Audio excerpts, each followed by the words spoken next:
Please work. Please, please, please.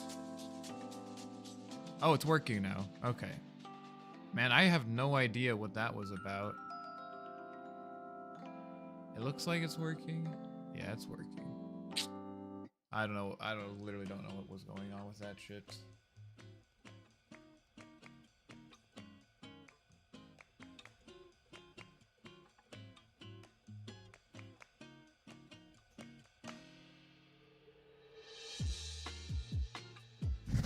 I don't know.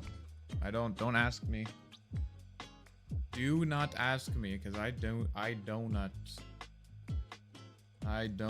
know. Donut.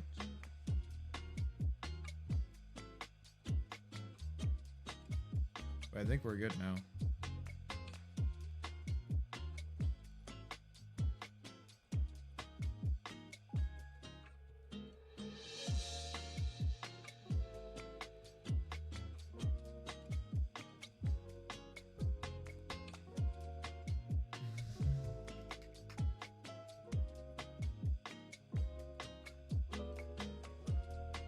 How is everybody doing today, even?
I thought I downloaded this already.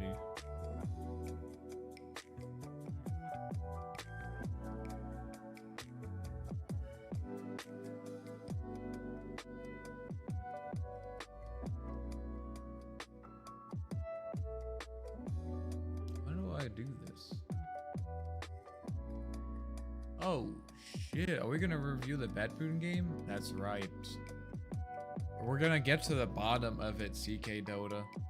We're gonna get to the bottom of the question. Do even pro players even know how to even play Arc Warden even? Do they even know? Do even pro players know how to even play Arc Warden even? I don't know. I don't know. I don't know, man. I really don't. Hopefully we'll find out though today.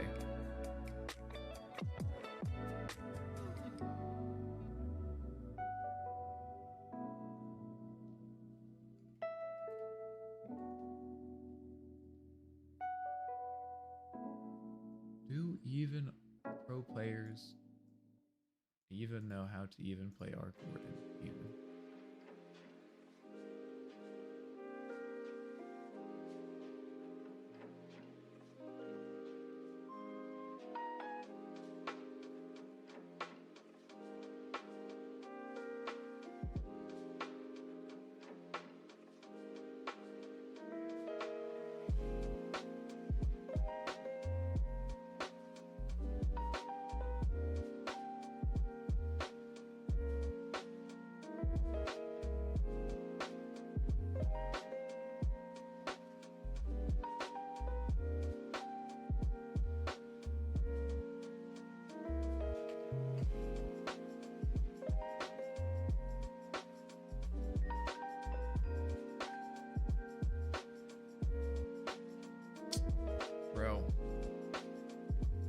He's level 13, same as me. Wow.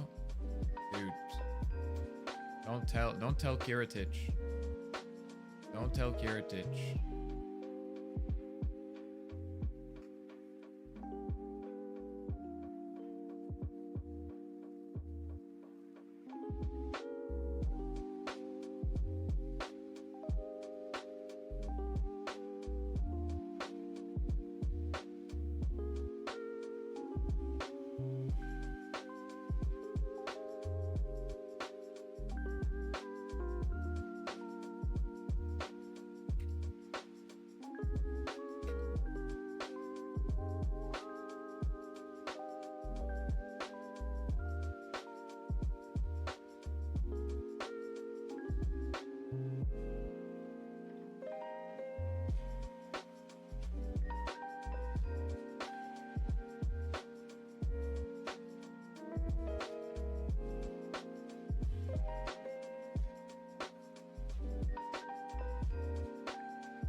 Opinion on Kez?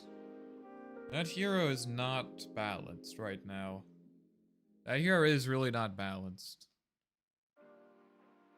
That hero is really not balanced. I played a game yesterday. This Yo, check this out. Check this out, dude. That hero is not... Yeah. Let me show you this. I was just playing some Kez off lane as one does. This is not even like, this is not even Kez's best position. And bro, this was my hoodwink mid, like completely useless. My PA was not completely useless, but check this out. Check this out. I feel like people are sleeping. I don't know. I mean, I don't know, dude. It's high win rate, yeah, and like honestly, okay, people are going to say they're gonna say I'm like that one Kez guy, whatever his name is, but like I legit like pro players aren't even buying Ags. Here's what I'll say: pro players aren't even buying Ags, and maybe they're right, but I do think that Ags is like his strongest item. I really do think Ags is his strongest item. At least in like, well, I'll say at least in pubs. I guess I can't speak to like what's going on. I mean, it's working well in pro games, but like the Ags timing on this hero is like, you just have too many spells. You literally just have too many abilities, you know? Like, it's just not okay how many abilities this guy has. Why is the heroes that's so easy to play compared to how strong it is? Well, yeah, especially if you don't go Ags build. I haven't even tried the no Ags build, because like, honestly, man, if I'm not building Ags on the hero, I don't want to play the hero. The hero's just really boring to me at that point. But like, look at this. Look at this. Look at this. Let's see a fight here.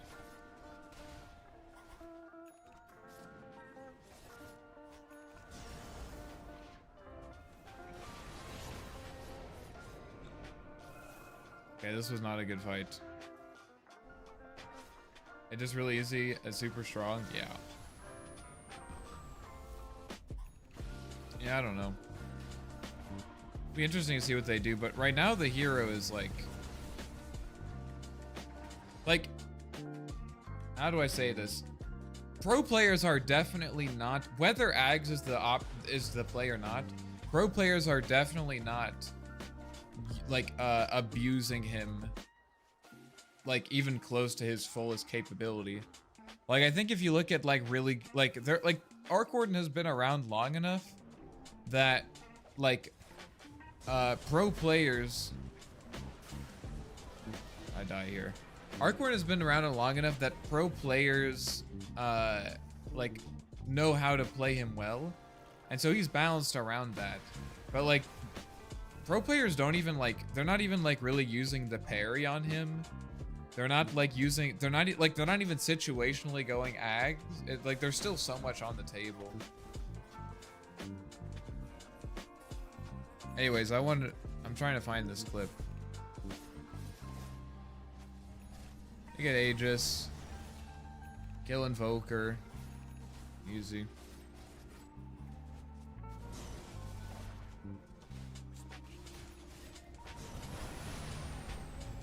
See what happens here. I think they value stability and guarantees. Yeah, and I mean, so I would maybe, like, I think that's also a practice thing, right? Like, I think you're right that there aren't, like, pro players haven't really had a chance to practice the Ags. Because they have to play like a lot of other heroes too. And you don't need the Ags, obviously. You really don't need the Ags. But I do think, in my experience, the Ags is the most, like, effective way to play him. Like, I think it is the strongest, right? I mean, like, I think it's more players don't have as much time to run on here. Yeah, exactly. Exactly. And I think that's completely, I think you're absolutely right about that. But, right, like, that still means that, like, there is still a lot left on the table, right? Because eventually, pro players are going to get to the point where they do know how to use Ags consistently, and it's not a risk factor at all, right? It's not a risk factor, you know? I mean, like, Invoker, like, imagine if Invoker was just released, like a year ago, you know? Like, it would probably be in a similar position. And maybe people, I guess people don't, like, Invoker doesn't have the old Ags, but, like, maybe people would just prioritize, like, just doing, like, simple combos or whatever, and he still might be strong. It's like that idea, right? Like, you don't have to, maybe if Invoker was, like, stronger, like, you wouldn't even have to cast 10 spells in a fight. You could just, like, Tornado EMP and they'll fight as one or whatever. I think it's maybe a similar thing. Like, where, like, I think probably in the future, you're going to need to buy Aghanims on him. Because it's just not going to be enough otherwise. Maybe they'll rework him or something. But, like, when Ags works, it's just, like, insanely oppressive. Like, right here.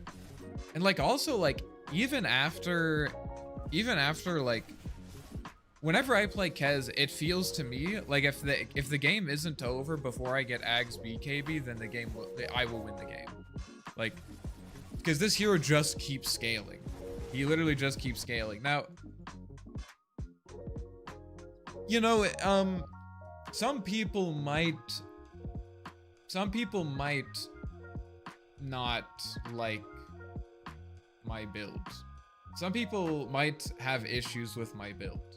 Because this is basically my build every game. I basically go Boots, Deso, Ags, and then I get either BKB or Lincolns, depending on what I need. This game I need BKB. And then I go Swift Blink, and then I always buy a Rapier. I don't care if I'm ahead or behind, I just always get a Rapier. And there's a particular reason why I buy a Rapier, and you're about to see. You're about to see why I always get Rapier on this hero. You're about to see. Alright, so, you know, they're grouped up. They're 4K net worth ahead. This Drow is like giga farmed, you know? This guy is a juicer. And they got saves. They got Raven shit and shit. Like, this guy is super safe. They got, like, all of Invoker spells. He's a Refresher Orb. Like, dude, this is a good position. Alright.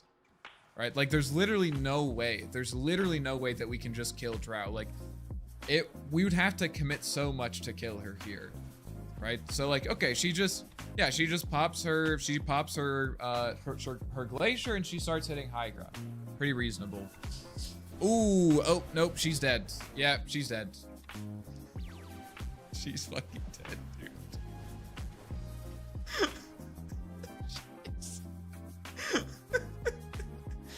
Oh my god, dude. She's actually just dead, right? She's dead on my goddamn screen. Dude, this guy has 30 armor, by the way. This guy has 30 goddamn armor. Oh, and she's dead. Yeah. 2 spells.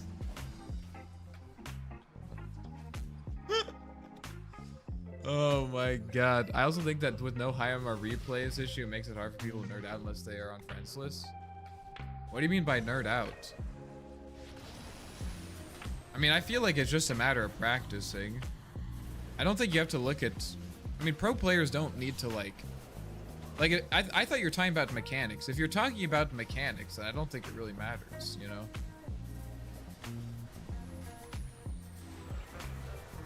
Like, you don't have to see what other people are doing if it's about mechanics. Like, even now when pros don't know the full potential because he has 60% win rate in ESL, yeah, it's insane. He has a strong laning stage, he has a strong late game, he has a strong mid game timing. Like, dude, what else do you want? What else do you want? And you can't kite him. You literally can't kite him. He has invisibility. He has a grapple. He can parry. Like, what do you do? You need, like, if you want to beat this hero, you need to have, like, insane BKB piercing disablers, Viper or something. Like, if you want to see good Kez plays from good players who respect, you can't because they're over 14k or whatever the threshold is. Well, yeah, but I don't... Okay, I mean, if you're talking about that, I wouldn't say that's, like, nerding out. I mean, like, I don't know. Maybe I overestimate... I don't think I'm overestimating pro players, but, like, pro players don't... They just need to... I think that the problem is they just need to have time to practice, you know? Like, do pro players have time to play, like, 10 games of Kez straight in a day to practice and going Ags to practice his combos? Like, no, they don't. But I don't think, at least not like when there's a million tournaments or whatever. Like, so I think that's reasonable, but it's not about can they see replays. It's not about can they see replays. It's just the fact that they don't have time to, like, do fucking, like, practice smash combos. There's still for pros to spend time practicing here they don't necessarily believe in. Well, I mean, the pro, it's always, I mean, it's, yeah, I mean, they don't, what, I guess, I think a better way to put it might be that pro players they can't afford, because there's 150 or something heroes in the game, right? And most of them are viable. And they can't afford to just, like, take a week to just, because that's what I did. Basically, when Kez came out, I spent, like, a month just playing Kez. And I'm not, like, an insane Kez player, but, like, that has allowed me to feel comfortable with Ags. Like, I don't really have to think about I don't really have to think about, like, the spells that I'm using as much. But, like, in a year, like, people are playing Kez. Like, Mickey he sometimes goes Ags build on Kez. Like, not necessarily in pro matches, but he sometimes does that. And so, like, in a year, I mean, before that happened, before Kez was released in Captain's mode, there was no reason for people to practice him anyways, right? Like, why would I do that? It just is literally, it's a complete waste of time, right? But, like, now that he's in Captain's mode, like, people have a reason to play him, and in a year, people are gonna be comfortable with him, right? I mean, it's just that they can't really afford to, like, spend that amount of time right now, like, grinding out 100 games on Kez, so that they can, like, do an Axe build, which is, like, maybe it's 10% stronger, which is substantial, but is it worth it? Nah, it's not worth it. You know, it's really not. Because the thing is that anytime that you could pick Kez,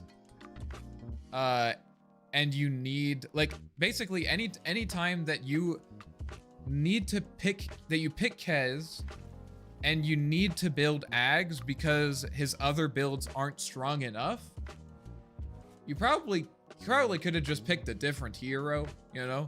It's like, oh, you know, like, I need Ags this game because I'm playing against... By the way, dude, look at how many fucking range creep. Like, look at this wave. There's 1, 2, 3, 4, 5, 6, 7, 8 range creeps here. Holy shit, dude. And I didn't want to TP back. And then Invoker started ratting like this. So I had to TP top. This guy bought an Aeon disc. Guy bought a fucking Aeon disc. They should be learning Arc Warden instead. Okay, dude. Yeah, of course. Yeah, man. Yeah, they should be playing Arc Warden. Look at that. Dota's the strongest hero in Dota! Oh my god, this hero's so broken! This hero's so broken. Alright, guys. Pop quiz. You have 9k gold on Kez, right? What's the item? Oh no, I sell my item for travels. What am I buying next though? What am I buying next? Anyways, what I was saying is like if you need the firepower of Ags in a game, you might as well like just don't pick Kez, pick someone that's actually good, you know? Just pick Kez in games where you don't need Ags, and there's other heroes, right? It's just easier. Rapier. How did you know? How did you know? I do think, guys, this is going to be my hot take. My NA rank 7k, I just used refresher there, by the way. My rank, my 7.8k MMR NA take that people are going to clown on in Reddit.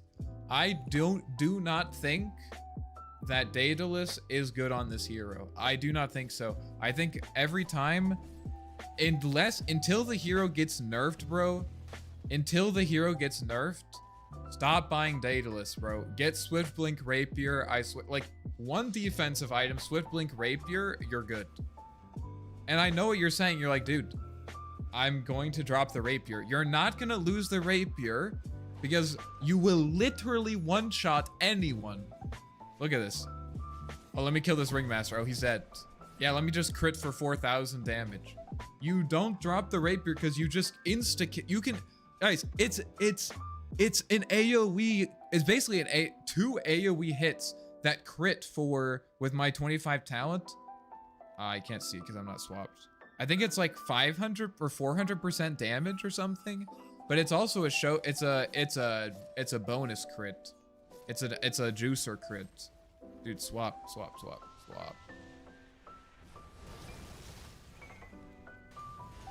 I'm trying to swap.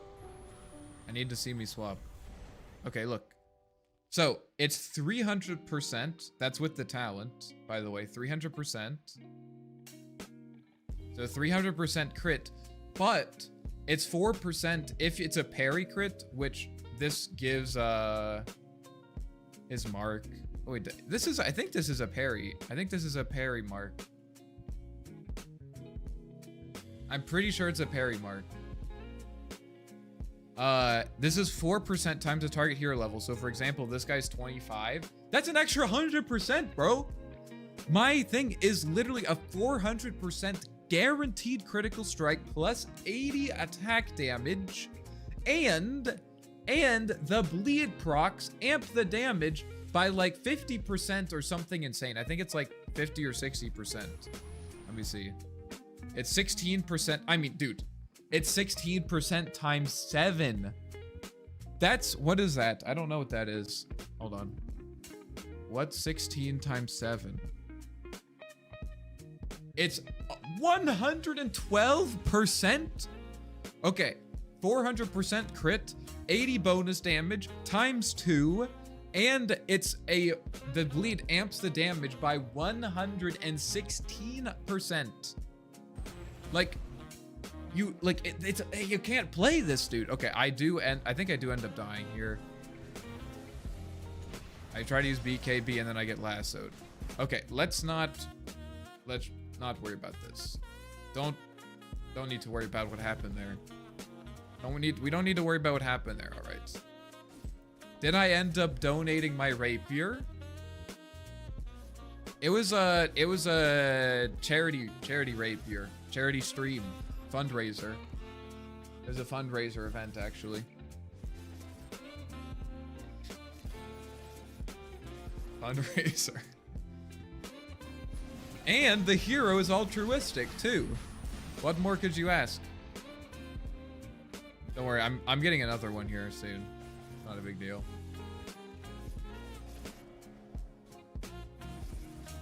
I never buy Daedalus anymore, guys. If you want to play Kez to the fullest capability, like, I don't know, dude. I don't know. I mean, there's a good reason that pro players don't do this. Like, look, they're going high ground. You think I care, bro? You think I care about your high ground push? Dude, I just got another rapier. What are you talking about? What are you talking about? I do not care. I donut. Look. Oh no. Oh, Drow's hitting my ancient with Stygian. 2 of my heroes are dead. Phantom Assassin isn't even in our base. Oh, what am I ever going to do? What am I ever gonna do, guys? Oh no. Oh, yo, she's dead. Oh. Rough. Like, they literally, the hero dies before they have the chance to do anything. Like, in the span of time that it takes Tidehunter to think about what's going on, blink in and cast Ravage, Drow's already dead. She's already dead, dude. Bro. And then I TP in here and I'm like, yep, I'm out of here, bro. I'm out. I said I'm out. Look at this. Casual, I'm like, oh, I'll just go for a play on this guy.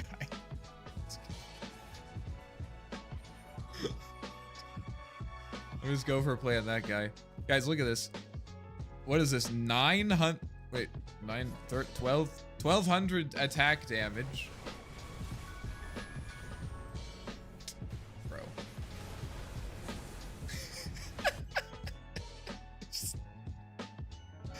Oh my god, dude, there's 3 rapiers on the ground here. I pick up all 3. I don't know why I don't pop BKB here. I need to pop BKB. I'm like trying to fucking pick up the goddamn rapiers. I think if I pop BKB here, dude, I just kill them all. But I get Hex instead. It's okay. I got travels too, dude. I'm coming back in, dude. I'm getting these rapiers. I'm trying to pick it up. All right, rapiers recovered. There's still, I mean, there's still one more on the ground, but you know, I don't put my Deso on the ground. Oh my god. If that Invoker didn't have Aeon, then he just gets deleted. Yes. Oh no!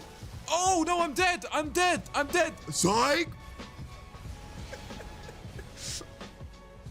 Oh my god, dude, look at this. Oh my, he's casting spells! Oh my god! Oh, he's dead.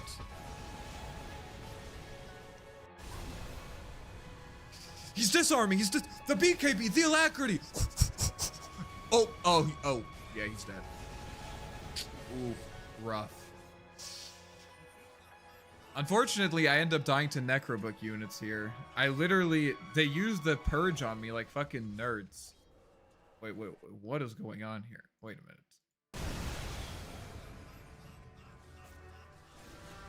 Wait, did you guys see that? Oh my god, look at him.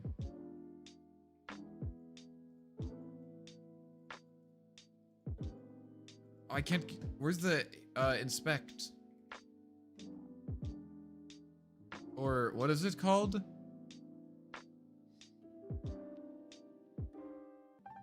What is it called? The showcase. Showcase. What is this? Is that this? What? What? What is this? Oh. Holy shit, dude, look. Oh my god. Oh my god. Holy shit. Necromins made you bald. I'm balding. Okay, we don't need to see this. I survived, by the way. I survived. Guys, I know that you guys are gonna be hating on me, but dude, I know that you guys are gonna be hating on me, but I promise you, you have to try it. You gotta try it. You gotta try it. All right. And then I lived, yeah.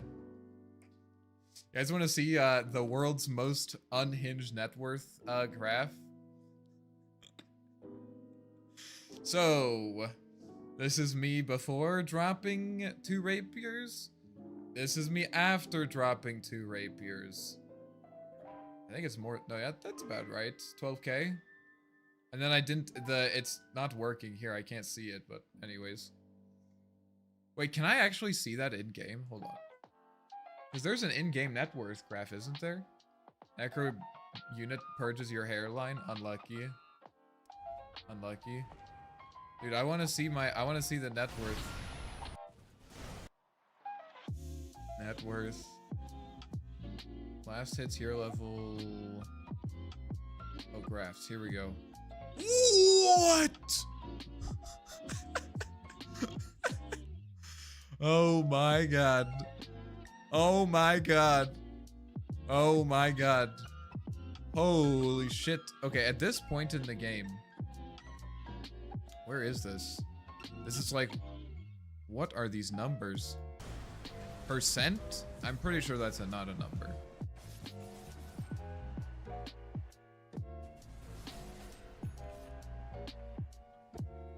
At this point in the game, they're actually up only 9K guild. Anyways. Alright, let's stop looking at Kez. This is an Arc Warden stream after all. But guys, Kez is balanced, actually. Kez is balanced. Alright. This is, we're gonna, Kiritich, for those of you guys who don't know, Kiritich recently played, wait, I have to record this actually, 1 second. I want to record this. I want to post this. Ooh, only 54 gigabytes of free space? Yikes. Let's see what we can do here. See what we can do here.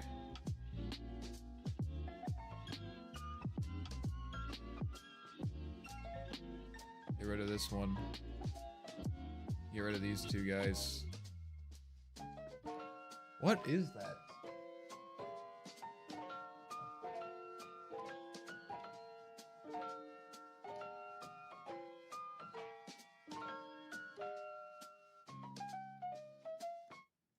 Delete this.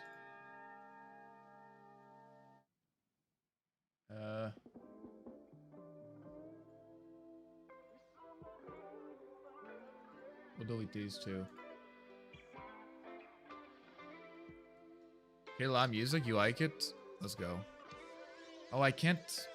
Oh, shit, man. 73. Alright, that should be enough.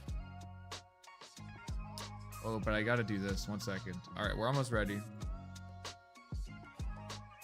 Ooh. Yeah, that should be fine. Application audio capture. Dota 2. I should be able to modify that since it's, yeah, it should be fine.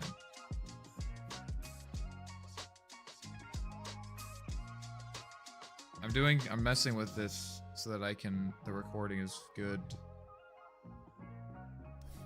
Okay, that's good. And then what track are you on? What track are you on? Dota should be... Oh my god, it's on all of them. Nope, nope, nope, nope, nope. Recording... This, not this. Stream is on 1. This is here. Good. I mean, from what I've seen, you got great taste in music. Hell yeah. Yo, what's up, Piet Paco? How's it going? I appreciate that. I got 30-minute queue punished for rage quitting. I apologize, but I can't. Is it too loud? It sounds too loud to me, but I've fucked everything up. Is it too loud? It feels too loud to me, but I don't know. I can't tell. I guess I could listen to it myself, but that's kind of hard, or it's a little bit annoying to do. Sounds a bit louder than usual, but not like annoyingly loud. Okay, I'm gonna put it down a little bit. Minus 1,000 MMR? Dude, it sounds like my guides are working. Minus 1k MMR? Hell yeah. Maybe like this. Okay. What was I doing? Oh yeah, recording, settings, output, recording. Oh, it's catching 1 and 2? I guess it's fine. It should be fine. Alright. Alright, guys. The promised day has arrived. The promised day has arrived. The day that was foretold to come by the prophets. They said the doubters said, bro, there's no way. Arc Warden has been unpicked in professional Dota for almost a full year now. I think. I don't know. I really don't know. Should we look it up? Let's see. Dota 2 Arc Warden Liquipedia. I don't know if this gives us the stats. It's been at least a long time. It's been a long time, guys. It's been a long time. Matches. Okay, we can see this. Look, check this out. Who was the pro last year? I don't know. Let's see. Probably Toppins. Toptons.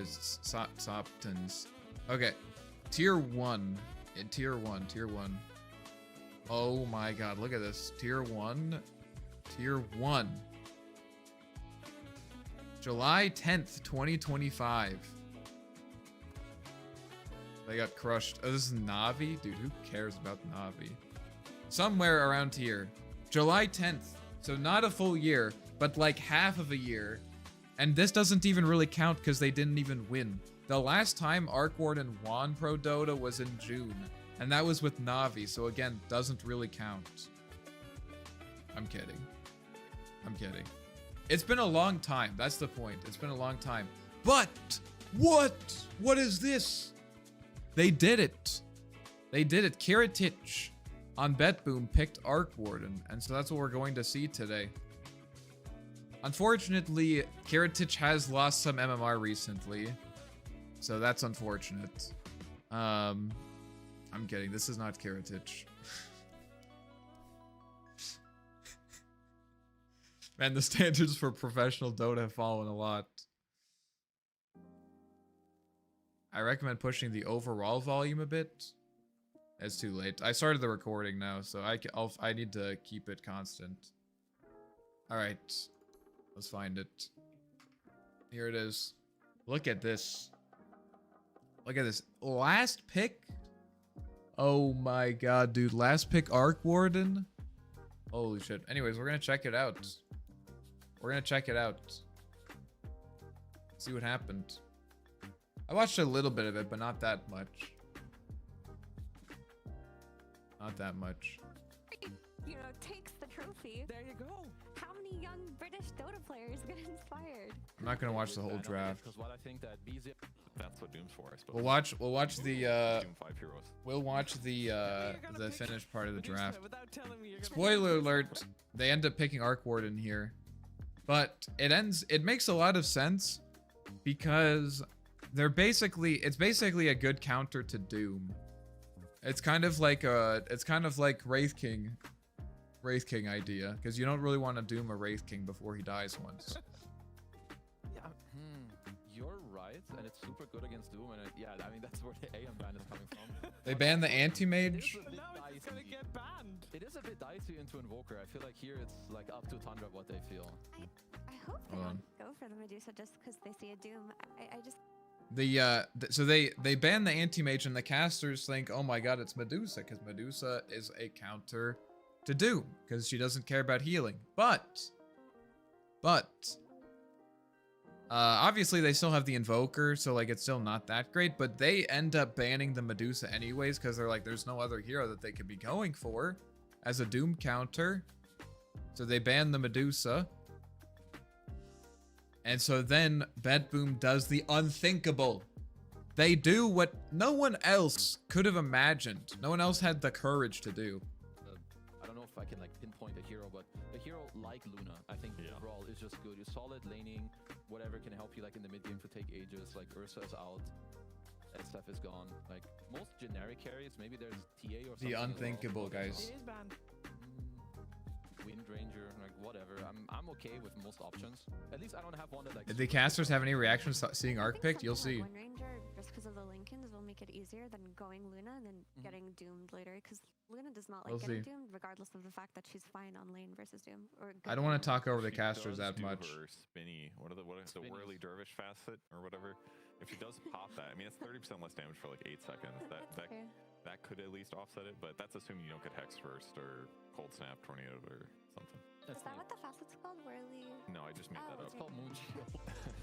We're calling it spin. This is the one carry. What? Secret carry. This must be it. But it Boom. is, he's smiling. It is a super OG counter to like Doom. Why is he hiding behind the shield, Look at guys? how happy he is. Why do you say it's an OG counter to Doom? What about it? It's just arrange nice, it. like you have an illusion that you can like play on. You don't. Wow. It's a clone, I believe, is the official term. What did I say? Illusion. Illusion. Yeah, Huh. you got Thanks, me. there. Purge. And that's a life stealer. And the life Okay. stealer. Yeah, Okay. These two last picks were not on my bingo card for this round. All right, Lifestealer is going to be hard to disable this game, so that part's kind of good. In the past, Lifestealer's had some carry trouble against like those hyper carries like Kez and stuff, but against an Arc Warden, it looks pretty good. Yeah, I mean, it looks good to me. I'm just thinking about this Arc Warden. I'm thinking about, because it looks good on paper, and I think that it'll pack a punch if it gets a decent start. But how strong is this hero really? We haven't seen it in a long time. No one It's knows. a secret weapon.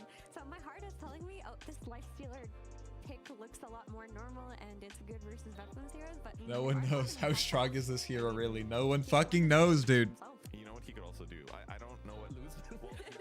There's the facet where you take runes, but he's playing carry, so I assume he's going to go the other one. That means that your clone gets like free arcane rune, invis rune, haste runes, depending on the level. And I wonder if he's going to go the Axe build. It gives you a silence on Flux. They could use that to like dumpster these supports or dumpster the Lifestealer. Like I have no idea what build he's going to go, but those are some of the things I've seen in pubs. Do you think recently. Some of the things he's Tundra seen was happening, or that this in was on the pubs. radar? Unless he scrimped this against him, I don't think they're aware. Because no one really plays this hero. I think like Yep. Kira mentioned the Lifestealer, which I think looks quite Yep. good this game. No one But plays this overall, hero. I can't really rate this draft because I have no idea of the power A level. lot of here. question marks. Yeah. Like, Yeah.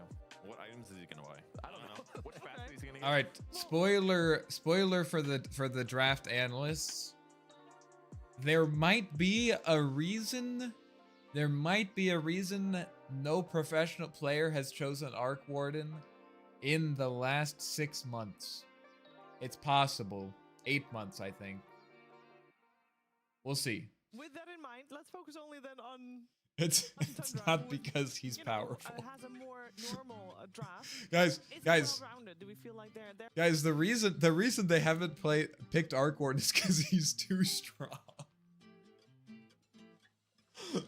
That's all the professional players have agreed not to play Arc Warden because he's too powerful. going to be happy with this? I think they're happy. That's why we haven't that. seen him. And the Arc Warden's an X factor for them, so they're probably thinking about how to play around it. But for the most part, they don't really have any glaring weaknesses inside of their draft. It's like when all of the major superpowers signed a treaty not to make nuclear cluster bombs. It's like, dude, this is too much. It's too powerful. It's too powerful. We can't use these. All right. Who's their offlaner? Doom. Doom. Okay, so they've got Lifestealer plus Doom to jump. That's a lot of neutral creep abilities they get to abuse. Dude, look at this fucking Like invoker 2 set. extra abilities on their team. The fuck is going They're on here? Low, but they usually are. I hope Ed Boon play fast and then they show us something cool with this Arc Warden. Because I think the rest they can like they can clear the early game and the mid game and then boom, you slot it in. So show it to me. Is Arc Warden? I know I go back to the Arc Warden. Is it a hero that? Is it still the hero that if this game goes like late, he's Yeah. gonna take over? Like, Man. does he still do that? They have 2 silver edges. How can you beat that?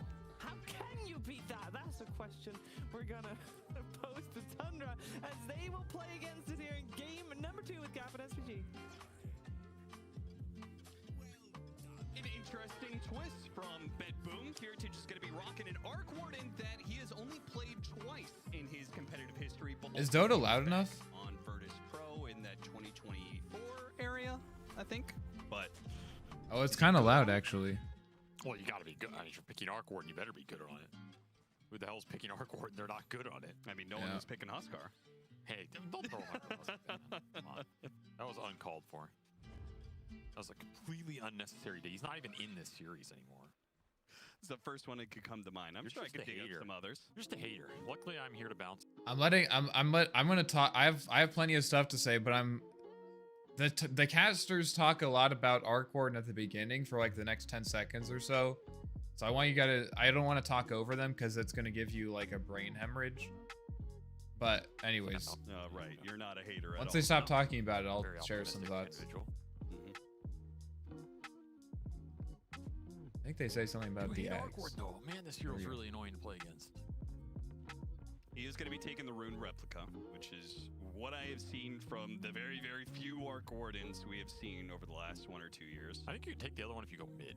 But if you're playing carry, it's Where, where you suck up all the yeah, it's runes not good enough. automatically. It's not good enough to take from the carry role, so you're just defaulted into this one. I think he will go Ags at some point. So silence seems pretty good here. The damage is considerable. Basically get another 2 levels into this Flux as an upgrade. Pretty damn nice for killing some isolated heroes. The search radius is not that big, so a lot of times you get some value out of it, even if you're in the middle of a team fight. Like, heroes are not going to clump that much. You shouldn't think about it too much in terms of the negative downside. It's funny that we're going to see Arc Warden before we see OD. All right. Anyways, let's go back. I want to show you guys the draft really quick. Brave and turn the fight. Like they're not that bursty. Like the burst. So is to give you an coming from idea when why you they start to picked fix this with the hero. Mars Okay, later no on. broadcaster. Okay, so as you can see in the draft, pretty standard stuff here. Banning a lot of like the insanely broken stuff, Largo, Bat, Beastmaster, TA, things like that.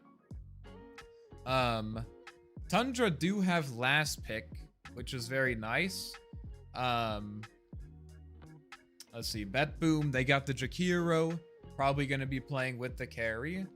And so as a carry, the great thing is Invoker's probably not going to be rotating that much into side lanes. So they're thinking for a carry probably about like how do we pick someone that is strong into Doom, who's a pretty greedy hero. So either someone who can punish him in the lane, or a hero that is even more happy about just farming into him. And they banned the anti-mage, maybe thinking about going for Dusa, because this guy, most people are going exort-oriented build. So even if he does go for even if they did pick Dusa, it's like not that scary. It can be kind of scary. There's an opportunity there, but they end up banning the Medusa anyways. The great thing about the Radiant draft is that they have a lot of control, right? Like Mars, very good control. Ringmaster, sort of like soft control-ish. Void Spirit has good control. You got Ice Path. So you got a lot of control. You're kind of lacking on damage though, right? I mean, Void Spirit has like decent burst damage. You got Macropyre, but like none of these heroes are like high damage heroes. So you're trying to pick like a carry that has really good damage, like a TA. Like TA would have been probably quite good here. So like Medusa also makes sense in that way. The panelist mentioned Luna, or the draft analyst mentioned Luna, who I think also would have been fine. Kind of helps amp your damage with your other heroes. But they end up picking the Arc Warden. I mean, I think the main idea behind the Arc Warden is that Arc Warden can be played as this like kind of turret hero that that can just like pump a lot of damage into disabled targets. So it kind of makes sense, right? So your Mars can control, Void Spirit can jump people, you got a lot of like follow-up disables, and you need like someone who can pump damage into those. So actually I think it makes sense. Like I would be very, very happy to play Arc Warden with these heroes. Like this is like really nice lineup to have with Arc Warden. This is very nice lineup to have with Arc Warden because you have control, you got save. Pretty hard for you to just die randomly to them. So this is really nice. And like into the enemy heroes, it's like, I mean, it's like Dazzle's like whatever. You don't really care about Dazzle. It's pretty nice against Doom because you can kind of threaten with Clone. It's like, I mean, compared to other heroes, like obviously getting doomed on any hero sucks ass. Like even the good heroes, even the heroes that are good against Doom, like Medusa, it still is like annoying, you know, it's still kind of annoying not to be able to cast any abilities, not to be able to heal at all. And so like Arc Warden is one of those heroes that like does have something against the Doom. Unfortunately though, they do end up last picking Lifestealer, which I think is really smart because it kind of actually completely circumvents, we'll see this in the game, but it like kind of completely circumvents this huge amount of control that Radiant has, right? Because you're not going to be reliably able to control the Lifestealer before he gets Rage off, right? You know, Mars, you can do like some spear into arena, but it's like kind of unreliable. Maybe you can like throw out a random remnant, but also kind of unreliable. They end up picking Lifestealer, which I think is good. This is not, I honestly think this like carry matchup can go either way. I think like Arc, on one hand, like Lifestealer can get on top of Arc Warden, but also like there are some, like you can build control for him. You can get Scotty, you can get Shiva, you can get Pyke, like you can kite him pretty well. So I honestly, I mean, I think it's probably a little bit Lifestealer favored, but like maybe like 1 or 2%. It's not that bad, I would say. And you're not like, I mean, you're not like some, like, I don't know. Like you're not like some high HP hero or whatever. Anyways, let's check out the game. Playing safe lane Arc Warden, so he gets the Ruined Replica, makes sense. Starting item build's pretty interesting. This is like, I mean, a lot of safe lane players are doing this kind of build. It used to be that people would go Magic Wand +3. Holy shit! Yo, Piet Paco, appreciate that. Thank you so much, dude. Let's go, dude. That's awesome. Thank you so much. That's big. That doesn't happen very often around here. Thank you. Anyways, yeah, people used to go the Magic Wand 3 branches, which was like super strong, but it's just like a lot of stats, good like you know, Wand is just super value item, get like 6 all stats, but they nerfed it by making Iron Branch 55 gold, so you can't start with 3, so people are now doing the double Fairy Fire, which is pretty good. It's 4 damage. I'm not convinced this is a good item build for Arc Warden. Like, yeah, you do like the mana that the wand gives you, but as a universal hero, not spending every point of gold on stats feels really bad. You know, it feels pretty bad. Like if you have like 2 circlets, 3 branches, and a Fairy Fire or something like that, you have like so much damage.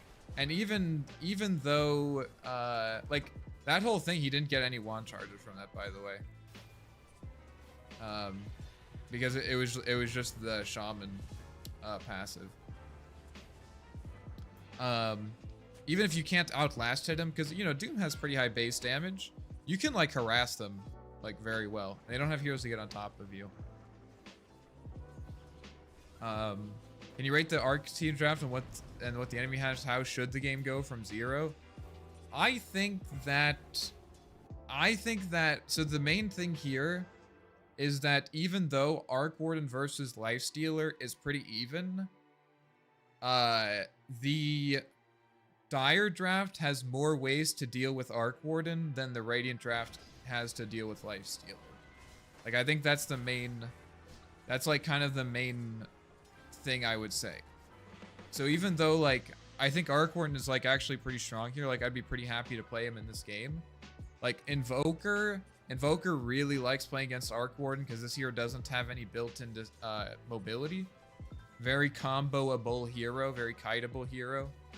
And they have the Shaman, of course. A little bit more complicated to kill Shaman because he has the facet and he has good control as well. And the Doom is like it's still not like, yeah, you can bait the clone, but also you're a little bit in a position as like the sole damage dealer. Like sometimes you can't afford not to bring your main hero to the fight, and like in this game I would definitely be looking to do that. And so it can kind of be like, unlike Wraith King, like Wraith King can like show up to the fight with the main hero, with his main hero. Obviously only has one hero, but he can show up to the fight with his hero, and they have to go through the first life first. But with Arc Warden, like, I guess you can summon your clone first, but it's just like, I don't know, dude. It's just it's kind of weird. It's not as strong than I think a lot of people think it is. You know what I mean? What do you need as an Arc Warden to win? Time to farm what? You mean in general, or are you talking about in this game?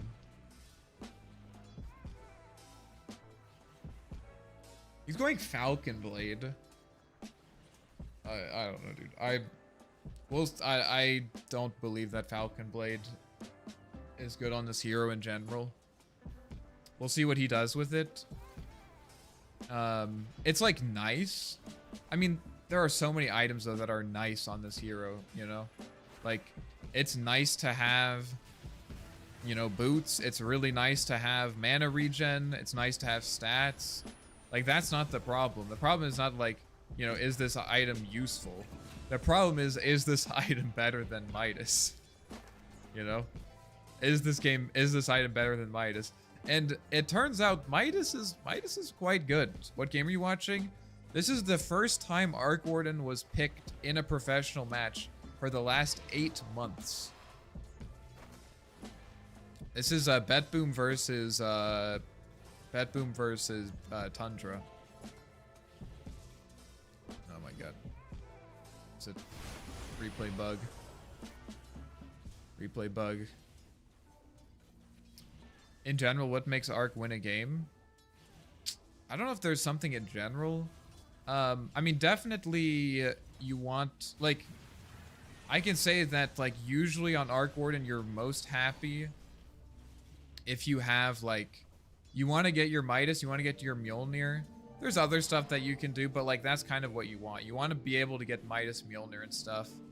And then I mean, I guess this is kind of more dependent on what your team has, but you also want to have, like, heroes that can control for you. There aren't a lot of problems that Arc Warden can't solve with net worth. Although nowadays, oh my god, this fucking replay bug, dude. I guess it's not work. Oh, that happened. That was from the very beginning, wasn't it? Let me fix that. Am I gonna be able to fix that? There we go. Sorry about that.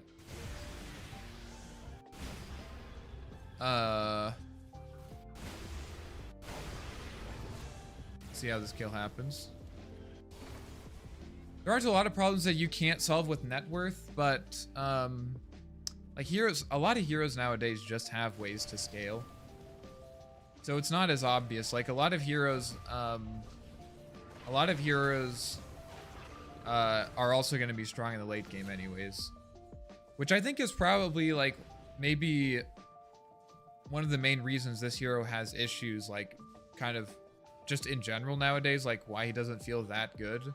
Because on one hand, the hero can get punished in the early and mid game for being greedy, and the reward is not that much, you know?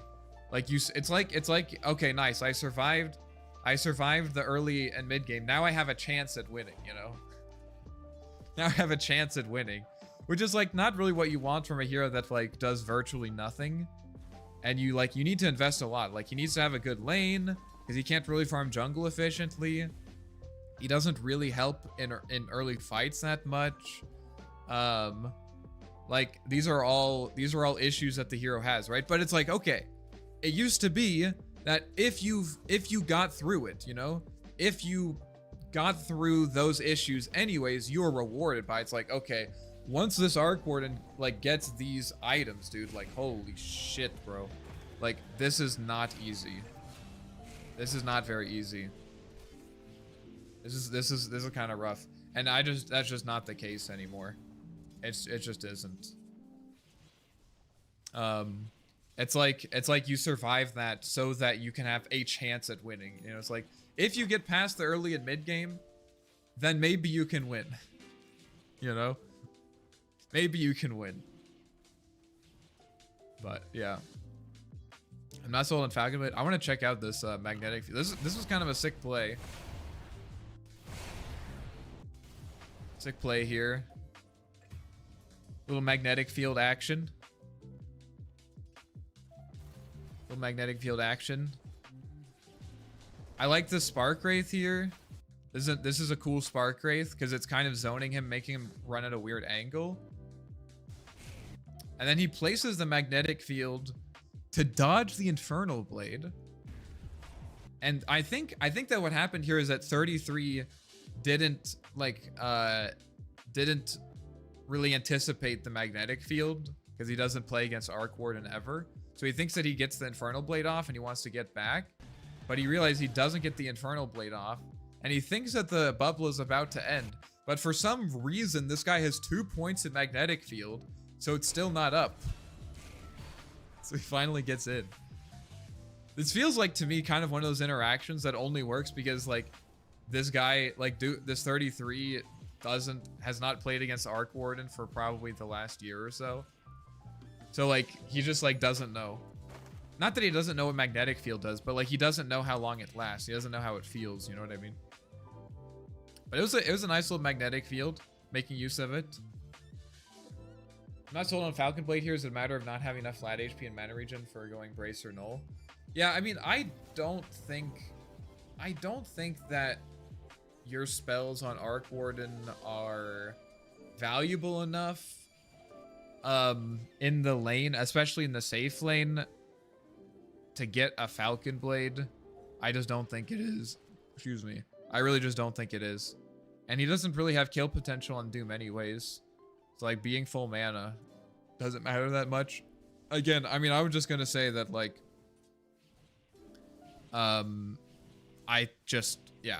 if you're going safe lane Arc Warden, like I think Midas is just more valuable, even if it means that you're gonna like feed a little bit, you know? Like he's not denying Doom any farm by being here, you know? Like let's see what Doom is doing. Yeah, like Doom is just stacking jungle creeps. He's like Scorched Earth. This guy's chilling, you know? This is just what Doom does. Dude, this is such a despair rotation. Oh my god, dude, I'm TPing my clone top. Holy shit. I'm TPing my clone top. Let's see this. Let's go, dude. He's got 1 Spark Wraith down. Big. You got 1 Spark Wraith down? That's 2 Spark Wraiths. Holy shit, dude. What a rotation. And a magnetic field, too. 3 Spark Wraiths. 3 Spark Wraiths. And it's gone. I'm not flaming him. It's just like, this is classic Arc Warden gameplay. Oh my god, dude. This hero is so broken. What do you think about not skilling Flux when Doom wants to run past creeps with Scorched Earth? I think probably the reason he's not skilling Flux is because he realizes that Doom can just get a Purge creep. Like Doom can literally just get a Purge creep and Purge Flux. So I think it makes sense. You know, I'm not sure about the second point in Magnetic Field. I think I probably wouldn't do that myself. But we'll see what he uses with it. I could see if he's trying to farm, like just Giga farm with it or something. We'll see what happens though. Purge has a creep in game. Yep. Yep.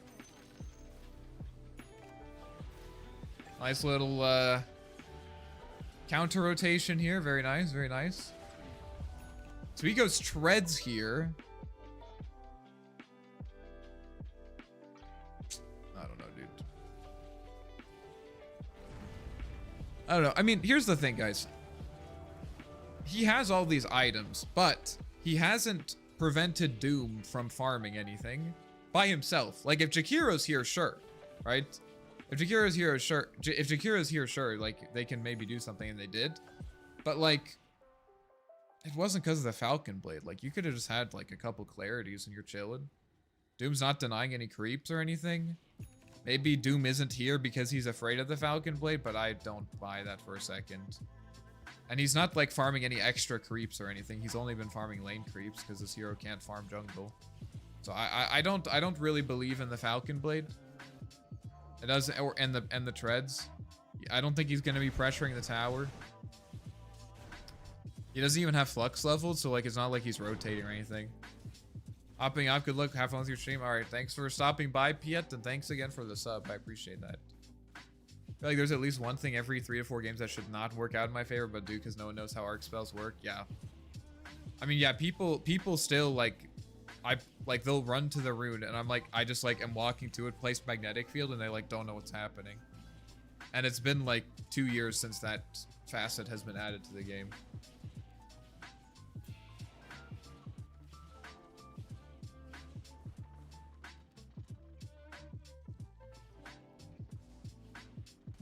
He's going for the Midas now, though. Like, this spark rate, dude, this spark rate doesn't matter. The spark rate literally doesn't matter. Like, he's farming the creeps, like, maybe he saves, like, 2 seconds on this. Right? Because he has the spark wraith. Okay, he knows how magnetic field works. Sick. He pushes the tower. The treads are coming in handy. The treads matter. I mean, guys, imagine you have a Midas already. You have a Midas like probably 3 minutes ago, right? Instead of these items here, like he already, like that's already an extra like 500 gold or something. Maybe not 500. It's like what, 200 GPM for it? It's like, no, that's like 600 gold he could have had. Like Arc more as universal or agi hero. I definitely like him more as a universal hero. It gives him a lot more build diversity, which I think even if it isn't, even if it like I'm not even convinced that making him universal. Well, I guess I don't know. I guess we'll never know for sure. I guess we'll never know for sure. I was gonna say making him universal didn't even make him stronger, but I'm not sure. It's not clear because they also nerfed the Tempest double an insane amount. He's not even gonna get the creep. What was I saying? I mean, he was better. He was a better carry as an agi hero because items like Swift Blink were better. You you got more out of like agility items, like Manta and stuff. How's your day, brother? Pretty good. I think treads are fine, gives HP, and he isn't getting bots anytime soon, but Falcon Blade is just expensive. It feels like a generic autopilot item for carries. Yeah, I mean, I would say my general experience is guys, I've tried, I'm not a pro player, so I don't know, obviously. But I've played Arc Pause 1, I've played him mid, I've played a lot of Arc Warden, as you guys are all aware. And I've tried doing stuff like this, like going treads, going Falcon Blade. And I'm telling you, I don't think it's worth it. I just don't. Like, it's like the Midas, dude. Like, it's not because you can make an argument for treads and Falcon Blade. Like, yes, having spark rays can help you scout more, can help you like maybe farm camps a little bit faster, right? But like, it's specifically because you are comparing it against a double fucking Midas, dude. It's 2 Midases. It's literally 2 Midases, dude. I'm telling you, it's not worth it. Nothing is worth it. Whenever I play Arc safe lane, or I mean, sometimes mid it matters, but whenever I'm playing Arc safe lane, dude, like, I literally, I never go for it. I always just, I'll just do like my starting item straight into Midas. I just don't think anything can ever beat having 2 Midases unless the game is unplayable. Yeah. So the only thing I could see, like, if this guy was playing against a hero against whom he had kill potential with his ult, I can see it. Like I could genuinely see it. Because like maybe if he has enough mana to spam fluxes and stuff, he can actually like zone them out of the lane. But he's playing against Doom. Doom will just farm jungle camps anyways. Like this guy's chilling. Doom's not gonna like, the Doom's not gonna pressure tower, you know? This guy doesn't care that much about farming lane creeps versus jungle creeps. He can stack and farm it with Scorched Earth anyways. Like it's completely fine. Like I think specifically here, if there was a time to get like Tread's Falcon Blade, it's not right now. It's really not. It's just like it literally didn't matter. And I could have told, like I could have predicted that it wouldn't matter. Yeah, what's up, Warfrat? Is this a pro game? Yeah, this is the first time Arc Warden has been picked in a professional match in 8 months.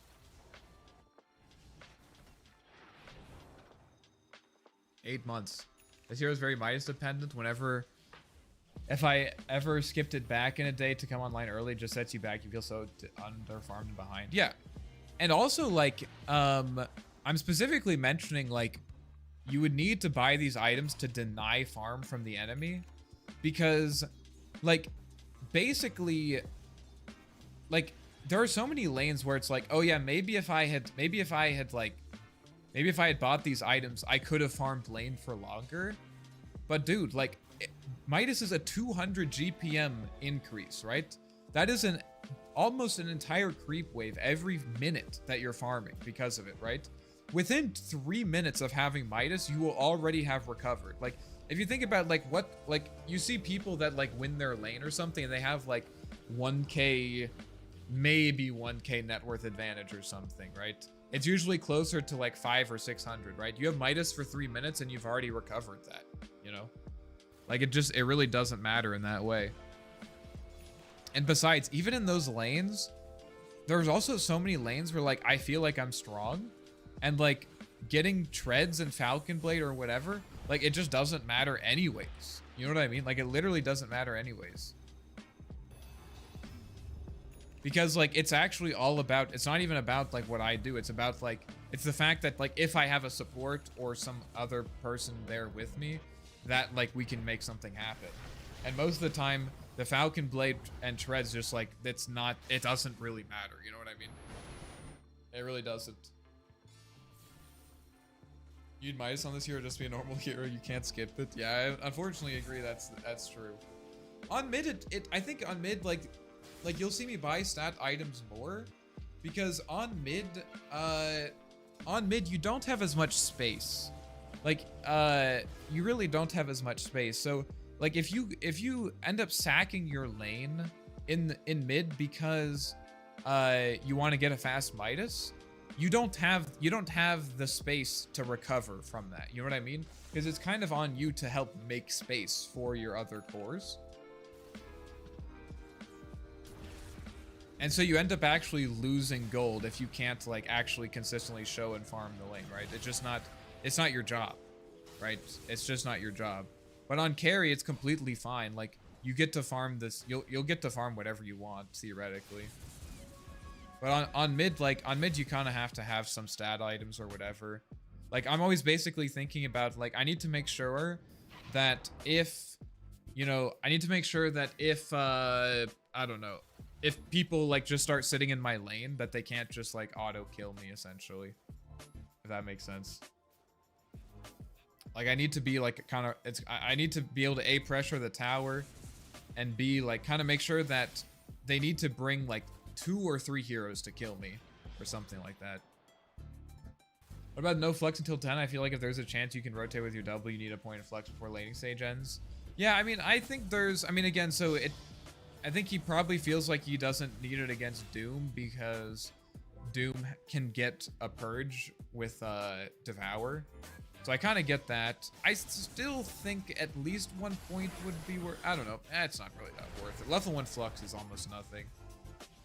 It's like a 10% slow, 14% slow at level 1. Like, man, it doesn't really matter that much. I'm sure if he was playing against like a Drow or a Luna, like some carry that he could portal, against whom he could portal, I think he probably would have gone for Flux to try to portal, but like he's not gonna kill Lifestealer. He's not gonna kill Lifestealer. It's not happening. So I think it makes, I honestly think this kind of makes sense. And again, remember, his teammates have control, right? His teammates have control. You know, that's not his job. His job is to like be the damage, and he doesn't really need Flux. Necrobook into Midas was the best days. Yes, yes. Necrobook was, oh my god. Yeah, Necrobook was amazing. I miss Necrobook. Bring back Necrobook only for Arc Warden. Give him a Necrobook facet. What text editor do you use? What kind of text are you talking about? I assume you're not talking about like Microsoft Word or something like that. I know, a random question. He goes the Mjolnir here, which I think that makes sense. I think that makes sense. He's the carry. He needs to consume space. It's a little bit weird, you know, when you don't have travels, because like you can see like when was the last time that he used his clone. So it's been off cooldown for like almost a full minute. Like that's a lot of gold that he's missing out on. So like if he's buying this item for farming, travels probably would be more efficient. Crazy we see it pause 1 and not mid, yeah. Hey, I really like your warding video. Do you think we could get a part 2 talking about how vision needs to be something you consider as part of team fights? Somehow Quinn lost this aspect in his video about team fights. I've been referring to all my lower friends to watch your warding video. I appreciate that. Thank you for watching it. Thank you for referring it. That helps me out a lot. I'm glad that you found it useful. Well, let me check this out. Got Lifestealer. He's microing. A little bit of a questionable magnetic field. He kills the shaman. Base TP out. He lives on like 19 HP.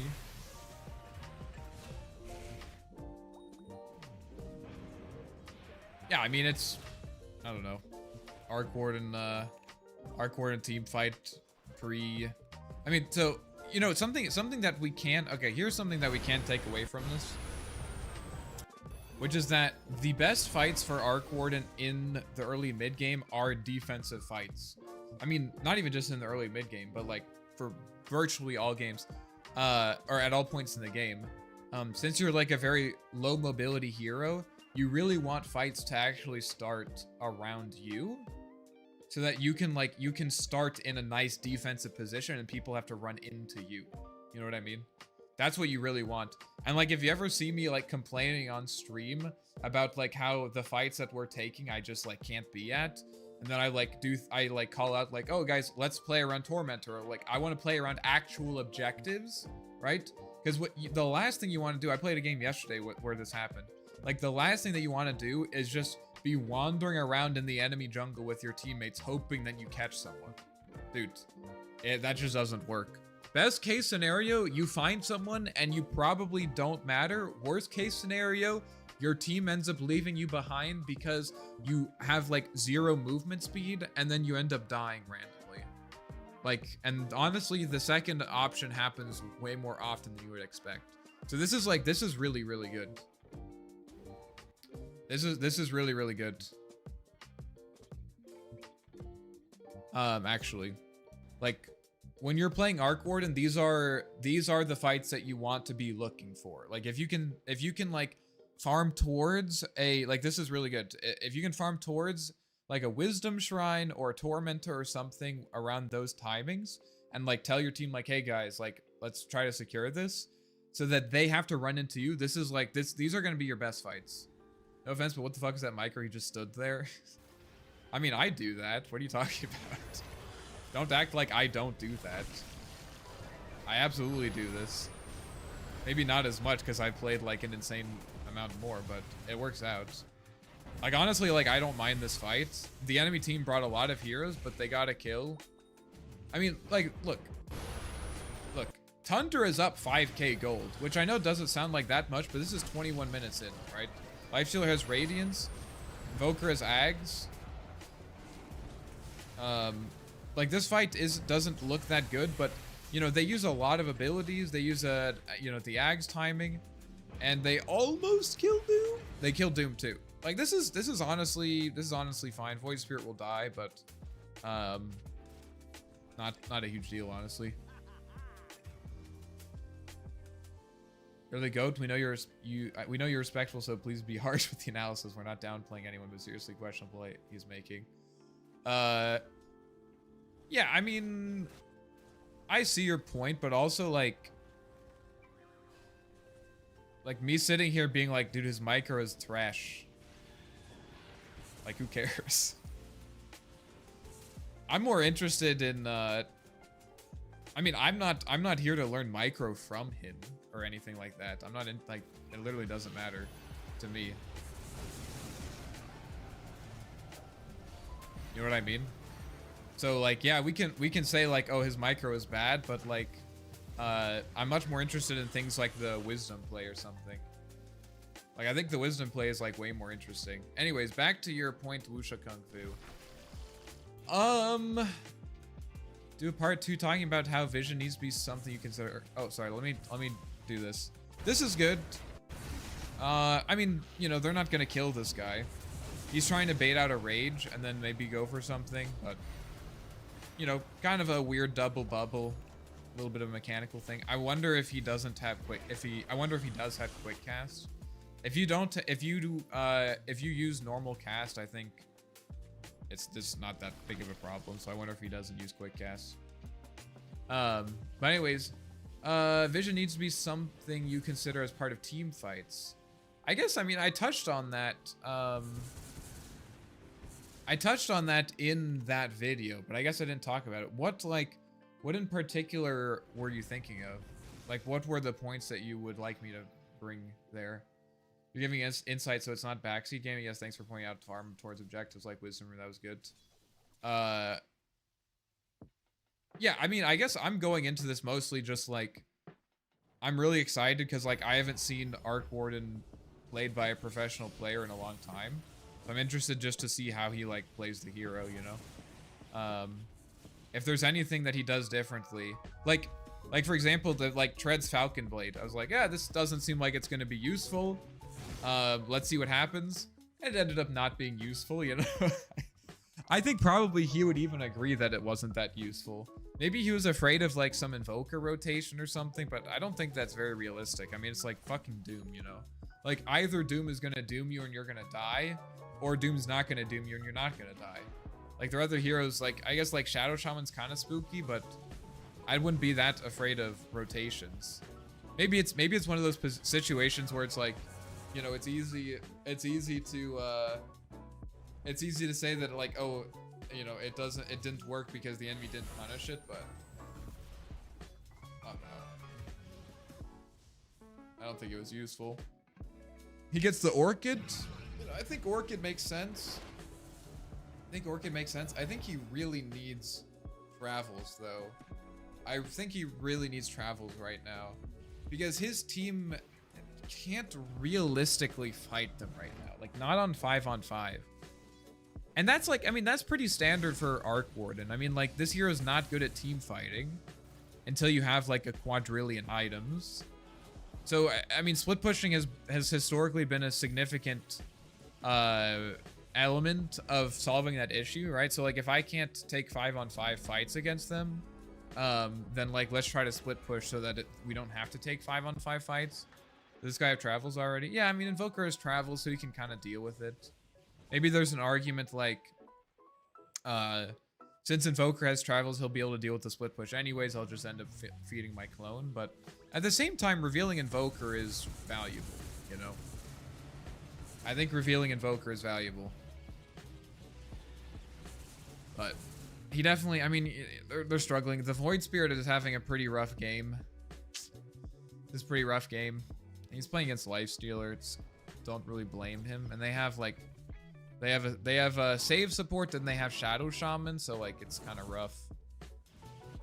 There's like 3 heroes that he needs to go on, and if he doesn't go on all 3 of them, then he'll die. Or the jump won't work out. Make another video.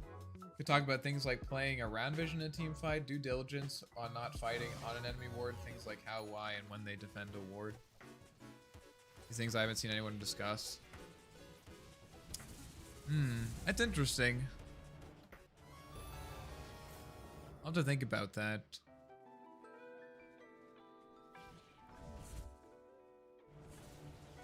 I guess a lot of those things, like, initially to me just seem like pretty basic stuff. Like, I'm not sure I'll be able to make an interesting video. Maybe it's a bit one-dimensional. Yeah, I don't know. Like, I'm always trying to think about, like, what can I actually add to the conversation, you know? I'm not sure there's much that I can in particular, like a perspective, an interesting perspective that I have in particular on that. I'll think about it though. Also, I mean, I think, how do I say this? Like,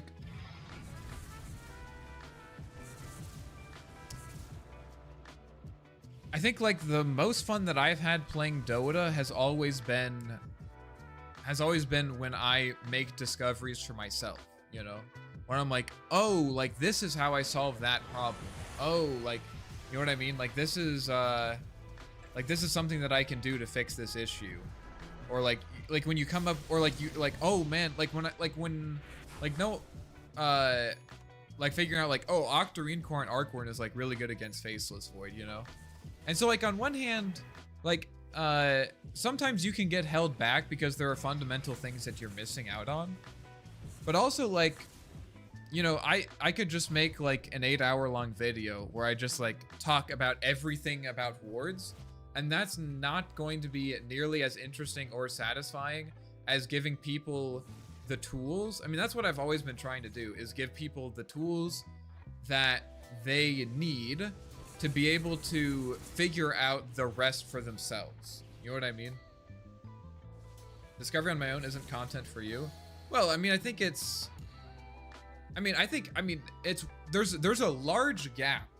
There's a really large gap between like enumerating all of the nuances of warding for 12 hours straight and like not making a video at all, right? There's a very large gap, you know? So like, instead of, like for example, in my most recent video on farming, like one thing I could have done is I could have like gone into pro replays and I could have like, gone into pro replays and, I don't know, like, just like categorized all their farming patterns and made a video like sort of talking about all of them and when to use what, right? I could have done that. And that would be kind of, I think, the more extensive version of that, or on that spectrum. Show net worth, okay. But I think it's more interesting. I'm always more interested in like, again, making a video, giving people the framework and the tools that they need to think about these concepts at a high level and to actually be able to improve themselves, you know? It's, you know, like, I talk about, like, what are, like, the main principles of farming, what's important, how do you make good decisions, and then lets you figure out those decisions for yourself. I don't know.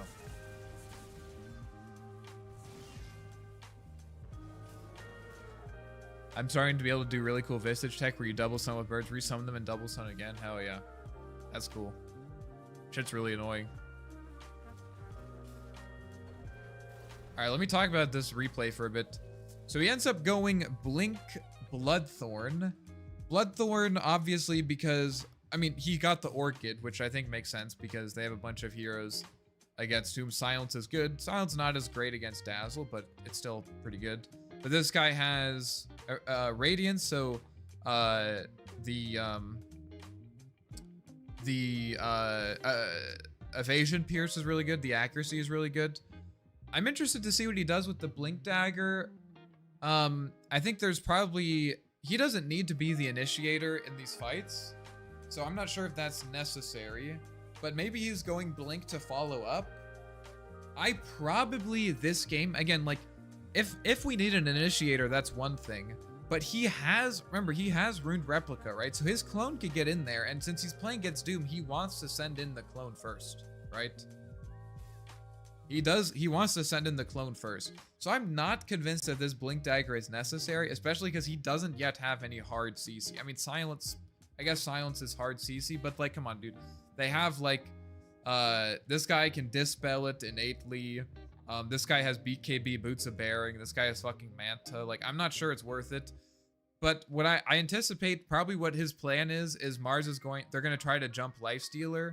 And they're going to try to kill him in stun duration. And he wants to be there immediately. But I don't know. It's hard. It's hard to hard commit if you don't have BKB yourself. So I probably would have gone Pyke here, since Pyke can help you get in. It also helps you kite, gives you more stats. Like, Blink doesn't give you any stats at all.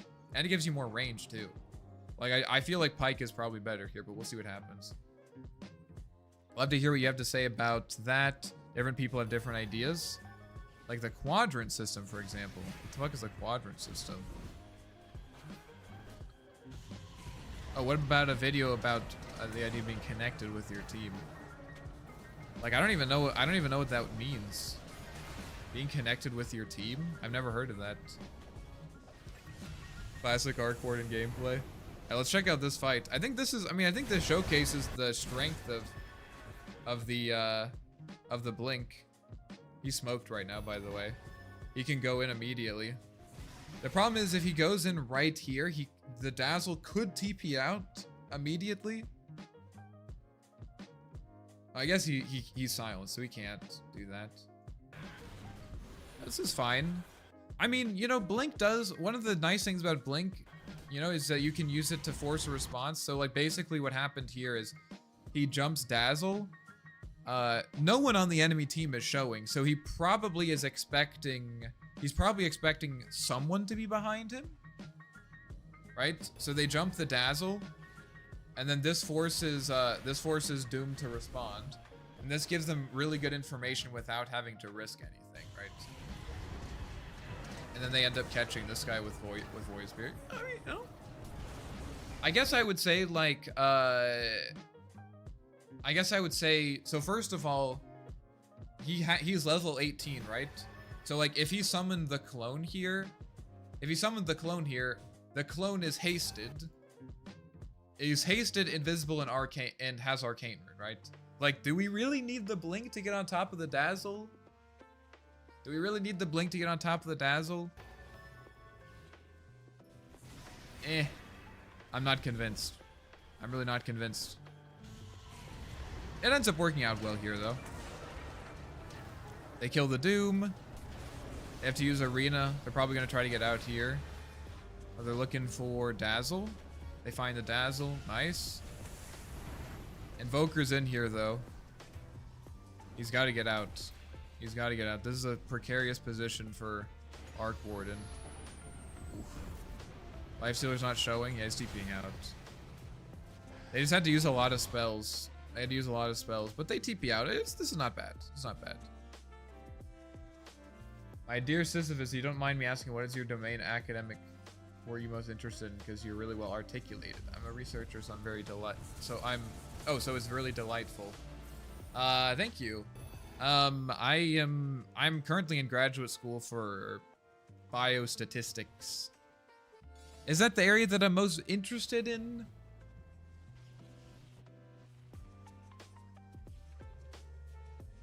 Maybe not. Maybe not. I don't know. What do you do? What do you do for research? I don't like Blink unless it's overwhelming Blink. Pyke is almost always better. Yeah, and I think it's particularly for me, like, particularly for me, is about the fact that, like, one of the reasons I think Ruined Replica is so good is because, like, you don't have to buy Silver Edge, you don't have to buy Blink, you don't have to buy Octarine. Okay, I mean, I still buy Octarine Core, but, like, you don't have to buy really any mobility items, you know? You don't need to buy any aggressive mobility items for your clone. And besides, and you can say, oh, well, but I don't have the ability to go in with my main. But, like, dude, 99% of the time when you're playing Arc Warden, you want to initiate with your clone. You want your clone to go in first. And I think that you're wasting some of the value of this facet if you buy Blink Dagger. Okay. And also remember, guys, they have 2 Blink Initiators. They already have Void Spirit and Mars. They already got Void Spirit and Mars. Like, he doesn't need to be the guy to go in first. So it's like, it's not... Like, it's still nice if he is, but it's like not... It's not essential, you know? Like, there's some games... This game that I played yesterday, I had, like, this game. I was playing with Razor, Luna... Like, look at these guys. We don't have any initiation, right? We don't have any initiation, so I don't buy Blink. Okay. I think I was saving up for Overwhelming Blink this game.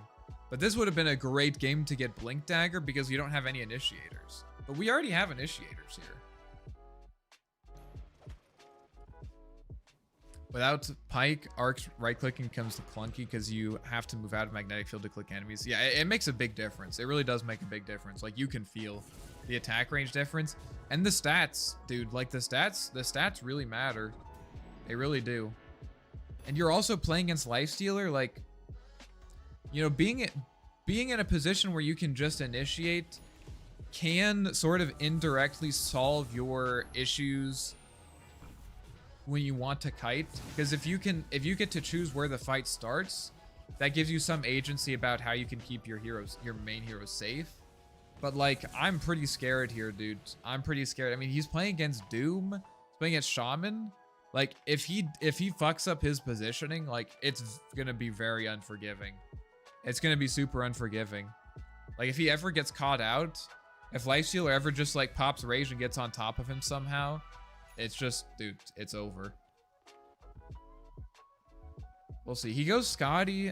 I mean, it makes sense. It makes sense. Having the heal reduction against Dazzle and Lifestealer, I mean, that's good.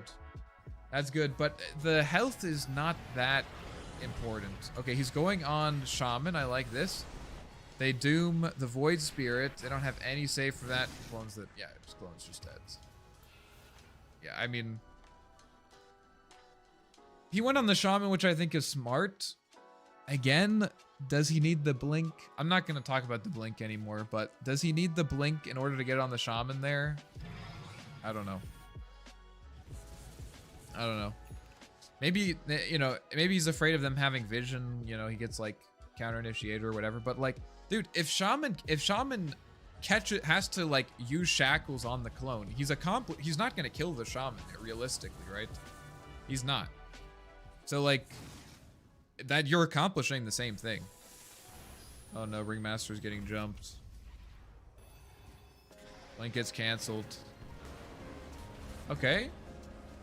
They get Lifestealer on Lifestealer. They get Lifestealer on Lifestealer. They get Aegis on Lifestealer. Are they going to pick up the gem? Did Mars get it? Okay, Mars got the gem. Nice. It's pretty rough, though. I don't know, dude. Not having Pike, dude. Not having Pike is crazy. He goes magnetic field cooldown. I think that makes sense. He gets the worst talent in Dota. It's over. Guys, as soon as... We should have known. As soon as he took this talent, it's over. It's over, dude.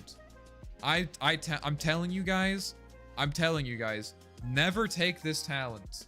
It will lose you games. Maybe it won't lose you games, but it's useless. Okay, the quadrant system is a sort of outdated way of thinking about the map. Divide map into 4 squares. Okay, let me check this. Okay, they catch him. Oh, he's dead. Okay, nice. Are they really gonna go for another kill on him?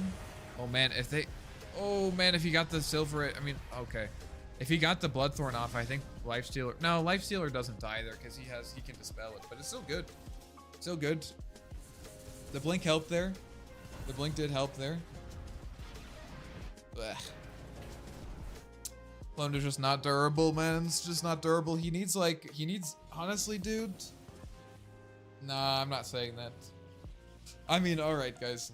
You guys know what item he really needs. If he wants an item to make him tankier against Lifestealer, what is he supposed to buy?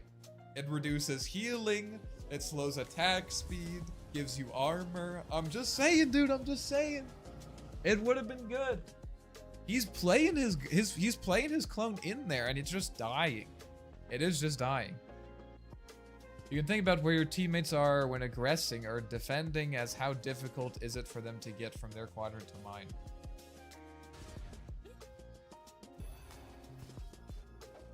I'm always like less interested in like tools, I guess. You know? Like I always want to, I guess probably due to my like philosophy and mathematics background, I'm always interested in the framework, you know? Like what is a framework that we can use that actually gives us insight about how to do something, not just tells us how to do it, you know? So like that tool is useful for actually performing well, but it doesn't actually give you insight about the game. Does that make sense? It doesn't actually help you understand it more, it just helps you perform better. Like same thing with like memorizing farming patterns. If you just know farming patterns, you're not gonna get any insight about the game. But you are gonna farm faster, right? Even if you don't understand, like, you don't have to understand why you're farming there. You just have to know where to farm.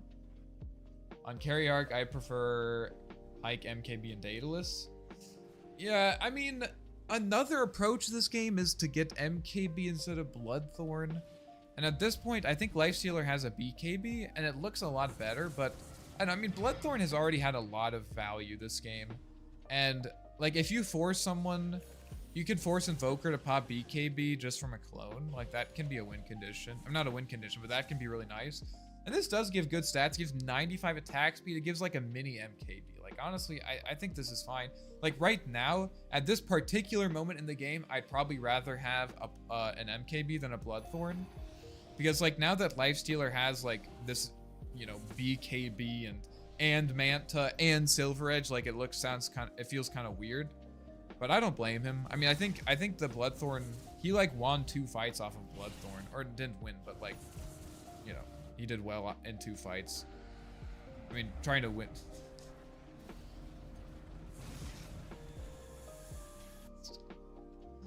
Guys, he doesn't know! He's trying. He's trying. Maybe it works. It doesn't work, bro. It doesn't. I'm not convinced that this guy has played... I'm not convinced that this guy has played Arc Warden recently, actually. He buys the BKB. Yeah, I support the BKB. He's playing against Invoker, Shaman. Ooh. Okay. Guys. Dude.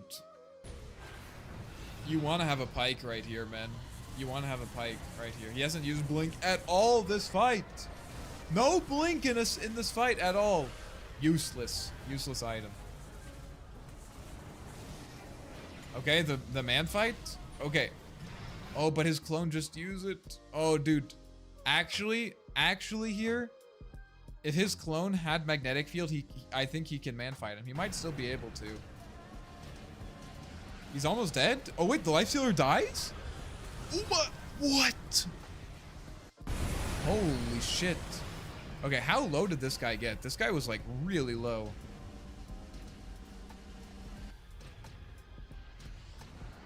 Dude.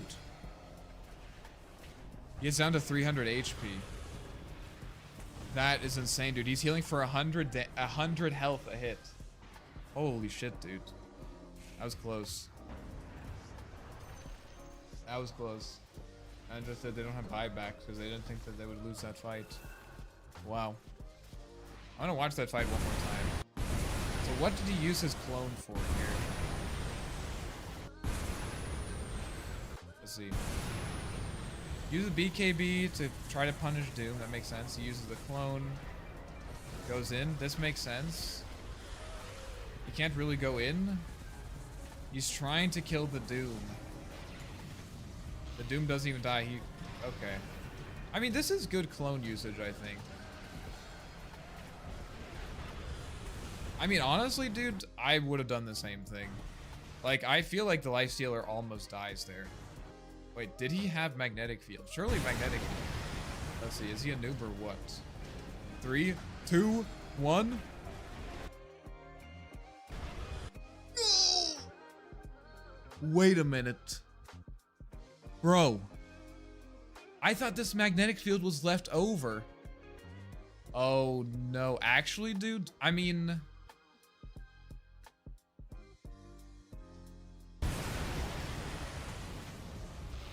I can't see Lifestealer's cooldowns. Oh, because I'm still on this player view.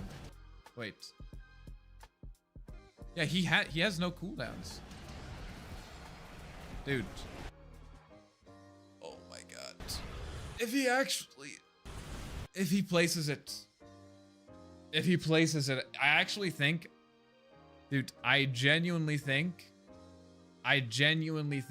if he places Magnetic Field properly there, I think he survives. Am I crazy? Is this life? He doesn't heal. What is this field? Dude. Can I see his cam? I want to see his mouse actually. Okay.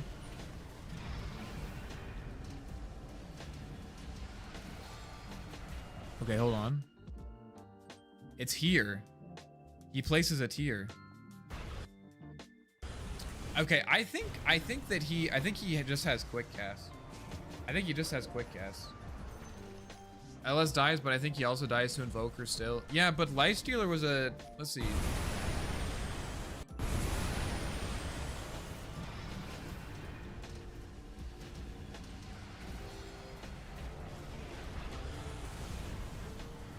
Yeah, probably you're right.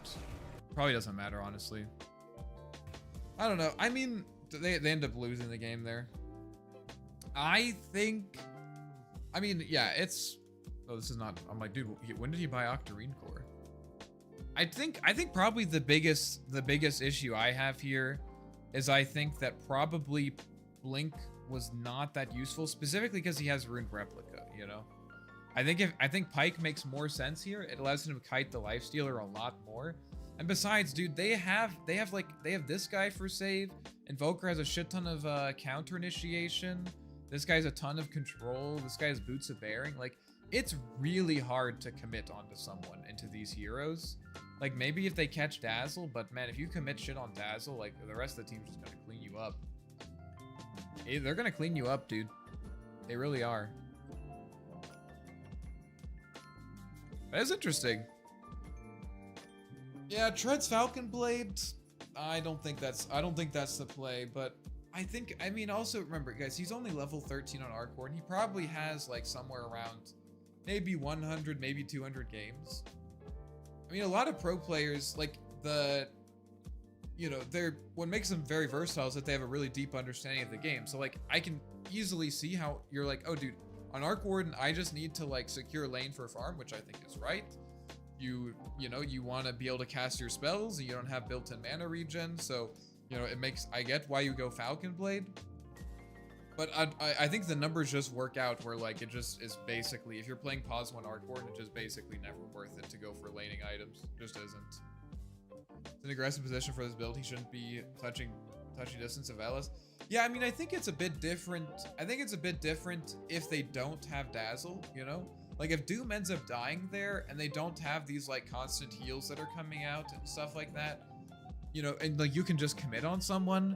Like, if you can actually kill someone or whatever and actually maybe trade your hero, I think it's fine. But into Dazzle, like, you just can't play for that commitment. It just doesn't work. Unless you're committing onto the Dazzle, which is, like, really hard because, you're just playing against, like, one of the best support players in the world, which just, they tend to be, I would say, decent at positioning.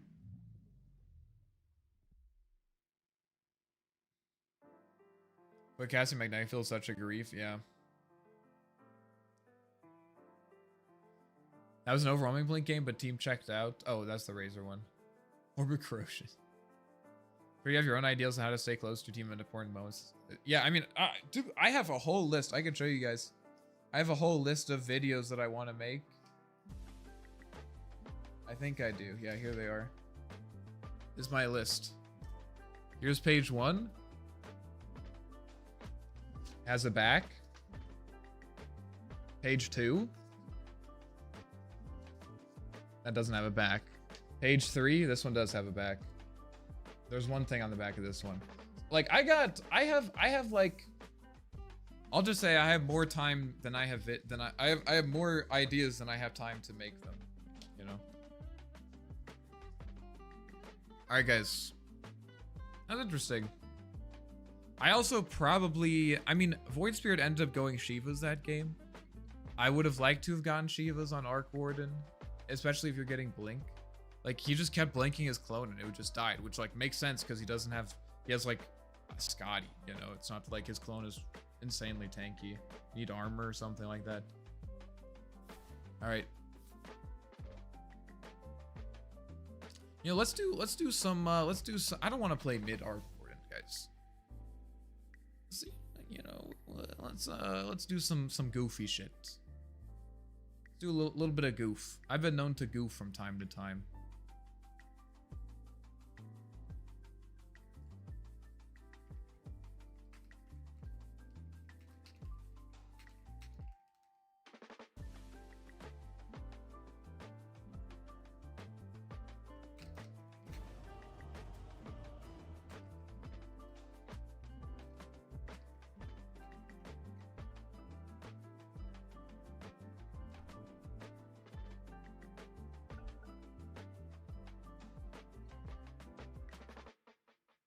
The patch changes, you're waiting for new farming patterns videos when you should check yourself. True. Travels to fix that issues, you can TP your clone into the initiator. Yeah. Yeah, I think there's a lot more interesting options. Offlane Arc Warden, dude. Let's fucking go, dude. I'm hyped. I'm hyped. Let's get this done. Let's get this done.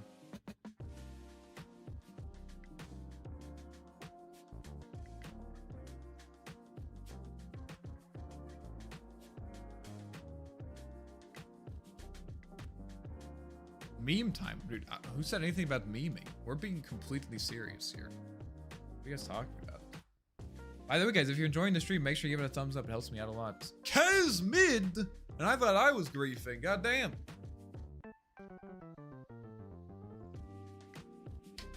Fucking Slark. Fuck me.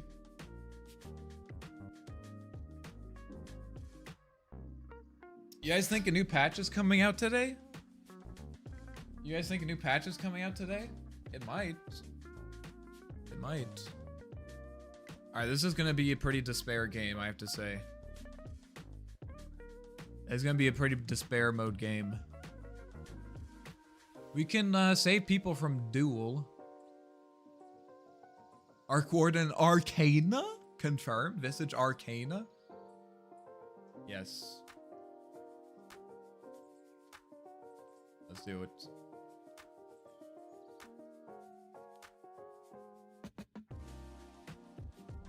Yeah, we'll have to get some games in together if they do that. Guys, do you think I would even buy the Arc Warden Arcana?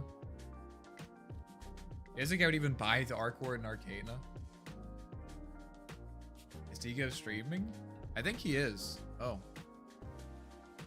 What's that? Dude, I was so excited to play against Slark, Legion, Pudge. Oh, I'm good. I'm good, dude. Don't need that in my life. I think he is streaming.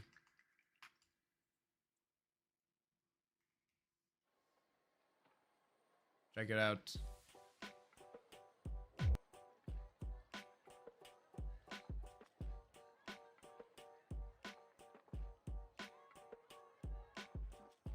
Sandpapering wood until the patch is out? Bro. He's got 6,000 viewers, dude. He's cooking something up. Damn. Is that what you guys want? You guys just want me to sandpaper wood? Ah, here it is. What the fuck? He's been at this for 8 hours? Holy shit.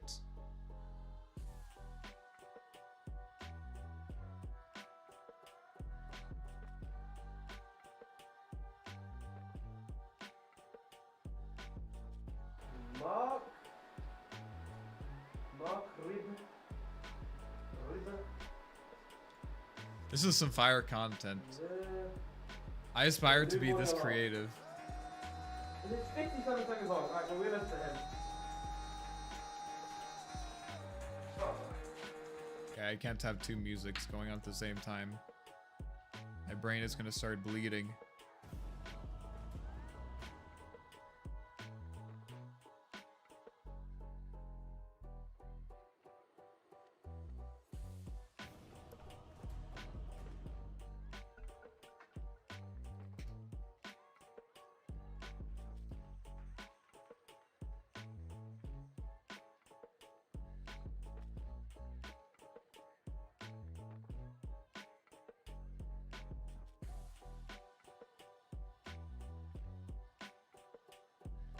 That boom, Kiritich picked Arcwarden just for Val to give him last minute emergency buffs. Yes. Yes.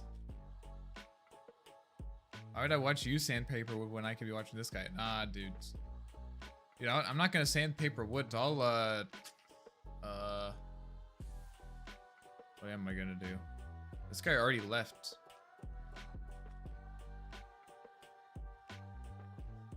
This guy already left. What's going on?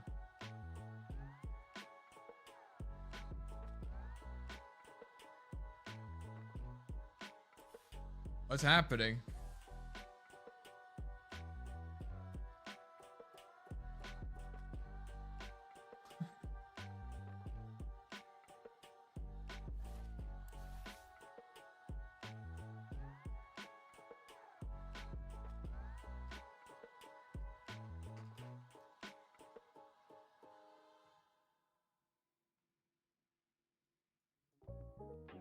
What MMR does a world drafting start? 8.5k.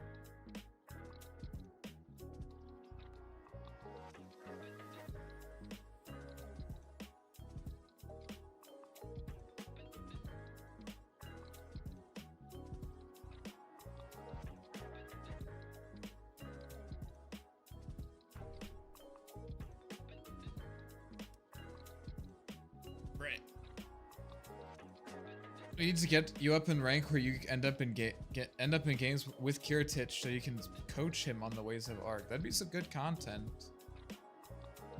I don't know if I have it in me to try to climb to like 10k or something. I'm happy to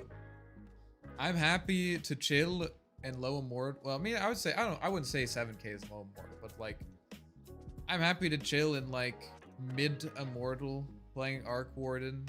I mean, I think if Arcwarden actually becomes a good hero, I mean, I think I could get to like 9 or 10k. I mean, I think like I would say I win probably 70 to 80% of my lanes. And if Arcwarden gets to a point where like the hero can actually convert, like I would say at right now, Arcwarden is in a position where if you win your lane, you like, then you get to try to win, you know? If you lose your lane on Arcwarden, the game is going to be almost unwinnable unless your side lanes do insanely well. That's what I would say. Like right now, winning your lane on Arc Warden is not an advantage, it's a prerequisite. Like you need to do that in order to like get to a 50% win rate on the hero. Like if you're winning your lane like 70% of the time, then you should have about a 50% win rate on the hero. Which is like crazy. It's like a hero that is like not even like it's not like, okay, like if you're like talking about Viper or Huskar or someone like that, right? Like on one of those heroes, like yeah, obviously you're gonna win 80-90% of your lanes because that's just what the hero does, you know? That's literally what the hero does. But on Arc Warden, like that's not really what the hero does. That's like if you don't go Midas on the hero. Yeah, exactly. Exactly. If you win your lane and you purchase a Midas, then you get to start playing Dota. Then you're on a even playing field. Exactly. Gotta find you a Russian translator too. I'm hiring. Guys, if you wanna translate videos for me, I'll pay you half. Bro, I'll pay you like half of what the videos make, which is somewhere around $2. Are you excited yet? Dude, I'll pay you 100%. Actually, no. I'll pay you half of what the video makes. Which will be something like $2 or so, something like that. Oh, you don't want to? Oh, unlucky. Ah, dude, I guess I get to keep all 4 for myself, baby. Let's fucking go. Hell yeah, dude. I get to keep all $4 for myself. Dude, if I make enough videos, I might even be able to afford groceries this month. Hell yeah. I might even be able to afford groceries. We're playing against Luna, I think, and this guy, Io. You a Norwegian translator too? Well, then we're gonna have to split it, all right? Because if we're doing Russian and Norwegian translators, you'll only get 25%. Oh my god. How do you say Arc Warden? How do you say Arc Warden in Norwegian? Like, what would be the direct translation to Norwegian? All right, we're playing against Io Luna, I think. Yeah, we're playing against Io Luna, unless that's mid laner.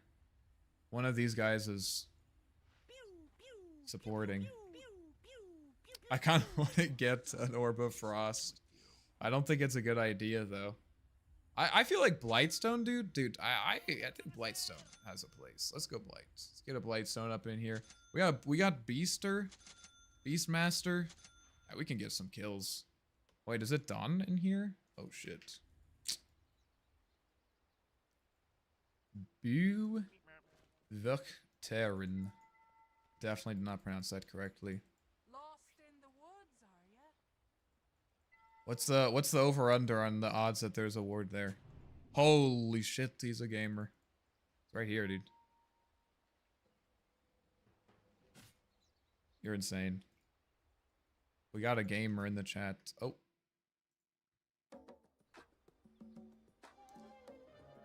It's with an O. Vokturn.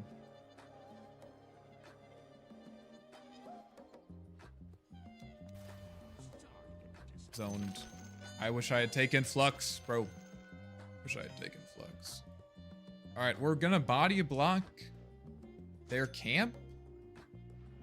Or no, we're gonna sentry block their camp because I can't afford to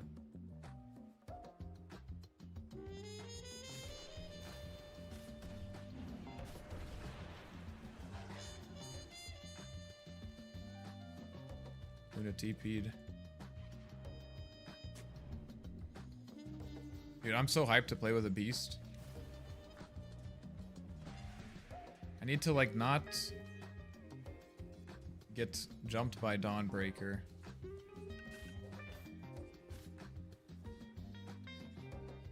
That's a good position.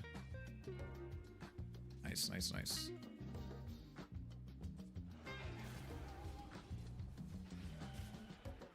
Not gonna give him the camp block for free.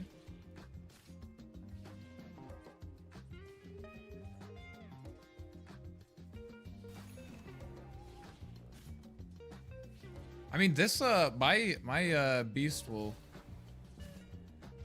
vibe it up if he's just fighting the Luna. Kind of running out of mana, but it's fine. I need to get boots against deep. Actually, you know what? Let's get a magic stick. We're gonna cast some spells here.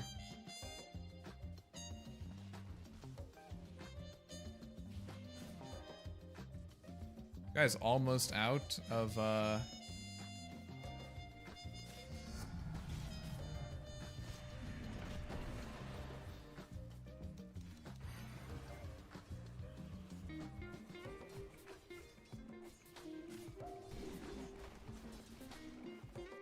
pretty good little trade.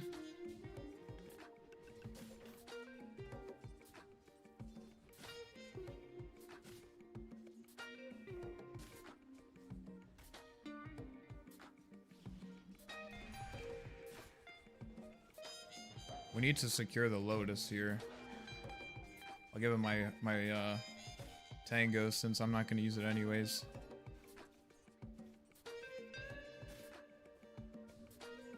Can we push the wave so we can get the Lotus?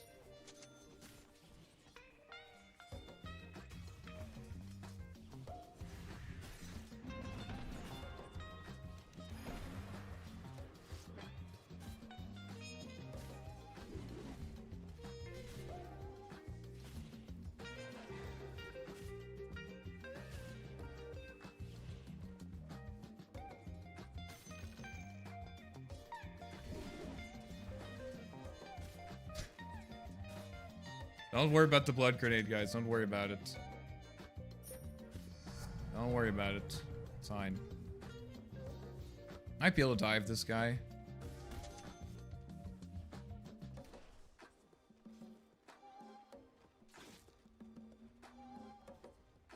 Can we dive this guy?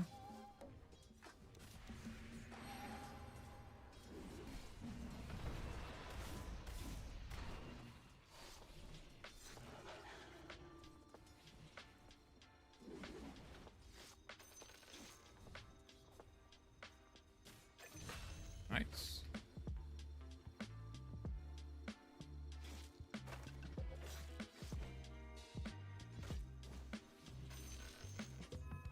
With my clarity. Dude. It's too fast.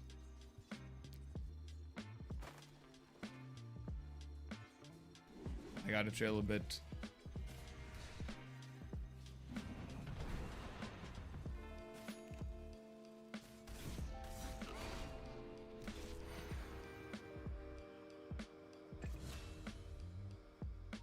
May need some help here.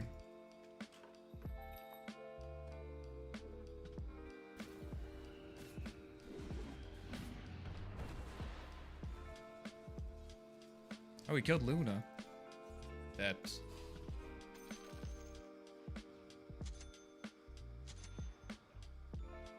And I really want boots, but I gotta get regen here. I'm pulling. Raindrop? Raindrop doesn't matter that much in this lane. I need to if I get movement speed, I can basically avoid all the damage.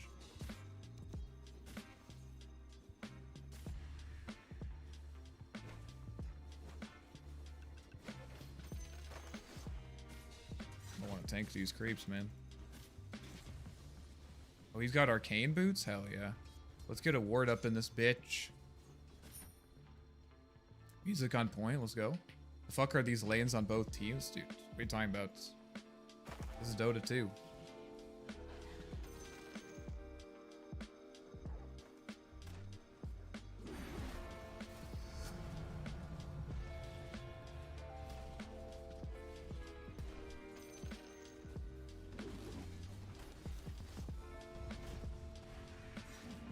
mean, he's super low. I'll take that. Got our boots. Be nice to have a point in magnetic field since this guy has he has 2 points in his summons. See though, we got Zeus against Tinker, guys. This should be easy. Oh, he's dying. Interesting, interesting. Probably just gonna go for the wisdom. All right, what are we buying here? What are we buying here?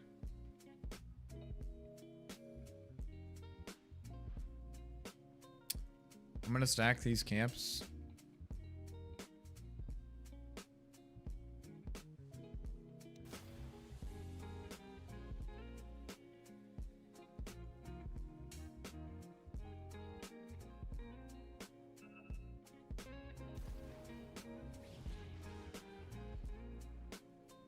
I don't think I'm gonna get either of these actually. I got one of them. I got one of them. Alright, we don't care about Tinker rotations. We only care about portal rotations, so we're gonna just ward the portal. It's gonna give us less information about what's going on in the lane, but my Beastmaster is insanely juiced, so that doesn't really matter that much. Oh, shit. I'm like, someone's coming. It was my lion.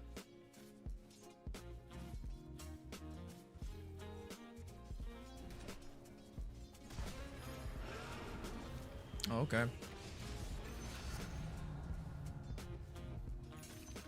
Okay.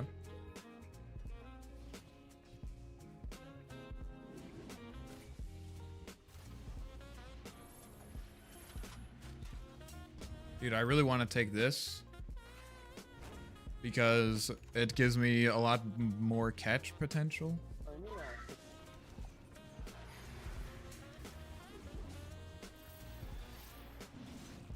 Going on different people. But just back, Io's top. I should have gone on Tinker.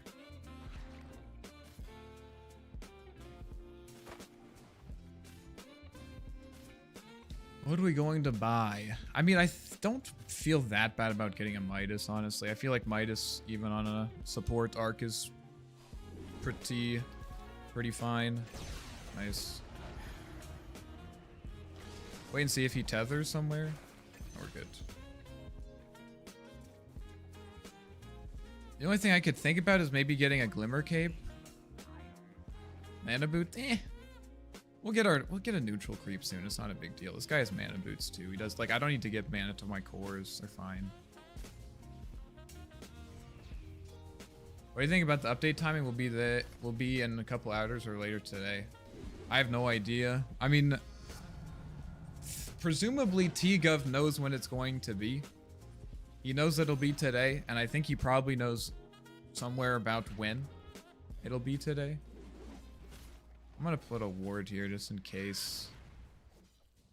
I don't want them to see my beastie. There was a sentry there. I'm gonna help Zeus play mid. Stack. I'm gonna stack triangle. There's our mana regen. Take Dormant, Curio. Yeah, I mean, Beast is gaming it up. Beast is gaming it up here. 2, 3. They're actually an update supposed to be coming out. Yeah, I mean, I think there's like a pretty high certainty that there's going to be an update today. Be pretty crazy if there wasn't, because the TGov stream. That guy usually has inside information. Don't tell the feds though. Wait, you don't have Zed on this patch right now? It's buffed or nerfed? Oh, the hero's not good. It's not good. Which is exactly why I've been spamming him. That's guys. Real Arc Wardens players. I want to use my clone to push this tower. Real Arc Warden players. We play Arc even if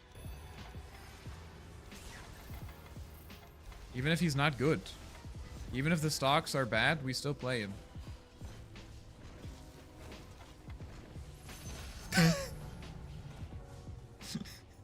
Fucking Tinker players, dude. Fucking Tinker players. Here's only as good as the players playing it. Yeah. I would say that's the upper bound. That's the upper bound, but there's also a bound on how good the hero is too, you know? If you know what I'm saying. I don't really know what to do now, dude. I guess I just like hang out, stack camps. So I would need people push the ceiling what's possible, true.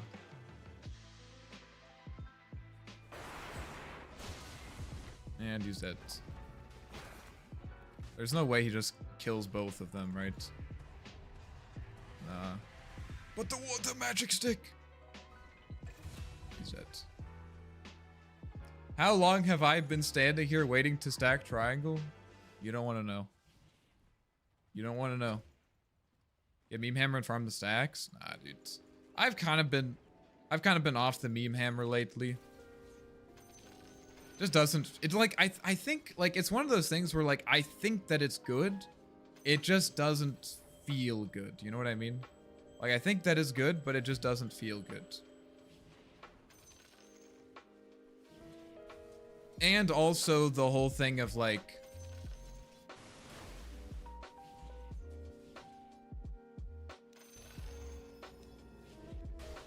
I'm here.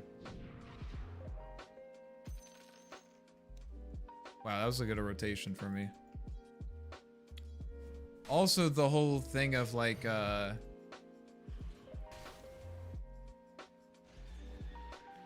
it tends to make my teammates very upset when I do that, which often also does not make it easy for us to win. Triangle was giga stacked.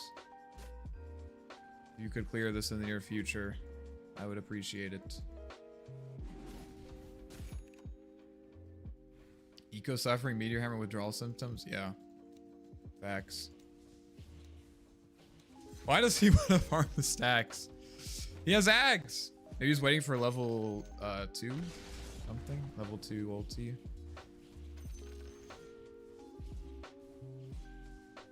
Okay.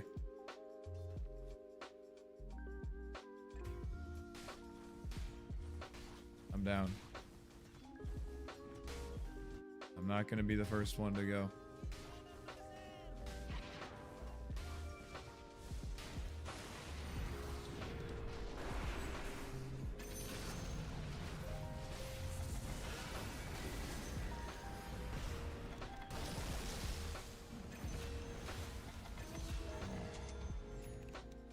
Okay.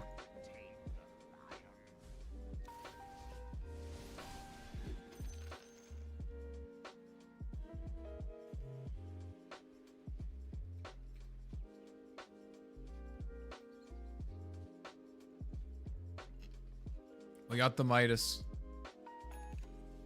Midas online, boys.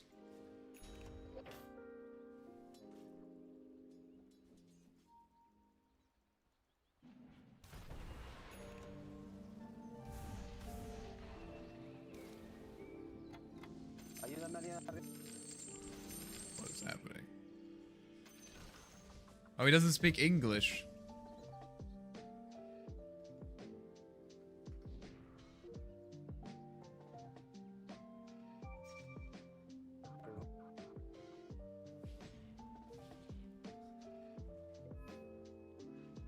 I've never met someone so reluctant to farm stacks. You might have seen that. Solar Crest? Bro.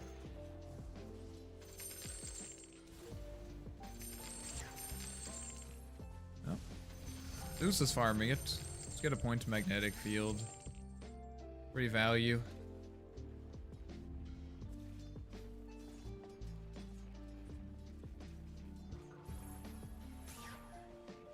Oh, that's not good.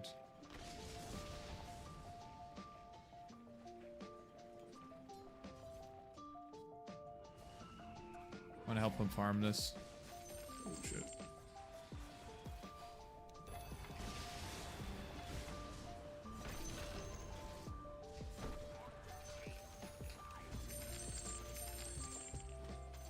Kinda wouldn't mind getting like a random shard here though.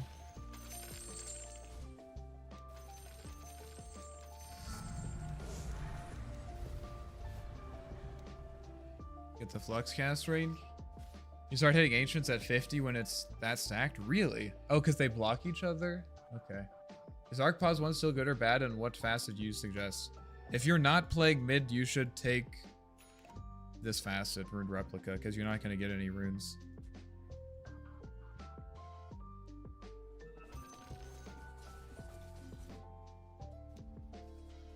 And I think it's still like completely fine.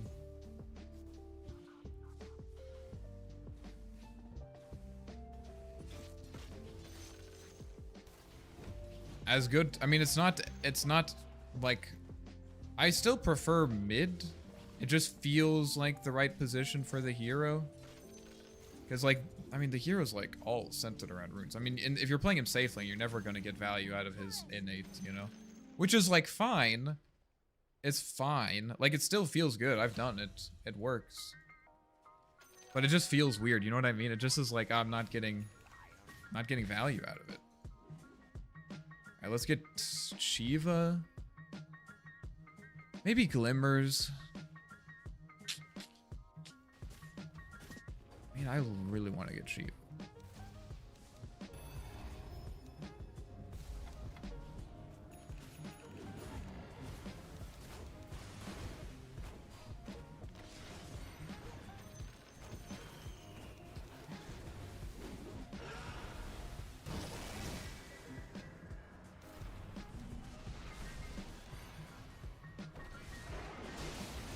Oh, nice. I haven't bought any wards this game, guys. I just realized that. They bring up Runeforge in the next patch. I'll donate $100 when my paycheck comes through. Let's make it happen. Let's make it happen. Let's do it.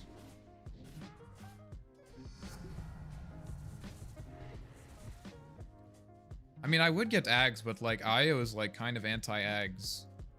Literally doesn't work. Okay, guys, tell me, how bad would it be for me to buy a Maelstrom right now? Like, it wouldn't be that bad. It really wouldn't. You know? Like, it really wouldn't be that bad. It would be pretty bad, but it wouldn't be, like, that bad, right? I guess I literally just took damage reduction on my...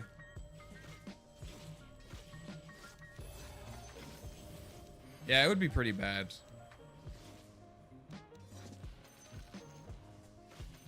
It would be pretty bad.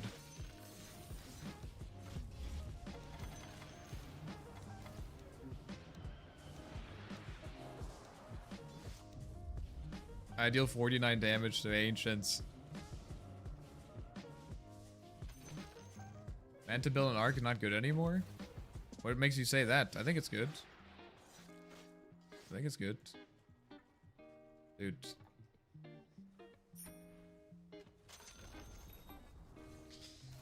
Oh my god. I can't be stopped. Guys, I cannot. I'm telling you what, guys. I literally cannot figure out why I keep losing on this hero. I literally cannot, like, I have no idea why I keep losing on this hero. It's not like I'm 4-1-7 at 19 minutes, you know? Like, I'm stacking camps. Like, what is the problem? What is the problem? I don't get it. I really don't. Wait, you're saying it's the build?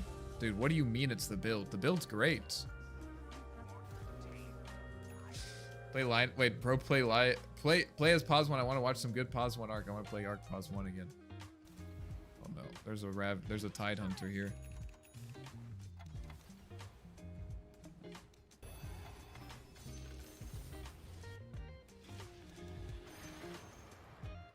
Maybe get some Arc Ward and Pause 1 in here.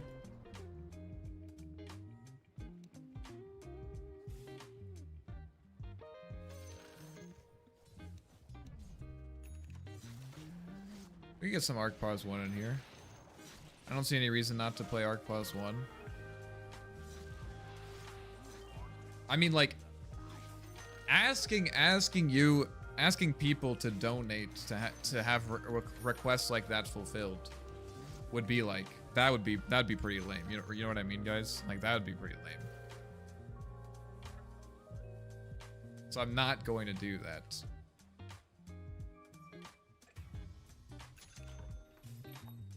I got Radiance.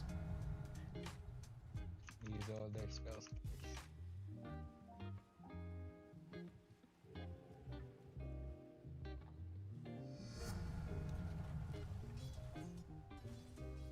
I do believe that Tinker in the late game is pretty terrible.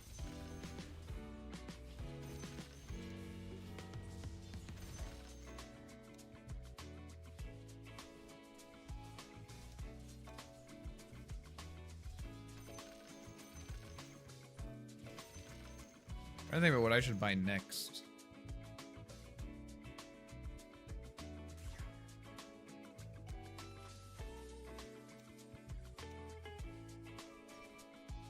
Mira, mira, Luna, mira la luna. They found him.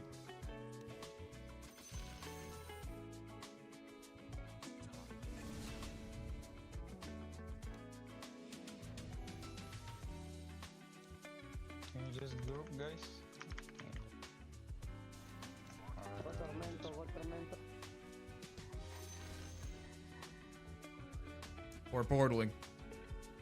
Maybe travels? Yeah, I'm thinking about travels. I was thinking about pipe or glim or something like that.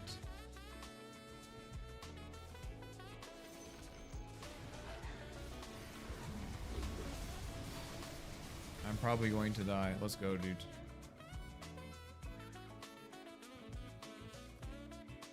We did it. Let's do better. Our carry is good in lane, but he needs the game to go past mid game to shine. I mean, like, Arc Warden really wants to be pause 1. Like, he really, really wants to be pause 1. You know what I mean? But it just like, he just doesn't. It doesn't, like, it's not bad, but it's like not good. You know, it just doesn't feel right. Because, like, his spells are so good against solo heroes, you know? Like, his laning is so strong. Ideally, if you're gonna play Arc Warden, ideally what you would want is to have, like, some hero as a safe laner who can play like a mid laner in terms of tempo. Like, which is what people have actually done in the past.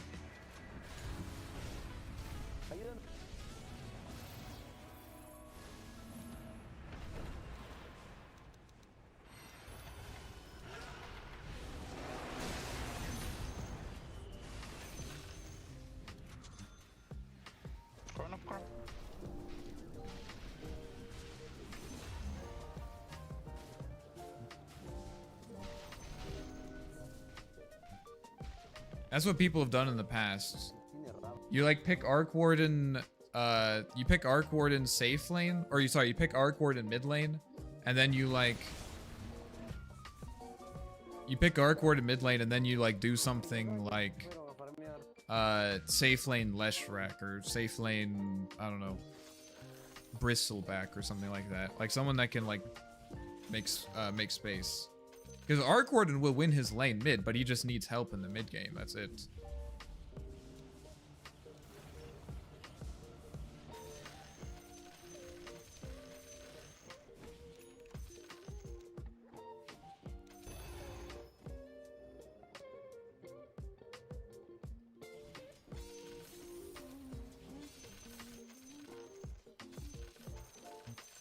I'm farming it up, boys. I'm farming it up. I think this is the right thing to do. I may be biased. That's possible.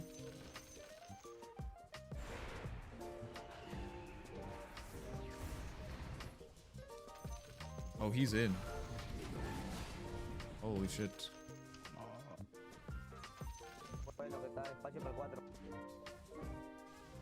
I'm gonna go out on a limb and say that seeping into their vision was not a good idea.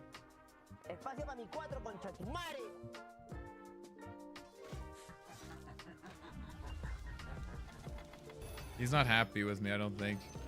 Which is reasonable.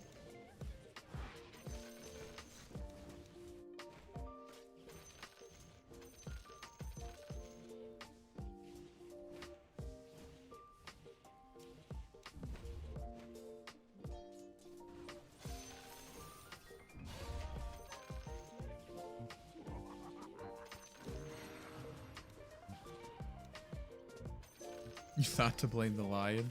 I should have. I should have. Look at this.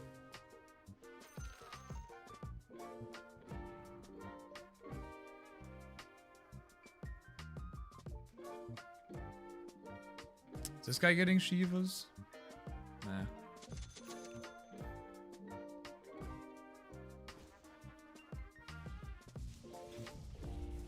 Maybe Mjolnir? I'm not gonna do that.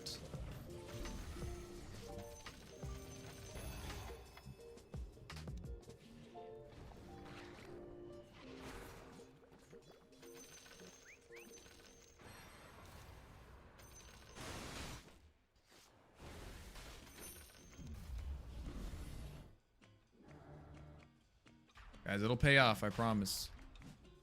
Do you play Pango? I probably have like less than 10 Pango games or something.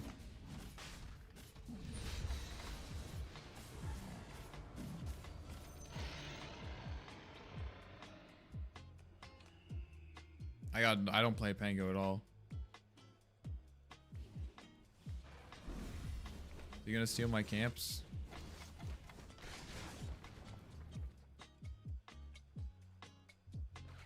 Yeah, dude. Have fun with that.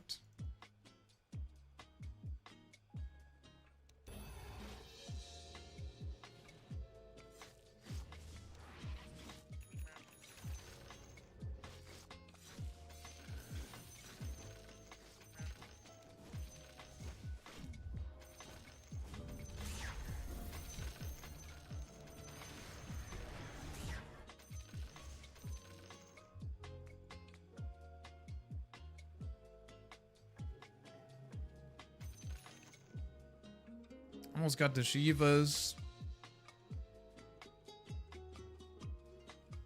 It's like looks like that's an illusion.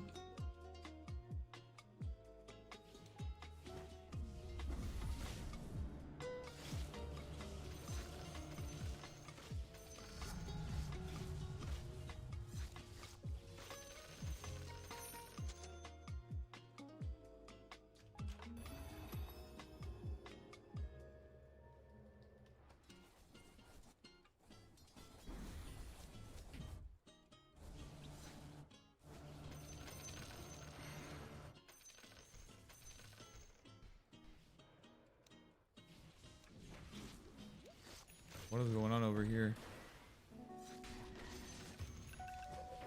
He has an orchid. Maybe I tilted him.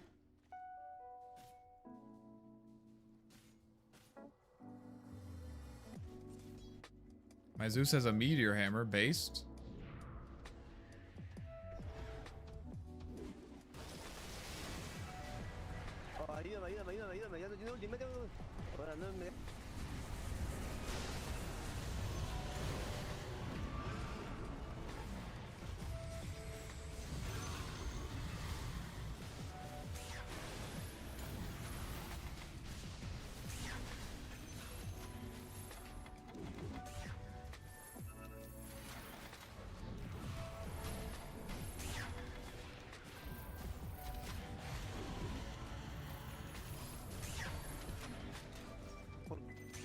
Well,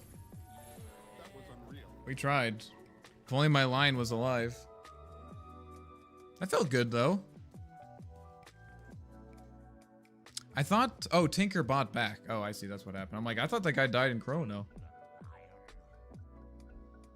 The patch comes out today. Are you going to do a full patch analysis, or will that be tomorrow before Dark Souls 2? It depends when it comes out. If it comes out, like, right as I'm ending stream, I won't do it. We'll see. Tinkered too hard.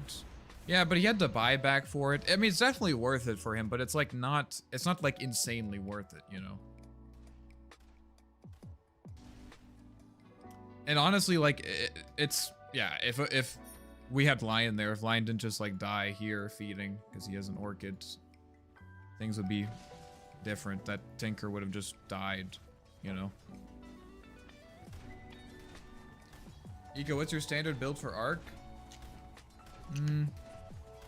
I mean, I don't have a standard build myself. But if you're like looking for like kind of an overall good build, I would say like Mjolnir. Oh, he wants that, fair enough. I would say like Mjolnir and Mjolnir into like Shivas, into Overwhelming Blink, into like Scythe of Vice, into like Parasma is probably like, I think that feels like kind of like the easiest way to play Arc Warden right now. Get like an Octarine Core maybe too.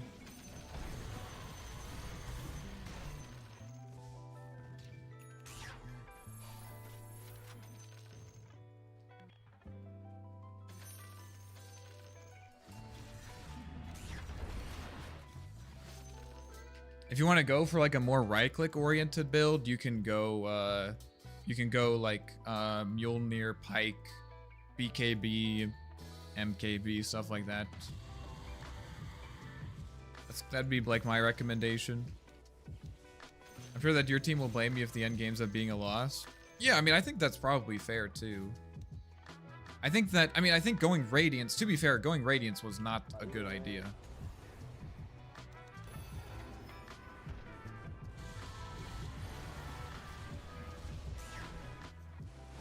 Like I don't think it made the game unwinnable. I think Lion like feeding right before our Aegis fight, that was a big problem. But I think it would have been smarter to just get like Glimmercape and play with the team. But it's also kind of easier to play this way. Because like I do think that we beat them late game. Like we have Faceless Void and Tinker doesn't actually scale that incredibly well. But, I mean, there's definitely a better way to play this, like, without a doubt. I need to find Tinker in this fight.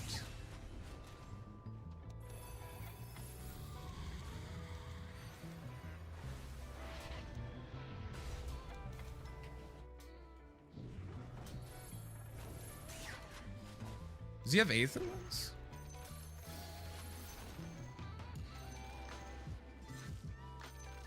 He does have Aether ones. Okay, that makes sense then.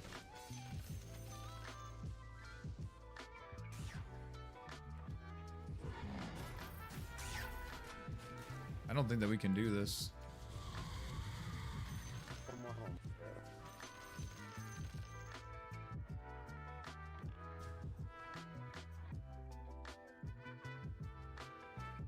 I think that, like, considering how easy to execute a build is like, important. Like, yeah, again, that game that we played yesterday with the Razor, who like kind of lost his shit. I mean, I think like, again, playing with him, I was thinking about it last night. I think like playing with him aggressively, like it could have worked. And I think like probably theoretically, like if you play both builds perfectly, I think the build that he wanted me to do probably would have been better, but it's not as easy to execute, you know? Like, the easiest to execute build is just get, like, Boots of Travel 2 and just, like, push side lanes and all that stuff. It's just, like, that's just, like, way easier to execute. And then you just, like, wait for them to do some stupid shit on the clone. Like, it's just, like... I was talking about this in a coaching session. That, like, basically, once you get past the mid-game on Arc Warden, as long as things aren't, like right now, basically, like, literally right now, all that we need to do is just, like, not throw, and we will eventually win, you know? Which I know is, like, sounds... I mean, that's true on any hero, but, like, since the hero is, like, so defensive and greedy, like, you literally just have to, like, not do stupid shit, you know? And, your clone will slowly whittle away their sanity, you know? You'll slowly just, you know, get buildings and force heroes into weird positions. You'll get to insane gold. Like, it just works out. You know what I mean?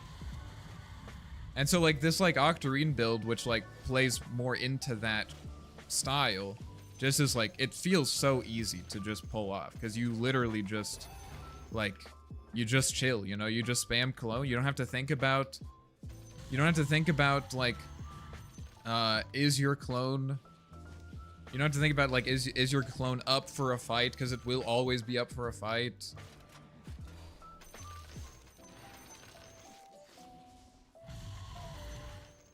It just, I don't know, it just feels so easy.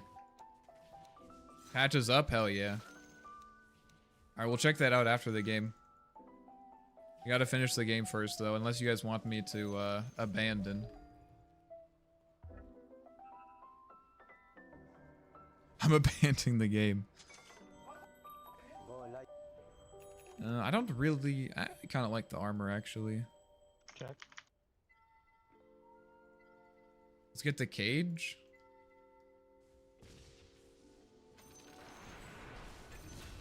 Oh. Get the cage and,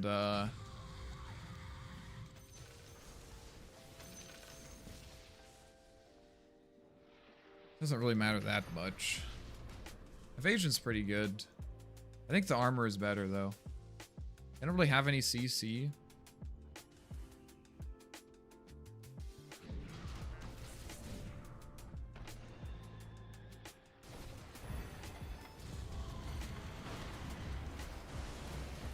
Just zoning them. I gotta keep canceling Tide's Blink, basically.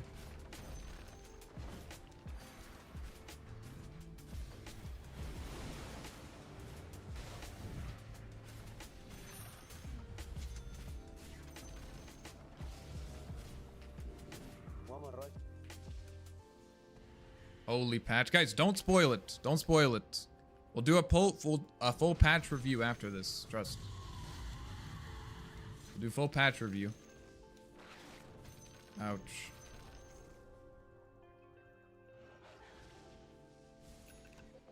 Alright, you guys know what we're buying next.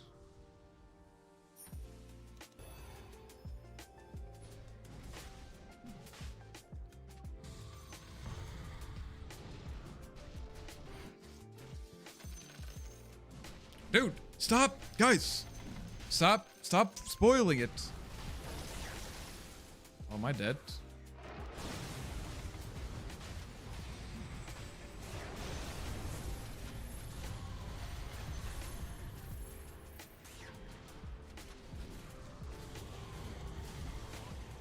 Catch the Tinker.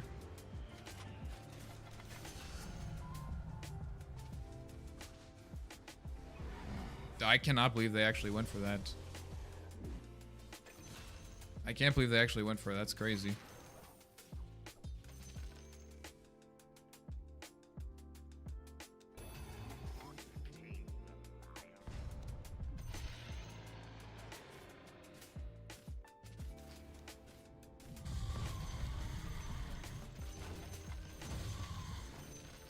Guys, is this not the most farmed Pause 4 Arc Warden that you've ever seen? They remove Facet? Alright, if you guys keep spoiling it, I will ban you, okay? I'm not joking. Please don't spoil it. Please do not.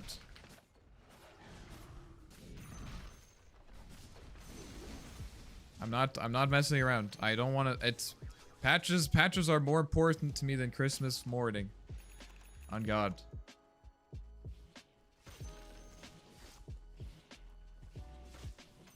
It's okay if you read ahead, but they removed Arc Warden. Oh, it's over.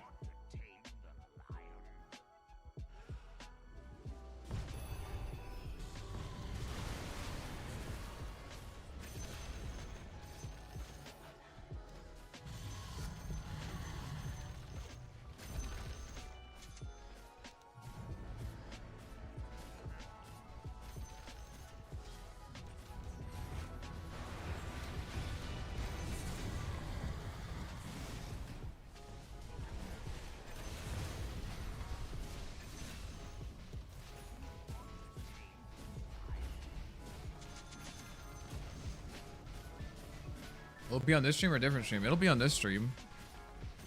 It'll be on this stream.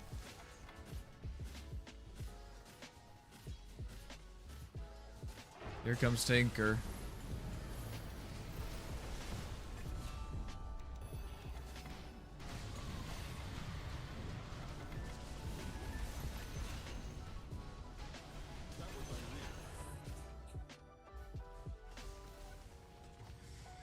This Arc Warden is -1. Yours an Arc Warden fan from Bangladesh here. Yo, I appreciate that, Rafid Chowdhury. Chowdhury. Chowdhury. That's pretty funny. Patch! The patch! Guys, the patch of Dota.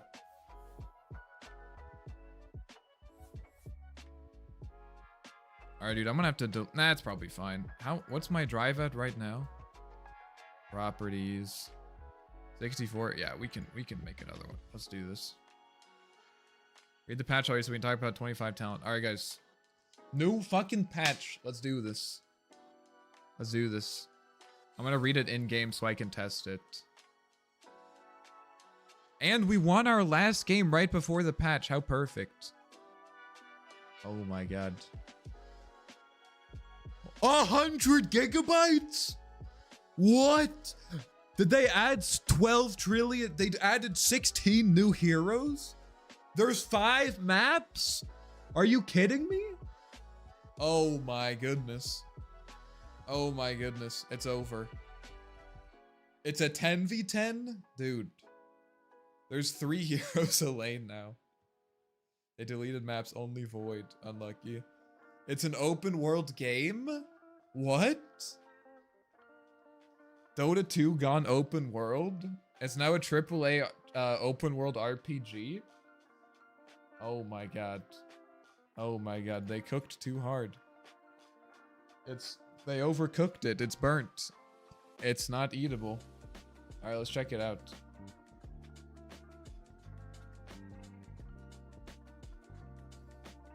Let's check it out, guys.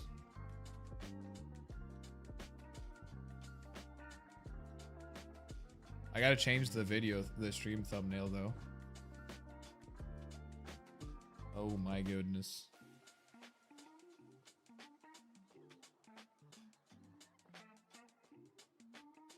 Oh my goodness.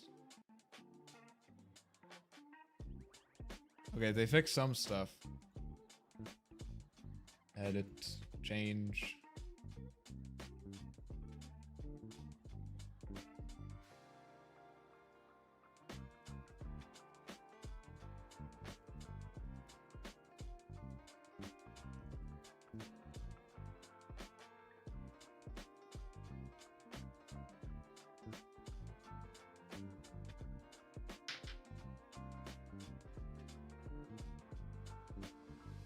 What? Okay, so that's add an overhead indicator when consumables be consumed or being used on ally given to one. Wait, didn't they already do that?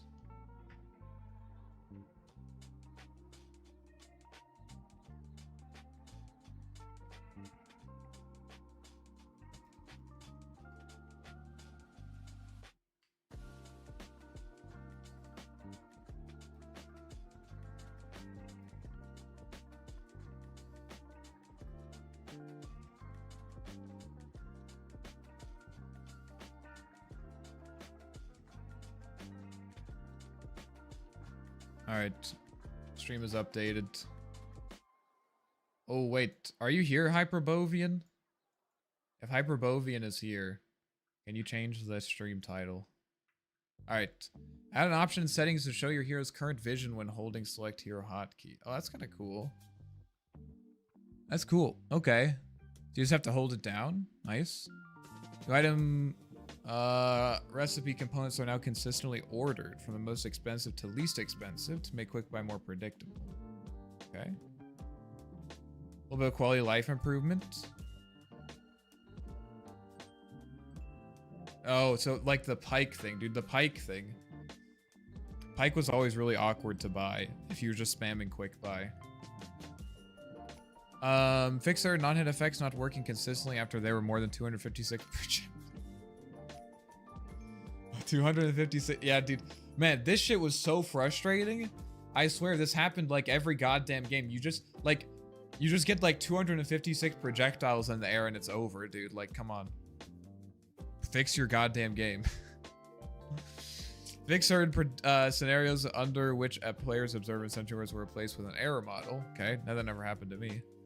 Trying to craft neutral item when your inventory is full and your neutral item slot is occupied with an innate will now fail. Okay, that's good.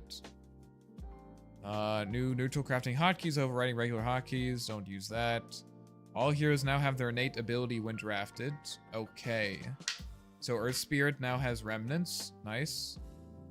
You don't have to draft Magnetize to get remnants.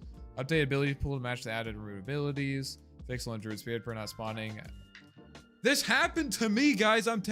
This happened to me. That happened to me. Dude, that shit was so frustrating. I was like gonna do a bear build and then it just stopped spawning. It literally just despawned sometime and never came back. Oh my god. Fix rearm not granting keen conveyance. Oh, I thought that was intentional. Okay. Fix Segi's reactor is not working with Largo's active chart. Alright, these are all good things. And something GPU. Alright, let's go. The big boy. Gameplay patch. Let me change the Twitch info. Wait. Gameplay update. Here we go.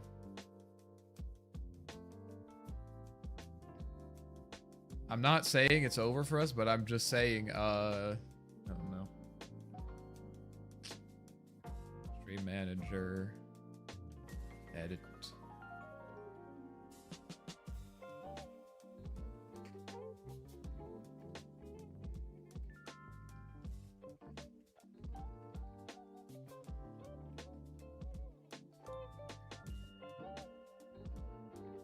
Can't believe they removed Arc Warden. Guys, I'm not falling for it this time. Not this time. Alright, let's check it out. Facets removed from the game! Oh, dude. I actually liked Facets. I get it. I understand. But it was just such a fun thing to have. You know, it's like kind of some weird things, but it also, yeah, I get it. I get it. I heard that people were talking about them doing this for a while. But I don't know. It was just kind of fun to have like two little different ways to play a hero. But yeah, I get it. All right, it'll be interesting to see what they do though. Innate abilities, because I mean some facets like really defined heroes, like Faceless Void Time Zone versus Chronosphere. Like what happens? I don't get it. Well, I mean, Dota's complicated enough already. And like basically adding like subclasses to each hero makes it even more complicated. So like the game doesn't need to be more complicated. And also like think about like what facets would do, you know? I mean, outside of facets, heroes have their certain strengths and weaknesses, right? So if facets are modifying their strengths and weaknesses, right? If facets are modifying heroes' strengths and weaknesses, then like depending on what facets some heroes have, they may be like more versatile or whatever, you know? Which is kind of weird. You know, like it's nicer, it's just kind of nicer to have heroes that are just like, you can play it this way. I mean, not often did the facet matter. Sometimes it gave you a little bit more information. The facet depth was cool. Oh yeah, I agree it was cool, but I'm also not sure that it was good for the game, you know? Because like either facets are trivial, like they don't really matter that much, or like Invoker wasn't really that. I mean, I think Invoker's facets were done well. I think there were a lot of facets that were like, it literally doesn't matter which one you pick. Like they just like both are like kind of whatever. Or there was like one facet that you always take, you know? Like either it didn't matter, the facets like really didn't matter at all. There's only one facet that you take, it's well implemented, or like the ideal I guess the ideal situation is well implemented, or like having the multiple ways to play the hero made it like too versatile in a way, you know? Like for example, Hoodwink, you know? Like, dude, fucking Hoodwink facet, no one ever took the faster sharpshooter cooldown one, you know? It's also just too much to balance. Anyways, I think it's fine. I get it. Though I am kind of disappointed. Innate abilities no longer scale with other abilities level. Okay. All innate abilities that use to scale with other abilities now provide unchangeable bonuses or approved per level. Okay. So like not ultimate, not scaling off ultimate or anything. Those that provide the hero level, base value, increment value, some also have some level. Okay, we'll see how this works. Added UI icon that shows which parameters increase with hero's level. Nice. Okay. Yeah, fair enough. It's mostly affects heroes that were reworked in patch 7.40. Okay. Flag bearer creep experience bounty increased by 3. Okay. Fix first +1 siege creep timing decreased from 35 to 30. Okay, so double siege creep timing is earlier. So maybe you can set up some earlier pushes around 35 minutes. Yo, what's up, Dark Sun? How's it going? Invoker facets were bad. What? Okay, if any facet in the game was well implemented, it was Invoker's facets. And maybe Chen's as well. But also Chen, basically, people only took the Hellbear or the Mana Burn. Dude, you can't say that Invoker's facets were bad. Are you kidding me? That was like probably one of the best. It was forcing you to go only one item build. What? What do you mean? It literally had it's literally 3 different builds. I don't know, dude. That's a wild take. Second +1 is at 60, okay. There's the meeting point lane creeps towards the off lane. Oh, okay, so this is going to make it harder to block. This is going to make it harder to block the enemy creep wave to end up under tower. I think this is a good thing, but it is going to make some offlaners a lot weaker. But I do think it's good because this shit was so annoying to deal with, you know? Like it's just fucking weird, you know? It's just fucking weird. I'm all for like weird, like people discovering weird stuff. Like I think that's good. Like I think that's what gives Dota its personality is like I still remember the patch when like Centaur would just cut creeps in front of the tier 3 at like level 1. Like that was weird. But also we don't need to have that as a game like always in the game always, you know? It's just because it's like it was kind of annoying to deal with, you know? Like there wasn't that much that you could do. Because if your carry goes and like walks up and tries to block, maybe he gets punished. It's just kind of weird. Like in that Battle Cup game we had? Yes, exactly. Hopefully that nerfs this too. Well, no. Well, this doesn't nerf lane pulling. It just makes like literally the level 1, what people do where they block the enemy safe lane wave so that the wave ends up under their tower, which makes the second wave end up much closer to the offlane tower. It's going to be much harder to pull that off. You're gonna have to it's either gonna be impossible, you're gonna have to like giga block it or something, which will make it much easier to punish. Because like right before this was the case, as long as they blocked it for like a few seconds or something, it would end up under the tower. So I think this is good. Okay, effective until 7:30 mark. Okay, all sections currents now get max movement speed bonus of 150. Okay, cool. Tormentor spawn preferences have been switched, so now they're with Roshan. Okay. Unyielding shield base vary increase from 2,000 to 3,000. Okay, so it's like way harder to do this Tormentor. Holy shit. Upgrade per minute increase. What? Oh, but the regen is lower. Okay, so it has more health, but the regen is lower. I mean, if it takes you, as long as it takes you longer than, let's see, 20. What's 3,000 to, what's 1,000 divided by 20? Like, what, 500? No, 50. So as long as it takes you more, than 50. So this is still harder. It's still harder. As long as it takes you less than 50 seconds to kill the Tormentor, it's still harder, but okay. Upgrade is increased. Well, they're still increasing this too. Reflect base damage reflected decrease. Oh, 50% to 30%. Okay. So it's now reflecting 1,000 damage base. Now reflecting 1,000 damage base. So 30% of 30, 3,000. What's 30% of 3,000? 10% of 3,000 is 300 times 3, so 900. Okay, so it's like it's actually reflecting less, like less total damage. It's gonna be about the same with the regen. Maybe even a little bit more, but it's basically about the same. Reflect rays can now be seen by holding the Alt key. Giant base damage decrease. Okay. No longer deals damage to neutral units. That's nice. Oh, to neutral. Oh, so not. That probably doesn't count. That probably doesn't count controlled units. Oh, they swapped it. Oh my god, dude. It's gonna take me like 3 months to figure this out. Why did they do this? Bro. I'm gonna have to like triple guess. I was already having this issue before. Alright. Whether trying to Lotus Pools reverse their cooldowns. Reverse their cooldowns. Oh, so it starts going in the opposite direction?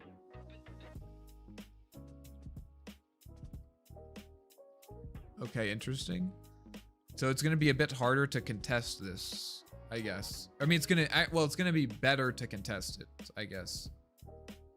No, wait. It's gonna be harder to contest it, because someone standing in there, it fully like goes up. If you walk in there, it has to go. It's gonna go back down, and if you want to claim it again, you're gonna have to refill it. So it's worse for the contester, better for the person who is there originally. Or to find a position closer to Lotus Pools. So this is going to make it what? This is actually... this is going to make it harder to kill. I mean, 3,000 is a lot of health, man. 3,000 is a lot of fucking health. It's going to make it harder to kill. So this is going to be... And you don't get as much for it, man. Like, dude, this is going to be... God damn, dude. This is gonna, like, you're gonna have to commit more for this. Like, shit. Has 25% status. I guess it's against DPS. That's actually a good thing, then. I don't see the reason they got rid of facets. I mean, probably, there's a number of reasons. Probably, I mean, I think the main reason is because it's really hard to balance. You know, like, basically, you have, like, sub-heroes, like, sub-classes, if that makes sense. Which is hard to balance. Because... Again, like if facets either facets will help cover heroes' weaknesses, which will like kind of fucks up hero counters and stuff like that. You know what I mean? So if like either they help cover heroes' weaknesses, they give you, or they or like one of them is like terrible. I think those are kind of the main two options. And both of them are not good. I think, like, there's a few examples where this isn't the case. Like, Invoker, I think Invoker was, like, well implemented. But it still wasn't that meaningful, you know? And also, like, that's really hard to balance, you know? I'm so excited. I'm barely into the patch notes, but the beginning of the new items are so exciting. I'm excited. Yeah, dude, it was really annoying. Like, Arc Warden doesn't even need to have many direct hero changes. But I was really disappointed after the last big patch because they didn't even introduce any items or anything, you know? The map didn't change almost at all, right? Like, there were no new items to play with, like... So, like, the hero literally didn't change at all. It's fine to have meme facets. For casual... Yeah, maybe. I mean, but then it's like... Yeah, I think it's fair, though, as a game designer, like, especially in a game that has... as high stakes as Dota. I mean, there are people who literally make their livelihood is dependent on their performance in the game. And I get it. Most people, right? I get it. Most people don't play Dota at the high level, but for those people, it matters a lot, you know? It matters a lot. And it would happen more often, I think, than you would expect that, like, there's a meme facet that ends up actually mattering, you know? Like how you use it. Well, look, dude, I'm scrolling like a full page and it's only like 1/10. I think this is going to take a while to get through. I got to stop talking about facets. Gotta stop talking about facets. Trust me, I get it. I loved facets. I thought it was fun. But also from a game design perspective, I also completely understand why they got rid of them, you know? I completely get it. It makes the game way harder to balance. Every new hero has to also have facets, you know? Like I get it. And it's like also not, again, clear like what facets. Like if you're not sure, like think about like what you think facets should do, you know? Like what you think facets should do. It makes sense for ranked, yeah. Well, I mean, even people who play for fun, like I think like the balance of Dota is the center around which our struggle to win is centered, right? And nothing in Dota has any meaning if there isn't a meaningful struggle to win, you know? And so like I get it, like let's just have some fun or whatever, right? But like also you have to be concerned about the fact that like if there isn't like a balanced core around which we can do this, like these shenanigans, then the game suddenly becomes very unfun. Anyways, let's continue on. Okay, Lotus Pool is slightly closer to off lane. Okay. Watcher, Twin Gates move slightly away from the stairs. Okay. So easier to see those approach. I think that makes sense. It's kind of hard to respond to those rotations, so they have to like walk a little bit maybe to get into the lane. Dude, my voice is already getting strained. All right, ancient neutral camps near stream. Wait, what? My stream? Oh wait, no, water stream. Never mind. Demoted to medium camps. Ancient neutral camps near stream ends. Oh, okay, that's the ancient camps near the lane. Okay, that was kind of weird to have ancients like right near the lane. It's like really good for safe laners. It's also like kind of nice. Gives you a safe place to farm that you can farm kind of early. I don't mind it. Less farm on the map though. Pole camps away from their pole camps with the creeps meet. Oh, okay. I think this is probably due to the lanes, the changed lane meets thing. I think they remove facets because it becomes a technical burden. I think that's definitely one reason for sure. Right, safe lane. Small camp has been slightly moved north, so a bit maybe harder to pull. Unless they change the pull timing. Camp Spawnbox has moved towards the off lane or bad word location. Okay. I have to see that in the game. Radiant offlane tier 2 towers have adjusted slightly to the left, such that the creeps do not path on both sides of the tower. That's nice. So this is going to make it more viable to block the offlane creeps instead of blocking the enemy creeps, which is how which makes sense. Like that's how it normally is. Ramp leading from the Radiant tier 1 tower to the stream has been decreased in width. Okay. Hard camp rather than into an ancient camp. Okay. We'll have to see some of these. Health restoration now applies to all forms of life gain. I honestly never really understood this terminology. I never learned it. Health restoration now applies to all forms of health gain. Heal amplification now stacks diminishing with health restoration. So both of them. Okay, so health restoration affects both. Heal amplification only like affects things that aren't regen, I think. Right? Because Holy Locket is heal amplification, so it doesn't increase your regen. Jakiro's dead. The spoilers. Yeah, I'm banning you, dude. You think all I care about is Jakiro? Okay. Does it only modified health restoration will now additionally affect incoming heals?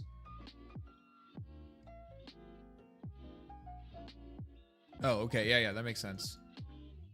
Physical and magical lifesteal now taking into account overall damage reductions. Oh, interesting. So the lifesteal is after reductions. So like actually taking before some damage reductions. As a result, you could gain health from attacks that dealt no damage. Yeah. Okay, cool. So actually like making them not deal any damage is preventing heroes from dealing damage is a viable way to prevent them from healing. They had a new hero called Bimgo. I mean, okay, it's not a big deal. I kind of called that. I told you guys Bimgo was going to be added. Only applications not to, yeah, okay, fair enough. That makes sense. All sorts of reflection damage now have all node detailing mechanic or reflected damage because it cannot be blocked. Doesn't, yeah, exactly. Okay, nice. Oh my lord. The items in all shop categories for consumables have been rearranged. Oh my god. Alright. Alright. Holy shit.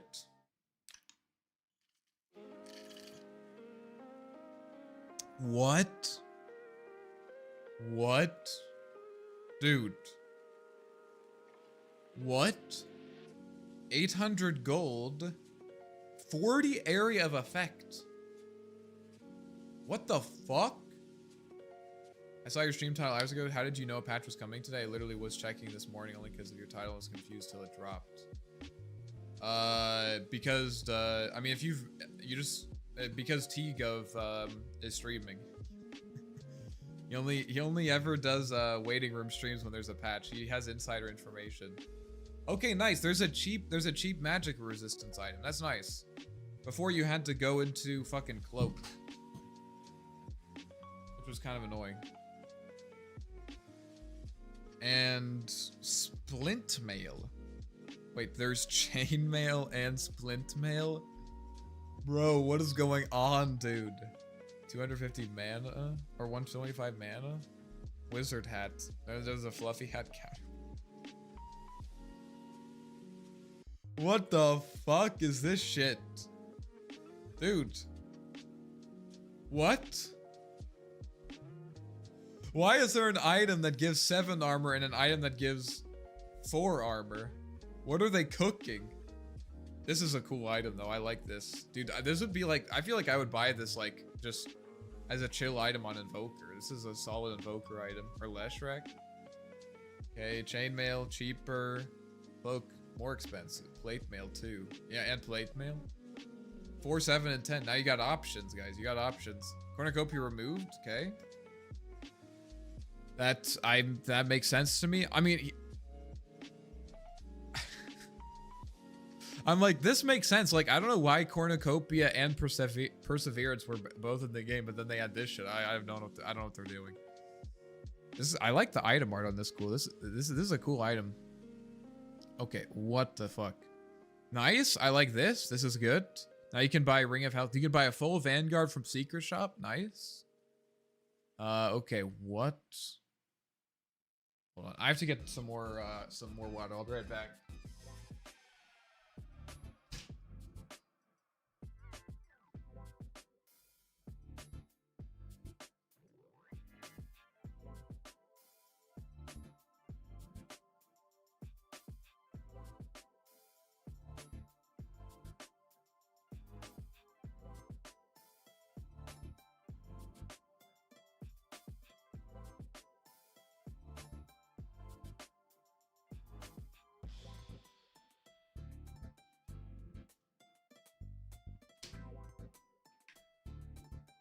Okay, what the fuck is this? Consecrated Wraps. Requires Vitality Booster, Shawl. This gives magic resistance, right? Shawl gives magic resistance, right? Yeah, okay. Vitality Booster, Shawl, Crown, and Recipe. It's 50% magic resistance, health, and... Okay, this is nice. This is nice. Wait a minute. This is nice. Dude. Because before, the only way to get health and magic resistance was Eternal Shroud, which was kind of cringe because it costed so much money. But this is a much cheaper item. Like Underlord, for example, had big health problems where like you'd buy pipe and you'd buy like, I don't know, you'd buy like pipe and greaves and stuff. And you're like, dude, I got so many auras, but you have like 1500 base HP and you're like, just die anyways.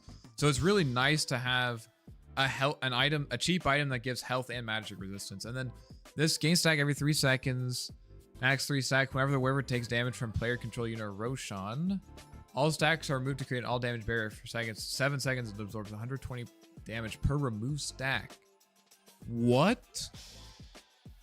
So this is actually I think this is a much more interesting Eternal Shroud. But this item is really good. I mean, this item is really good. It's gonna make it so hard to burst someone. Like, really hard to burst someone. Because it's 360. That's all damage, right? That's not just magical damage. That's 360. Damn, dude. This is good. This is a good item. Wait, regaining a stack provides... Wait, what? If the rare reached a max amount of stacks at least once in the game, regaining a stack provides a non-stacking buff that increases movement speed. It gives movement speed too? Bro, what else does this item do? Can this item give me a girlfriend? Oh, no, okay. That's it, I guess. That's crazy. I mean, this item is, I mean, it's not even that expensive. It gives stats, it gives health, it gives magic resistance. Dude, this item is good. This item is good. This item would be great on Kez, actually. Kez mid, my Kez mid build, dude. Oh my god. It makes it so hard to burst someone. You buy this item on like a hero that has more than 1500 HP and it's gonna be impossible to burst him. I tell you what. Okay, let's see. Krela's Krazier. Requires a Ghost Scepter, Soul Booster, and a recipe. Okay. Rite of Rumisk. Where enters ghost form, can be immune to physical damage, but is unable to attack. 30% more. Okay, ethereal. Steals 5% movement speed from enemy heroes in 900 radius every second. Movement speed steal lasts 1.5 seconds. Bonus stack and have duration refresh on gaining new stacks. What? This is literally Necro's facet on Ghost Shroud. What? Okay. I mean, no one took that facet, so I guess we have no idea how it's gonna go, but... Putrefaction Aura reduces health restoration of nearby heroes by 30%. Wow. Rite of Rumisk is active. The effect is increased to 75%. What? And all the lost health restoration is redirected to the wearer every second? Dude, what are they cooking? These items do everything. These items do everything.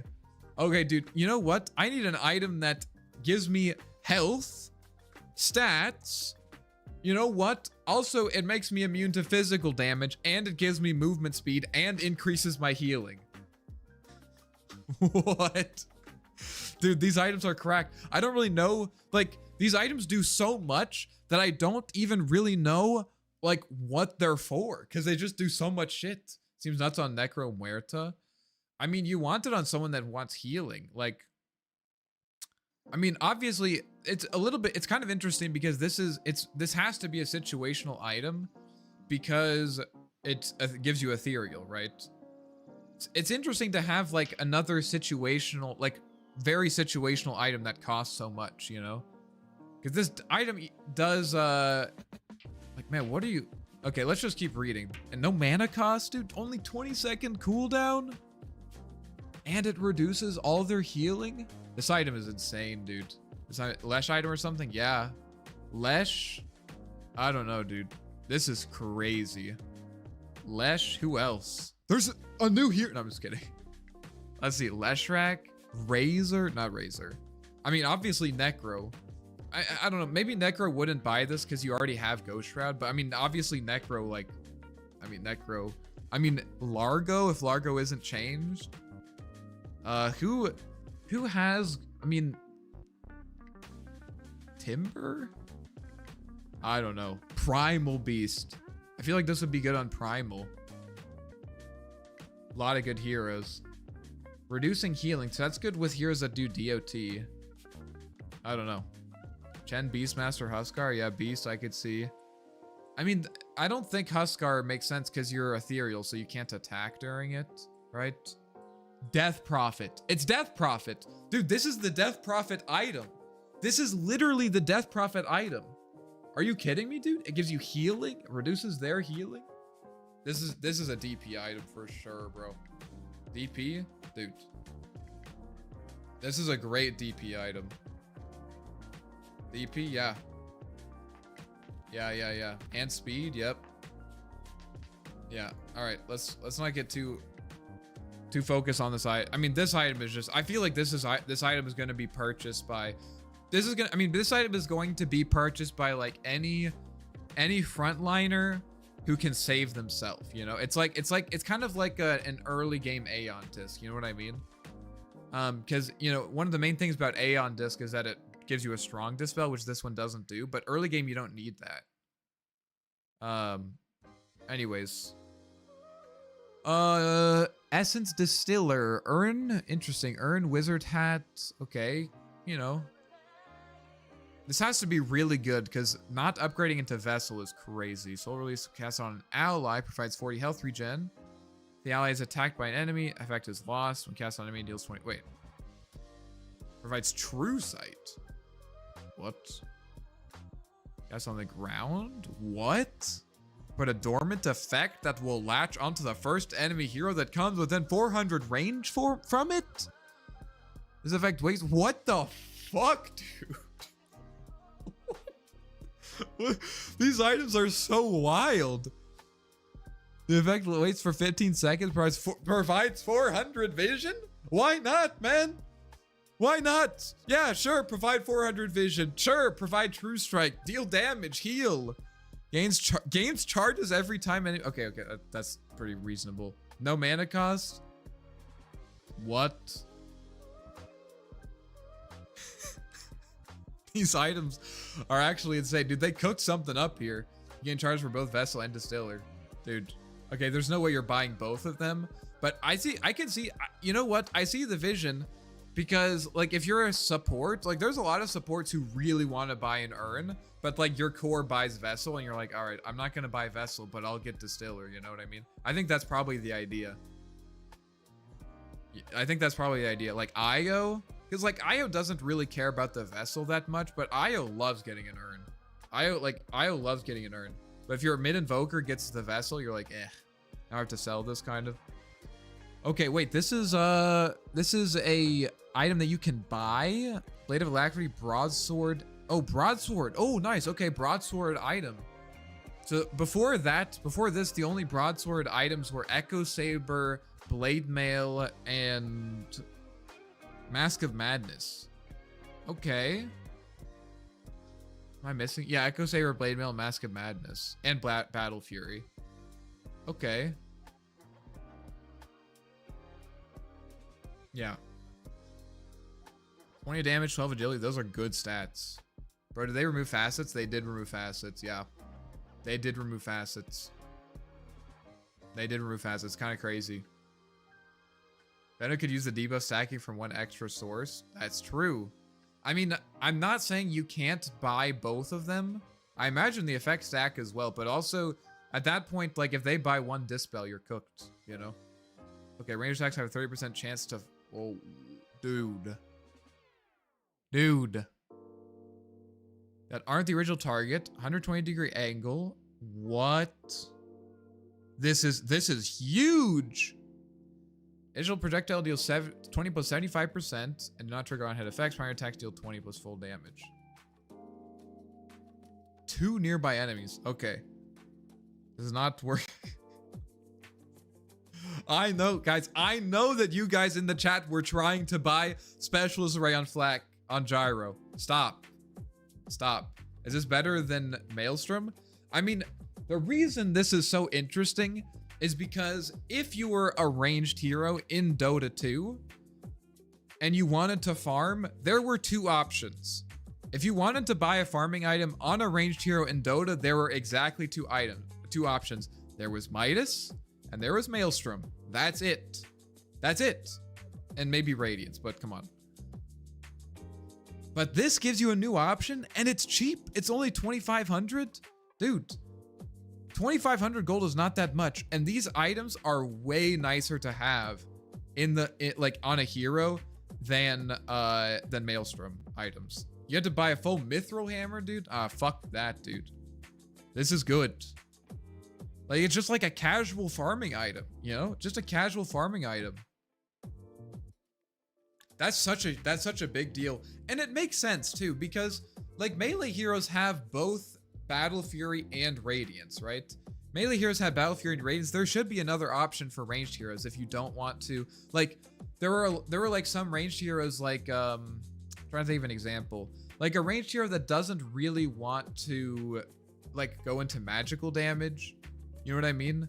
I'm trying to think of an example. Like Drow. Like Drow doesn't really, like, this is a good Drow item.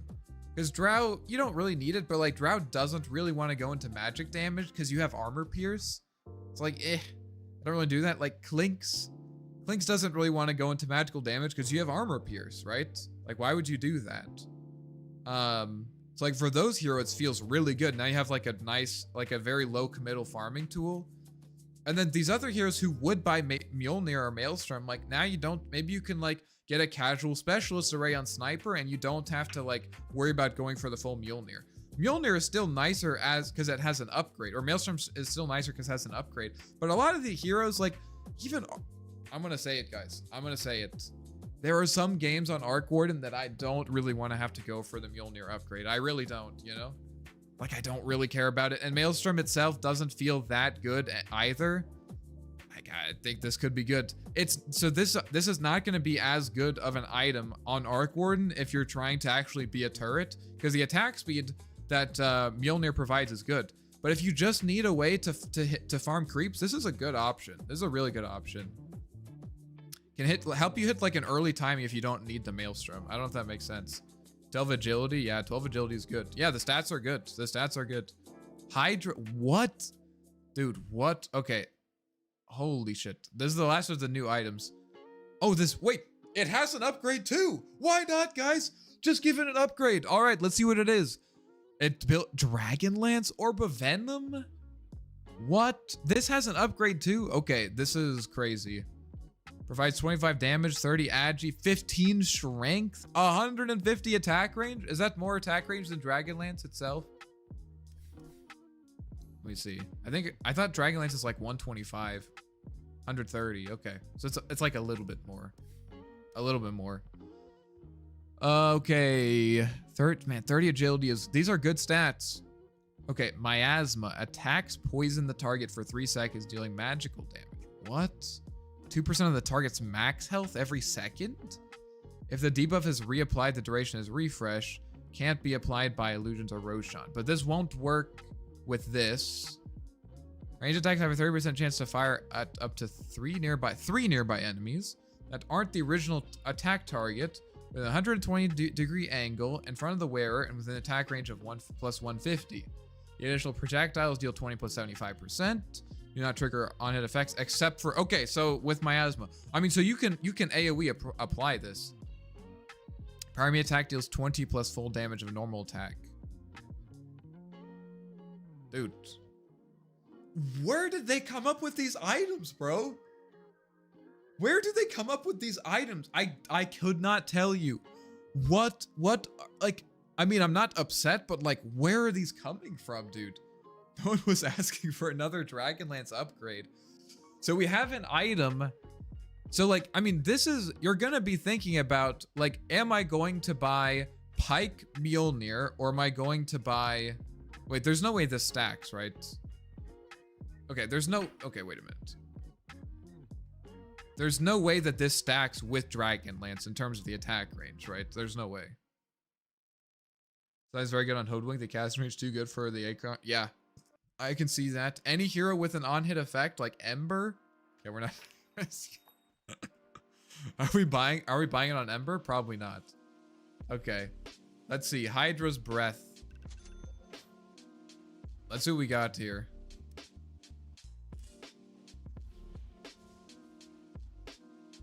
Okay. But you can keep reapplying this. I mean, this is good against high HP heroes. This isn't like a big damage item though, and this is magical damage, okay? But does this give me...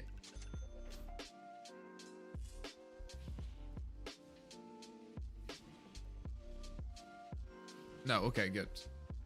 Okay, good. I was gonna say, if the attack range stacked on these, that'd be crazy. Okay, so this is interesting because I think you're gonna be mostly choosing, do I want Mjolnir and Pike? Or do I want Hydra's Breath and, well, just Hydra's Breath, I guess.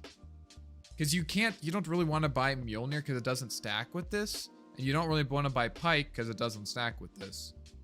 Interesting. Illusion interactions? Yeah, does this apply from illusions? No, it doesn't. It does not apply from illusions. This is very interesting. I mean, it's so weird. That's so bizarre. It's really bizarre to have build, like, just think about going Dragonlance into Hydra's Breath. Any game that you buy Dragonlance, you want to go into Hurricane Pike. Because this is like for kiting. It's really, really weird. Very strange item. I want to check out these other items too. So there was the... Okay. Interesting. We got the Corellas Crozier. That's a cool effect. Oh, and it slows too? Oh, right. Oh, yeah, this is the one. This doesn't steal their restoration. This steals their speed. That's a good slow. Oh, dude, you know what? This would be great with Shiva's, actually. Okay. Okay. And then the other one was... We already... I don't really need to check this out. I'll see it. What? Oh, I have to wait for the stacks to happen. Revenant's Brooch? Maybe? Possible? Test on Creep. Wait, which one you want me to test on Creep? Is the health restoration stat change now a buff for Chen and other healers? Yes, definitely.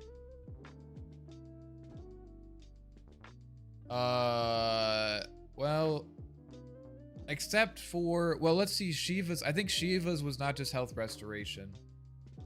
Well, I guess we don't know. Wait, okay, they changed it. They reworked the item. Okay, anyways.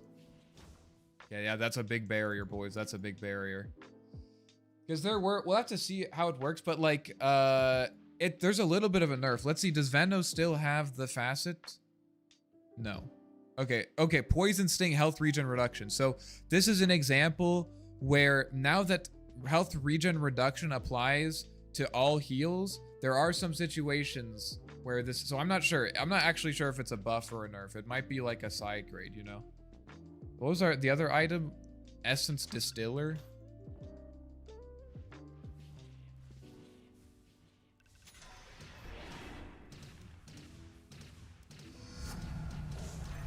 Okay. I want to see what this looks like on the ground.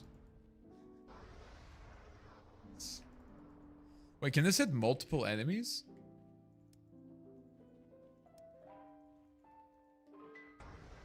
No, it's just like a Spark Wraith kind of thing.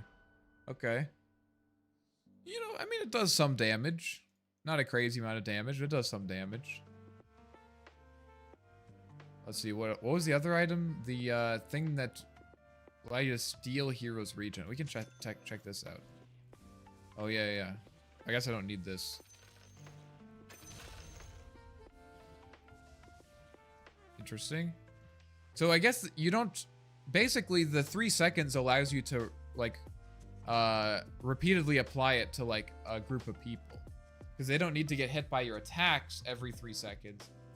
Or they don't need to get hit by every single one of your attacks. But they will probably get hit by your attacks once every 3 seconds. Dude, where's that item?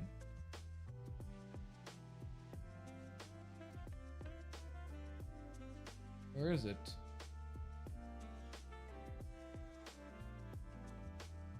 Wait, what? Hydra Breath is insane on Muerta? Is it? What makes it insane on Muerta? Dude, where's that item? Am I crazy? What is it called again?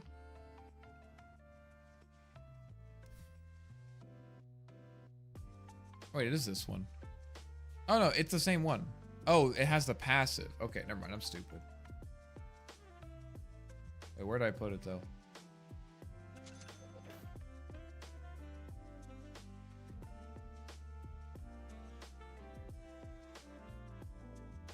Oh, okay, I see.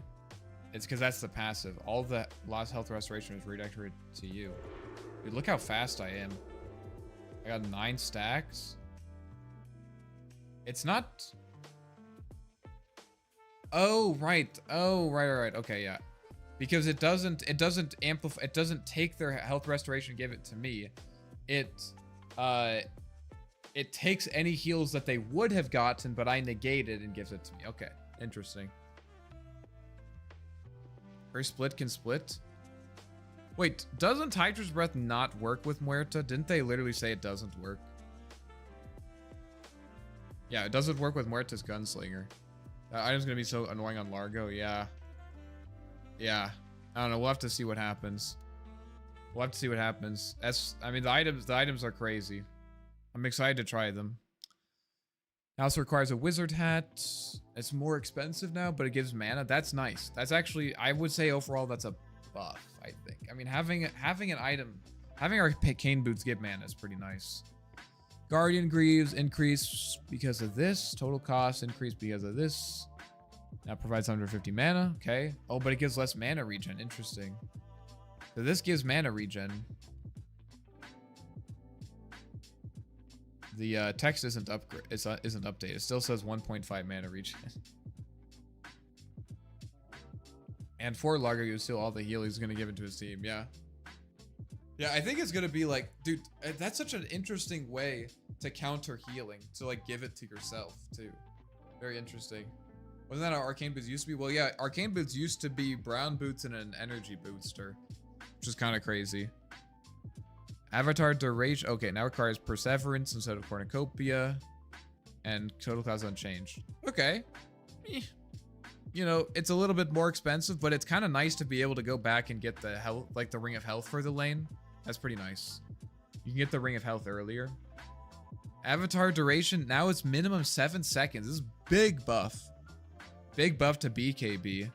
It's not much less punishing to use this item casually. You don't have to worry about it going down to 6 seconds. Now requires Splint Mail instead of Chain Mail. Resi cost decreased, total cost increased. Okay.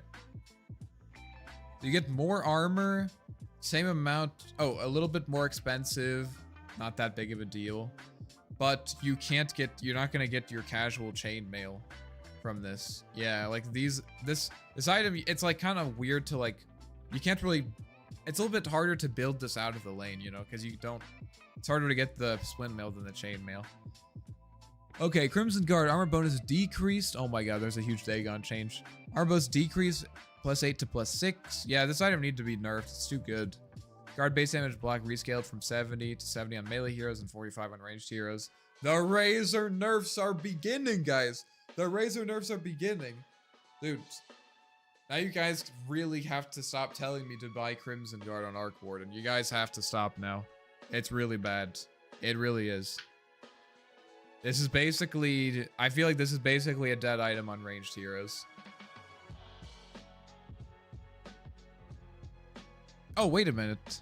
Oh, so you still get... Okay, so it doesn't affect the amount that you give people if they're melee. So you could still buy this as a support hero if you're not worried about the protection on yourself. Interesting. So this is a nerf to ranged heroes in general, right? This is a nerf to ranged heroes in general, not just to Razor. It's going to hurt Razor because he's not going to get the value that he wants out of it, but... Okay. It requires point booster, wizard hat, and crown. Interesting. Recipe cost unchanged. Total cost. Oh, it's more expensive. What? Rip Viper Crimson? Yeah, dude. Get that out of here. And for Largo, you'll steal all the heal he's giving to his team. Exactly. Your facets removed? Yep. Facets are gone. Facets are out of here. Say goodbye. Say goodbye. Okay, but now it doesn't give lifesteal. Owl attribute bonus decreased because it doesn't have a diadem. Now provides health, mana, and cast range. Wait, what is it? What? It just gives random cast range now? Okay. I mean, that's nice. That's nice. Energy burst. It doesn't stack, obviously. Or multiple Dagons. God forbid I build multiple Dagons. Energy burst cast range decrease to account for the cast range. So it doesn't get any more cast range itself. Yeah, it's the same. It's almost the same. Energy burst no longer instantly kills non-ancient creeps. Energy burst no longer heals for 75% of the damage dealt. What is this item for then? I mean, it gives really good stats. The fact that it gives a bunch of health and mana. Do I need to say it, guys? Do I need to say it? I don't need to say it, do I? I mean, Arc Warden wasn't using spell lifesteal anyways. I'm just saying. Arc Warden wasn't using the spell lifesteal anyways. And my boy needs health. He does.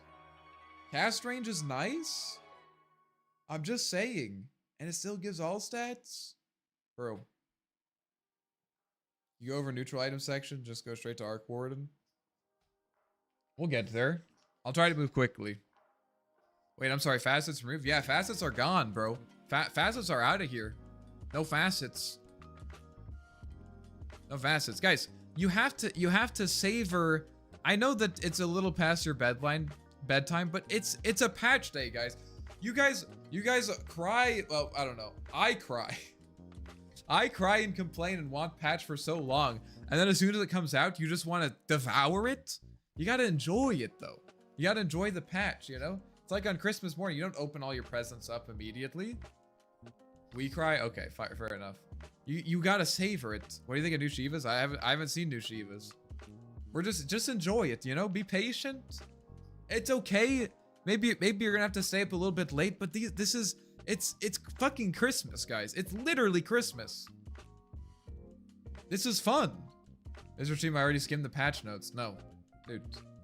If you want to see someone skim through it and play, that's not me. I'm gonna enjoy it. All right, I'm gonna enjoy it. I have been suffering by playing the same goddamn hero for the last 2 fucking years with no changes.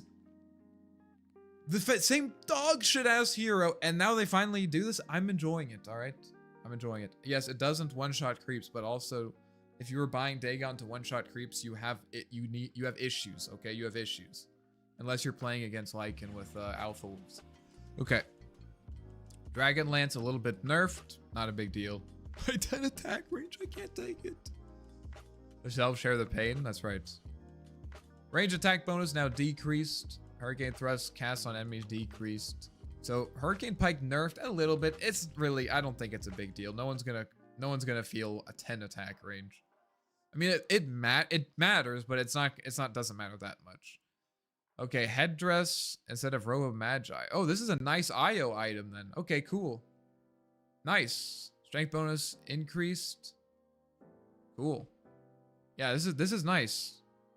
It makes more sense with Boots of Bearing. I'll love buying this item on IO, dude. I'll love buying it because it gives you regen, helps people farm faster, gives you some movement speed. Chen now starts with 5 ancient creeps. I told you not to spoil it.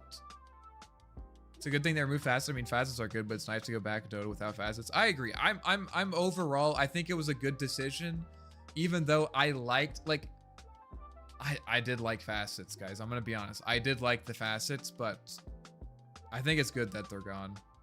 Finally, got to Arc Warden section. Kiritich is our hero. Yes. Okay. All right. The hero starts with A, guys. We'll get there. Starts with A. No longer gives 8 int. So does our also provides 2.5 health regen. I actually think this is good for the item.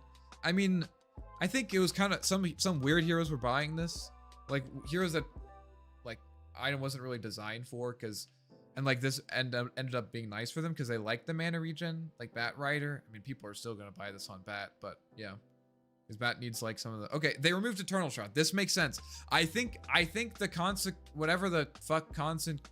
What is this thing called? What the fuck is this?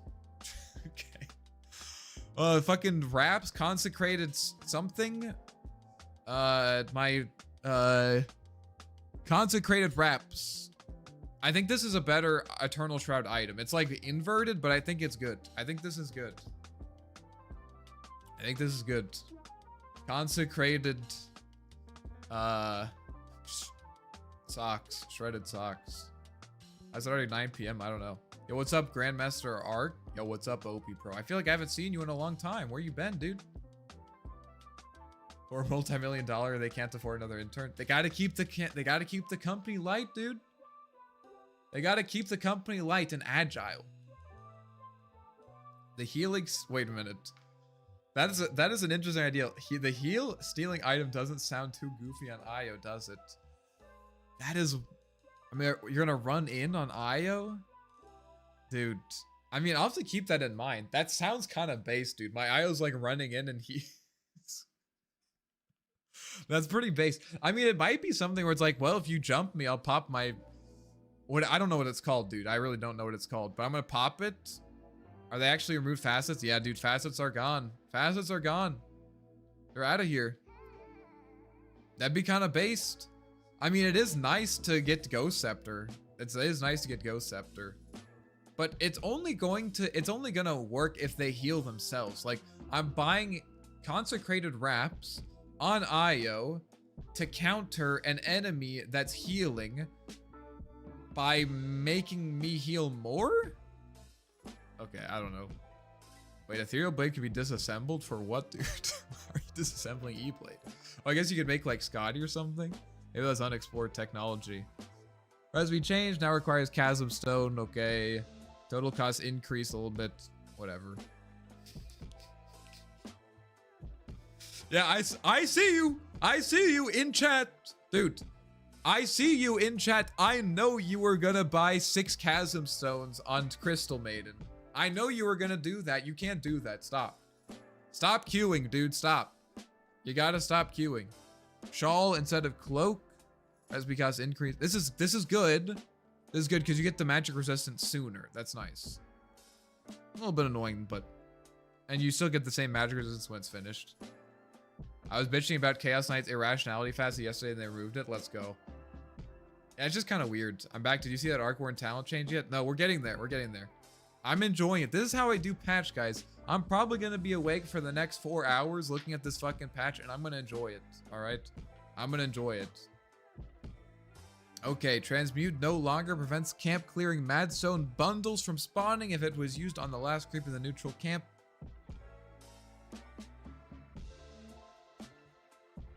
Oh, okay, that was not intended. That makes sense. So if you Midas the last creep in the camp, you didn't get the extra Madstone from the Midas. That makes sense.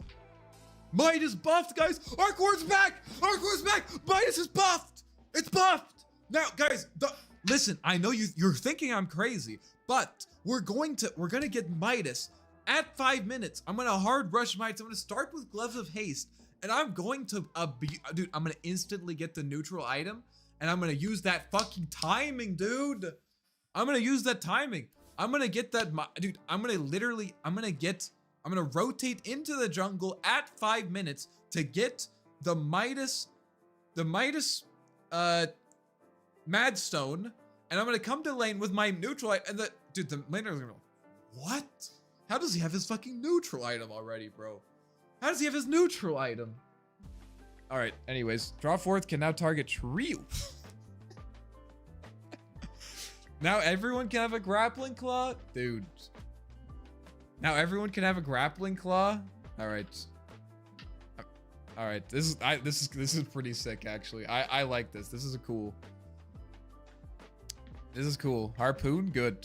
I'm buying it. Recipe changed. Now requires Talisman of Evasion. Halberd gives evasion again. Nice. Because right before that, our only options were Radiance and Butterfly. All right. Talisman of Evasion. Splint Mail. Ring of Health. Holy shit, dude. Dude.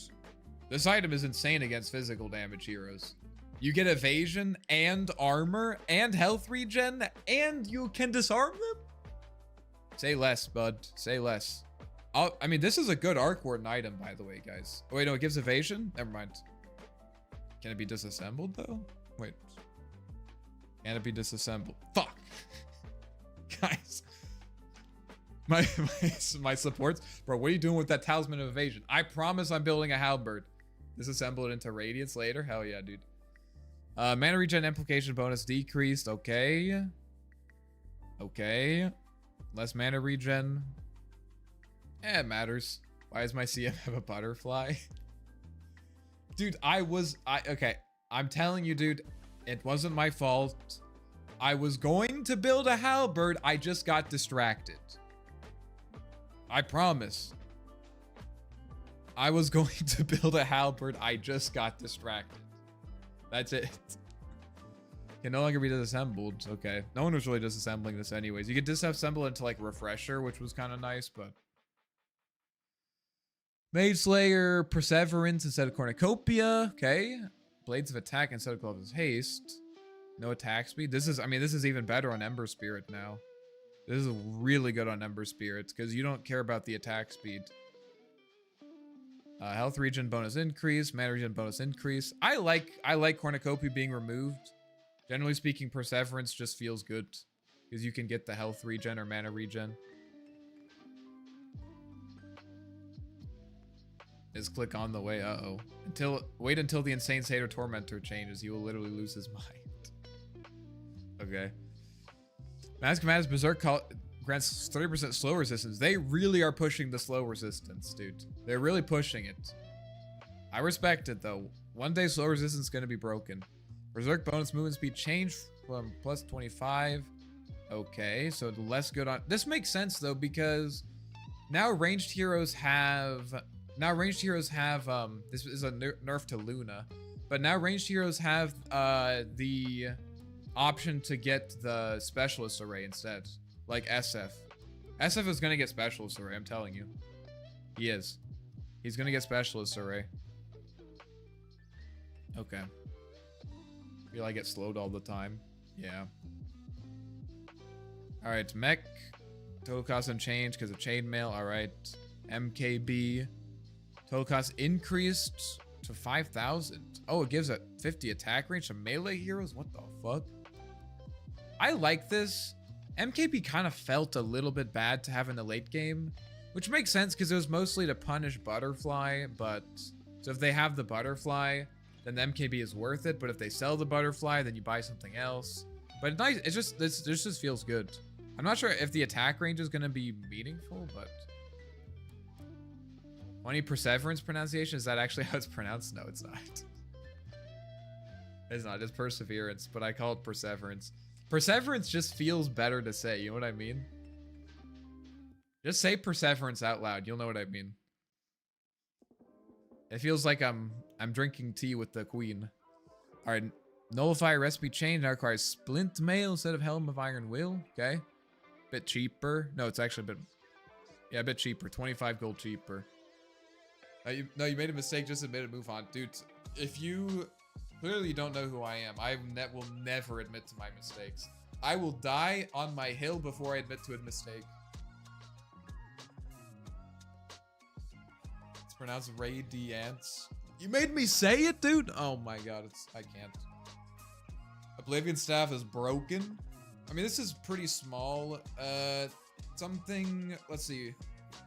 Disassemble, oh yeah, you would disassemble Radiance for the Sacred Relic. And the Helm of Iron Will you could get from, what, Helm of Dominator? You couldn't disassemble that.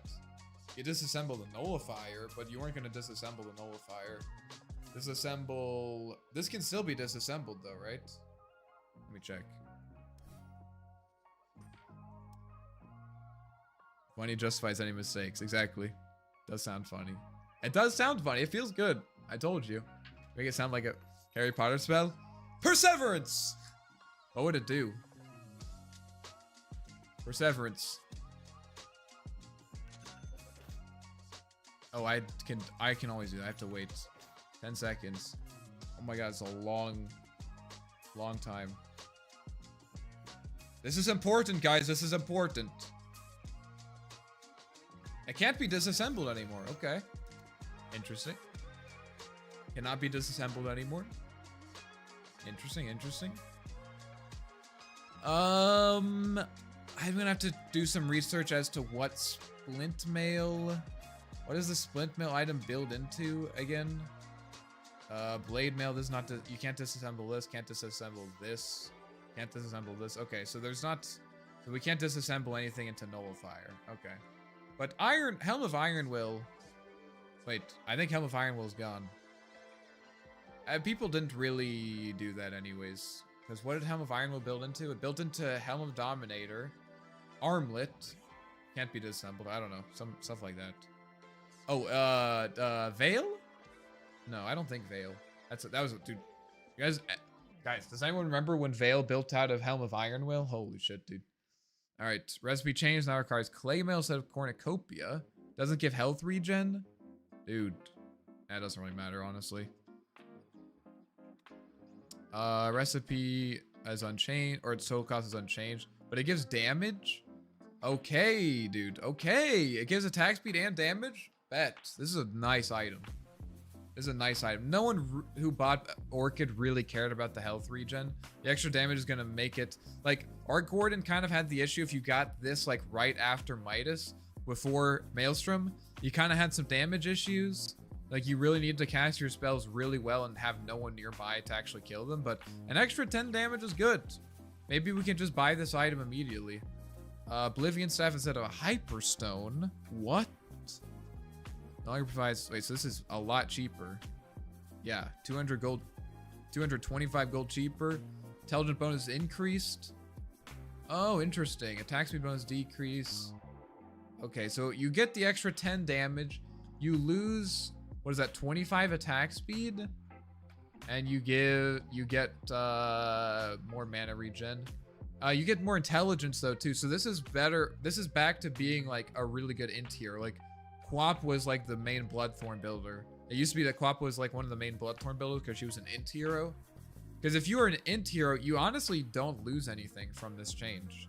You really don't. It's just cheaper.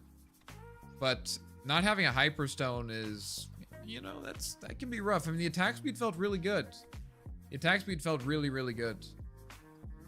Can't wait to come to Invoke where I die to see how he works without facets. Yeah, me too. I cast Perseverance, turns the opponent's organs inside out. Holy shit. Based. Based. Orb of Corrosion no longer modifies incoming healing.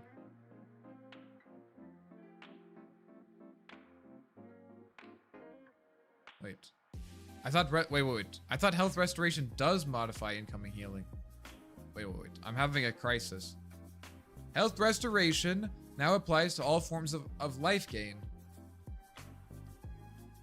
Am I crazy? Didn't they just contradict themselves?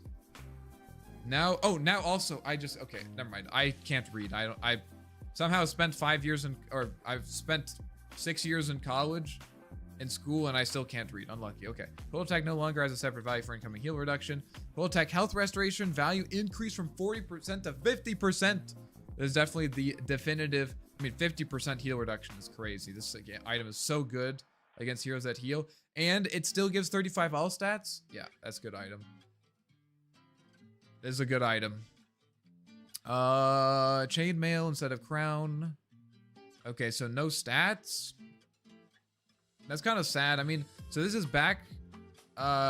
Wait. Paphos doesn't give any stats, right?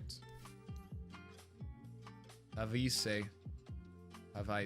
Oh, it does give health. Okay, it's not that big of a deal. I mean, having the extra stats was nice, but no one that built this, I mean, besides like Clockwork, it was like nice, but it wasn't a huge deal.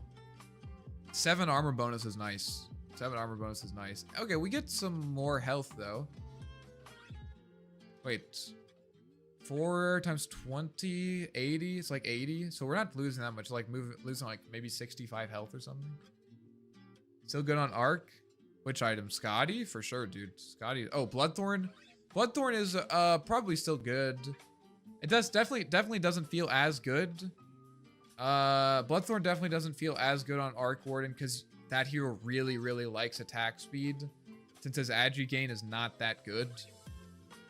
But since you're universal, you still get something out of this int gain. I would say, like, I don't think it's gonna feel a little bit worse, but it's still good. Like, it's still good whenever it was good before, if that makes sense. Who's OP now? I don't know. We haven't even gotten to the heroes, but these items seem insane. I'm excited to see the heroes. These items seem fucking crazy. Cost decreased. Health regen bonus decreased. Oh, okay. Health regen bonus. Wow, they didn't change Phylactery. That item feels like it's changed every patch. Pipe of Insight change now requires shawl instead of headdress, so no AoE health regen. Damn. SP cost decreased, total cost unchanged. Barrier no longer affects units that have been affected by barrier within Pipe Insight's cooldown, so not a good item on Arc Warden. If you were buying Pipe on Arc Warden, first of all, I would highly recommend that you see a therapist, and second of all, you really need to stop doing that right now. But you don't get health regen, which is kind of annoying. Oh no, you get health regen from this. You don't have the health regen aura.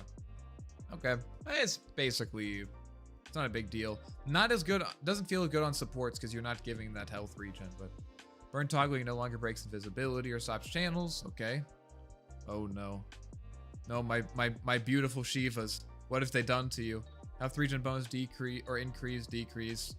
Decreased. Okay, they changed it so it doesn't scale. Okay, that kind of sucked. I was wondering when they were gonna do this. I felt like this was the best fix. I really felt like this was the best fix to refresher orb problems, because this item has been like people have just been like, they would nerf it and then people were like, oh, it's still great. They would nerf it and they're like, oh, it's still great. Because as long as this item like refreshed fucking BKB and Hex, goddamn dude, this like you could just buy this item on a core just to refresh BKB and it was probably worth it in the right game. I think this is good. I mean, it's a huge nerf to the item. Like massive. Maybe even the biggest change so far, but I think this is a good change. This is gonna be, I think this is you guys are gonna say I'm coping, but this is an indirect big buff for Arc Warden, right? Like Arc Warden loves buying these items like Bloodthorn and I mean Ags, for example. Not having double BKB on heroes like Mars, Razor, I think this is good. I really think that this is good for Arc Warden. And you're not gonna do this, dude. Good change for an item that didn't affect Arc Warden. Well, it's a good change for Arc Warden because Arc Warden is one of the few heroes in the game that never bought Refresher Orb, right? Never bought Refresher. Arc Warden never bought, I mean, I've bought it before, but like in very bizarre situations. And so you're only going to, it's really good for heroes that really don't want people to basically have a second BKB timing, right? Like heroes like Invoker, heroes like Arc Warden that have a lot of debuffs that they like to apply and control heroes, right? And not only that, but like if people don't have double BKBs, that means your supports can control them easier too, right? I think this is, it's hard to explain, but it just like having that condition of having to fight someone for like 12 seconds at 60 minutes with 2 BKBs, like you can't stop them, dude. You can't stop them unless you have a BKB piercing disable, and there's only one of those that that's an item, right? I really like this change, especially for the heroes that I play. The life steal bonus increase from 14% to 15%, and I think this is better for the game. I mean, Refresher Orb as an item, I don't know. I mean, this is my interpretation. It's like primarily about refreshing abilities. This I think was not in the spirit of the item. Like I get why they did it, but I don't think it was in the spirit of the item. Because you're punishing heroes that like wanted to use the item, like Mars, for example. Like Mars loves Refresher Orb, and you're punishing him for using the item because he also ends up getting a double BKB, which he likes.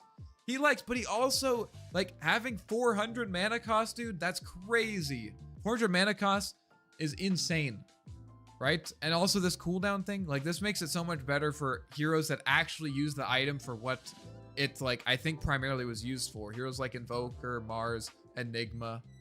Oh, wait a minute. This doesn't give you double BKB on Enigma? Oh, that's rough, dude. Okay.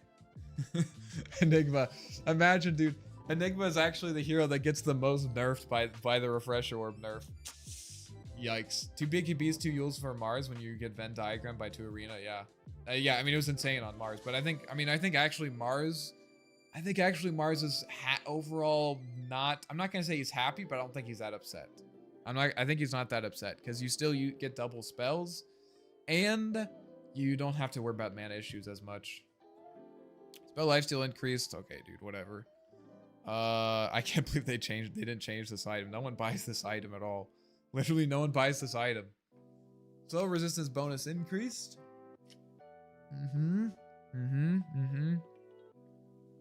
Okay. Yeah, I mean, so this means that if, like, basically, not only on heroes that have ways to heal themselves, but also buying Sange and Sange Yasha and things like this is good if you have heroes that have heals, right? Like Io or Chen or Oracle. Like if you have those heroes, you're actually more incentivized to buy items like Sange. It's kind of interesting.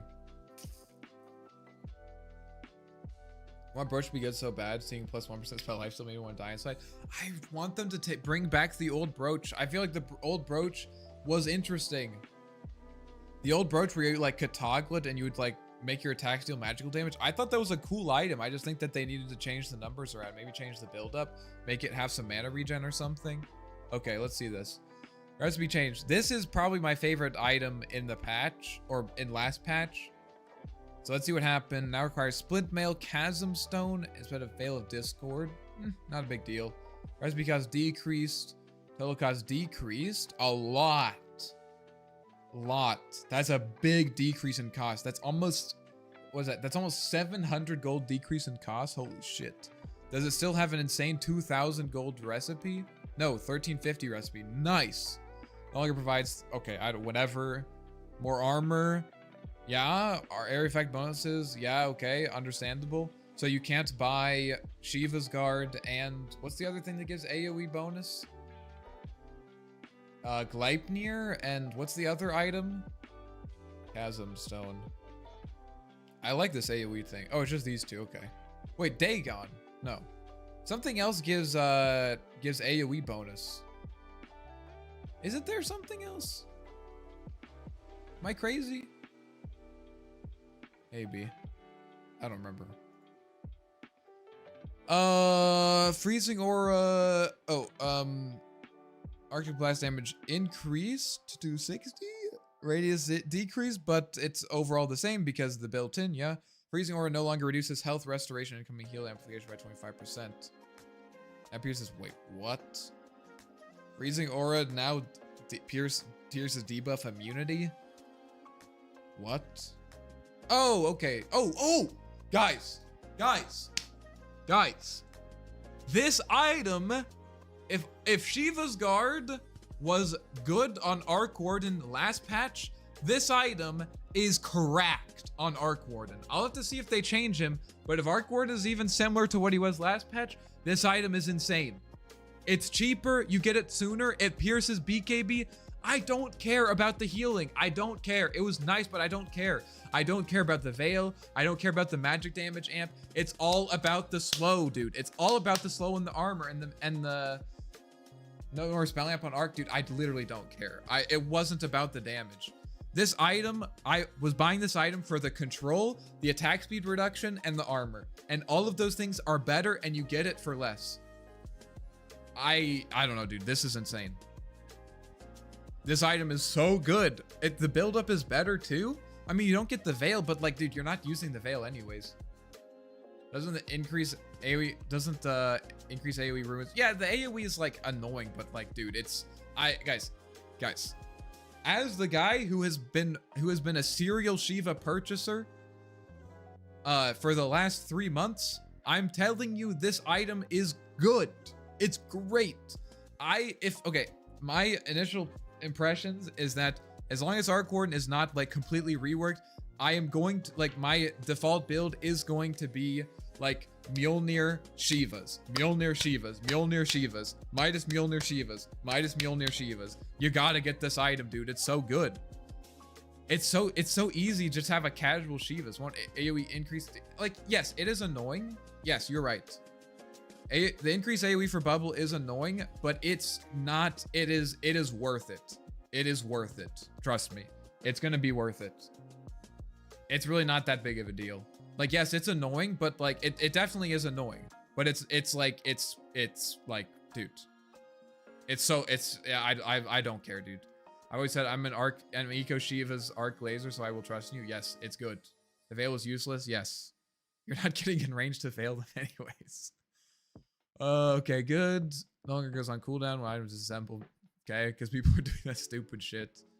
If you don't know, if you didn't watch the tournament, basically what people were doing is they'd buy the components for Tranquil, or they'd buy Tranquil boots, and then since every item has a 10-second cooldown to be disassembled, they would just disassemble it when they go into lane so it didn't get broken, and then they would reassemble it to regen, basically have a free healing salve for 10 seconds, and then disassemble it again.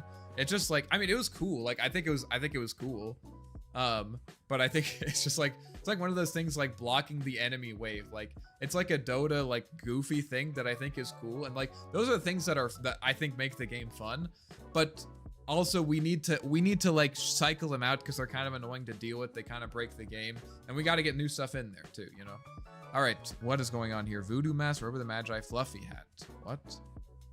So this is cheaper, right? It's got to be cheaper. 17. Okay, by 25.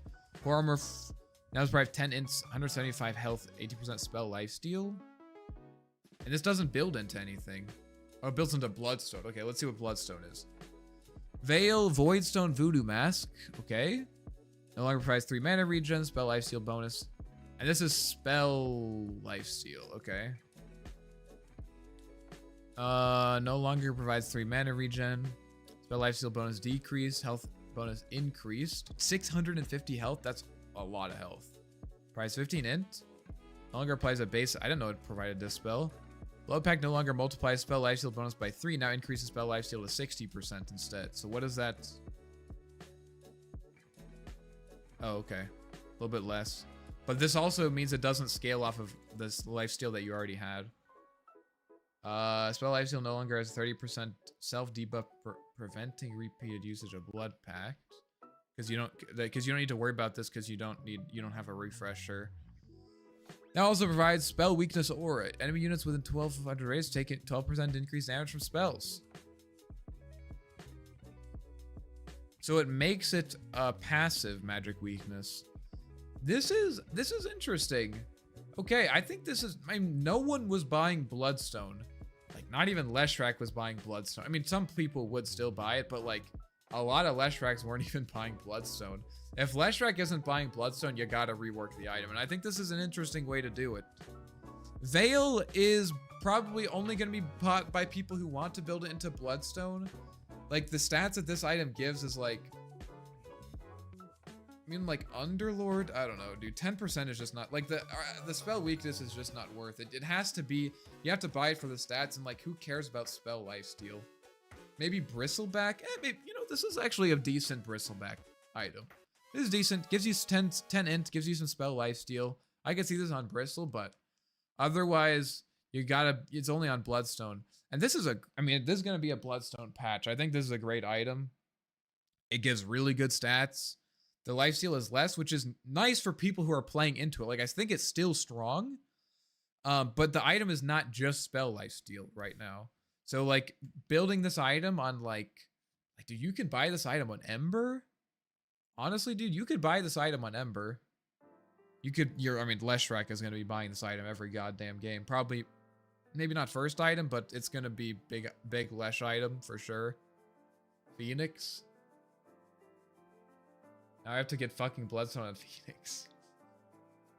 Okay. Let me know how that goes. Makes the Veil passive. I think it's interesting. I think it's interesting. I mean, theoretically on Largo, it's good. Primal Beast? Primal Beast will like this item. Maybe even Mars?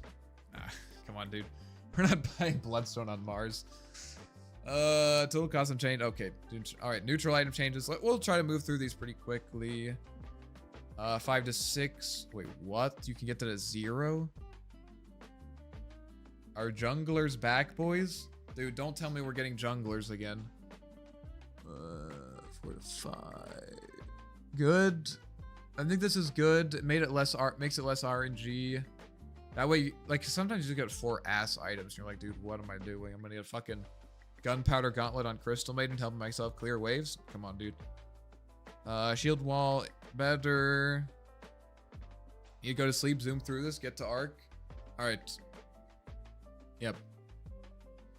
Shiva's better for Nyx. Nyx Assassin? Maybe? I don't know. Maybe Clock? Clock Jungle? Wait, what? Oh, you're gonna buy Bloodstone on Clock?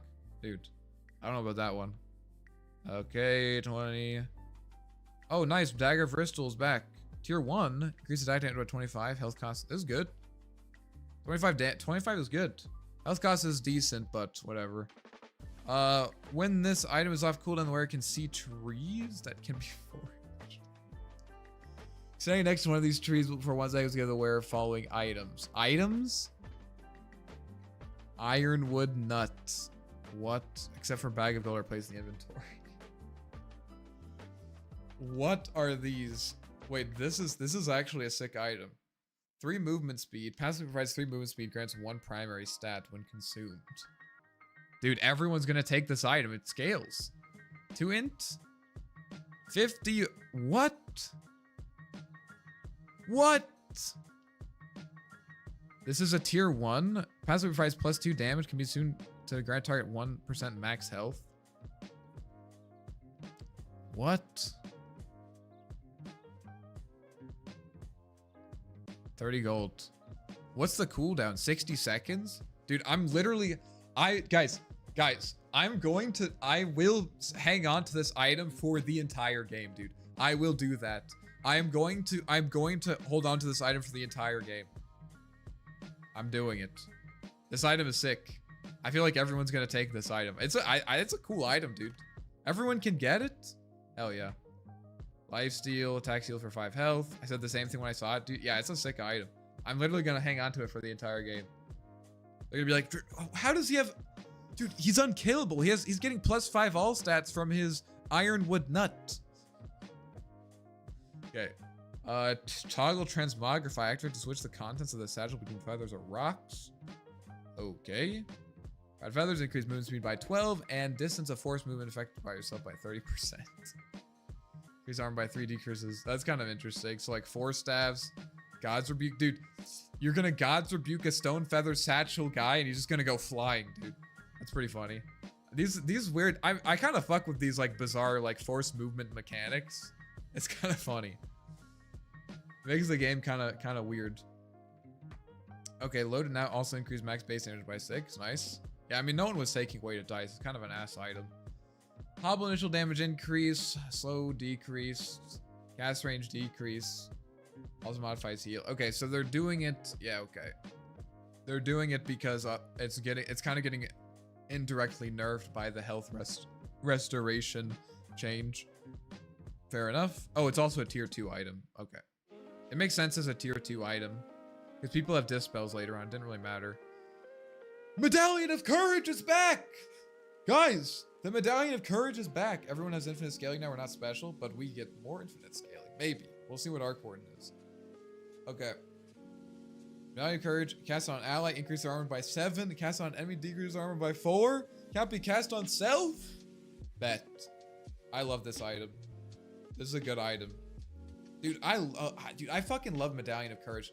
That item, you know why I love it? It's because you would buy it on a support, and it's like an item that you can buy for damage, but you're also kind of helping your team too. You know, it just felt good. Total damage decreased, bro. What's up, PSZ7, PSZ90? Did they really remove facets? Yep, they did. They removed facets. Damage special increase, so it's not as good on everyone. I mean, it shouldn't really matter. 55. Come on, dude. I took a break. Is this new patch? It is new patch, yeah. 7.41, baby. Okay. Okay. So the DPS is lower, too. It's the same duration, but lower DPS. Cool. I mean, it's still a good item for sure. Verduous Dale, 400 unit circle. Increase health and regeneration. I like this. I think this is a cool item. Interesting that it's coming back as a tier 2. Plus 25% of the health regeneration. Interesting. Interesting. It's interesting that this is tier 2. But I think this is, I love having this item as a support. Like throwing it on a core just feels, it's just kind of fun. Whisper of the Dread cycled out. That was just, I mean, you just always took this item. It makes sense. You're gonna love the interaction of the kit with the Tempest double. Oh, dude. I didn't even think of that. That's awesome, dude. Wait a minute. Okay. Returning a neutral. Okay, this does the same thing. Neutrals are less. Little mini radiance. Kind of surprised they brought this back. I mean, everyone's gonna take this. If you're not a ranged tier, you're gonna take this just because it helps you farm faster. And it's a tier 3, dude. Like, hell yeah. Crowd. Beat the crowd. I didn't know that was what the passive is called. Beat the crowd. That's kind of funny. Increase. Yeah, this item was really good. Pollinate health regeneration loss. Restoration loss increased. Ooh. Okay. It's good. I mean, I was already taking this item. I felt this item was really good. I mean, this is What is the item that reduces health? I mean, this is like a Scotty, dude. This is a Scotty in terms of health reduction, health regeneration reduction. Brand, part of this brand. Brand increased spell damage against player-controlled units by 9%.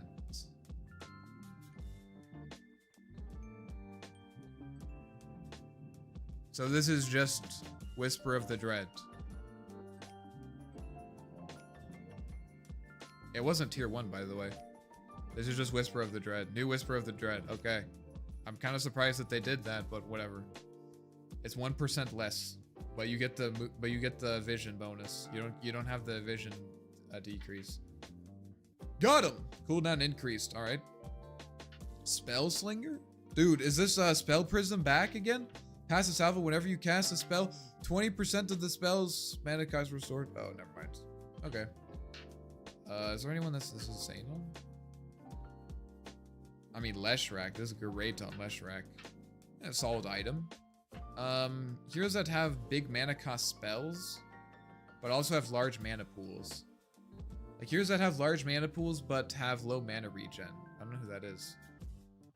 I guess Invoker, but Invoker has enough int that he doesn't really have these issues. Warriors don't read eco, they remove facets, but integrated most of them into the heroes, so they got both. Okay. Would it work on Leshrac ult? I think so. Let's check. I'm only checking this Andromeda. I'm only checking this. That's it. We're almost to tier 5s. We're almost there. We're almost there. I just gotta know. I just gotta know. Spell Slinger. Yes.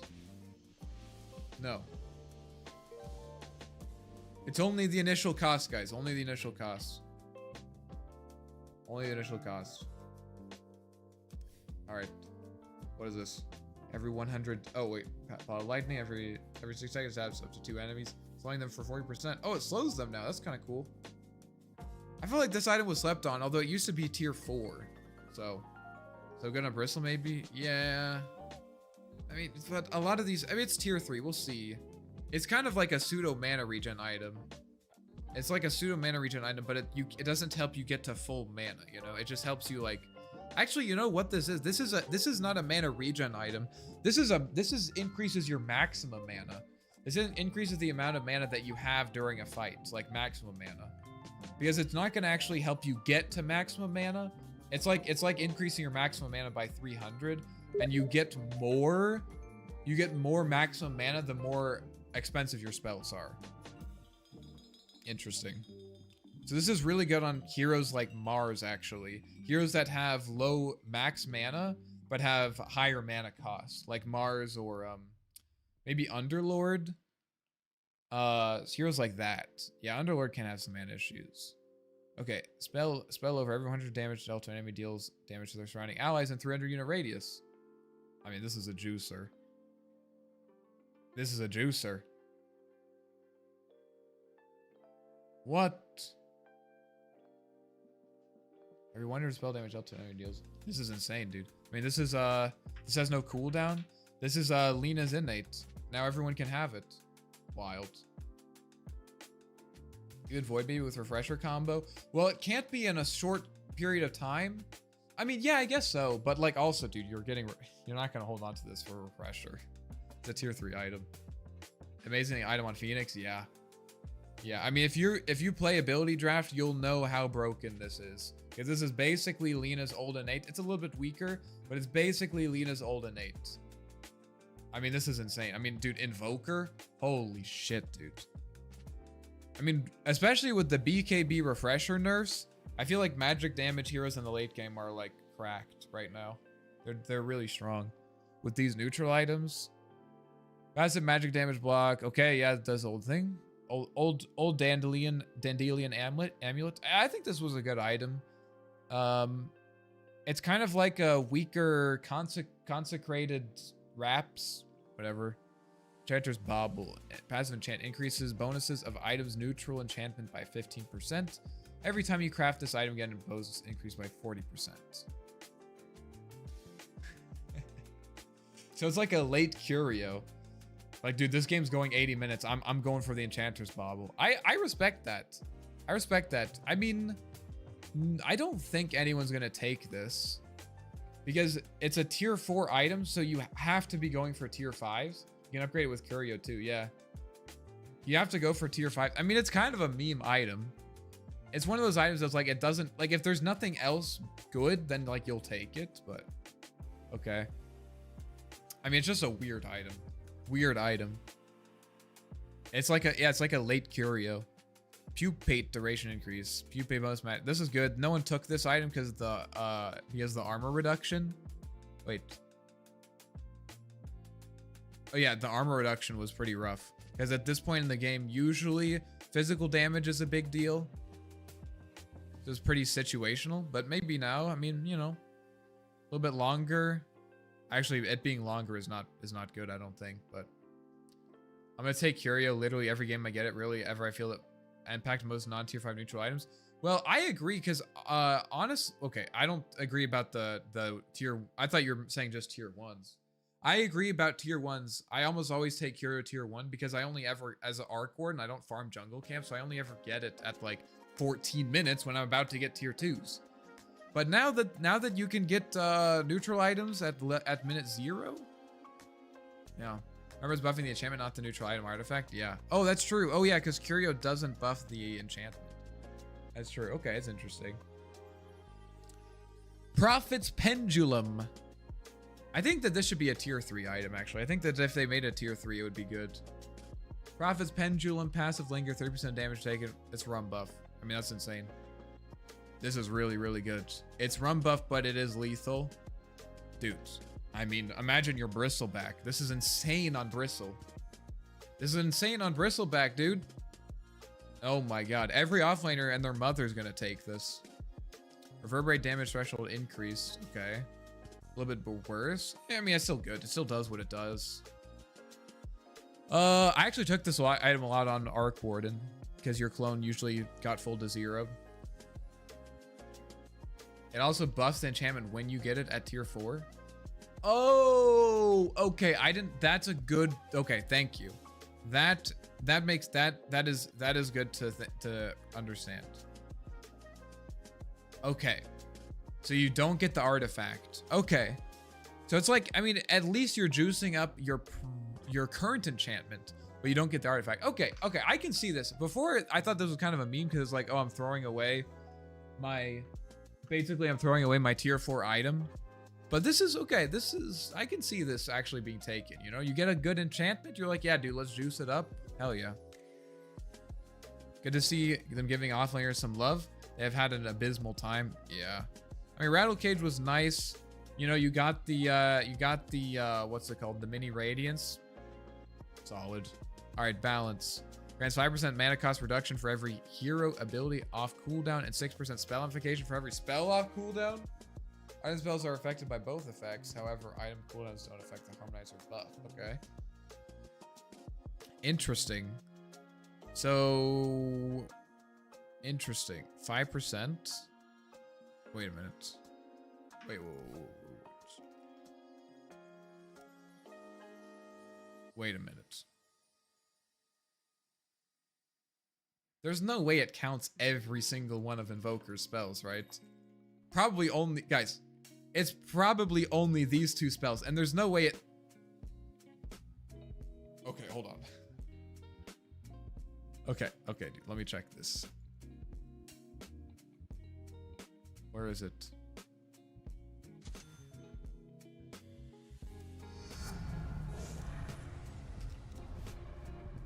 You fucking bitch, dude. You fucking dude. It says on the text it doesn't. Wait, what? Really? God, fuck. Guys, tell me, is it too much to ask? Is it too much to ask to give me a mere 60% spell amplification? Is that too much to ask? Guys, I'm only asking for 60% spell amp. That's it. Come on, dude. I'm only asking for... Is that too much to ask? Whatever. Oh, it says right here, Invoker sub abilities don't count. Okay. Okay, fair fair enough. So it's actually terrible on Invoker. Refract, health cost increase. Okay. Does the same thing basically. I mean, this is a good item though. Off cooldown. Is it a good item? People don't really have mana issues in the late game. Maybe you get this and then like if you're playing like an Agi hero. Nah, you're not gonna take this as an Agi hero. I don't know, dude. I feel like you only get this for the spell amp, and you're gonna want to like. I mean, Skywrath Mage. Maybe you have like 3 spells off cooldown, 18% spell amp. Yeah, it's actually. I don't think this is that good. I mean, the mana cost reduction. I mean, I guess this is pretty good on Storm Spirit though. I mean, this would be pretty good on Storm Spirit. My friend Rubik Spammer tried in Turbo and loves it. With Ags for more spells. I could see it on Rubik. Yeah, because Rubik also has his base 2 spells. Yeah, I mean, sure. That's true. I mean, like what? Storm Spirit, Rubik, Skywrath, maybe Zeus. I mean, sort of, but I don't know, dude. I mean, you have to remember that Divine Regalia just gives you 20% bonus, right? Without having any of this whatever weird shit, you know? Spider Legs buffed. Yeah, no one was taking this item. Returning as a tier 5 neutral. Wait, what? Active Cleanse, Basic Dispel. Your attacks build bonus damage. Okay. 4% of target's max mana. Most heroes have like 2,000 mana.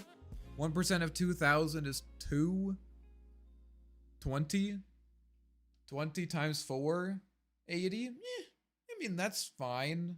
Magical damage. Okay. I mean, a little Dispel is like probably the biggest thing. It's AoE Dispel. I'll take it. Definitely not the best one, but I would say it's like probably top 4.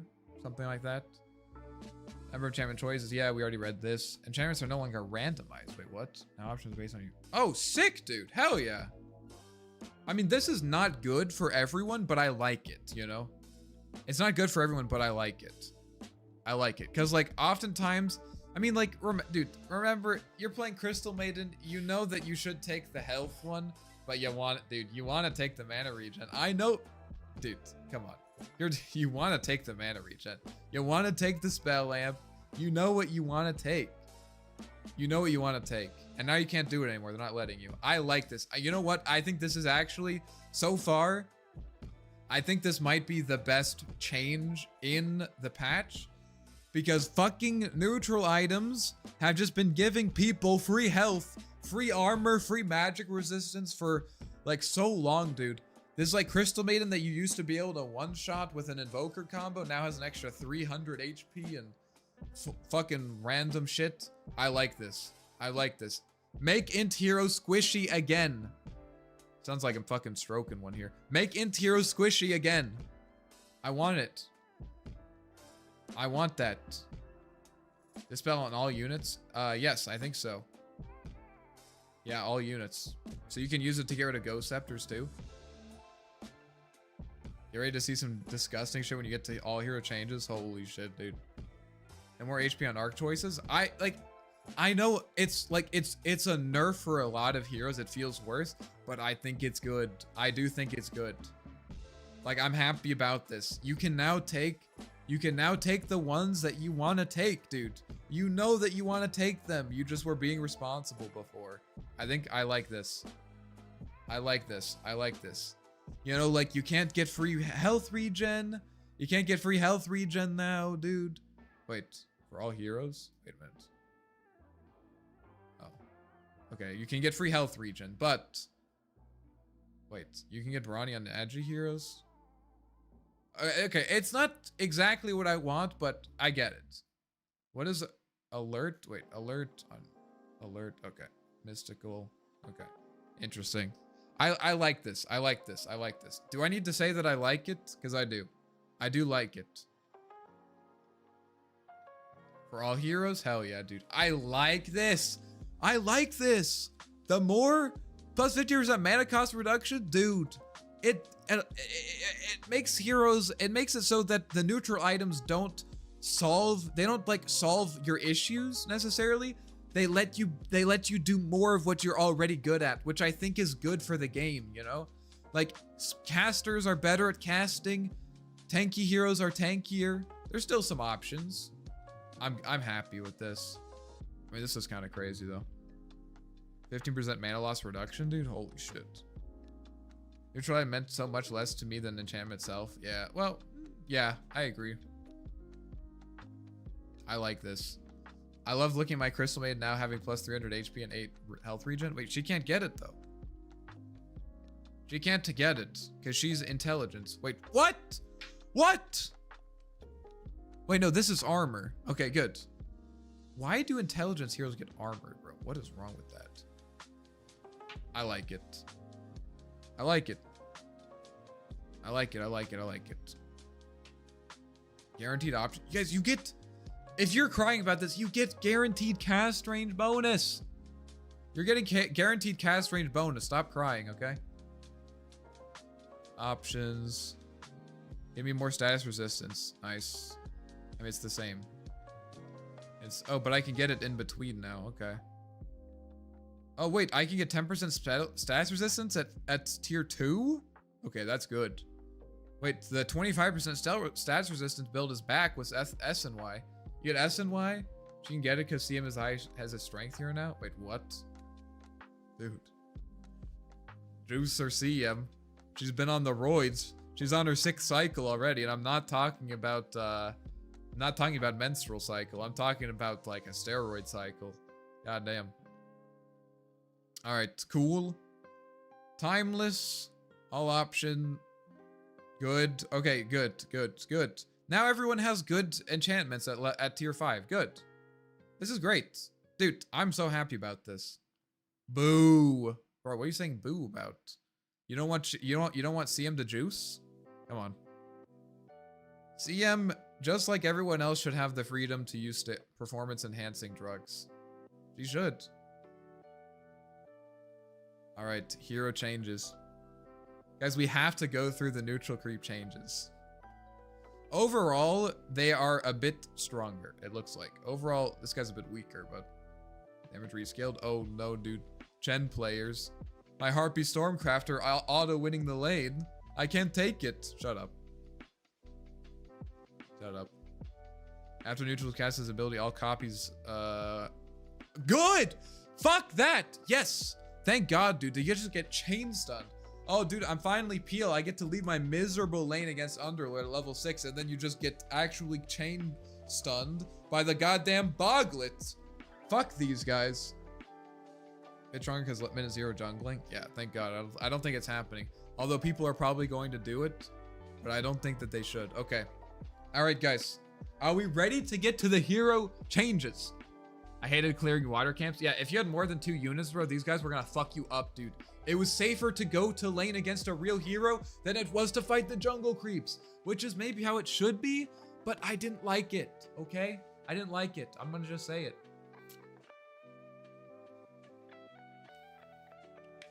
I didn't like it. All right. Hero changes. This is what we've all been waiting for. All right, before we continue, make sure I'm gonna ask you guys, we're gonna take a few seconds. Give the stream a thumbs up, guys. We've been here. This is hype. We're all hyped. We've been here for like 2 hours already. Looking at the patch. Give the stream a thumbs up. Get more people in here. I appreciate it. Helps me out a lot. Arriving late. Anything broken? I mean, the real question is there anything not broken, dude? These new items, dude, you gotta check out the new items. You gotta check out the new items. The new items are crazy. New neutral items are crazy. The new purchasable items are crazy. It's crazy, dude. All right. So you guys liked the stream? I was really expecting you to scream like. We'll have to do that soon. Look, I'll like it for you. I'm doing it. Oh, I already liked it? Ah, oh well. All right, here we go. Here we go. I know what you guys are waiting for. I know what you guys are waiting for. The Abaddon changes, guys. Let's go, dude. Oh, I've been waiting for this hero to be changed. This is my favorite. Oh, wait, no, it's not this one. Okay, never mind. We saw some more. All right, R is later on in the alphabet. Okay, never mind. Abaddon. Okay, Abaddon, let's see here. Health restoration reduction changed 35% to 24 plus 0.5. Okay, so it scales up to what's 30, half of 30. Okay, so this is a nerf because it was originally just you got the level 30 essentially. Okay, fair. Damage heal increase. Will people level Miscoil? We don't know. No one's leveling Miscoil. Maybe this will make them do that? I don't think so. I really don't. Valve like, please level Miscoil. Stop leveling stats, dude. Level Miscoil. They're not gonna do it. They're not. Cooldown decrease. This is nice. Oh, that's a big decrease. Holy shit, that's a big decrease. Wow. And a minus 10-second borrowed time cooldown. Holy shit, dude. Maybe people actually play him as an offlaner again. This guy's unkillable. I mean, that goes down to 55 seconds. Holy shit, dude. Okay. Okay, I see you. I see you. Abaddon offlane, I think it's coming back, man. People are gonna, I mean, auras are not as strong. Arc Invoker Meepo, my man, yep. Alchemist. Icon Scepter now increases base bonus gold and max bonus gold by per kill by 6. Okay. Oh, because they took away the facet. Yes. Okay. They took away the facet. Octarine Abaddon. I mean, I wasn't gonna say anything, but actually, dude, I don't think it's that bad.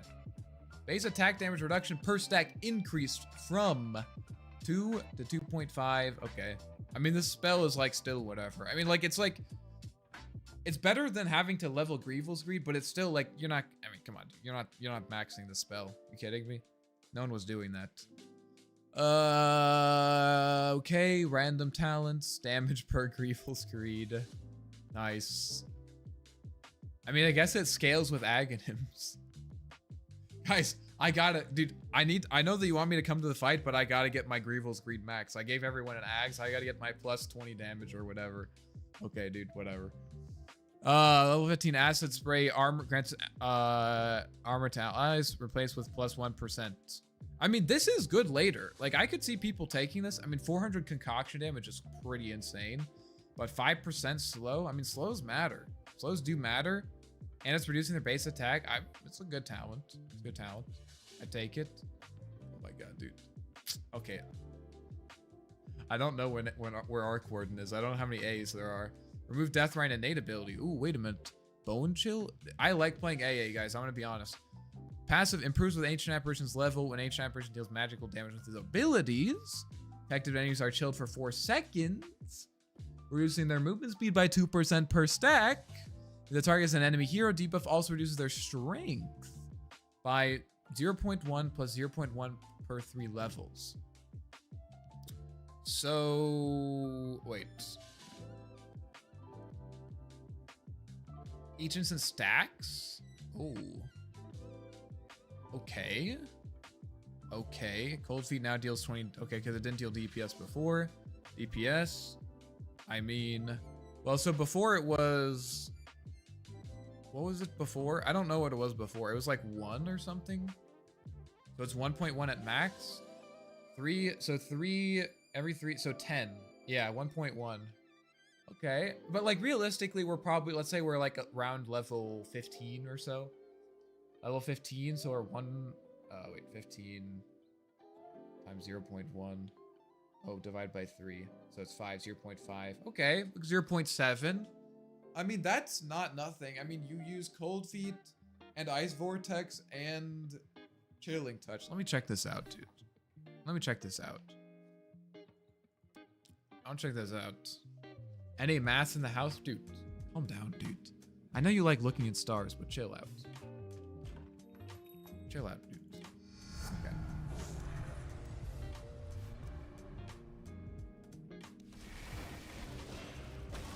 Holy shit, dude. Look, he has like no strength. 14.3 strength? Dude. He's dead. He's dead. He's literally dead. I told you about fastest. You were right. You were right. I'm not gonna lie, you were right. And remember, Ags increases it. Okay, guys, Ags is actually worth buying on support AA. Thank God, dude. Thank fucking God. Okay, what is this? What is this? Oh my lord. Oh my lord. Look at this. 16.5 strength? How is that balanced? How is that balanced? Guys, I'm playing AA middle. I'm doing it. I'm going to play AA mid. This hero is crazy. That's so much. That is so much. And you don't have to take a facet for it anymore, guys. Remember.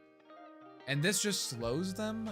Everything slows. Cold Feet slows, guys. Cold Feet slows. Cold Feet slows. You don't need to level Ice Vortex even. You don't have to. You know what you're doing? Stop stalling. It's okay. There's a difference between, I will admit it's a fine difference, but there is a difference between stalling and savoring. I'm savoring right now. AA mid. I'm making a list of things I want to try. This is good. Mana cost decreased to 35? Oh my god. Oh my god. This hero was already good. Dude. 35? That's actually, I mean, the Ags is actually reasonable. I mean, that's literally, holy shit, dude. I mean, I guess the Ags reduce the mana cost to about 35, but stop engaging so you can get to Arcward already. Does it work for Vestal? It has to be abilities. It has to be abilities. It has to be abilities. It's like Christmas, but if Christmas was only every leap year, it's a savory patch. Exactly. We gotta enjoy it, guys. I'm trying to teach you guys how to live life to the fullest. You gotta enjoy it. You have to, on one hand, you have to appreciate the buildup, and you have to be able to, you can't just devour it all at once. You gotta be able to, you know, really savor it. Like anything. Okay. 30 cold feet damage per second.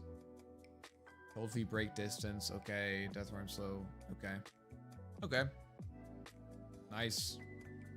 Base armor increased by run. This guy's okay, dude. Did you guys see that? Oh my god. He's right there. Okay. Okay. No longer levels with mana void. What does this even do? Tax enemies based on how much mana they're missing. Oh yeah, yeah. This is a good facet. I mean, this is a good innate. Now it scales. I'm gonna assume it's probably about the same. It scaled before, but now you don't have to level up your ultimate to level it. It's just there. So maybe a bit better in lane. I'm not exactly sure. I don't really feel like doing the math on it. It seems like it's gonna be about the same, but you're gonna get the value without having to level your ult. Practice would applied by illusions decreased by 50 to 25%. What? Really? Okay, there must be something crazy here. I mean, Manta is like really important on this guy. Cast range rescaled. Okay, better early, which is good because that's when anti-mage is weak. But it's better, it's worse later on. Put on decreased. Okay, mana cost increased. Really? Okay, interesting, interesting. Better early. I mean, like, you want to have this. We usually have this at level 1 until mana break is maxed. But you usually max this anyways because you need the cooldown. So, I mean, maybe if you're not playing AM as a safe laner, this is important because you can maybe put points into counterspell. I don't know. But they also just nerfed this. Maybe they're anticipating people to max this. I don't know.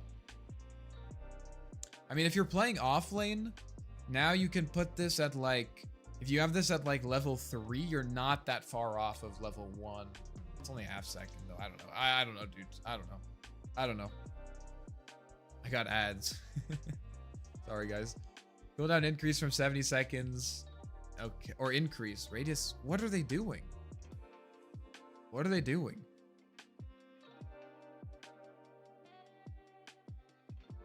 What? What? Why are they nerfing anti-mage, guys? Why are they... Is this insane? Okay. At level 20, you have an extra 10. Oh, 22%. So at level 20, you have an extra 2%. What? Oh, plus 1%. At level 20, it's for like 44% instead. At level 20, like level 23, you're at like a little, like 45%. I don't know, man. 45%? Really? This has to, I don't know. I mean, I guess base armor increased by 1 is important, but this is a huge nerf. This is a huge nerf. Now upgrade with, wait, increases max man burn rate by additional 1.5%.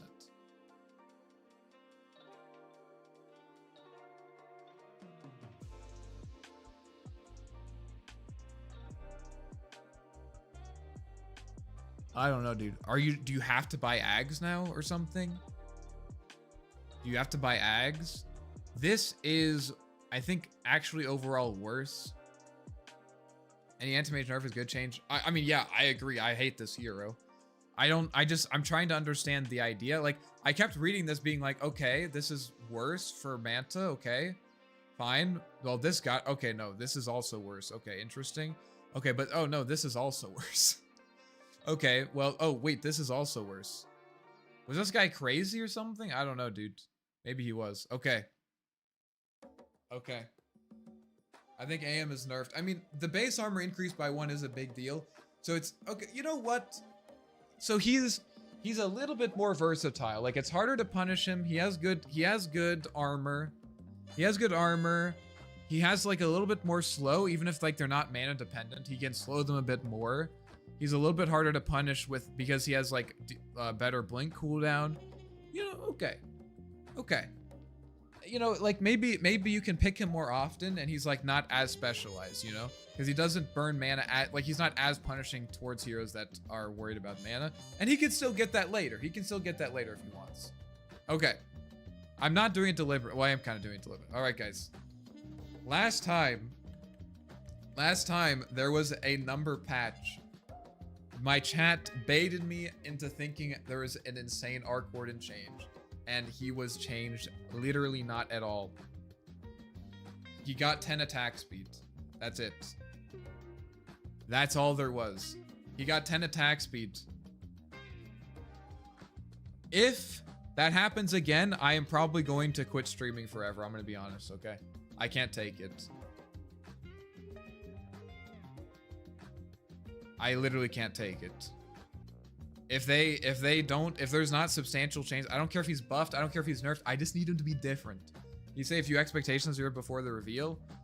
I mean, if they were going to make him viable, like actually try to make him a strong hero, they need to give him some kind of mobility, some kind of defensive ability, maybe like a movement speed bonus somehow, like Flux steals movement speed or something. Make Spark Wraith AoE.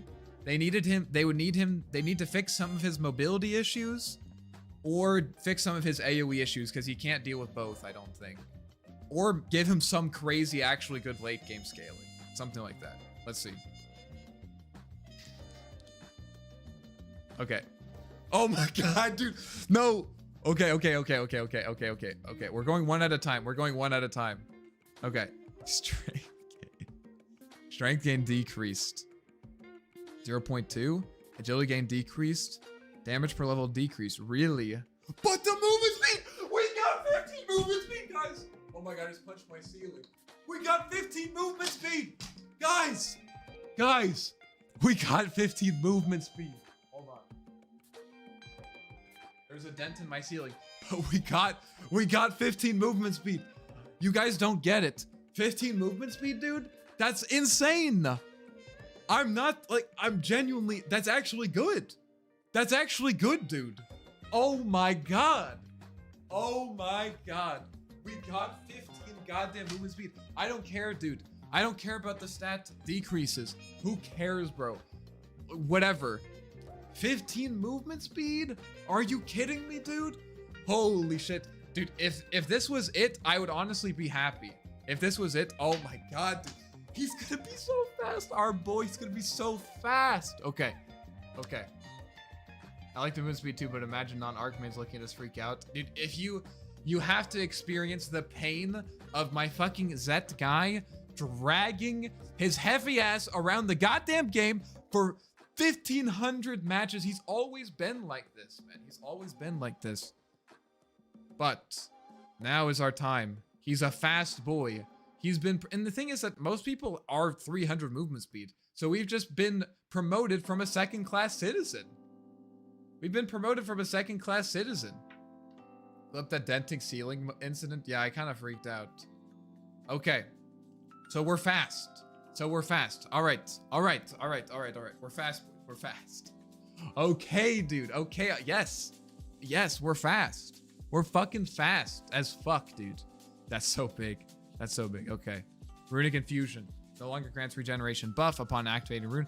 Now provides Arc Warden with 1.5 all attributes permanently whenever Arc Warden or Tempest Double activates the power rune. Let's go.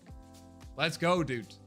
Let's go. Actually, I mean, the fact that this doesn't give regen rune buff, it definitely hurts. That definitely hurts, actually. That's kind of, I mean, that's been a big part of my laning strategy is abusing regen rune buffs. Okay, so that's gonna change. I mean, that is a big change, but I'm really happy that we do get the 1.5 all attributes. It's just nice. It's not really that good, but it's nice. Bottle Arc, yeah, we might need to get Bottle. You aren't fast on this hero. You came a turtle from a snail. Okay, you don't get it, Leaf Nox. Dude, it matters. Stop saying it doesn't matter. Shut the fuck up. Fucking hater in the chat. All right, magnetic field. Oh, it doesn't. Yes, and activates once we're inside. Yes. We have power capture built in, guys. Let's go. I love this facet. I do. I'll be honest. I love this goddamn facet. Okay, cool. We basically have free power capture. The pole radius is nerfed. Apparently they thought 3,000 was too long. They might have a point.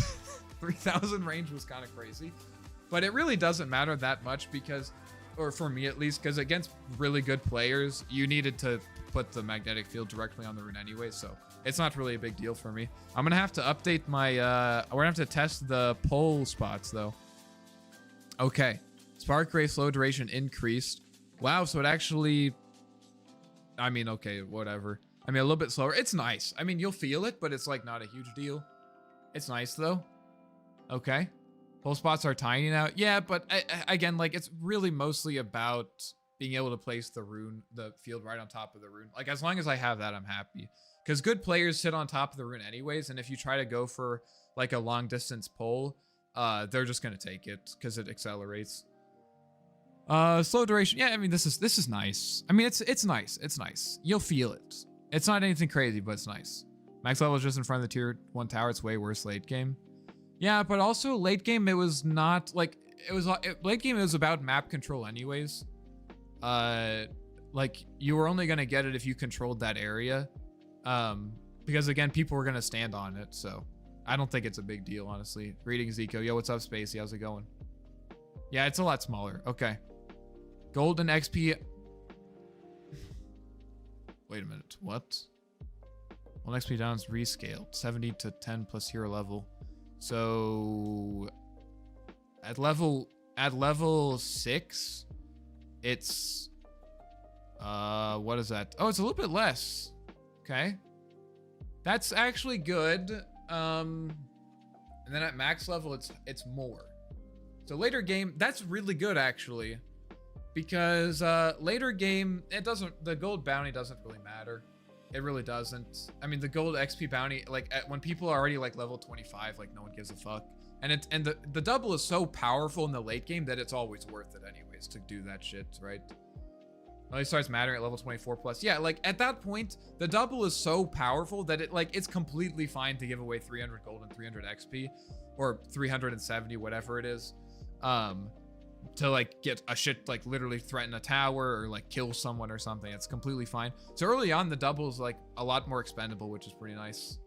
Like you can kind of just like, I mean, at level 6, this is 60 plus 70, so 140 minus 10, so 130. I mean, that's, I mean, it's like basically a flag bearer creep in terms of gold. Yeah. And then so the Tempest double is infused with bonuses Arcane, Invisibility, and Haste runes for 12 seconds. Dude. That's a good shard. That's a good shard. That's a good shard, dude. That's a great shard. We can finally have both facets? Yeah. I'm gonna have to play this hero a bit, but I think this hero is pretty good. I do think this hero is pretty good.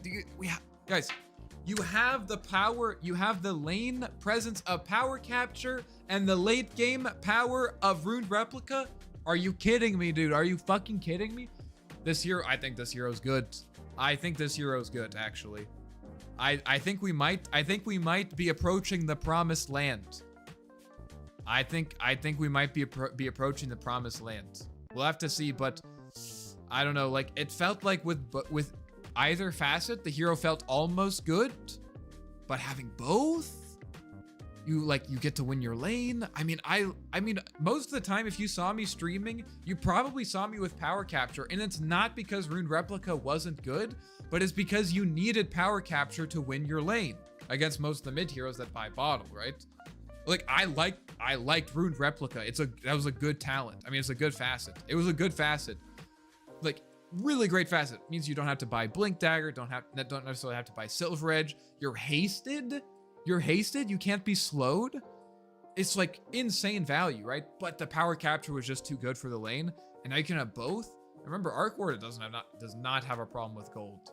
Does not have a problem with gold. This is completely fine. Okay. The Promised Land is getting nerfed in ABC patches. Okay, let's not worry about that for now, okay? Let's not worry about that for now. Let's enjoy the moment. Let's enjoy the moment. Let's enjoy the moment. Old Shard might have been the worst in the entire game. I mean, it was okay. I didn't ever buy it, but it was okay.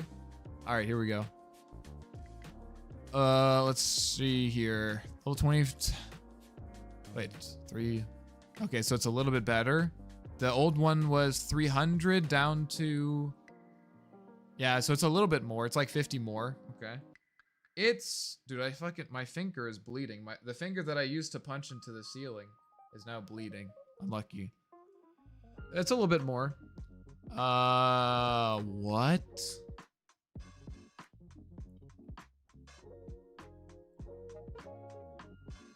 What? I mean, for context, replacing this talent with basically anything else is a buff, since this talent is completely useless. But I mean, they did a good job of finding something that is only marginally better. I said they wouldn't be able to figure it out, but they did it. They did do it. That's some Techies gameplay right there. I mean, the problem with this is the fact that Spark Wraiths are visible through fog of war, I think. Like, you can't really... I think people can see it, no? I think people can see it. I mean, it's like a goofy talent. But what is this? 1.5 Runic Infusion. I mean, damn. People mentioned that they should, like, figure out some way to, like, make power capture better in the late game. Like, scale better so the stats are... I didn't think they would do it, but they actually did. Test it? Hey, we can test it, I guess. I mean, I don't care, dude. I mean, yeah. It's a bit...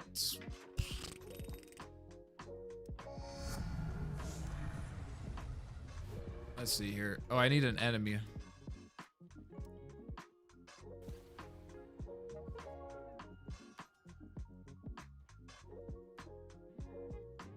It's not visible through fog, but if you can see any part of the Spark Wraith, you can see the entire Spark Wraith. I think that's what's going on there. Yeah. So if you can see any piece of the Spark Wraith, then you can... if you can see any part of the Spark Wraith, then you can see the whole thing. No more removing move speed and mischance, but doubling innate retroactive. Yeah. I mean, that's going to hurt. But you know what the great thing is? You know what the great thing is about this? Well, first of all, actually prioritizing capturing runes is not just going to be like good. It's not just going to give me like neuron activation, you know? Because before it was like, I mean, yeah, you could get up to like 20 all stats, but like not consistently, and it like honestly wasn't really worth the effort. But now, dude, check it out. We get this. Like at this point, we get let's see, 4, 5, 6, 7, 8, 9, 10, 11, 12, 13, 14, 15, 16, 17, 18, 19, 20. About 20. I think this is realistic, genuinely.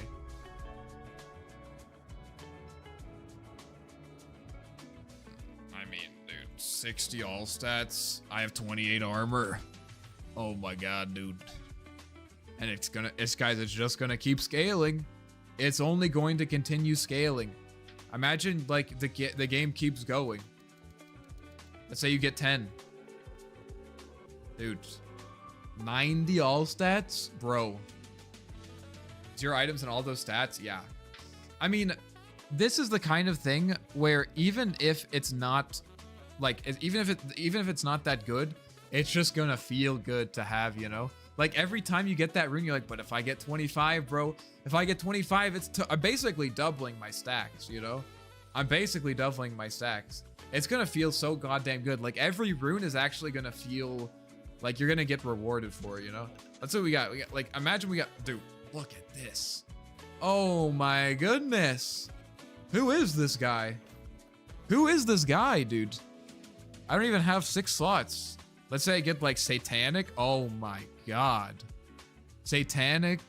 What else we getting? What else we getting here? Oh, they just changed the icon of this. Maybe Lincoln's? Oh my god. Oh my goodness. Guys, I have 6.5k HP and 45 armor. Bruh.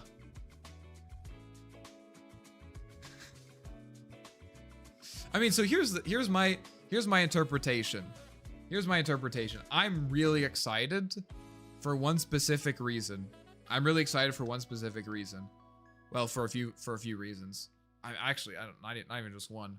The one specific reason I'm talking about is that this change, basically, once you got to like level 25 on Arc Warden, the reason that talent was so important is because things kind of just got to the point where bringing your main hero to the fights just wasn't really reliable. Like it was just very hard. Unless you're playing in a perfect Arc Warden game, it was just hard to bring your main hero to fights. But dude, if I got plus 60 all stats, bro, I can fuck, bro.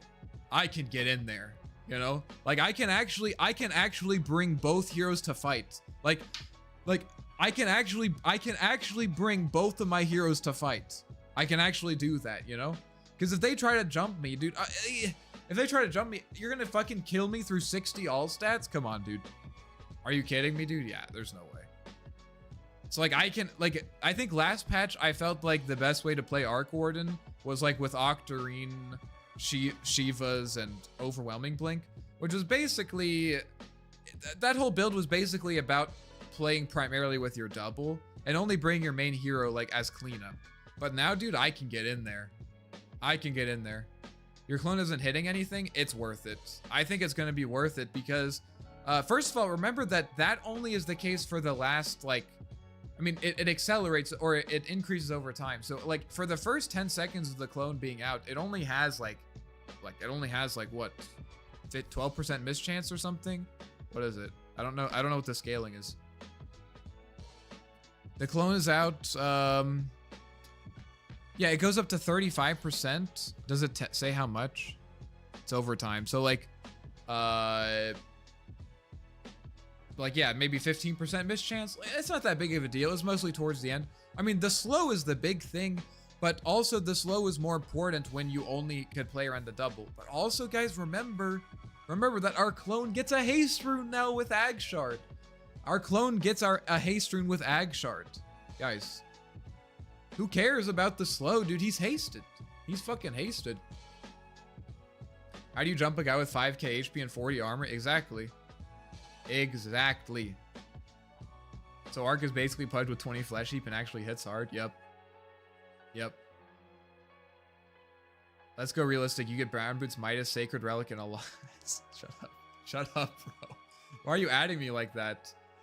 By the way, last time I did that build, I won. Arcorn should be played as pause 1 mid, now no other way. Safe lane needs to make space. Yeah, because you gotta get the runes, dude. You gotta get the runes. I mean, you have to get the runes on this hero. Like, you could do it. If you have, like, an invoker mid who doesn't need the runes, like, you could do it, but I think you got it. I think you gotta play a mid, which is good for me, because I can't play him safe lane. I don't know how to do that. Okay, I can kind of do it, but I'm much better mid. But when do you buy the shard? Like, super late? You buy shard as soon as you can. Like, not as soon as possible, but like as soon as you can fit it in, you know? Like, you definitely want shard. I guess, you know what? You only need the shard if you're playing for around clone more. So actually it kind of gives you the flexibility where, like, if you can actually play around your hero more, you don't need to get the shard. Actually, we're eating so damn good. I think, dude, I think that this is going to be good. I think this is going to be good. Okay. We're fast.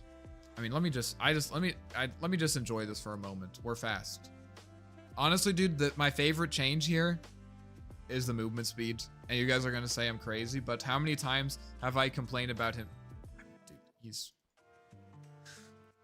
he's so fast, dude. He's actually fast. You're still going to miss, you're still going to go Midas +1 farming item and then go get some stat stuff. Yeah, probably something like that. Test some builds.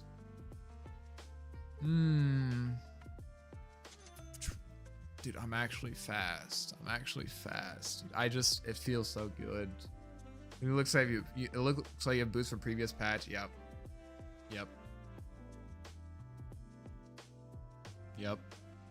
No more support arc? What do you mean no more support arc? You think I'm ever gonna stop playing support arc warden? You still have Ruined Replica, right? You still have Ruined Replica. You just... Because you didn't want to give up Ruined Replica, right? You didn't want to give up Ruined Replica for Power Capture since you weren't going to get anything out of Power Capture. But now, right? Now you just have Power Capture too, right? I mean, there's a lot of heroes, like, there's a lot of support heroes like Muerta, you know? Like, Muerta as a support, doesn't really get that much value out of Gunslinger, but you have it and it's nice. I mean, it's not why you play Muerta as a support, but it's like, it's kind of nice to have, you know? Like, if like, you know, imagine you're like walking into the mid lane and they have like a Storm Spirit or an Ember, right? And your mid laner can't get the rune anyway, so you throw it on Magnetic Field, you know? Like, sure. Might as well. I think this hero is still horrible. You just come online too late as a mid. Nah, dude.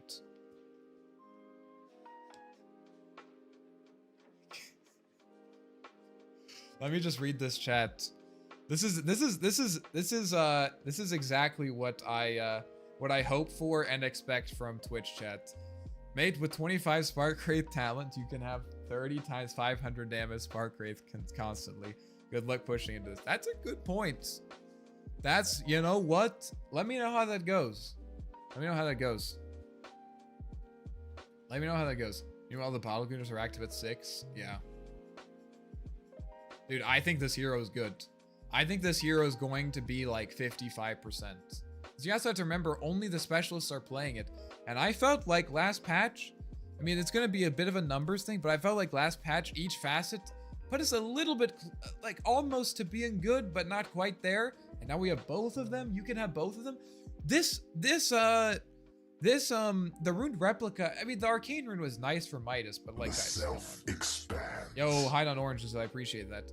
Guys, let's be honest. The Ruined Replica facet didn't really matter until you got the Haste Rune. I mean, the Invis Rune was nice, but it was mostly about the Haste Rune. If you played Arc Warden, you know what I mean.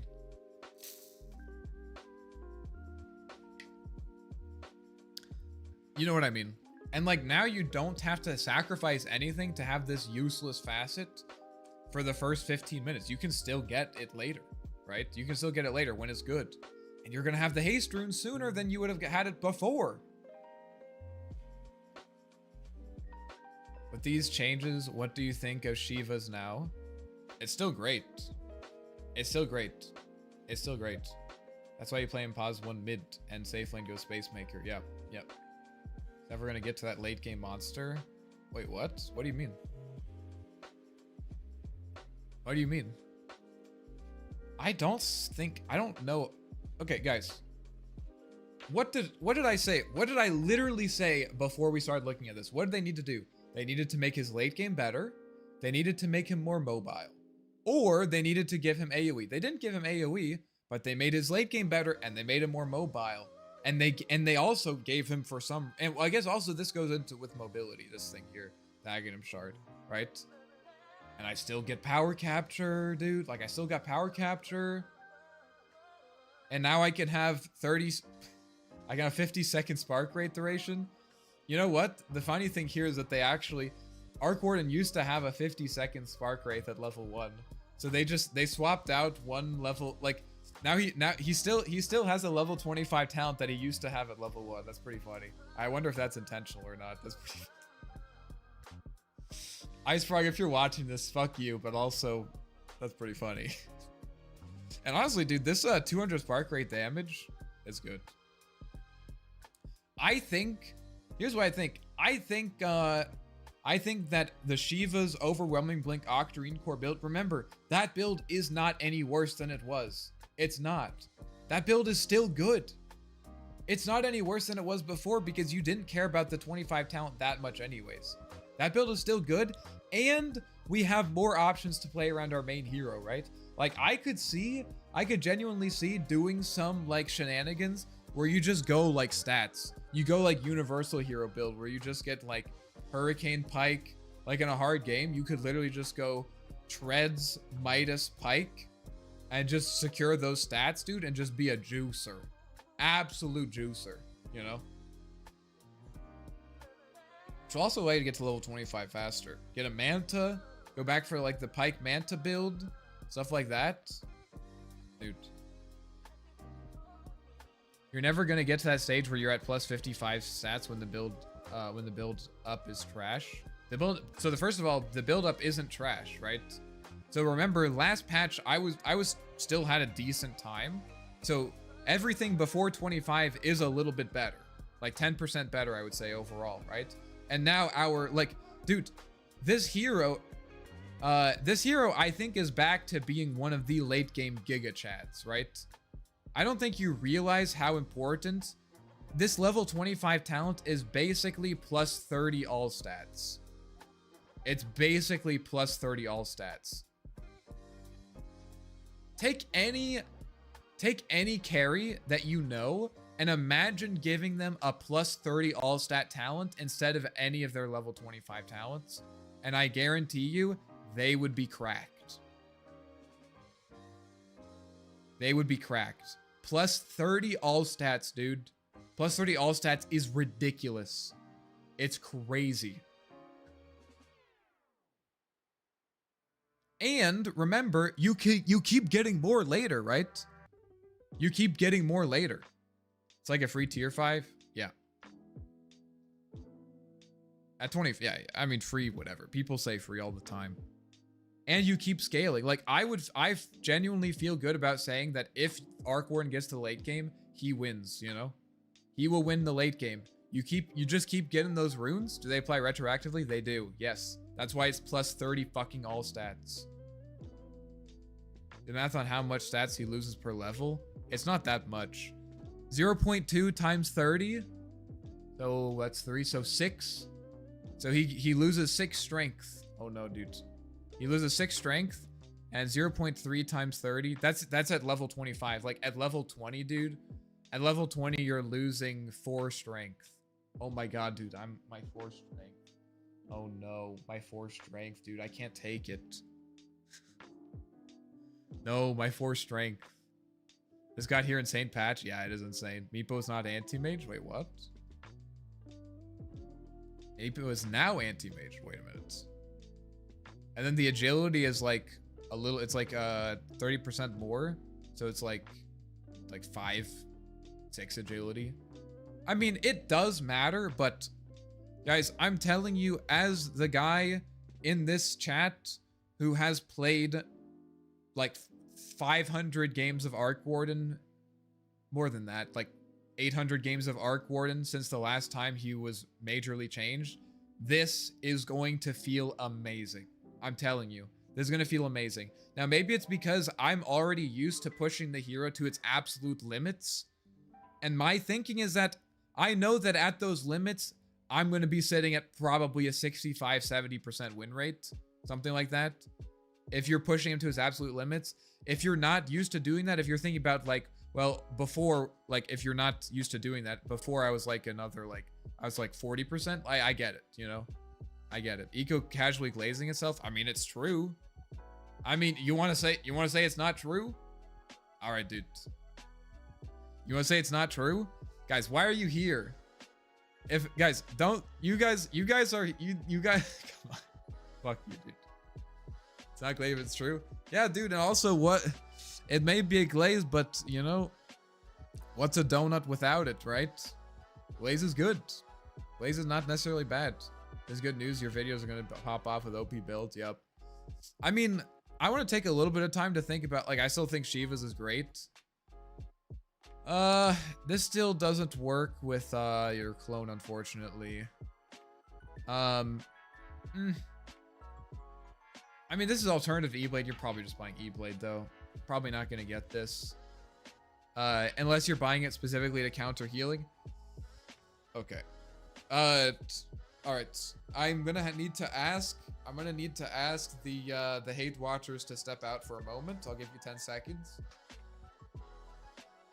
I'm gonna just have to ask the hate watchers to step out for 10 seconds. Because what I'm about to say, I'm gonna get Giga Flamed for. The only L was the region and 25 talent. Yeah. The patch is so W for us. Yes. Yes. Yes. Okay. I think Dagon is a good item on this hero. I do think that. I do think it's a good item on this hero. Alright, hate watchers can come back. The build up, even though it's more expensive, dude, these items, I mean, besides the point booster, these items are nice. You, like, the crown? Dude, I'll start the lane with a fucking crown. I don't care. Wizard hat? Sure. I mean, I'm probably not going to build this as my first item, but I could see doing, like, brown boots, Midas, finish the Dagon, dude. Like, hell yeah. I'll take it. Gives you some health. Health is always good. Health is always good. I think you Midas with that new range farming item. I'll have to test it out. I mean, one of the problems is, I mean, if you have played Arc Warden for just like a few games, you know that like one of the, like the dream of the hero, one of the dreams of the hero is like this situation where you got your Mjolnir and Pike and whatever, and you got your guy, you know, whatever, dudes. They didn't change this. This situation here. Where you got like, there's like a tanky boy, right? And you can just control them. And you're just hitting them with 2 Mjolnirs, right? No other hero can do this. You're getting twice as many Mjolnir procs. It's a big deal, right? During that, I did 7,000 damage.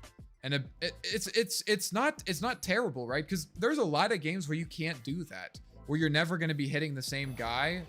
Well, you're not necessarily never, but you're not consistently going to be hitting the same guy with both heroes. That happens. That happens a lot of times, actually. And so, you know, maybe it's okay to get the Hydra's Breath, you know? Maybe it's okay to get the Hydra's Breath.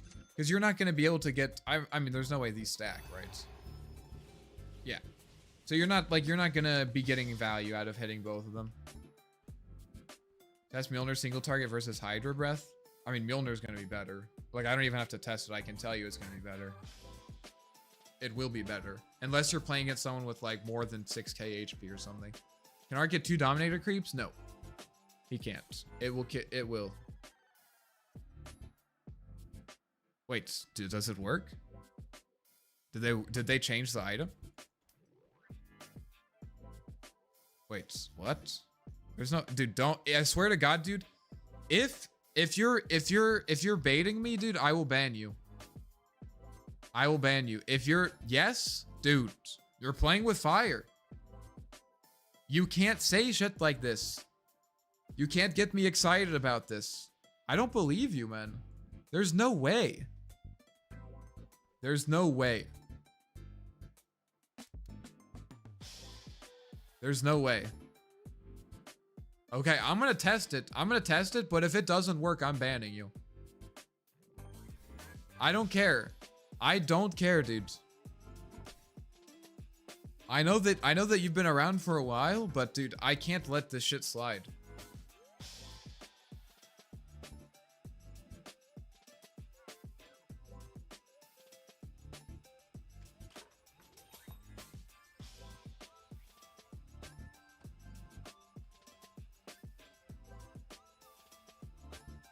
That only works with lane creeps. All right, the countdown.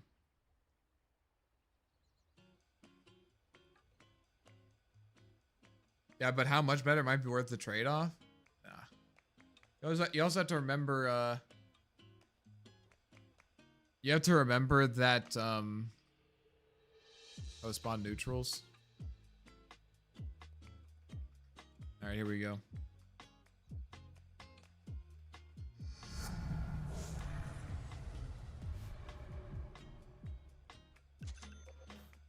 There's one. And if it works as it has done in the past, when I use my clones Dominator, this guy will disappear. You fucking liar! You fucking... Dude. What the fuck is wrong with you? You piece of shit. You piece of fucking shit, dude. God, fuck. Fuck you, dude. You can't play with me like that. I've always said that my dream, I fantasize about this. I fantasize about this. I'm not afraid to admit it. I fantasize about having Necronomicon back. I do. Did you permaban him? No, I just timed him out for 10 minutes. Cause he's an OG. I'm not gonna permaban him unless he like said the N-word or something, but that's still, dude, what the fuck, dude? Do you know how that like what you say matters. That shit affects me. You can't get me excited like that. Oh my god, dude. You can't get me excited like that. You think I'm acting, but god, fuck you. Fuck. It's like one of those moments when you like when like a scam link pops up, but it's like kind of convincing and you want to believe it, you know? You want to believe that it's not scamming you. And for a moment you're like, I don't know, maybe it works. And then it's a fucking scam. Of course it's a scam, and after you click it, you're like, well, okay, yeah, obviously it's a scam. That's how I feel right now. That's how I feel right now. All right. I feel like, I think this is good on him. You just have to figure out whether you're going to be hitting two people. I mean, this is also good because it gives good stats. 12 agi is nice. Let's see what else we got. Bloodstone. Yeah, dude, try you know what? Buy Bloodstone Arc Ward. Let me know how it goes. I'm excited to hear. Consecrated Wraps. I mean, the main problem is that your clone won't get this. I'm sure your clone doesn't get this unless it's spawned, right? Yeah. 3. Yeah. So that's going to be a little bit of a problem since your clone's kind of not going to get that much value out of it. I'm trying to remove it.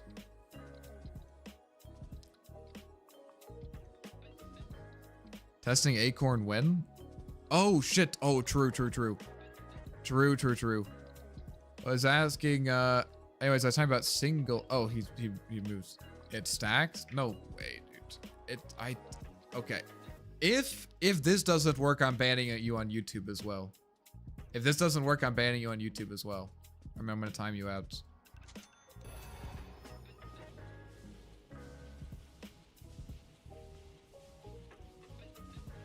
Why do you say that? Why do you say this? Why do you do this? Why are you saying this? That's not what I mean. Spawn 2 creeps. And hit 2.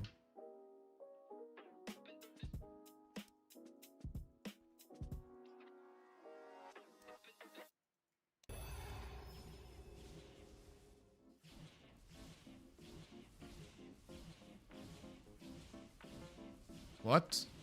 Are you saying that both of them can bounce?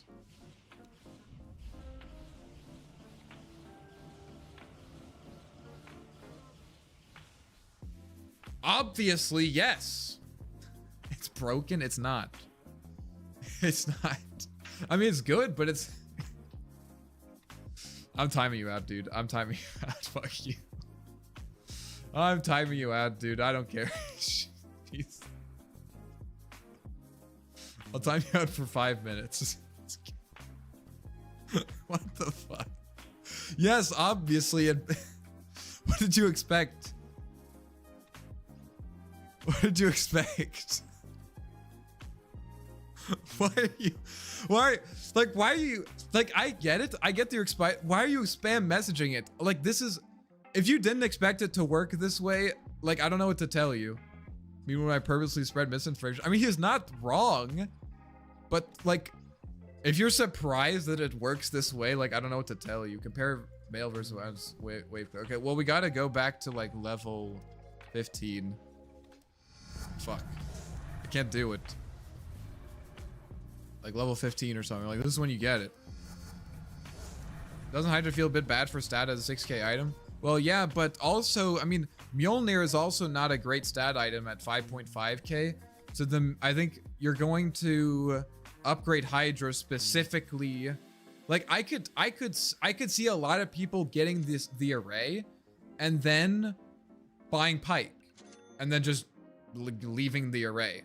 A lot of people get rid of the Mjolnir anyways in the late game because it's not as good of a single target item, right? Which I think is like one of the great things about this item is that you can just do this. This is completely fine, right? You just don't upgrade this. You can sell it later. It's not a big deal. You really don't have to. Let's see here.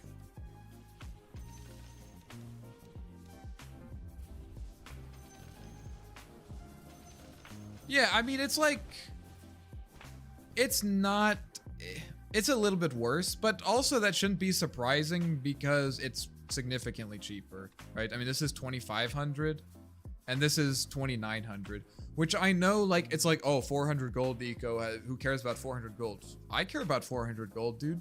400 gold is like a full minute, right? Which means that you can start accelerating faster. Doesn't Maelstrom help with a 30% penalty miss? I mean, yeah, I guess. 400 gold is a lot, yeah. And also, dude, have you ever been in lane? You're like, oh, dude. Holy shit, dude. Guys, I just got my mithril hammer. Dude, I just got my mithril hammer, guys. I got my mithril hammer. No, dude, everyone and their mother hates buying mithril hammer. It's 1,600 gold for 24 damage. Fuck this. But this, dude, yeah. I'll say it. I'll say it. Some of you guys are afraid to say it. Dude, I will buy a Blade of Alacrity as a laning item. I will. Broadsword, 500 gold recipe. The buildup is great. The buildup is great. Now, the real question is, does this... I don't think this increases the rate at which it procs. No, I don't think it does. I think that you will want to buy Maelstrom if you want Mjolnir. If you... I think that's how it's going to work. If you don't want Mjolnir, right? Like, if you don't see yourself having Mjolnir in the late game on Arc Warden, like, and I think that happens, right? I think a lot of times I'm playing Arc Warden and I'm like, dude, like, I want a farming item. I want Maelstrom to farm. That happened to me literally yesterday. Like, I want to be able to farm, but I don't need the Mjolnir. I really don't need the Mjolnir. I'm good. Does DK Dragon Form splash damage work with Hydra? I doubt this should work basically like last specialist array, so I don't think that's going to work. No. Because it's basically just projectiles that do, like, these aren't attacks. They are projectiles that do damage according to how much damage your attack does, right? Does that make sense? So they aren't attacks, they are projectiles that do your attack damage. Did you see that wait, did you see Quelling Blades and Boots stack now? Wait, what? Do you see that? What, dude, what are you talking about? Fuck you. I was joking, alright. Oh my god. I think this is good. I think this is a good item for Arc Warden.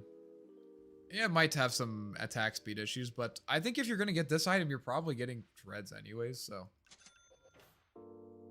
You can go this Array Pike, disassemble to Hydra, and sell Force. Wait, why are you disassembling this? Array Pike, disassemble. Can you disassemble this? You can't disassemble this. Can you disassemble Pike?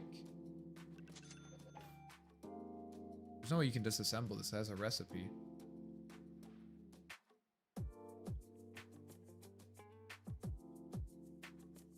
No. Why are you guys all spreading fake news? 30% chance to fire up to 3 nearby enemies. Yeah. You know you can spawn neutral camps in normal download by pressing the icon. Oh, cool. On most games, I don't want Milner late game. I still want a mid game though. The item just feels so essential. I think if you play, as you play more Arc Warden, you'll find that's not as much the case. Or as, like, I think the main reason that I don't want to buy Mjolnir is because there are other items. Like, by the time, if I buy Mjolnir when I want to buy Mjolnir, I will get punished. Like, I'm going to get punished for not having any stats. But the array gives stats, and it's cheaper. Like, instead of having, like, this is what I'm thinking about. Instead of having Maelstrom and a Mjolnir, you can have Array and a Pike, right? Which still allows you to farm with a Midas, of course, right? So you're still, like, you're not farming that much slower than you would before, but you got good stats. Like, you can fight people. You can fight people. You really can. And you have a Hurricane Pike. Like, this is, I think this is an alternative build to Shiva's. If you like, Shiva's is not that good, but you need to fight early. I think Specialist Array did the splash too. Yes, it did. Yep. All right. Are there any other items that I want to talk about? I think upgrading this, I mean, if you guys want to know what I'm thinking about right now, I mean, come on, guys. This is... If you're not immediately thinking about this combo, dude, I don't know what to tell you. I'm going to do this. Because this amplifies the damage that they take. This guy just took 900 damage. I like the Shiva build too. I'm biased towards Miller. Would you go this with Shiva? Yeah. I mean, I think it depends, but yeah. Honestly, the Fire W patch, yeah. I agree, dude. Like, I want to do this. All right. Any other items? I mean, Shiva's I still think is great. I don't think so. The neutrals. For neutrals, I mean, Medallion. Let's see if Medallion works with Clone. Yeah, so you can do this, which is pretty sick. That's pretty cool. Medallion's good item. 7 armor. This is also a good item. You can have this on your clone. Oh yeah, we gotta check the Forager's kit. Dude.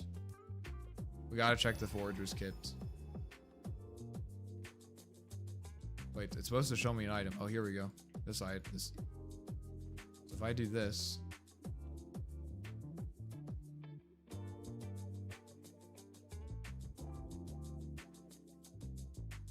What am I supposed to do?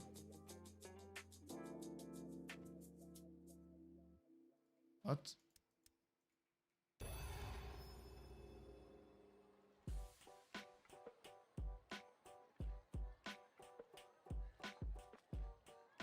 You need to find a glowing tree. Isn't this a glowing tree? Oh, there we go.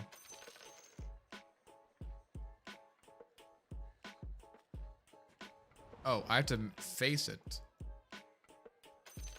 Dude. Okay. Okay. Dude. This is so good. You have to take Forager's Kit on Arc Warden every time you can. You have to. It's so good. Holy shit.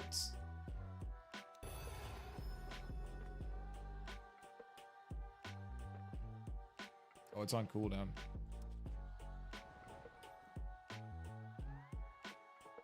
Oh shit, you're right. It does go to the main. Oh my god.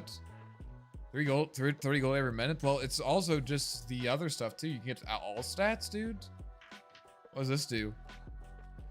+2 damage? I mean, this item is insane for my hero. Guys, if you don't think that Arc Warden is buffed this patch, you need to go have a mental psychic evaluation. Because you are, I think, stupid.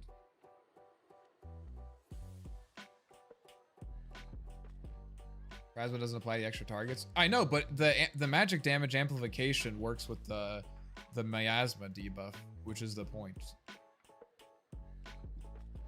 I want to try the Puck though. Puck is like the only one. Puck is the only one that they didn't mention. Keep forgetting I'm platinum tier on Puck. Probably most of you have never seen me play Puck before, but it used to be my main.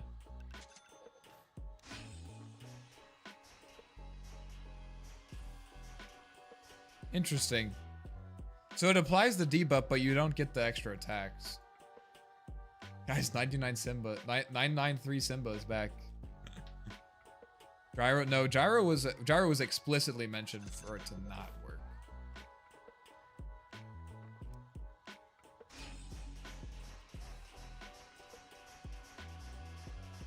Yeah, it doesn't work. That's fair. That's fair. All right, guys, we got some stuff to try. Dagon, Shivas, Specialist Array. I'm gonna play the shit out of Specialist Array. Hell yeah, dudes. Hell yeah. How are you not happy about this, bro? I am happy. What do you mean? Go Q and take what's yours. Nah, dude. I gotta finish the patch. I gotta finish the patch. Make a list. I mean, dude, I'll figure it out. Don't worry. Don't worry. Does it apply with phase shift attack talent if you get lucky? That's a good question.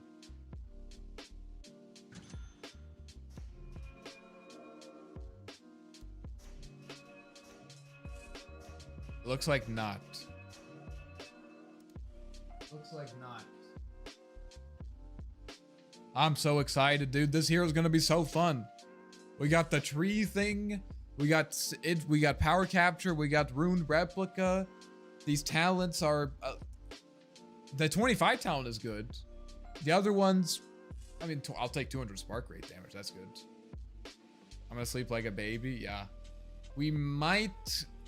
Are you guys gonna be disappointed if we do a Dota stream tomorrow instead of Dark Souls? Are you guys gonna be upset about that? Remove Coda Blood. Hero's action rate by 50% of his armor. Oh, it's just one-man army. Okay. And it's only gives it gives only armor from Culling Blade. All right. Dark Souls can wait. That's what I'm saying. That's what I'm saying. You can also spawn rune by pressing more. Wait, what do you mean? Does phase shift do it? No, it doesn't. I was going rock climbing, but I'm skipping for Dota. Yes. I didn't know you were into rock climbing. I want to get back into that sometime. Meepo copying items. Guys, what is going on with Meepo?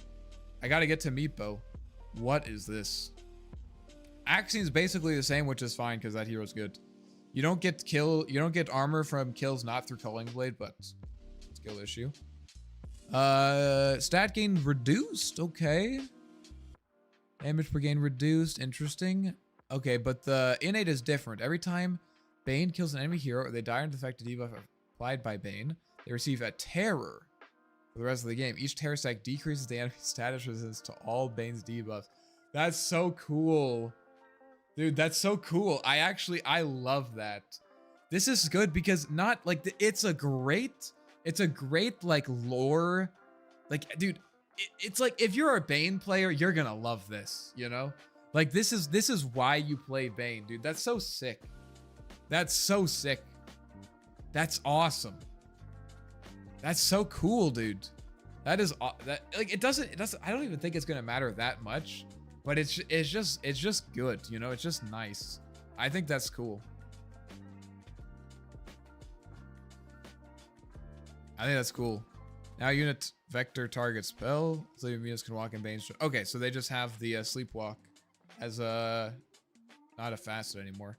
Looks like so far they've just made facets part, like all of the facets part of the hero, which I like. I like that. Bro Tracks was. I'm gonna change my name to it. I can tell. I'm not sure if you have a. I'm not sure if this is maybe an unhealthy. I'm not sure that maybe this is an unhealthy infatuation. I don't know. I'm not a good judge for that, but. All right. Dude, I'm so excited. All right, now also provides increased movement speed bonus, increased maximum 12 to 30% at the end of Firefly's duration. Okay, it's the stoked facet, but we don't get the spell amp. Smoldering resin duration, napalm radius. It's not that useful anyways. Flame elastic cooldown, napalm. Ooh, that's good.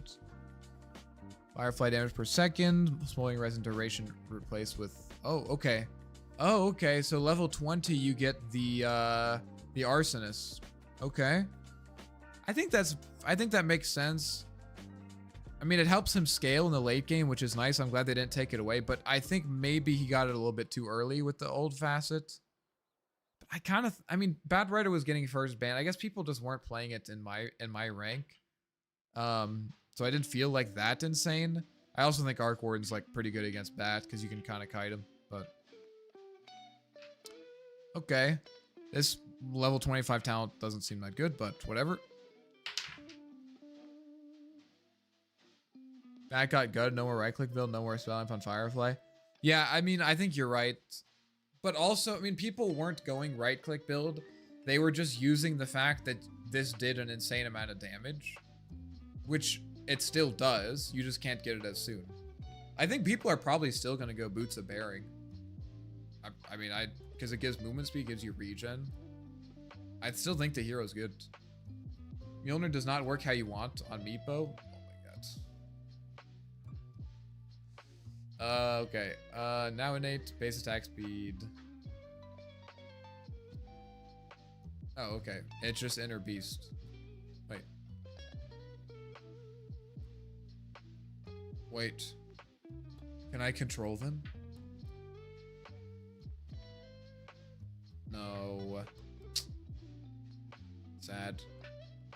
Damage per axe increased, really? Okay, so worse later, but better early. Beastmaster attacks on enemies. What? Not this one, the other beast. I mean, Bat was like insanely powerful, so I feel like he's still good. I feel like he's still good. Okay, does this actually work? There's no way that's balanced. Dude, there's no way that's balanced. I'm gonna sleep. Big day tomorrow. Gonna spam Arc until the end of the dawn tomorrow. Let's go, dude. Talk to you later for sure. Let me know if you find something funny. All right, let me know how your games go. Sorry I had to time you out, but I genuinely had irreversible emotional damage. Dude, there's no way this is balanced. He has Fury Swipes! He has Fury Swipes! Are you kidding me? This is insane. What was his shard before? I don't even know.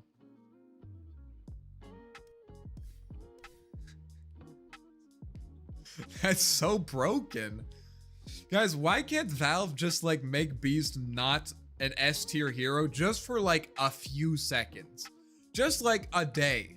Can just one day. They better like giga nerf this. Summon Razorback. Or increase, yeah, because why not? Increase the armor, increase the damage. What are they thinking? What are they thinking? Call of the Hawk, read him to summon raptors, now a separate ability, Hawk's armor increase. Okay, so you don't get the Hawk. Okay, so I mean that is a nerf that you don't get the Hawk innately with this thing.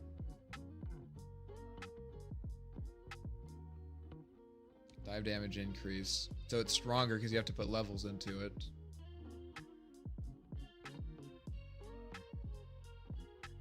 Cool. This should have worked like that. No, wait. Now summons 2 Hawks by default. Whoa, wait a minute. Hawks will prioritize pieces. Oh, shit. So this is interesting because the Wild Axe is better in the lane. but this is better later on.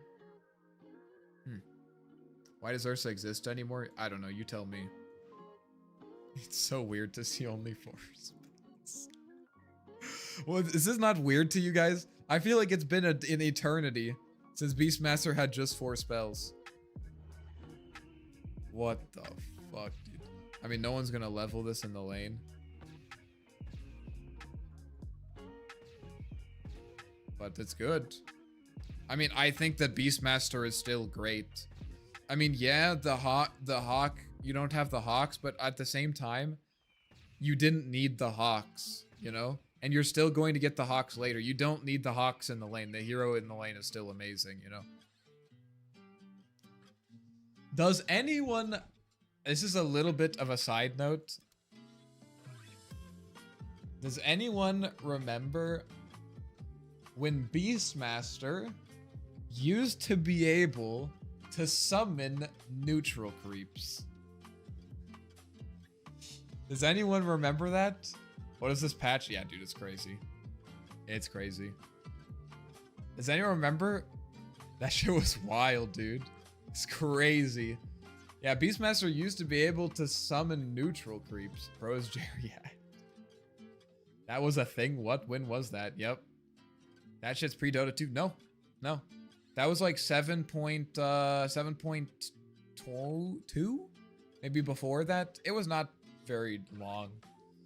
But back then, Beastmaster, if you leveled up Call of the Wild enough, whenever you summon, I think it might have been a separate ability, but if you leveled it up enough, you would also summon a neutral creep.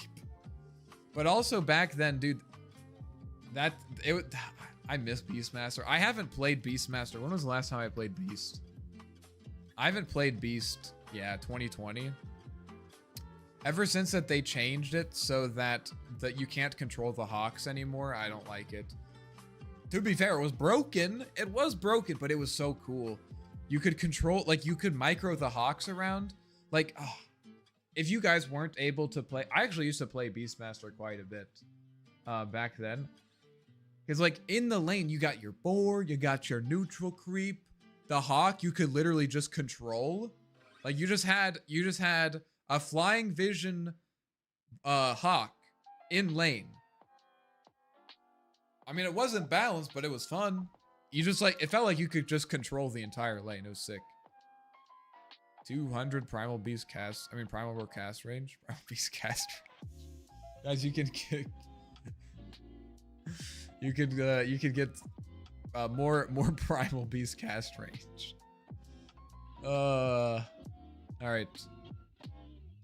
I'm never gonna play Beastmaster until they give me my Micro Hawks back. Seeking to enemy's engagement by TPing your whole team onto a Hawk. Yup. Yup. Duskward Micro is insane. Yeah, I want them to bring back... I mean, I'm kind of preaching to the choir, but guys, bring back Micro abilities. Bring back the Hawk. Bring back the Ice Sigil. Or Frozen Sigil, I think. Max health healed change from something to something.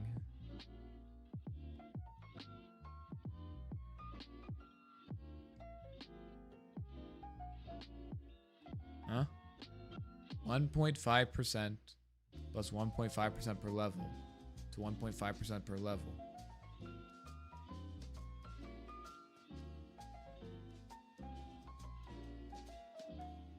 What?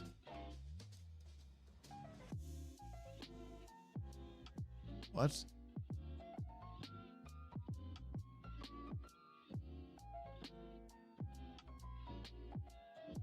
This is either the worst. Instead of starting 3%, it's 1.5% at start. Okay. Is this 1.5% of... No, there's no way. Tell me how that can possibly be unchanged. That's what I'm saying, dude. What the fuck? What does this mean?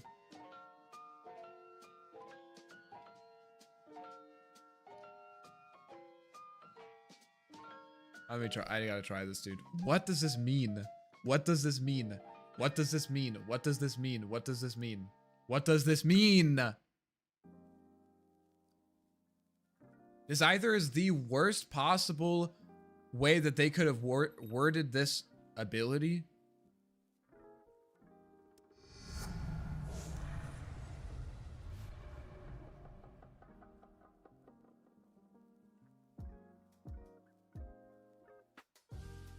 Wait, what?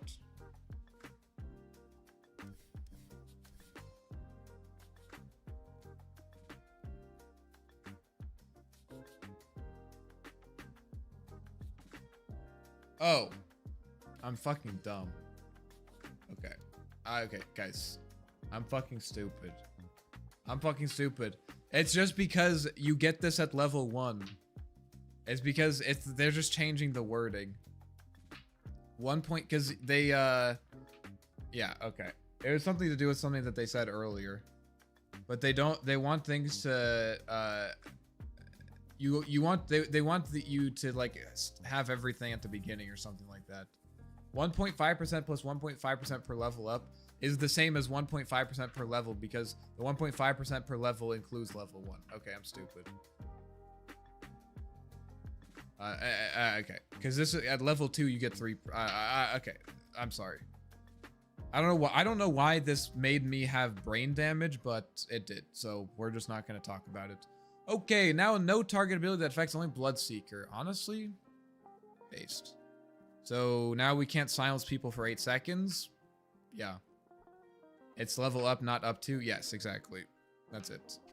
All right, I think this is nice. I mean, a little bit of a nerf because you don't have the ability to silence people for 8 seconds, but also no one was really going for that anyway, so. Pure damage based on target max spell now appears debuff. Oh, that's good. Oh, okay, that's good. That's a big deal. Okay. Okay, that's good. That's a big deal. I mean, you're gonna have to buy this every game now. Please tell me the cast point for Blood Rage is lower too. I don't think so. I don't think so. Okay. Bounty Hunter. Big Game Hunter reworked. Bounty Hunter receives 15% more kill and assist gold if the dying enemy hero is big game. Talk about the AAA.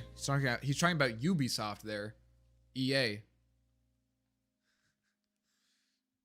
An enemy hero is considered big game if they are one of the top 3 net worth heroes on the enemy team. Okay. I mean, that's actually going to end up being a lot of gold because when you kill those heroes, you're going to get a lot of gold. These heroes will have a debuff that points out their big game. It's kind of a goofy name, but I respect it. Big game. All right. A little bit more. Now it grants something. Ooh. I feel like, oh, they just moved it from this. That's a buff. That's a buff. Well, okay, so actually, you know what? I think this is overall good. Maybe it's because I hate playing against Bounty Hunter, but I mean, it's going to make him actually overall, like, it's going to make him moving around the map more mobile, but it's not going to, it's not going to make him like, you know, when Bounty Hunter's just like fucking running circles around fights because he has like 20% bonus movement speed and he's not even invisible. Like, you have to be invisible to get the bonus. So I think this is good. Like, I think Bounty Hunters are going to feel good about this, but I think it's overall a nerf actually. It's combat nerf, out of combat buff. Yeah, I think you're right. I think it's overall probably a nerf though. You won't be able to dance on the edge as well. Yeah. I think that it does matter more in fights. Usually, like, moving around maps like that, you know, it's like what 5-10 second difference to get from like bot to mid lane. Maybe it matters a little bit, but yeah. So it's overall a nerf, I think, but overall good, I think. Max stats percentage change. Okay, 10%. It's the same. Okay, so they just wanted to make they want to reword it, I guess. Earth Brewlings Hurl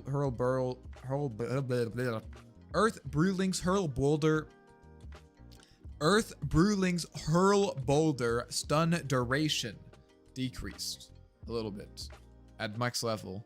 Okay, so it's a nerf to Ags. It's literally just a nerf to Ags. Okay. Storm Brewling Cyclone duration decreased at all levels. Okay. It's not that big of a deal, I don't think. Oh, good. Yeah, exactly. Drunken Brawler, brewed up, extend duration, 2-1. Drunken Brawler, brewed up, extend duration. So it's a little bit better. I mean, yeah, no one was taking that talent anyway, so. What did I miss? Just a little bit. They just removed all the facets, introduced a bunch of insane items, reworked a lot of the current items, and are dealing with the facets being removed. Reworking a lot of innates. But other than that, not much, I would say. Yo, what's up? I can't read your name. I'm gonna say F1T. But other than that, not that much. Level 10 talents are really strong. It's okay, but I mean, most people are playing around Brewlings anyways. Maybe this will change it. I doubt it. I really doubt it. But 14 is good. Just means us not being able to read effective deletion verse and stuff like that. Yeah, I mean, maybe people will try to go for like a actual like brew hero build. But I still think people are gonna go for Ags build because I mean it's been good and I don't think it's that much worse. It really isn't. And 14 damage, I mean that's a lot.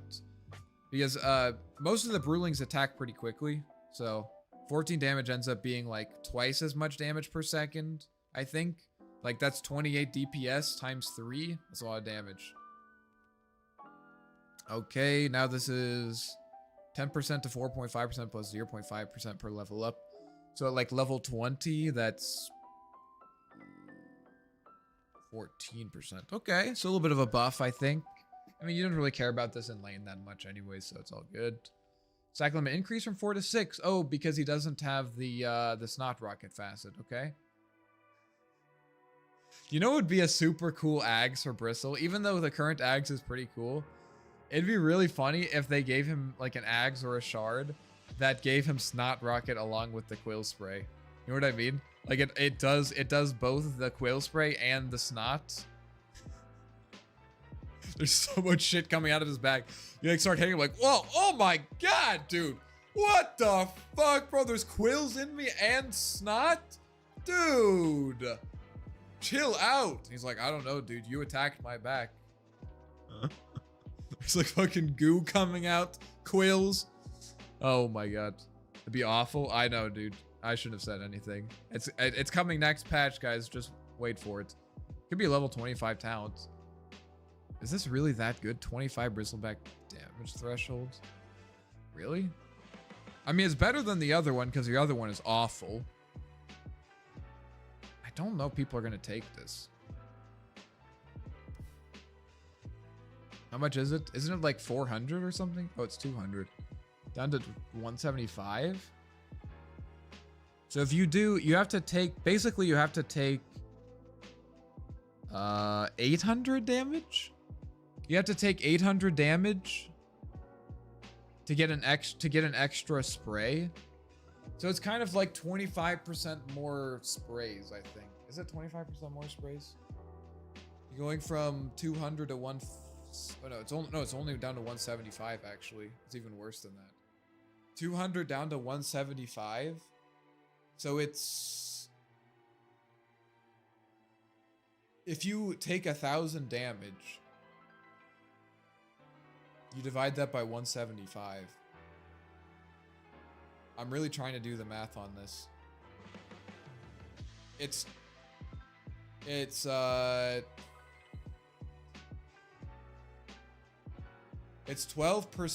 It's like 12% less. So you're gonna get, what's 25 divided by 175?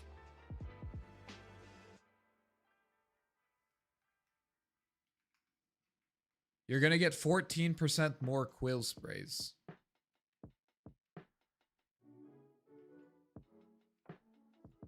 You're gonna get 25% more quills, or no, not 25, 12% more quill sprays. Sorry, I just came late. Seeing the new patch notes. I'm at work. Can you give me a quick run on Arc Ward and items and how you should be played? This meta freaking out, no facet. So the hero's definitely better. I'm gonna refer you. I'm gonna look at this. Check this out. Check this out. I would recommend that you do this. You can listen to all of my thoughts on Arc Warden right here. Go to -10 or 110 or something. And you can listen to it. But I'll say overall, Specialist Array, new great farming item. I love it. Shiva's build, still good. Bit faster of a hero. But the hero's definitely better. The hero's definitely better. You should. I'm very happy about it. Yep. So if you're worried about no facets, the great news is that we actually just got both of them. They're just giving both of them. Like we just have both power capture and ruined replica available to us. Thank you. Would you consider magic build? Yeah. I think everything that we were doing with Arc Warden in the last patch is still good, and there are some more options available to us. If that makes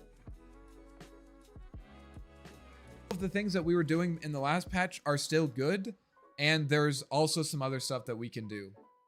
That's what I would say. Like Shiva's build, still good, but I think like kind of a stats focused, like kind of typical carry build is gonna also be an option, which wasn't really before. Shiva's I thought is nerfed, no health reduction. You just have to think about what I talk about this if you go back and look at the clip. But if you just have to think about why did we actually buy Shiva's on Arc Warden? And the main reason is the attack speed reduction, the armor, and the attack speed reduction, the armor, the slow, and the damage that it does. And all four of those things are as good as it was before, and if not better, and it's cheaper. And the build-up is better. So, yes, we lost some of the things, right? We lost some of the things, but also they weren't things that we really cared about. I love the energy. You just got a new subscriber. Thank you. I need to leave, but I'll watch later. All right. Thanks for stopping by. Isha Kaseyed, 9,440. I'm glad you enjoyed the stream. All right. Your health is heal changed. Okay. So this is a buff because this was normally just 2% base. So now we're getting a little bit more. Okay. Fuck this, do food guessing. Dude. I'm having fun, dude. These are my favorite moments. I love this shit. We're only on B and that's exciting to me. If you want to go play games, go do it. But I'm gonna make every moment count here. That was applies lifesteal to spiderlings. Oh, this is the facet. Okay. Includes the facet, that's good. I don't think people were taking this facet. Oh, and we don't have necrotic webs anymore. Okay.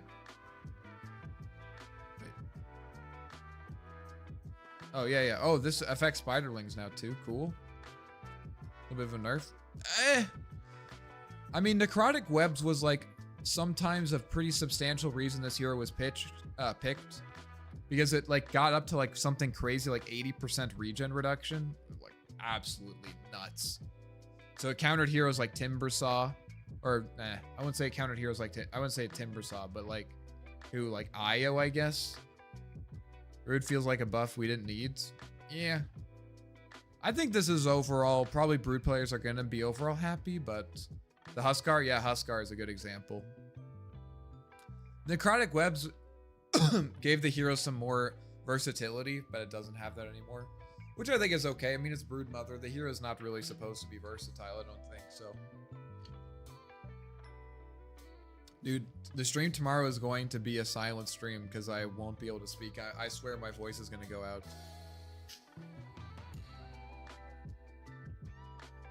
No raw hide. Okay.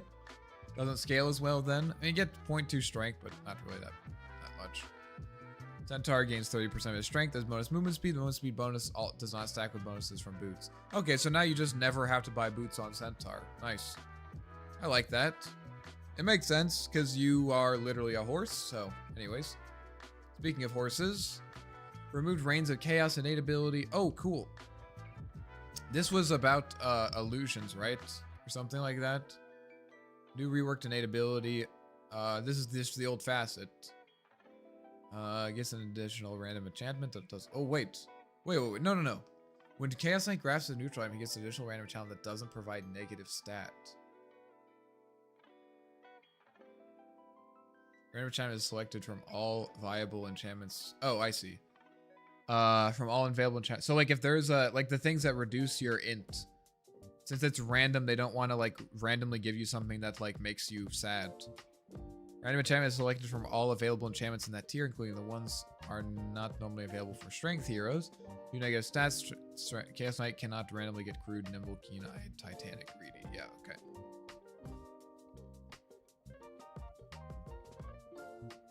Okay, that makes sense. I mean, it's not as good as the facet, but it's still pretty good. I mean, like, you're gonna be happy. Actually, I don't know. Maybe this is even better. I mean, like, you're gonna, like, imagine you get, like, what are these things again? You get, like, you know, some magic resistance and some armor? Dude, that sounds great. That's gonna be awesome. Darkseer player stonks drop. Uh-oh. Uh-oh. Cooldown decrease. Okay. Yeah, you didn't really want to max this anyways, so that's kind of nice.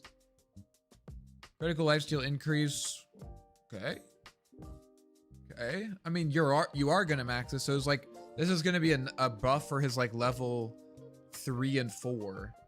You know, level 3 and 4, maybe 5, like there. But like at level, by the time you're level 7, this is max and you're kind of chilling. So. Ag Acceptor no longer guarantees to create an additional illusion on cast. Ag Acceptor now provides passive component. Wait, what? Oh, this was the innate. It used to be the innate. Okay. Bonus illusion will be under Chaos Knight control even if other illusions were made by an enemy. The Darkseer. Or, Shadow Demon. That's kind of like a counter to those heroes. I mean, not like an insane counter, but like, if you're playing against an SD, like, I would pick up an Ags, dude. I would do that. Here's a nice enchantment. Yeah, it is. Okay, let's see what Chen's doing. What? Dude. What is this shit? New innate ability, both passive and active components. Oh my god. When Chen respawns, he is joined in battle by a zealot, a melee creep warrior with the martyrdom ability, which allows himself. Oh my god, guys. They said Chen couldn't get more convoluted. With 6 facets. They figured it out. Melee creep warrior with the martyrdom ability, which allows him to sacrifice himself to deal damage or heal an ally.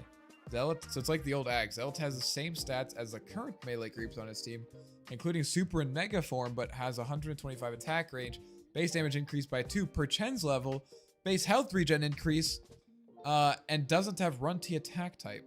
Martyrdom ability, 500, target either an enemy or ally unit. When cast, the creep sacrifices itself, firing projectile 1000 speed. At the target unit dealing damage. Oh, it's 500 range, it's not global. Dealing damage if it's an enemy or healing if it's an ally. Damage is 25 plus 20% of the zealot's health at the moment of the cast. Healing is 50% of those values.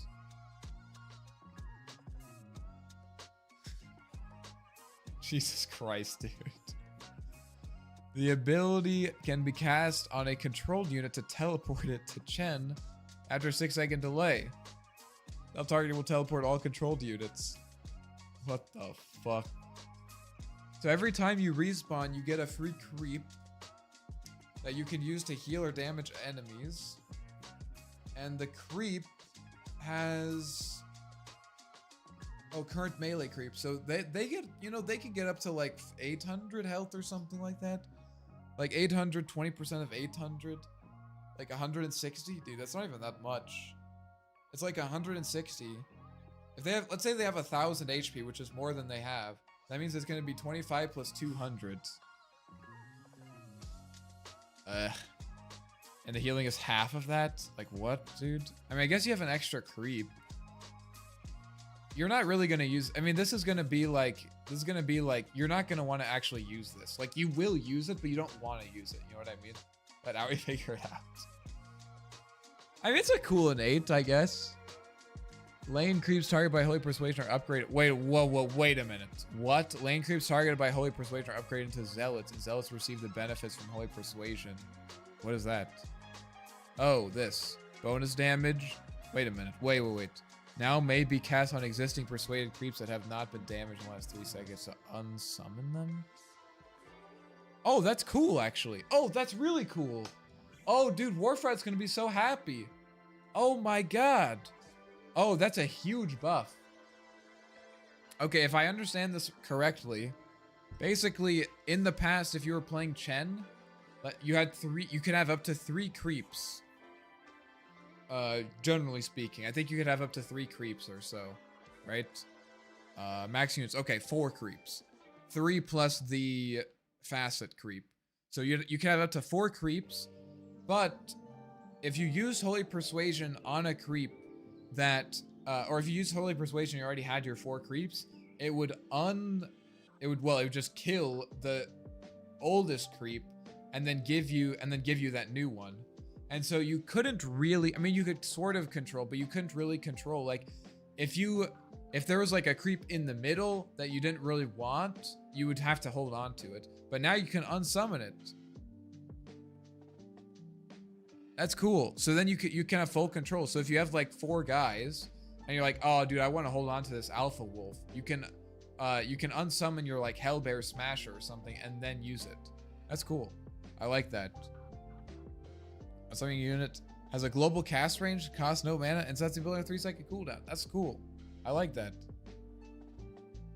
Nice. Self-casting no longer teleports Chen's creeps to him. Okay, because it's on the Zealot. So, I mean, it feels like the lane creeps... Well, I mean, the lane creeps get... I mean, you could have up to 4 lane creeps. Probably in addition to the Zealot, I think. Maybe not. I don't know if it depends. Let me check, actually. I mean, the Zealot... At the very least, the Zealot gives you a reason to actually consider... Can you deny a creep that's being attacked? I mean, you can, but you could do that anyways. You were able to do that in the past anyways. So... Where's my creep? Dude. Where's my Zealot?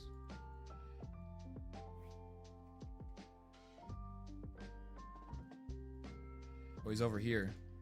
Yo. Looks like a mega creep, but he's not a mega creep. So at the very least, so similar to what you had before, you have a creep at the beginning, so you can go Penitence, which is nice. I mean, I guess you could go Penitence anyways. And then this guy has the Martyrdom thing. Wait a minute.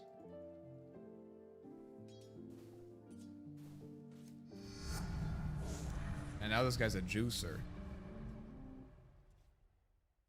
Why is this guy a juicer now?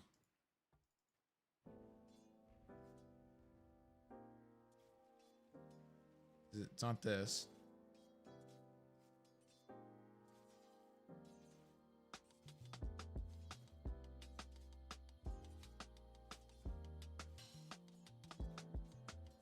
Because these creeps aren't juicers.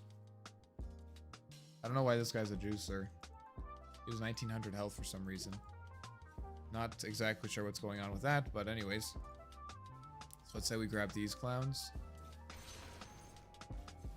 This guy's supposed to be a Zealot.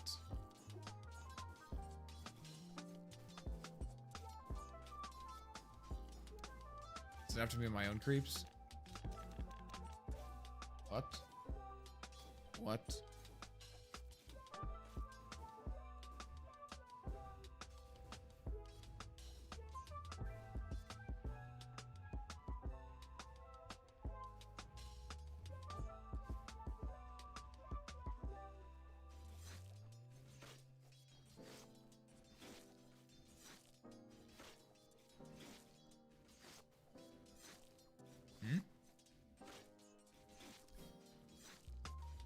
Lane creeps targeted by Holy Persuasion are upgraded to Zealots. The Zealots receive the benefit from Holy Persuasion.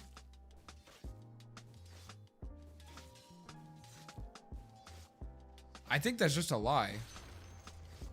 This guy's not a fucking Zealot, dude. He's not. And he's Runty. I think there might be a bug here. I don't think Chen works. He's supposed to get, he's supposed, I think they're supposed to get, I don't know, dude. They're supposed to become Zealots and have this ability and not be Runty. I don't know. I think this hero's bugged a bit. But it's interesting. I mean, I think it's cool to give him a chance to make use out of lane creeps, because before they were kind of useless. I still think that probably it'll be interesting to see how Chen players do this. I mean, theoretically, with 4 Zealots, you could have, like, you know, overall 800 health heal. It's only 500 range, but like 800 health heal on a guy. I mean, that's a lot. You just have to determine whether it's worth it. Like, I don't think that these guys are going to be stronger than having jungle creeps, because there's some pretty strong jungle creeps. But I think it maybe just doesn't feel bad to take a lane creep. You know what I mean? Like, it's not that lane creeps are like great, but it doesn't feel bad to take a lane creep. I don't know if that makes sense.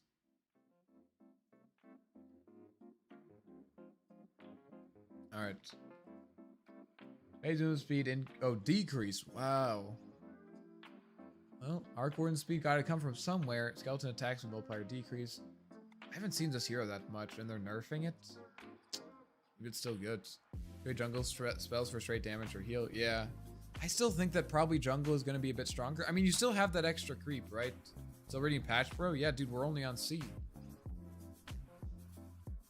We're on clockwork, dude. We got some time.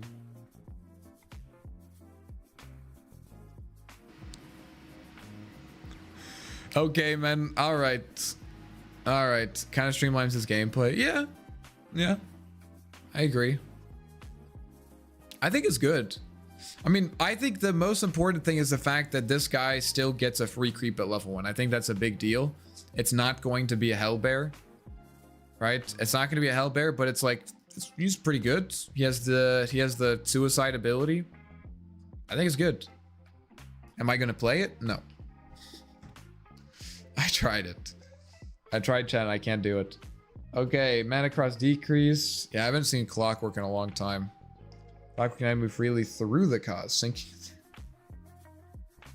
What? You can let people out of the cogs? That's pretty funny. Wait.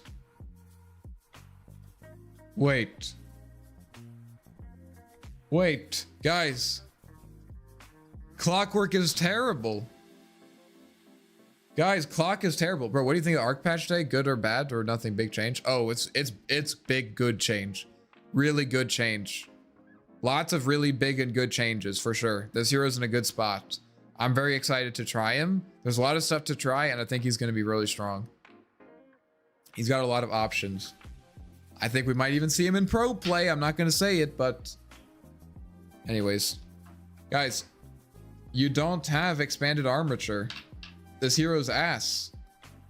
This hero's terrible. I'm happy about it, but he's still bad. I mean, you can buff the Ags, but before he gets Ags, what is he gonna do?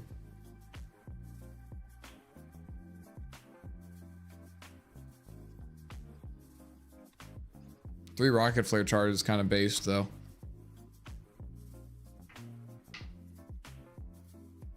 Minus 10-second hook shock cooldown.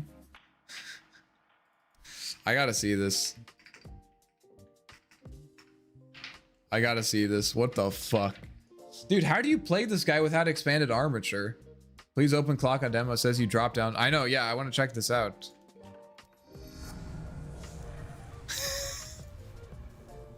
This is like Super Mario vibes. Oh my god, dude. How am I supposed to... Clock not funny anymore? I mean, this is pretty funny. I don't know what you're talking about. Does he have more cogs? It feels like he has more cogs.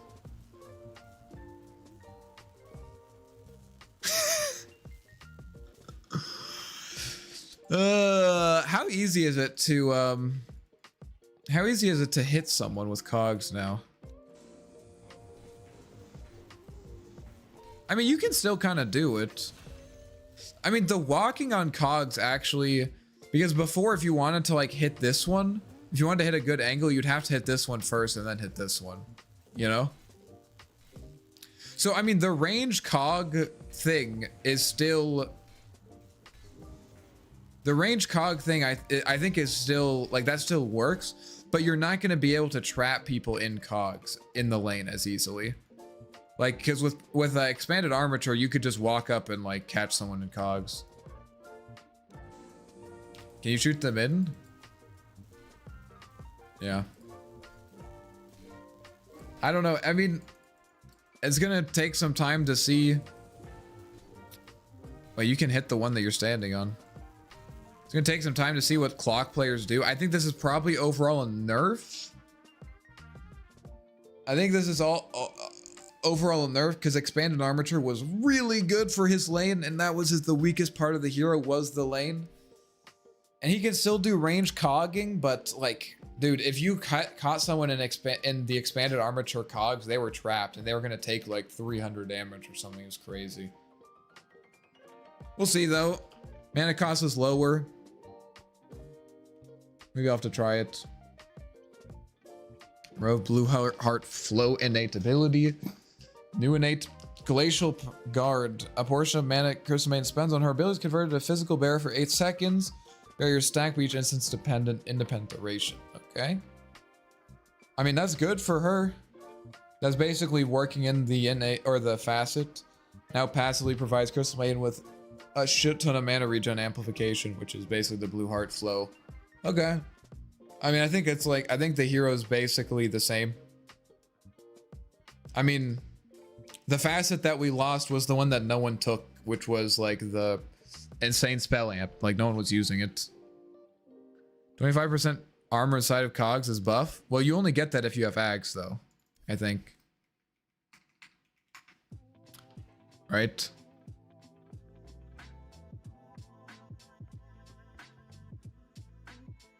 Yeah. I mean, yeah, so the Ags is good. The Ags is better, I think, even than it was before. But also, I think, I mean, it's the same thing with Earth Spirit, where like Earth Spirit, the main reason, like Earth Spirit has a great level 6 timing, and he has a really good, he's really strong after that. The reason people pick Earth Spirit is not because he's not strong at level 6 or anytime after that. The reason people don't pick Earth Spirit is because his lane is abysmal. And the main reason Clock worked, okay, I didn't mean to make that joke, but the main reason that Clock worked anyways is because his lane wasn't abysmal, because he had expanded armature, you know? I don't know, we'll see how it works. Clock worked? Okay, dude. Okay, dude. Aggrandize Marine to Quick Wits. Okay. That's what it did before. Max health and mana regen. Oh, this was a facet. Okay. Eh. I mean, Darkseer players are gonna still play Darkseer, and probably people who don't play Darkseer are probably not gonna play him. He's still good with Greaves. You get the facet that people took anyways. You don't get the other facet. I think he's fine, you know. He's whatever. Like, he's as good as he was before. Oh, Dark Will's health. Oh, he's 20% amplification. Oh shit, that's good. Yeah, I haven't seen anyone play this, so probably get to buffer a bit. 20% regen amplification. That's, I mean, that's 20% is a big number. I think this hero's, I mean, that's good sustain. That's some good sustain. You get Tranquil boots, dude. Bro, never knew what Dark Will innate did. Before it did this thing, but it only worked on when she was untargetable. So her previous innate was she got 100% or something regen amplification when she was untargetable, aka when she's in Shadow Realm. Base damage increased by max damage increase change 25%, 10% plus 1%. A lot of these heroes are getting these things, but I mean, most of these facets don't really affect the lane, so it's not a big deal. By the time you actually care about it, it's already at the point that you wanted it before. Middle with bottle was so annoying. Yeah, dude. 6 base damage is crazy. 6 base damage is crazy. Will damage broken last patch?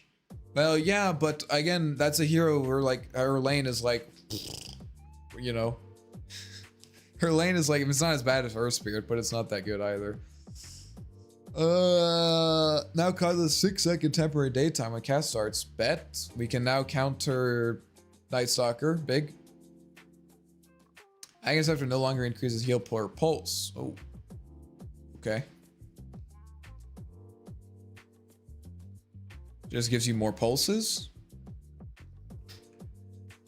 I don't even know. Dawnbreaker. 2 seconds.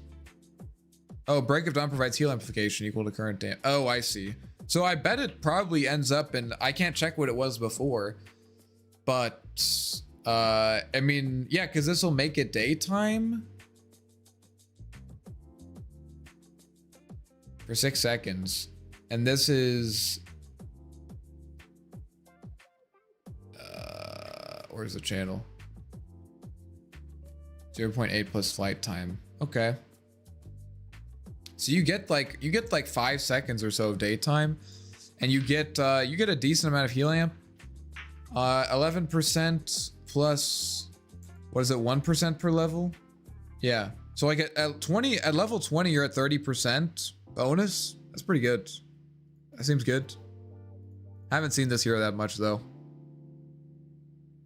Check Luna with specialist. Why? It's not gonna work. I would be willing to bet a lot of money that it's not gonna work because they're attack projectiles. You guys have to understand they are projectiles. They aren't actually attacks. The cooldown reduction is good though, because you can basically use this off cooldown. Grants movement speed. What? Celestial Hamel Trail grants move. Oh, if they're standing in the trail. Oh, okay, that's nice because it'll help you follow him. Okay. I bet most people are going to take the left one then. 50% Break of Dawn. Max damage. 25% critical strike damage. Oh, it was a slow before. Okay, never mind. Okay. I think people are going to take left. Talent Solar Guardian cooldown reduction increase 15 to 20. Okay. That puts us at 70. That's more about around it here or something. That's pretty good. I mean, 20, it's only 5 seconds, but like, you know, at 20 seconds is a big deal. 20 seconds is a big deal. 40% luminosity critical strike damage increase with 40% celestial hammer trail hammer damage. I feel like people might take actually 15, although I guess basically everyone plays around the Ags. So people keep playing around Ags, they'll probably go for left side anyways. And I don't really know what else you would do. I mean, what? I mean, people used to go like Deso Echo Saber. Maybe with the 6 base damage increase, it'll be worth it. You also get daytime, so maybe the damage bonus, you can do something. I don't know. We'll have to see. I don't really play this hero.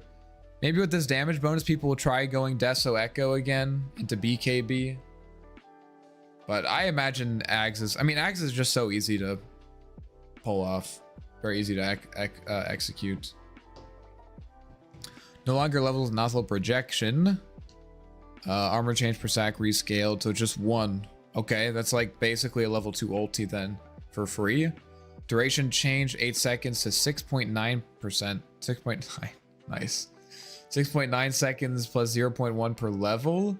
So 1. So at like level 10, you have to get to level 10 to be at 8 seconds again. And then at level 20, you're at 9. It's nice. I mean, you know, it doesn't matter that much in lane. You'll get there. Yeah. With a couple branches and quelling, that's like 65 damage in lane. Yeah, it's a lot of damage. It is a lot of damage. Okay, now Coach Item Shard applying a stack of weave on an ally heals them for 60 per stack of weave. Ooh, that's good. I don't know what the shard was before. No longer provides hard to spell. No longer Aghanim Shard. What did it? I don't remember. Oh, it did the. What did it do before? Because it used to make your Q hex, but then they moved that to Nothal projection. I don't know. I don't know if the old, what it was before, but this seems good. Could ult while disabled. Oh, okay. I mean, this seems really good. I have to say, dude, this seems really good. 60 per stack of weave. And you have a Shadow Wave cooldown reduction of 50%. Dude. I want to check this out. I gotta play some Dazzle, man. I used to play this hero a lot. Back when the ultimate reduces your cooldowns of your spells. I thought his hero was so cool.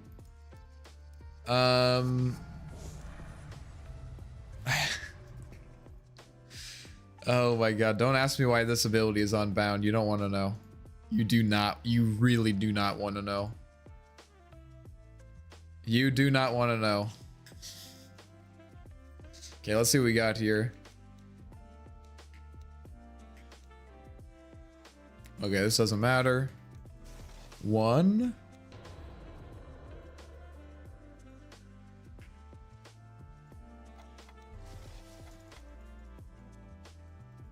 His ult is basically I know what his ult does. I just want to see like how much I would be getting. Does this refresh? I think it does. It does refresh. Okay. So Dazzle's like, oh no, it doesn't refresh. Never mind. Okay, let's see what we got here.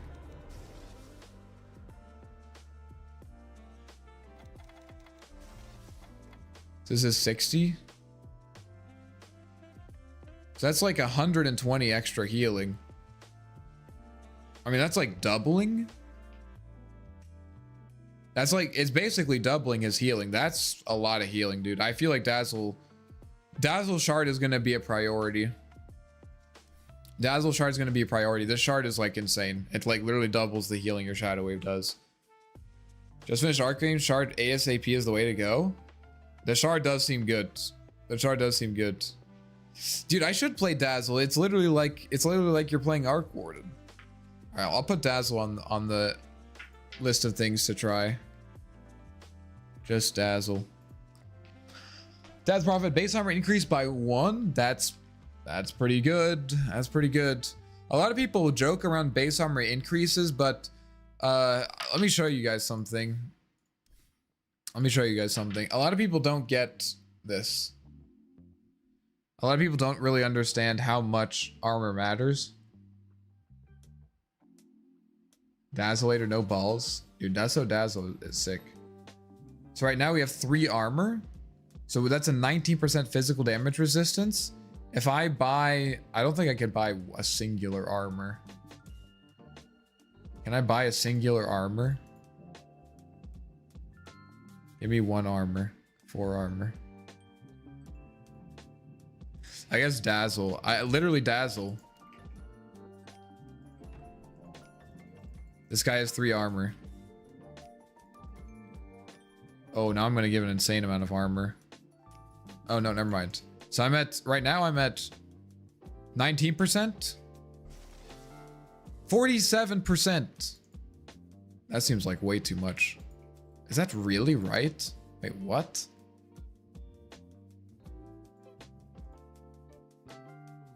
%. No. Go to 22%. Which is not, I wish I could find someone that had 2 armor. Maybe Zeus has 2 armor. 2.8.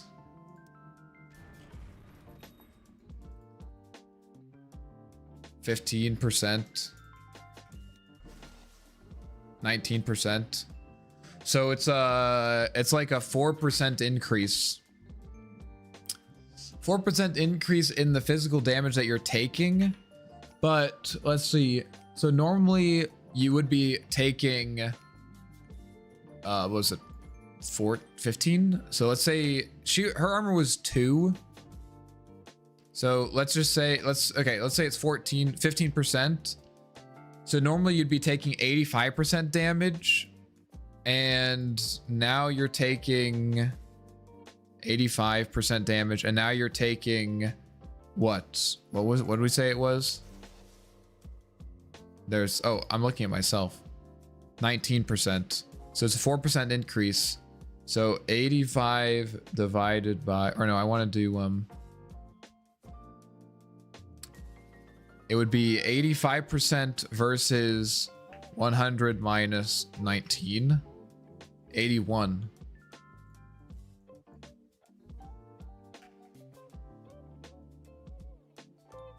I can't do this, dude. I don't know what's happening.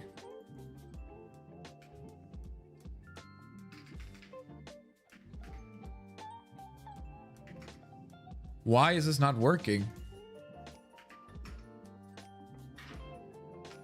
That's not right. It's a 5% decrease in the amount of damage that she's taking. Physical damage. And 5%, anyways, I don't think I actually illustrated my point very well, but 5%, like just a free 5% less physical damage is a big deal. That's a lot. Right? I mean, basically, if you have 1,000 health, an extra 5% physical damage negation is like, what, 50 HP? That's not a good example. Anyways, you have much more than that. Amps region and everything. Like on bottle, hero that buys bottle, you're getting more value out of every bottle charge. 5% more health out of every bottle charge. Movement speed bonus change. Okay, I think you get, it's a little bit less movement speed, and then it's just they just changed the wording. 5 damage every 50 damage. Is that right? No, I don't think that's right. That'd be 10%, wouldn't it? That's 10%. Is Hydra Breath good for Arch, brother? For Arch? Yeah. I think it's good on Arc. I think Hydra Breath is gonna, oh yeah, I think Hydra Breath is gonna be good on Arc for sure. The bigger deal is the Specialist Array, a cheaper option farming item for Arc Warden. That's really nice. I think that's the thing I'm more excited about, because you don't have to go for the Maelstrom. But I think Hydra Breath is pretty good. Not gonna be as good for single target, but I like it. Projectile speed a little bit better. Ghost spawn rate improved. Magic resistance, health. Okay. They changed the AoE talent, made it worse. But they, oh no, but it's okay. People were taking the AoE talent anyway, so. I mean, 200 health is good. Those are both good talents, but the silence AoE can be really nice. I mean, evaluating AoE on these abilities is pretty hard, because like it's about like how, since it's not an area denial tool, it's about like how often are you going to be hitting like basically an extra hero, you know? It's hard to say, you know? But it definitely does feel good. It definitely does feel good. 50 attack speed? Holy shit. Attack speed, death profit back?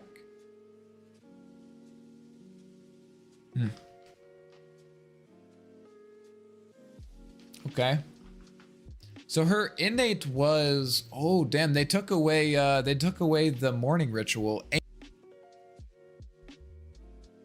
Heroes, so they better, I guess they did kind of, this makes it come out faster. This makes it come out faster, but it's the same amount of spirits. I don't know, dude. I'm not sure if these talents are enough. You do get +6 exorcism spirits at level 20, which is pretty good. I think most people are going to take that. Maybe the items will make it good. Maybe the items will make it good. Because that one item, what item is it? I've only played Death Prophet once. That's funny. This item. No, not this item. This item. I think this item is going to be insane on DP. So maybe it's good enough. I don't know. But you have to remember, these talents are good. They basically moved all of the good talents up one, or even up more. But she's one of the few heroes that hasn't just gotten her facets. And her Morning Ritual facet was a good-ass facet. That was a good facet. I guess the armor is a big deal, but... What do you think so far, the meta for the patch? I think magic damage in the late game is going to be pretty good. And it's not that physical damage isn't good, but not being able to refresh BKB is going to be a big deal. Specifically for a lot of off-laners, and some safe laners, and some mid-laners. Like Primal Beast, I'm interested to see what happens with Primal Beast, because there's a lot of heroes who like basically don't get to play Dota. There's a lot of heroes that basically don't get to play Dota in the late game unless they're spell immune. Heroes like Primal Beast, and like having that refresher on the BKB was a big deal. I think that's one of the meta defining things. I guess that kind of makes sense why they made BKB last longer. So like early game, I think like the early game BKB timings or mid game BKB timings are going to be more potent, and it's gonna be powerful for longer. But if you can get to the late game as a magic kind of like person, a spellcaster, you're gonna feel really strong. And then otherwise, it'll be interesting to see. I think there's some ranged heroes. I'm not sure. I don't think there's actually going to be a lot of people that use the specialist array. I think it's mostly going to be like mid laners who don't really want to buy a full Maelstrom, like Sniper. I think Sniper is probably going to go for the array. I'm interested to see if Drow is going to go for the array. I don't know. It depends. Maybe Morphling? I don't know, dude. Maybe Morphling is going to go for a specialist array. That kind of seems like his thing, you know? Get a little bit of extra stats, some help farming. The hero kind of farms fast already. I'm gonna be honest. I don't know how these items are gonna shake out. These items are like really wild. I think they're good. I'm very excited about them. I think they're all good additions. But I don't like this consecrated wraps. It's hard. I don't think that offlaners are gonna like just buy it. But I could see this on mid laners. Like, I could see this as like some item that you buy on like Primal or something. Some hero that just goes in. Maybe Bristle. Probably not Bristle because he has Bristle back. But these heroes that just want to go in and make something happen. Problem with offlaners that a lot of offlaners really want to have pipe. And they also have plenty of health. It's like, I don't know, dude. This item feels really good, but I'm not sure who's going to buy it. Maybe Necro? We'll have to see. But the items feel good. Heroes that can buy these items, that feel good about buying these items, are going to be pretty happy. Bloodstone. I think Bloodstone is great. But yeah, we'll see what happens.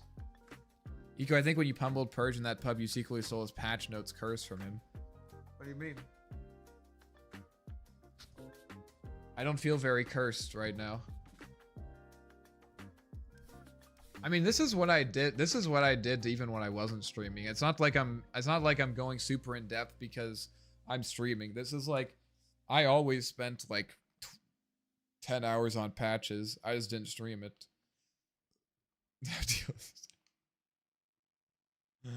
Whatever, bro.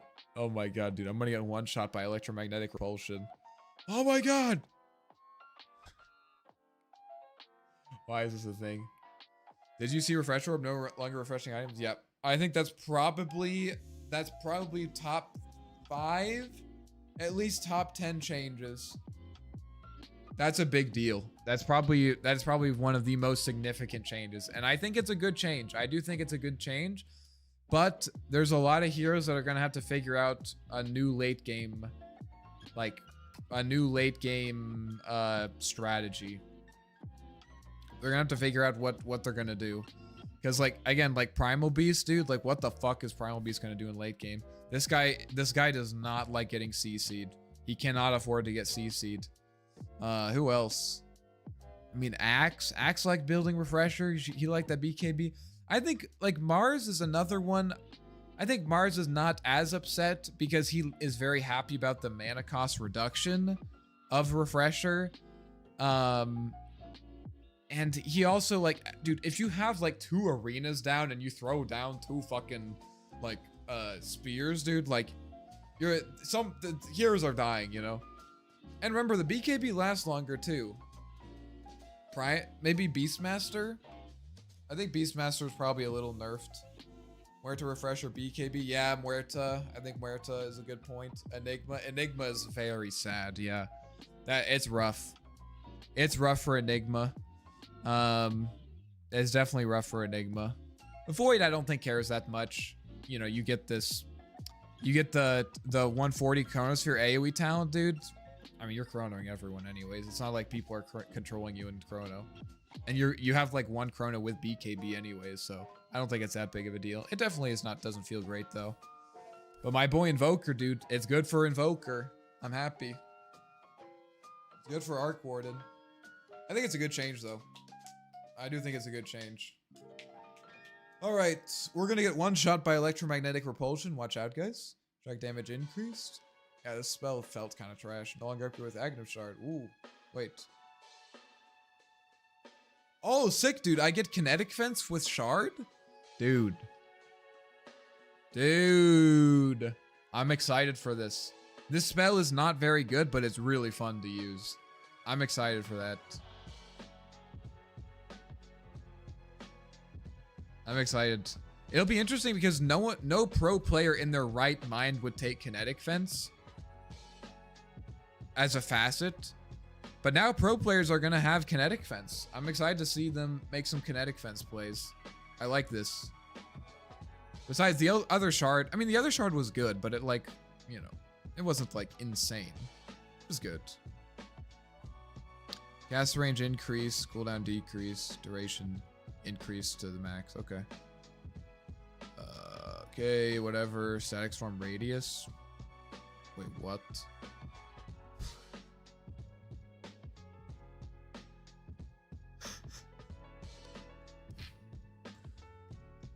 Well, I mean, his late game is a lot worse now. His late game is a lot worse. I gotta see this, though. There's no way that you're taking... There's no way that you're taking the 6th Thunderstrike. So it normally strikes 4 times. Let me see this. Let me check this out.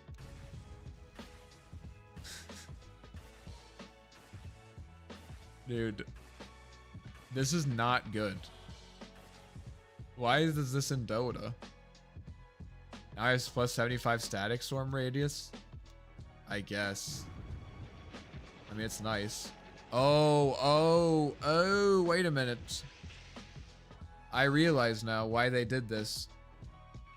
It's because you can just buy the Chasm Stone when you should absolutely buy Chasm Stone on Disruptor.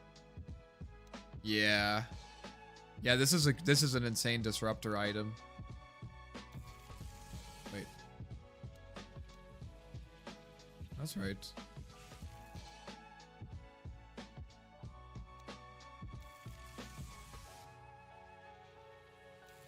Oh, it doesn't affect that.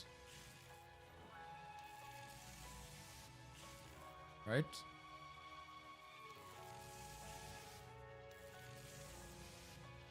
I'm not sure. Oh, it does affect it, I think. It does affect it. But yeah, Chasm Stone seems great on this hero. And then, so then, if you have this, you don't need the 25 talent. I mean, it was still good, but you don't need it. You shower Tormentor, so now you have a fence even if you don't want it. I mean, I think it's good. I'm happy. Dude, I love Kinetic Fence. I love Kinetic Fence. Holy shit, it's long. That's what she said. I mean, look how big my Static Storm is. It's not as good as with the level 25 talent, dude, but like, you never... I don't know. You never got level 25. But, dude, Chasm Stone, great item. This level 25 talent, terrible. You're gonna go 2 Glimpse Charges. Okay, level Pain. When Doom attacks enemy heroes... Oh, yeah, I should say... I think overall, hero is, like, about the same. His laning is gonna be a little bit better. is a little bit better. I thought you get fence instead of field. No. No, you get it. You get the shard. You get both of them. Isn't that cool? I'm excited because now pro players are going to have to use the fence. And I want to see them use some fencing. I want to see them fencing it up. I think it's a cool ability. It's just that you couldn't take it without, like, griefing your team. When Doom attacks enemy heroes, he applies a curse. Wait, what? After 2.5 seconds, the curse hero bursts with a pillar of fire, damaging itself and all enemy heroes and 66 AoE? What? What? 15% of the damage taken from Doom over the duration, including damage? What the fuck? Including damage from the attack that applied the curse if the curse hero's level is a multiple of 6. Curse damage will be increased by 66. So our multiples of 6 are 6, 12, and 18. I guess just, yeah, level 6 is level 6 timing. 6, 12, 18, and 30. 6, 12, 18. No, there's another one in there. 24 and 30. Dude, I gotta see this. What the fuck? 24. Yeah, 24. I can do math, guys. I can do it.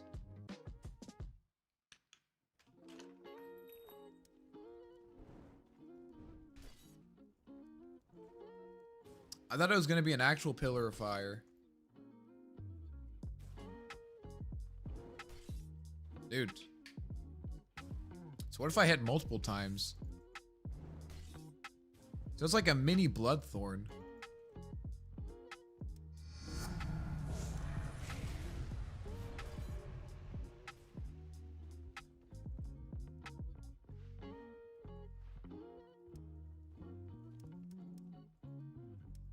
Let's get him to level 12.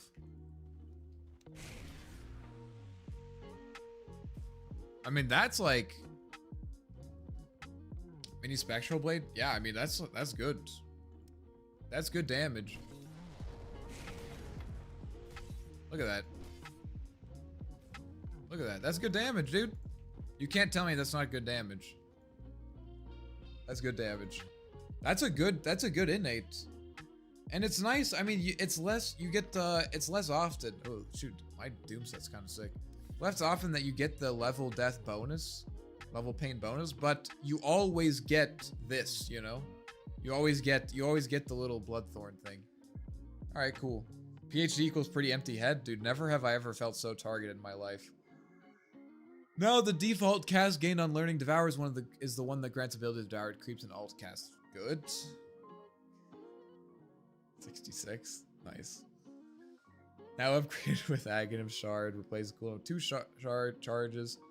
Allows devour target neutral creeps. Gain spells also at 20% AoE and 40% spell amplification. Oh, damn. Okay, that's actually probably worth taking. That's why Doom is bad before. This patch the 1 damage without the Doom. Yeah, this will be nice. This will be nice. You can, I mean, maybe, are we going to see him as a core? I mean, it's basically a 15% damage amp. It's kind of a 15% damage amp. You know? Big stomp, yeah. That's pretty good. Radius increase from 600 to 666. That provides Doom with health regen. Wow. Oh, dude, this hero's good. So what did they get rid of? It was the Devil's Bargain thing, but they already got rid of that. Or what facet were people taking on Doom? No cooldown? Yeah, no cooldown. It's basically as long as you're attacking them, you're getting 50% damage bonus. What facet were people taking? Because there was the one that increased the Doom duration. Scorched Earth regens back? Yes. There's one that increased Doom duration, but it doesn't. That doesn't. No one took that. It depends. I thought they got rid of Devil's Bargain. That's the one that people were always taking. But then I thought they removed it, but maybe they didn't. Every second increased a little bit. 66, nice. Get up DPS Doom even when I Scorch Eartheon. Yeah, that's kind of crazy. The refund faster, better for lane. The Double Devour. Oh, okay, so that's now on the Shard. Okay. I really don't play Doom. I think I've played Doom maybe twice. Let's see, how many times have I played Doom? 4 times. The last time I played Doom was in 2018. I want to see what I did. I went 18 and 6. Holy shit, dude. Base Doom build. Phase boot Shadow Blade. Bro, I was cooking something up here. I mean, the refund facet I think was a big deal, but this level pain seems good, and Scorched Earth regen. I mean, that's the one that you usually max anyways. So Doom damage per second increased. I already read that.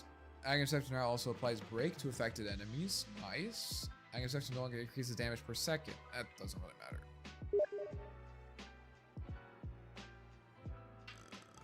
Sorry.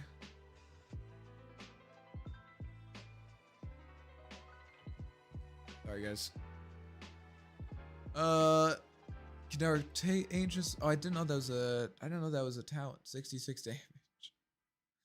I mean, dude, 66 damage is a lot. Can we make Doom a right clicker?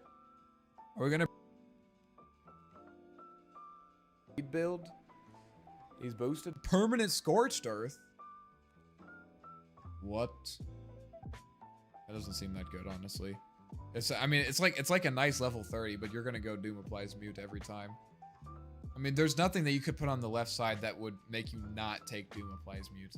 Attack speed too slow, dude. Who needs attack speed when you got a Daedalus and a Rapier? Get an Echo Saber, and Harpoon is buffed. Check it out, dude. Let me show you. Wait, let me finish this first though. More Scorched Earth move speed. My 10 second.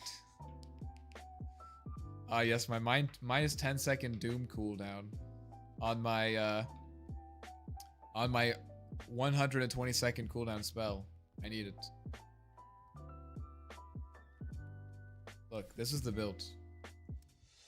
I'll show you the build. I'll show you the build.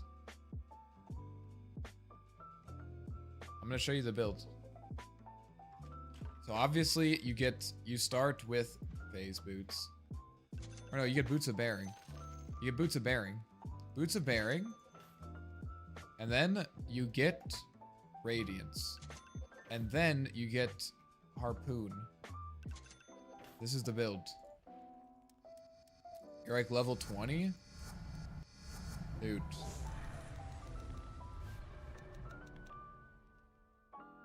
$66 damage. Look at my damage, dude. I deal over 300 damage. This guy won't be able to take it. I'll even max him out. Wow. Look at him. I mean, actually, I'm doing a lot of damage to this guy. One more Infernal Blade, he's dead. I mean, you can't tell me that's not broken. I mean, I guess you can. I'll just say you're wrong. Type. It's not broken. Okay. Strength gain decreased. Base movement speed decreased. Ooh. Ooh. Okay, they must have buffed something because this hero was not that good. Damage reduction rescaled. Okay, I'm very happy to hear that because getting a 30% damage reduction with level 1 breathe fire in the mid lane was not very fun. Cast range increased. Makes the cast indicator not matching the actual damage range of the ability, but also okay. This was a lot of a lot more range. I kind of want to check that out.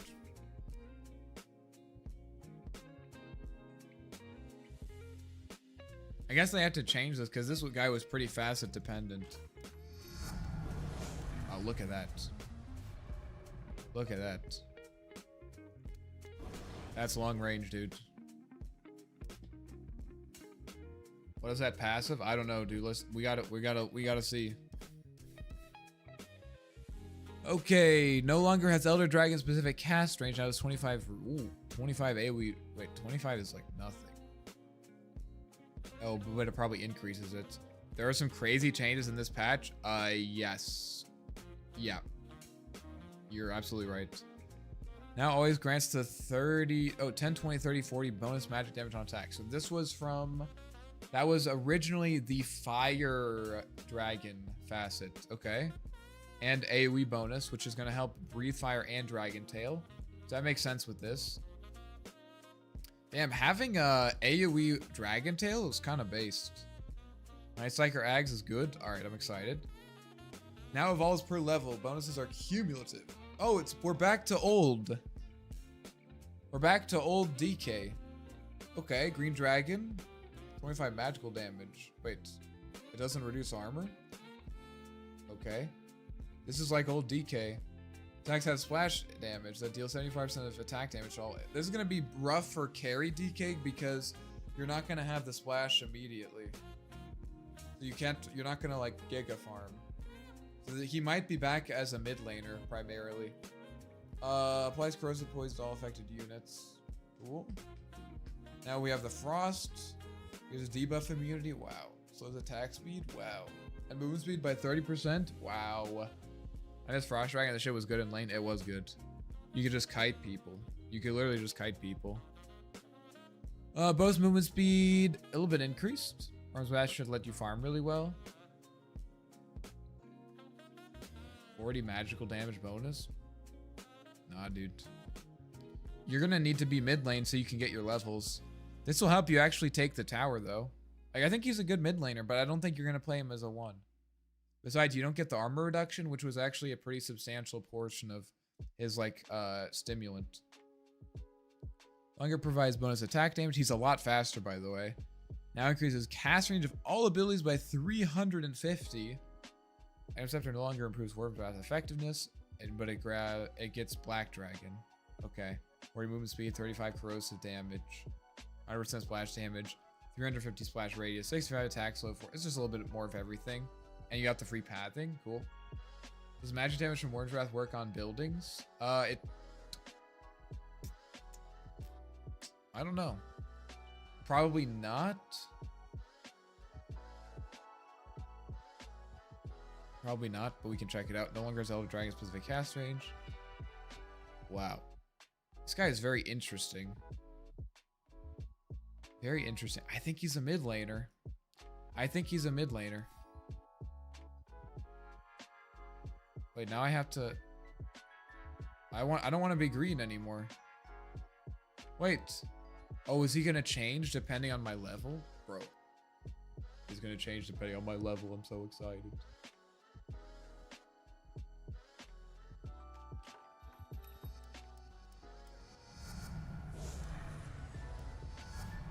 It's not going to change depending on my level. That removes the cleave, make it weaker farming. Yeah, exactly. Does this work on buildings? I'll just level max. Talents are not a big deal. 50% worms out bonuses. Okay. A little bit extra.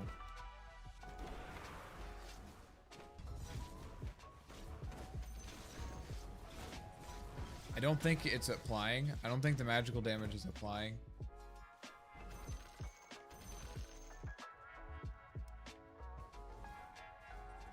Yeah, because it's normally 2 instances. You guys can see the 2 instances. It's kind of hard because there's a bunch of creeps here. But you can see the 2 instances that are applying immediately. And that's not happening on the tower. I mean, like, what are you gonna do on this here? Like, what are you gonna buy? I don't think you go Mask of Madness. Because you don't have armor reduction, dude. Armlet? Probably maybe Armlet still. Or I thought you already had a bit of cleave in your regular attacks. No. Nope. And you don't have the farm from this. I think you go mid. And like, what do you do? I mean, you have more kind of just implicit value. I mean, what did people used to buy on DK mid? I kind of forget. I think they would go like, oh, people would go Radiance. Are people going to buy Radiance again on this hero? I don't know. I mean, I guess you go like Treads Blink. Pharasma DK, bro.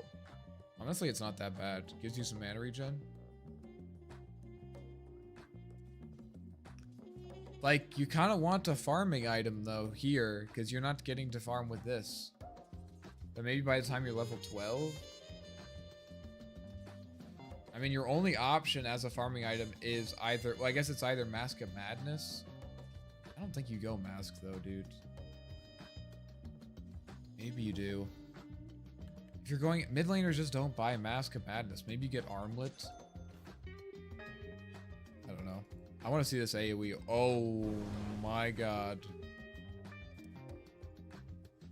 The effects, it doesn't really look like it's hitting.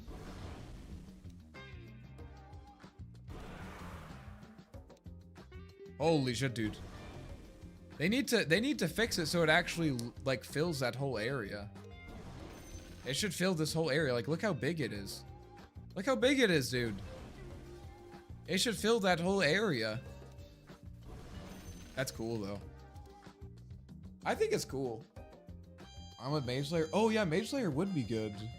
Armlet Mage Slayer into Blink. Yeah, I like Mage Slayer. I do like Mage Slayer. That seems good. That seems good. I like where this hero is. It was cool to have him as a carry, but it just kind of felt a bit weird. Hydra's Vest would be funny. Dude, don't do that. You don't get any bonuses unless you're in ranged form. Base damage increased by 2. Damage level 1 decrease a little bit. No longer levels of marksmanship. This is the innate. Agility bonus is rescaled. Wait. Oh, it's just...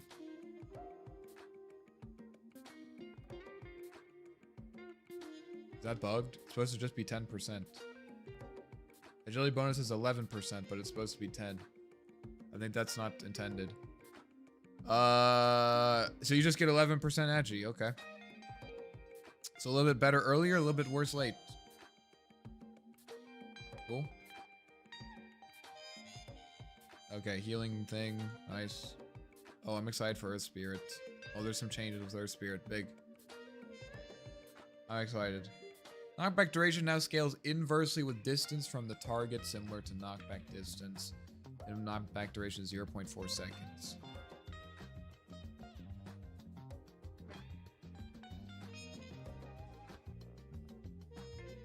Okay. Okay, so basically if they're far away from you, they won't get knocked back as much. They won't have the knockback duration thing. It's gonna change. Okay. Allows Dry Ranger to move. Okay, 35% penalty. So that's just the sidestep facet. No longer increases the number of multi-shot arrows, no longer gives true strike. Now Dry Ranger deals 25% more damage when attacking from high ground. This is really weird because, I mean, the hero's definitely nerfed. This is a big deal. Like 6% less agi is like a big deal. This is better against healing stuff, but it's not hugely good. It's not a huge improvement. I guess you basically are getting... You only get, I guess like this gives you part of the one facet. This is nice to just have, but you're going to have that anyways.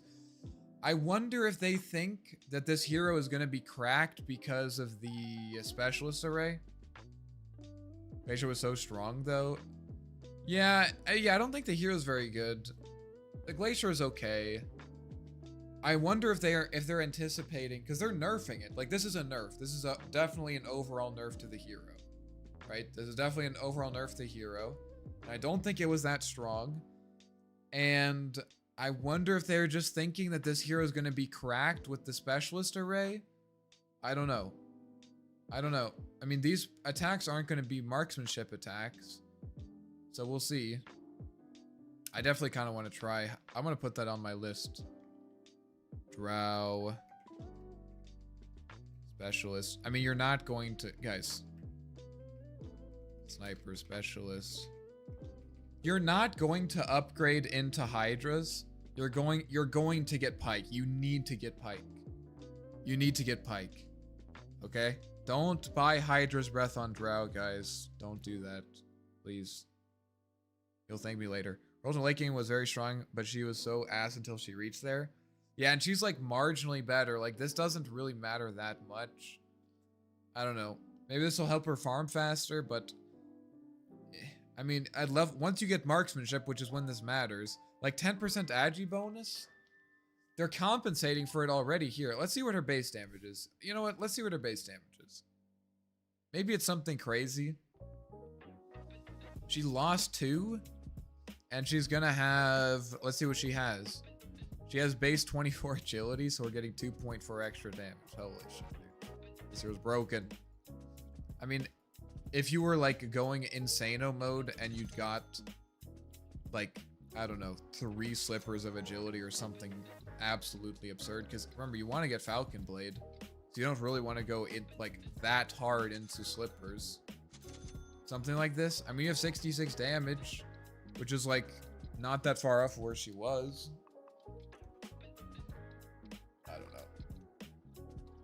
I don't know.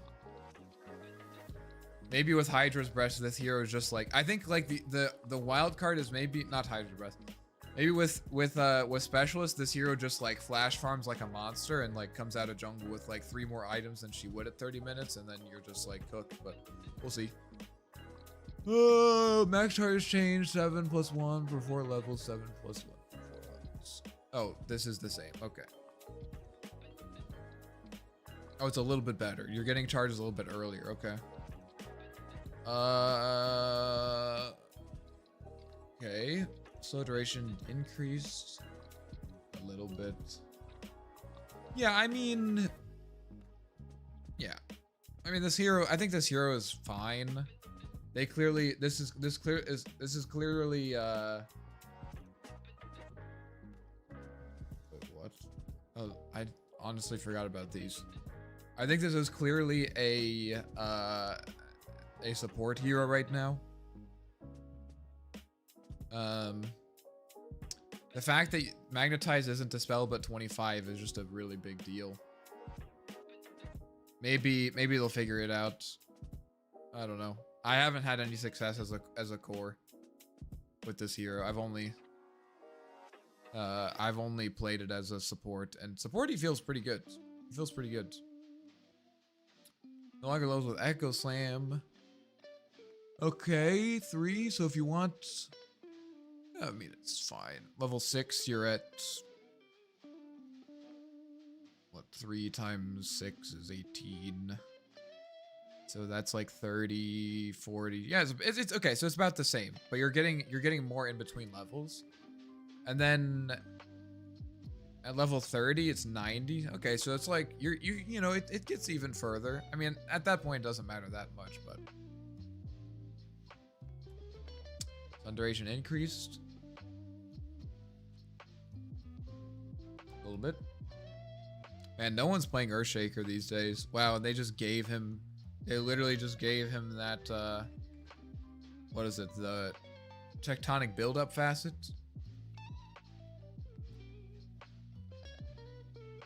Oh no. Just found the huge bug with CM Facet. Try using on Twin Gate and canceling the TP over and over. Oh no, dude. Oh no. Are you serious? This is gonna be goofy. Dude. How did you find that? How do you find this shit? Did you just play Crystal Maiden in a game? Oh wait, what the fuck? Yeah, that is gonna be. That's a little bit of a problem. I'm gonna be honest, guys. It's not a huge issue, but you know, my Crystal Maiden coming to lane with an extra 3, dude. Just whenever you're playing Maiden, just play around here. Also, what the fuck, dude? I never checked out the map. Look at this. I mean, this is kind of the same here. This is a little bit angled differently. And these are supposed to be... Oh. That's a medium camp. Easy camp. This is a little bit further away, so you're definitely supposed to go here, I think. This is closer to off lane. Tormentor is down here. Ooh. Ooh. That's really interesting because you have to kind of choose. Because basically, you always, whoever got here first had the advantage.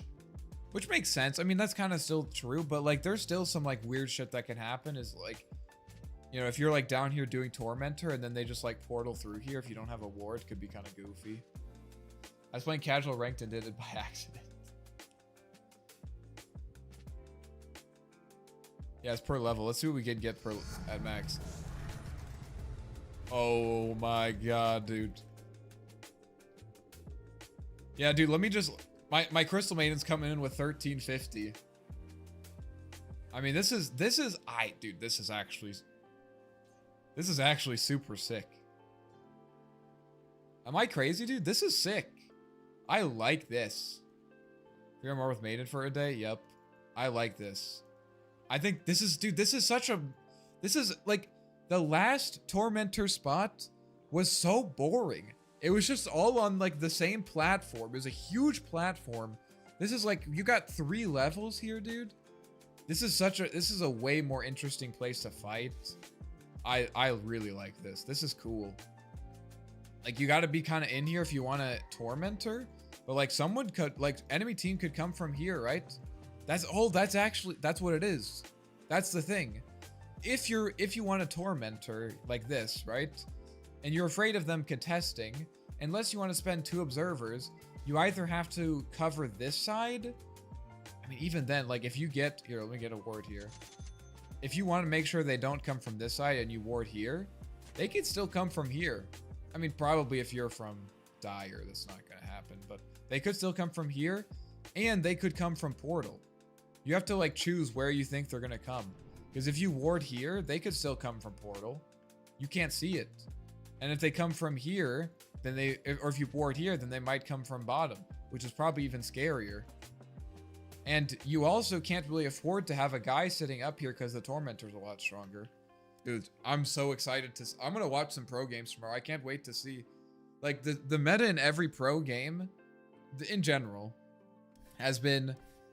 You take Roshan at like 18 minutes or something, and you use the Aegis to secure the Tormentor. Like, Tormentor has been a big deal. I'm very interested to see, like, are they going to continue doing that? Are they going to... Like, are they gonna just like forget about it because the rewards are less and it's harder to do? It's kind of less reliable. I think probably Tormentor is... I'm not gonna say that. I don't know. I'm interested to see how professional players deal with that because that's been a core part of like pro Dota for a long time. New native ability passive can't be leveled up. Elder Titan's armor increased by 3.6% plus 0.4% level is movement speed. Only counts movement speed that he has above base value. The ability can't reduce Elder Titan's armor when he's slowed because of the base movement speed value. Oh, okay. I just need to know how much this is. Longer prize armor upon return. Okay.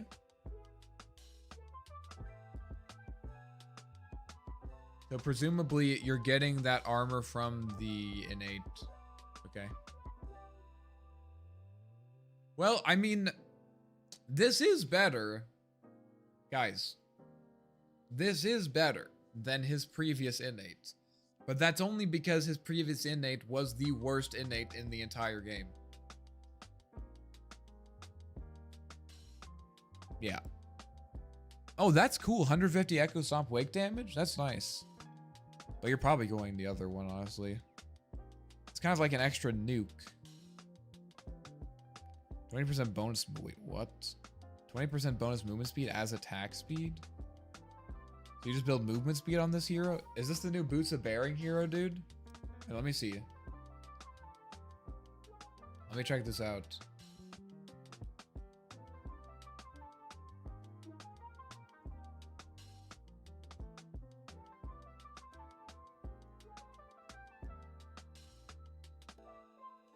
Okay.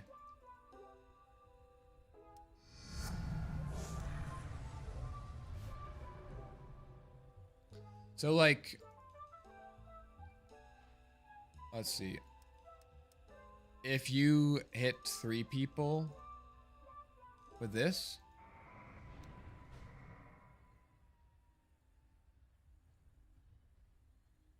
$14. Oh, it's 9. It's 9. I got 9 armor from that. 9 armor for 3. This is percentage. 7%. So if I increase my base movement speed, I could maybe get some insane. I mean, you probably get what, Boots of Bearing, Solar Crest.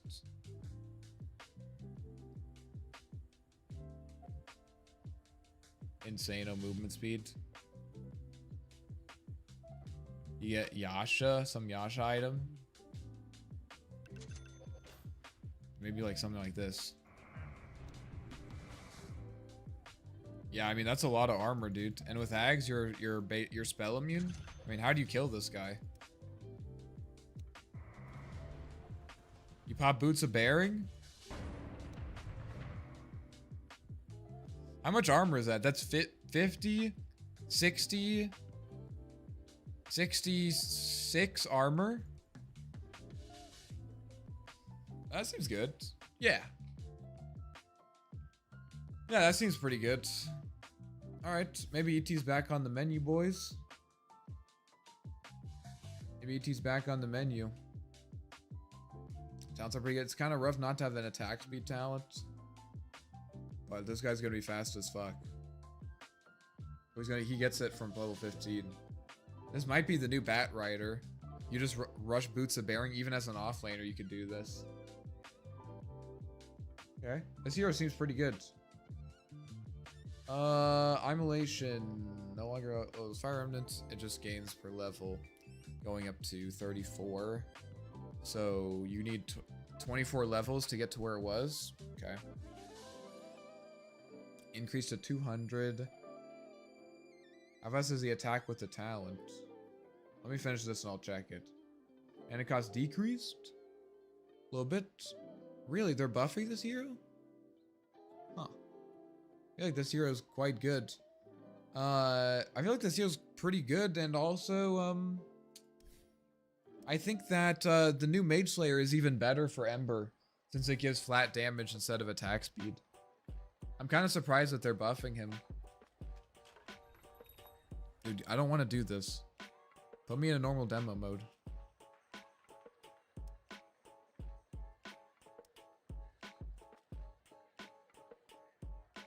Dota 2 dead, 2 game server, 1 respond. Uh-oh.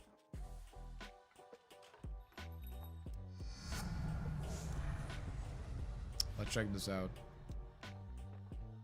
You take both of these?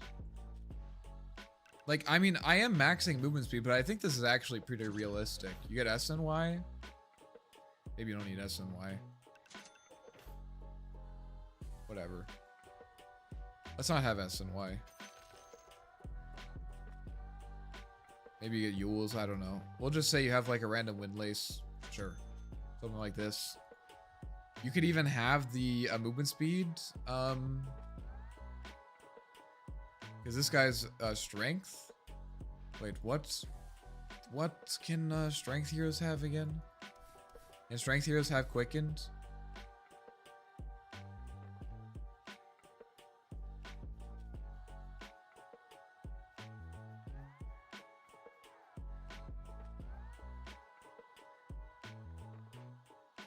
Oh, everyone can have quickened. Okay, bet. Let's take like a tier 2 quickened. Okay. I mean, I'm gonna be hasted probably.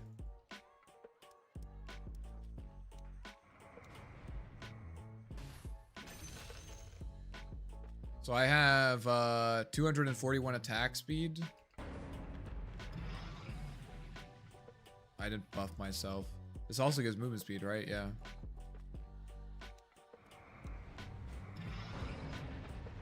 $291 attack speed. That's a decent amount of attack speed. Yeah, okay, it's not that much attack speed. I mean, 20% of bonus movement speed has attack speed. I don't know what my bonus movements... Oh, it's bonus from this. Oh, wait a minute.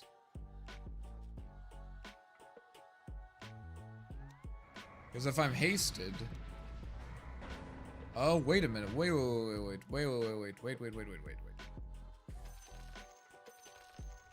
Because if I'm hasted anyways...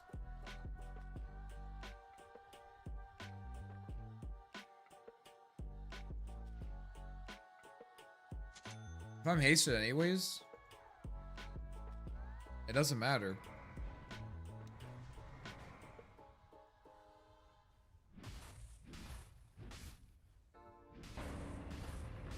Yeah, I have 291 because the Solar Crest wasn't giving me any extra movement speed. Interesting. Yeah, the talent doesn't seem that good because if you want to build movement speed to get a lot of movement speed or to get a lot of armor, then you're actually capping, I think. I think that you're capping, since there's less gap from the base movement speed to the bonus movement speed.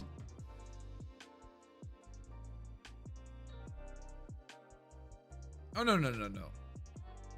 No, that's not right. No, it's fine. It's fine. It's still not that much, though. 20%. Because at maximum, this could be... Let me check. Maximum, we have 550 minus 305.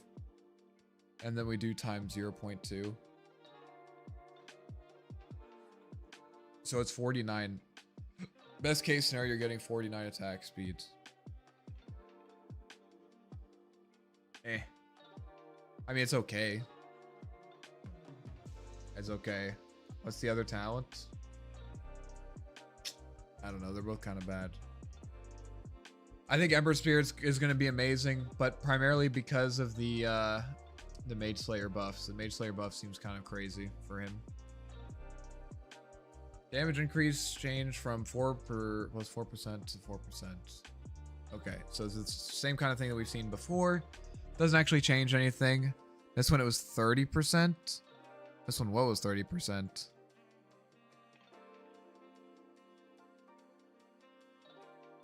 This one what was 30%?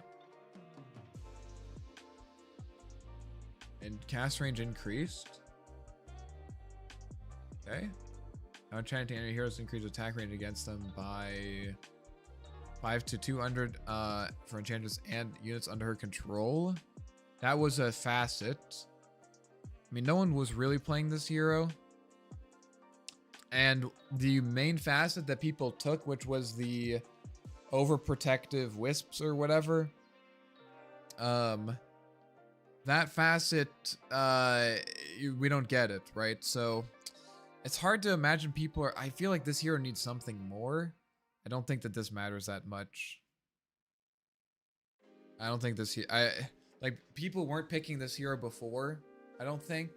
And, I mean, there's not that much. Unless there's, like, some items or something. Like, maybe the vessel, the new urn upgrade is going to be good. I don't think so, though. I mean, this is useless for her. I mean, maybe Specialist Array.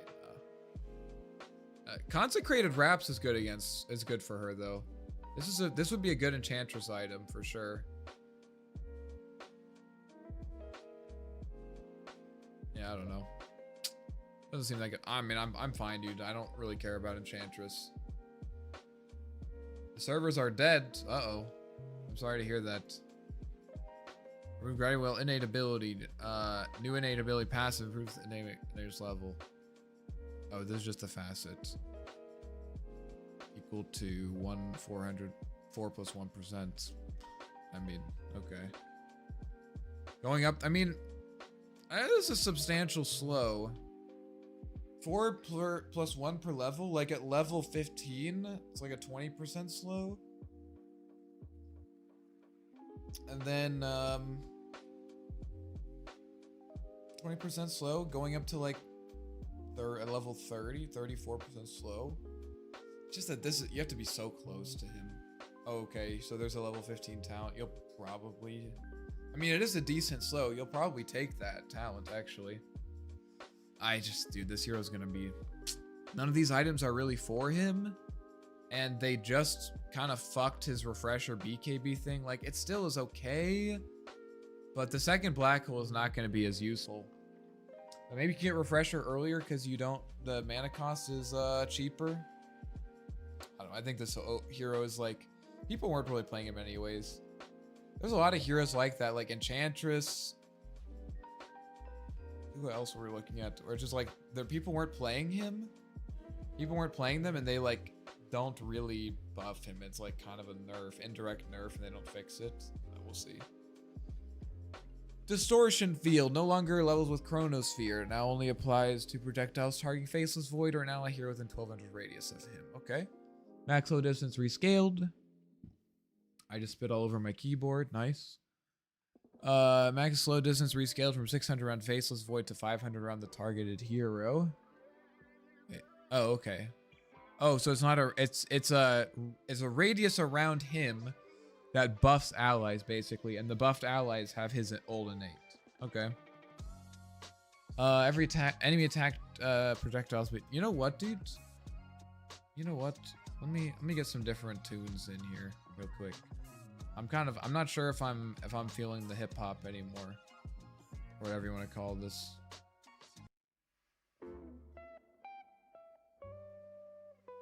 That's more like it. I'm gonna turn it up actually. Oh yeah. Okay. We're chilling. No longer, guys, we're almost halfway through the patch notes. We're almost halfway there. It's only been 5 hours. Distortion Field no longer levels with Chronosphere. Now only applies to projectiles targeting Faceless Void or an ally hero within 1200 radius of him. Oh, I already read this. Okay. I mean, I don't know. I feel like this ability theoretically, like sometimes it ends up being useful, but with Time Walk. But I don't know. It's like, not the most useful innate. I'm not a Void player though, so maybe they're like, Distortion Field's broken. It's the whole identity of the hero. I doubt it. Aghanim Scepter now also provides reverse Time Walk sub ability. So what's the new shard then? Aghanim Scepter Time Lock attacks no longer will miss if reverse Time Walk is used too quickly. That happened to me. Stop that reading. Best way to learn is to play, but please don't listen to me. I like reading though. Duration no longer counts while under effect Chronosphere? Oh, okay. I thought that was like that already. So now time dilation upgrades with Aghanim Shard. Increases attack movement slow per cooldown. Price phase with bonus movement speed and attack speed by the same values by each enemy cooldown extended. Bonus degrades over the same duration of the buff.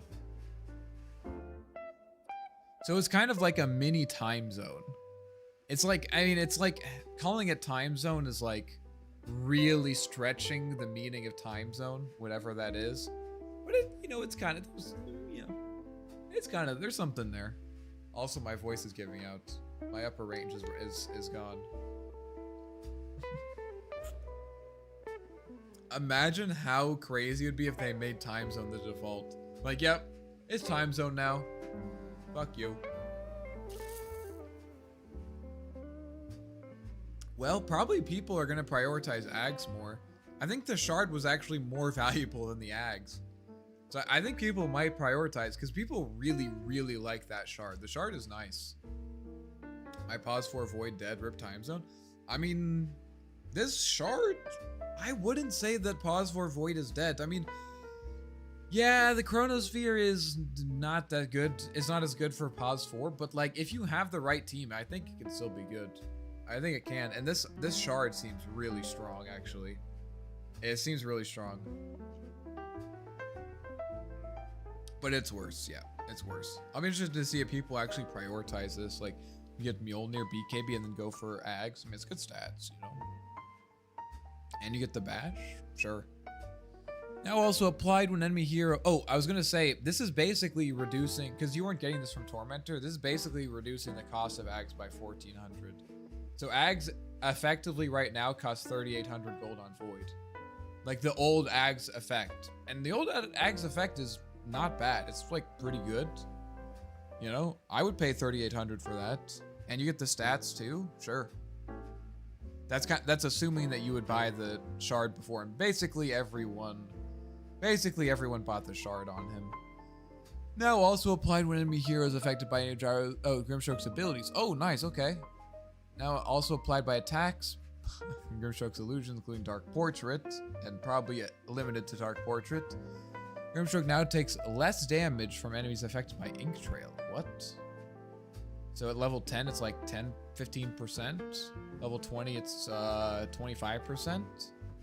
I mean, I guess. Grimstroke's not really the most... like high HP hero. I don't know. This is, I mean, the ink trail is valuable. This is a good innate. I'm not convinced that the damage reduction is gonna matter that much. Maybe, I mean, I could see this maybe on a mid Grimstroke. This could be pretty nice. 25% damage reduction. You get E-Blade. E-Blade gives you good stats. You're actually kind of tanky. But as, I mean, this is definitely a buff to wait a minute. The Inkswell, you can activate, right? Wait, what? Wait. Before you could do distortions and eye crease from enemy ranged heroes. Oh, yeah, that's a good point. I didn't think about that.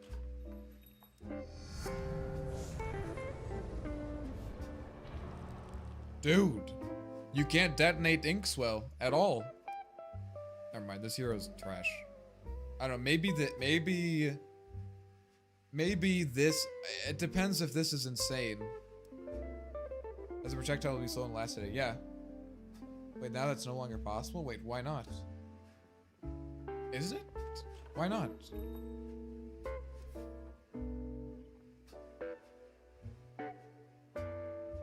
Oh, because it has to be targeting. Oh, you're right. Oh, it has to be targeting Void. Damn. Okay, so that is a big deal, isn't it? That is a big deal. Okay.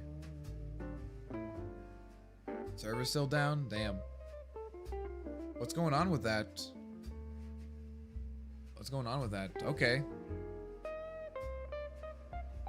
And it's not like any slower. But it's oh. That's weird. I want to see this ink trail.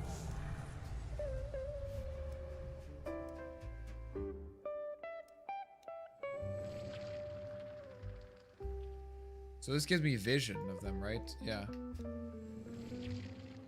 I mean...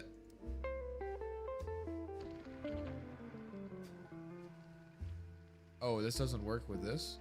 Wait, what? So it doesn't work on W.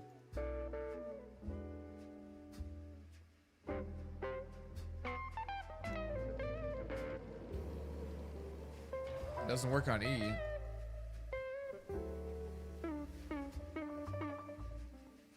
So it only does anything if it's hit by the Q or the okay, so it just lied.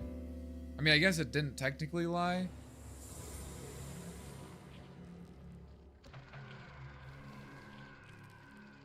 Grimstroke's attacks and spells cause affected enemy heroes to leave a trail of ink. It's literally just Stroke of Fate and his attacks. That's it. I mean, to be fair, Stroke of Fate's the most important one, but... I mean... Doesn't really feel like it lasts long enough. I don't know. I don't know. This here doesn't... I think...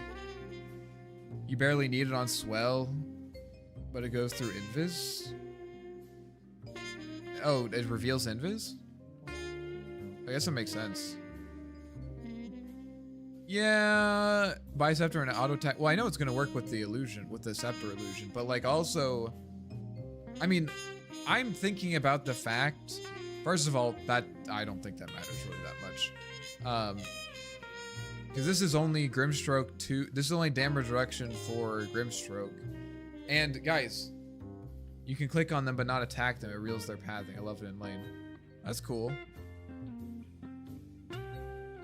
That's cool. Yeah, I mean, like, this is cool, a little bit useful, but the fact that we now have no way to detonate Inkswell is... I feel like that might be a big mistake. I don't know. I feel like that's a really important aspect of the hero. But, I don't know. Maybe not. I can't see this hero being picked. Because you basically would have to be saying the ink trail is worth it. Because virtually everyone took the facet that allowed Inkswell to detonate, and I think it also dispelled or something. I'm used to playing without manual detonate, but definitely does hurt not. Why are you... Dude. Why were you playing without manual detonate? The fuck is wrong with you? Oh my god. Afterburner, new innate ability, back before it was in the game. Hasn't it always been in the game? I'm pretty sure it's always been in the game. And they just put it on a facet. Whenever Gyrocopter damages an enemy or attacks with abilities, gain +1 movement speed. Wait, what? Holy shit.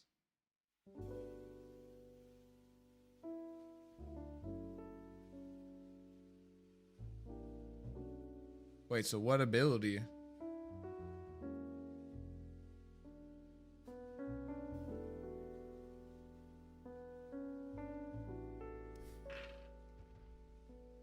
I need to know. Oh, so... Oh, damn. So maybe Flat Cannon isn't going to be first pick in ability draft because it doesn't... You don't get... Oh, we'll find out. I don't know. Because people first pick Flat Cannon in ability draft because it gave Side Gunner. But it doesn't seem like that's going to be the case anymore. Oh, wow. You can make a lot of dummies now. Holy shit. Let's just get 5. I guess this could be creeps, right? Oh, no. I mean, I'm going to hit 5 heroes, but, like, I don't think that's, like, unrealistic, actually.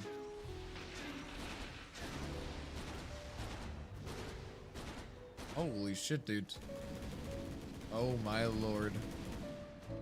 This hero's fast. That's without boots, by the way. Let's say I get boots. Let's say I get boots, guys. Let's just say I get boots.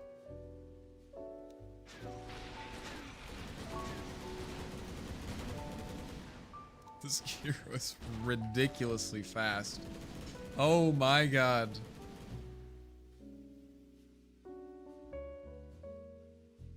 Wow. I mean, you should not buy this item on Gyro, but I wonder.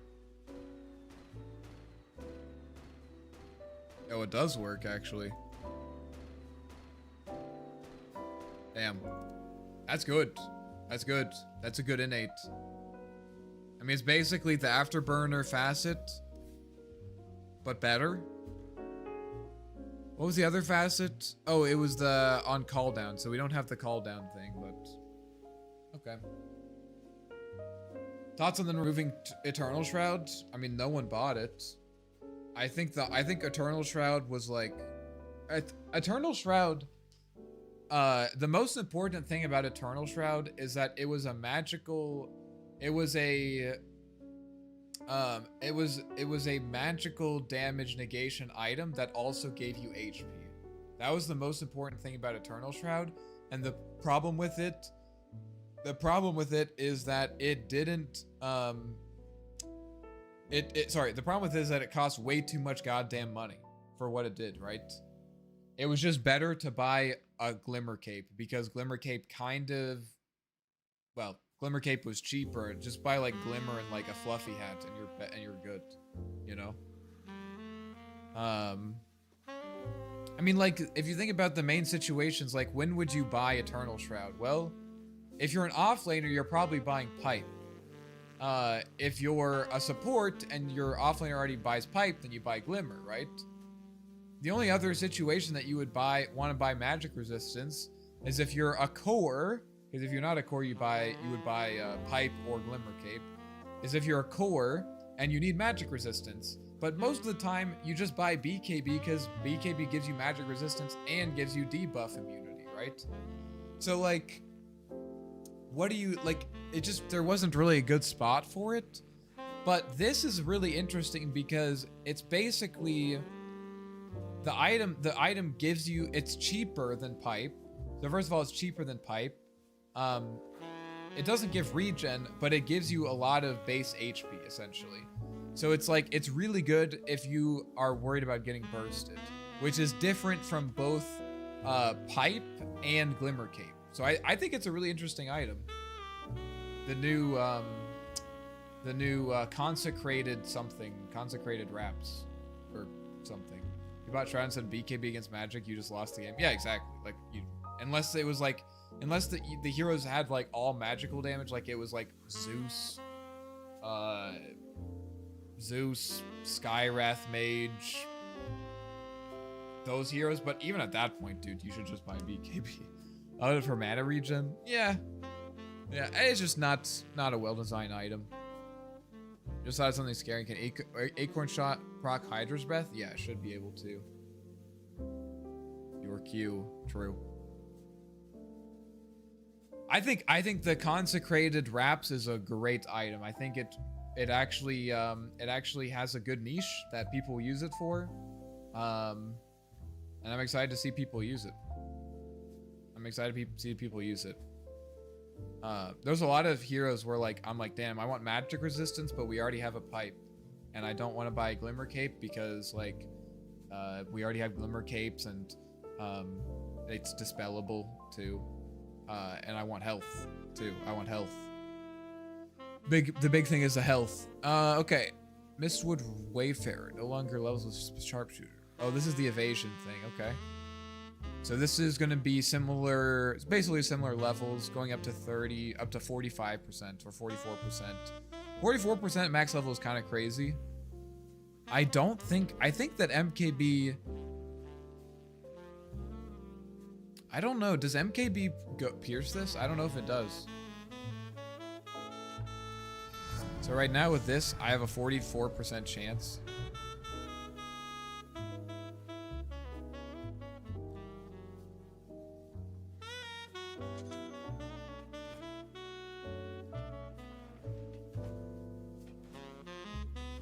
Okay, it does. It is evasion.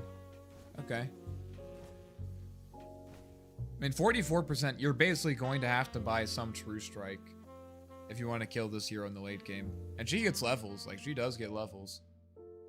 It's not a problem. Hoodwink got her signature attack and cast range mechanic axe. Yeah, let's see what happened here. Cast range rescaled. Hoodwink's attack range plus 100. To up to 675. So what is this?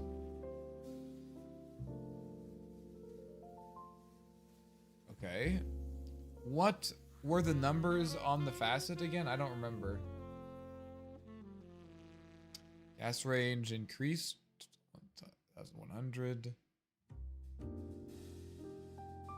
Okay. So don't buy Butterfly on Hoodwink. Fair enough. Now treats heroes as creeps.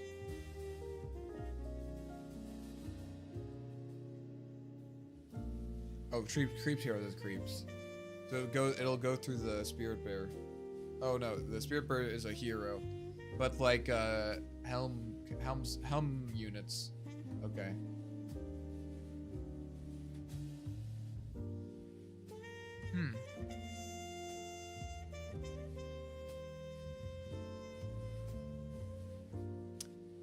What was the previous? It was like 200 or something. 200 cast range? Okay. I think it was like something like 150 to 200 cast range. So Bushwhack is going to be where you feel this the most. Because you had to take the other facet. You had to take the facet to actually have decent cast range for these abilities. Bushwick has decent cast range. I mean, I guess it was originally 1200 or something like that. I'm just guessing. But this has a really short cast range. Wow, 750 is nothing.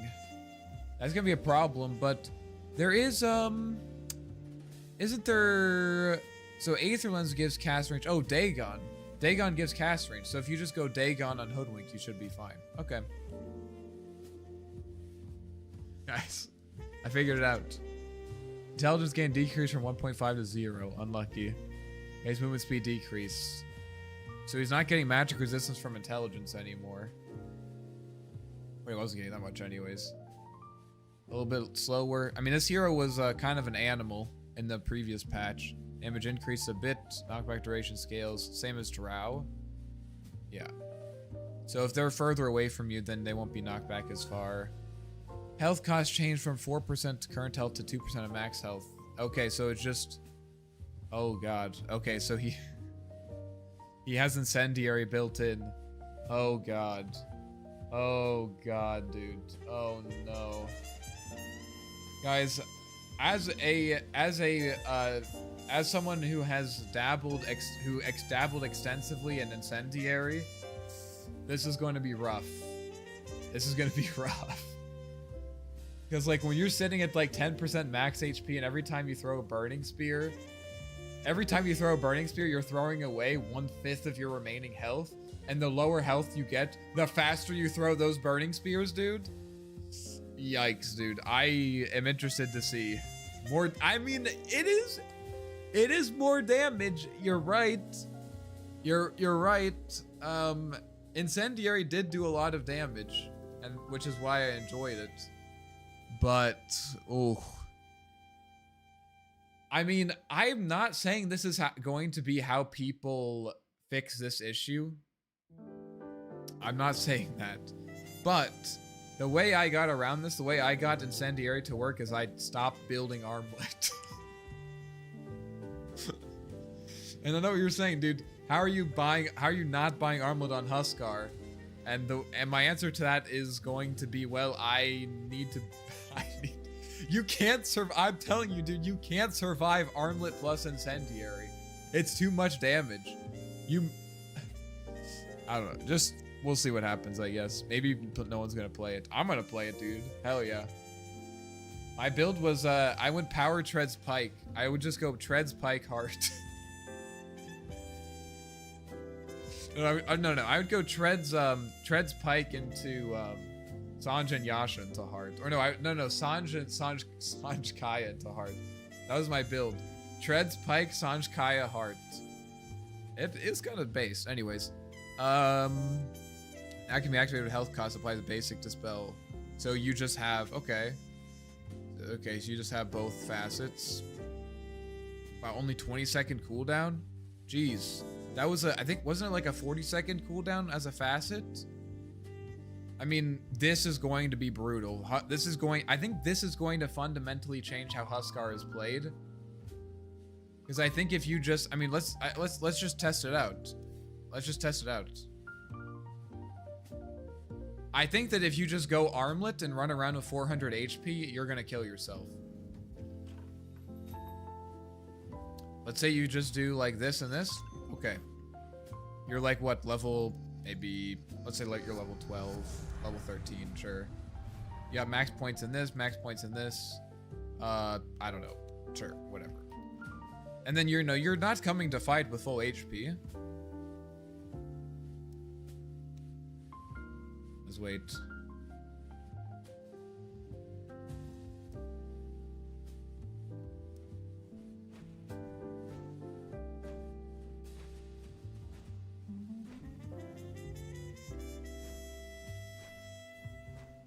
Okay, let's say you're like this. I think this is reasonable. So you jump in. All right, I'm going in. I mean, you are able to sustain it.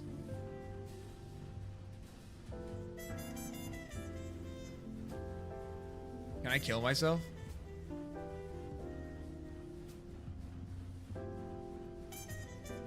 Guys, the fact that you can bring yourself down to 1 HP is a bit I mean, I know I just did 30k damage, but like, imagine you have literally anyone else attacking you, right? You know, you're like doing this, you're like bink, bink, bonk, you're dead. I don't know, dude. They're gonna have to figure out something else. I don't know, dude. This here's wild. I mean, it's great that they have this. And this is really good. This is really good. I mean, I think you kind of need to have this in modern, to play Huskar in the modern world against a Spirit Vessel and shit, but I think they're gonna have to change builds for this, or you're gonna have to go BKB, like you're gonna have to go BKB early, I don't know. Crazy. Okay, what is going on here? Max level increase from 7 to 8, 7 to 8, 7 to 8. So you can level up just armlet toggle. Okay, dude. 8 times 3? 24? Wait. So no stat points, okay. Items after twisted damage it decreased. 40 plus 10 times Wex level was 30 plus 10. A little bit nerf. Oh, because it's plus 1? Because we have the extra one, so it's not dealing any extra damage. Okay, looks really interesting. Now, whenever Invoker gets Aghanim Scepter or Aghanim Shards, these items are inert in the inventory until Invoker activates them manually. Upon activation, he'll be presented with 3 upgrades to choose from. Upgrades themselves for both Aghanim Scepter and Aghanim Shard don't change. You can't change selected upgrades. Slaying Aghanim Scepter by again will provide the same upgrade. Aghanim Scepter no longer applies +1 level to all 3 orbs. Now provides +1 level to a single orb. What?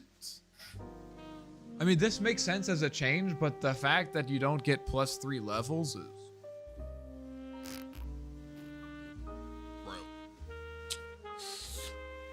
Bro. I mean, is there any like insano items? I guess there's like this item. This item is pretty sick.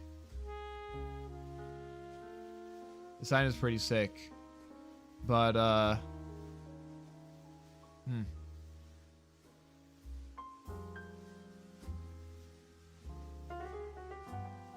want to try Wex Shard and Quas Ags. Yeah, I think this is good. I mean, Invoker was in a really good position before.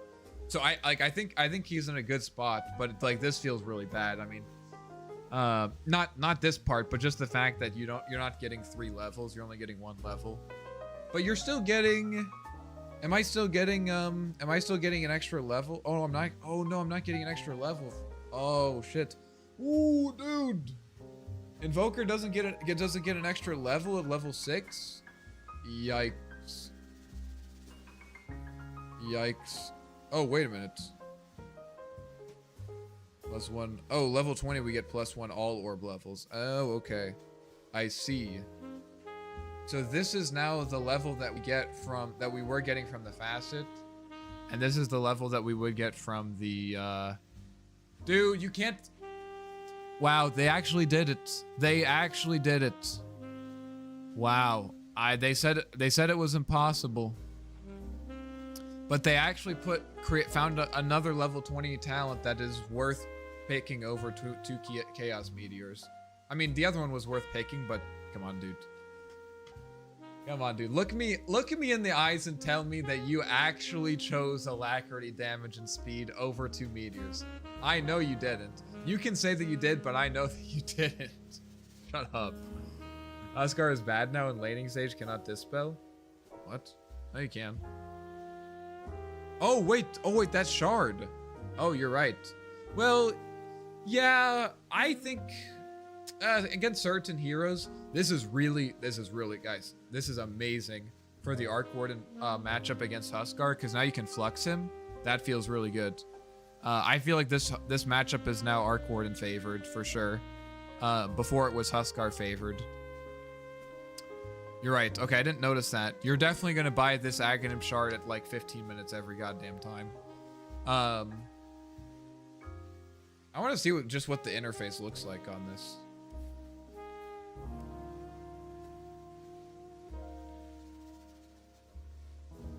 I mean, I'm probably still gonna take the 2 meteors. I guess it depends. If I'm going Exort build, but I mean, I guess at that point you already have everything. Okay, let's say I buy Aghanim Scepter. This is cool. This is a cool interface. Nice. Okay. I mean, I'll tell you guys what I'm doing every game. Every goddamn game, I'm going Wex. Well, am I going Wex?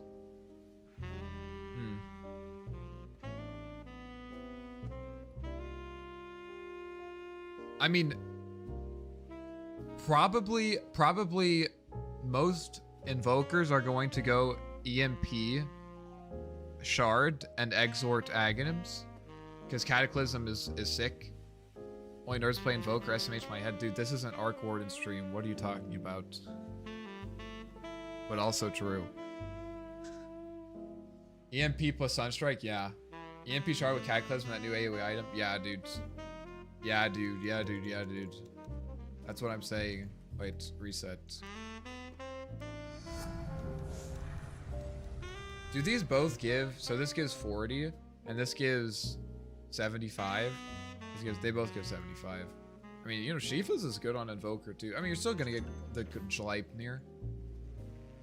I had a game where the Invoker just cut waves with Ghost Walk Shard. I mean, like, yeah, you can do it, and it's, like, viable. But, dude, look at this. Increases... it doesn't tell me how much it is. Okay, Shard. 90%. It's like a 300 or 250 damage increase on EMP, and it pulls people in. This allows you to use EMP to set up your abilities, which is a really big deal. It's a huge deal. And yeah, I think you're right that you'll probably go Exort. On one hand for the current to max level, but also for Cataclysm. I mean, this is still really good.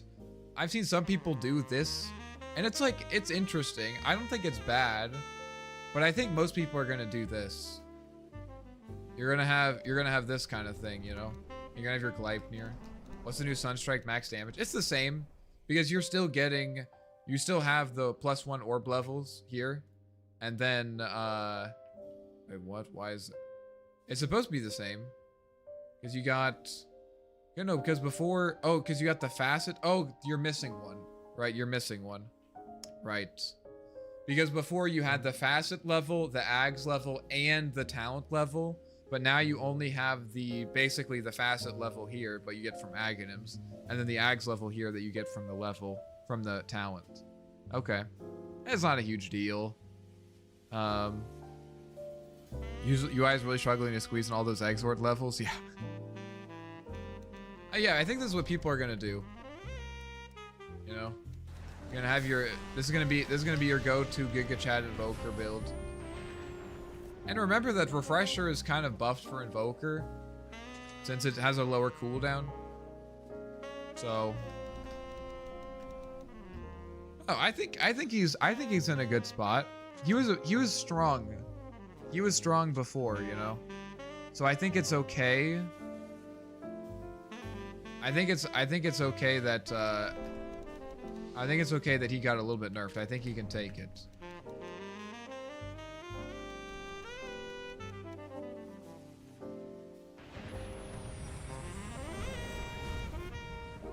Yeah, we're still doing good damage. I mean, more than anything else, yes, being able to mix and match the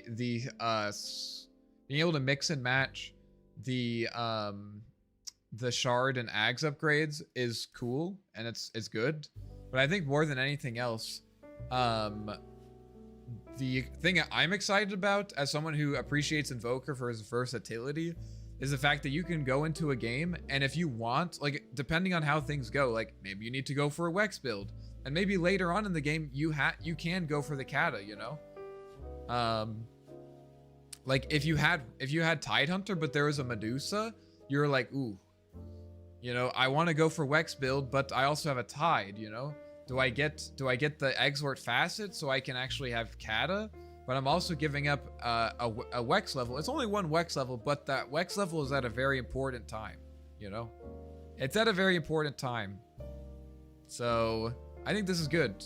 You don't have to commit either way. But I think he's gonna feel a little bit weaker overall. I think he is gonna feel a little bit weaker overall. You're not gonna get that extra level in the lane, which is a big deal. That's a really big deal. I'm happy. I mean, I get both ends of the stick because I play against a lot of Invokers as Arc Warden, and I also play as Invoker a lot. So like on one hand, I'm happy because I don't have to worry as much about these like Exort guys with like an extra 2 points in Exort. You know, going for a Meteor combo at level 6, I can kind of chill a bit because they don't deal as much damage. But also, I don't get to be that guy. Io, I love this hero. Remove Wellspring, new innate ability. Io always has bonus outgoing damage amp, which literally scales with his health. What? Reaching a maximum of what? It has health regeneration, restoration, and healing amplification, which literally scaled with health. What? What? It has health restoration, healing applications that which also linearly scale with its health to reach a maximum of 5% plus 0 at 0 health. Okay, so it's kind of like you are I like where this is going. You get more health amplification if you're low on HP. It's kind of like Huskar. And you get more damage. 5%, let's say you're level 10. I mean, that's 50% damage. Holy shit, dude. Holy shit, dude. 50% extra damage? Dude. That's at level 10. I wonder if these numbers are a little bit goofy. Oh, and we don't have the metagun anymore. Outgoing damage amp plus Thunder God's Wrath. I don't think this works on tethered units. I don't think this works on tethered units. I gotta check this out, dude. I was diving towers level 3 with this shit on Doom. Wait, what? So right now I have 5%, but if I get to level 10, wait. Oh, 0.5%, not 5%. Okay. So level 10, we're sitting at 10.5%. I mean, level 14 is kind of pushing at 12%. It's, you know what is actually kind of the sad thing? Well, I mean, not necessarily the sad thing. I'm gonna try Wekshard with Quas Ags. That actually sounds sick, dude. That actually sounds sick. Yeah, I would run that. I would run that. That sounds cool. Or you could do Wex Ags with Quas Shard and just be a split push monster. I think the sad thing for me here is that this is actually better for core IO, because an extra 12% outgoing damage is gonna be more useful than an extra 12% healing. I mean, I guess usually gonna be sitting at about half. So you're gonna half of each. It's okay. I mean, you know, an extra 7% heal amp is like nice. It's kind of half of a holy locket. I mean, dudes. If there are any IO players in chat, you guys know what I'm thinking. You guys know what I'm thinking. Do you know what would go really, really, really well with this innate? Is old overcharge, the toggle. Because it removed your HP.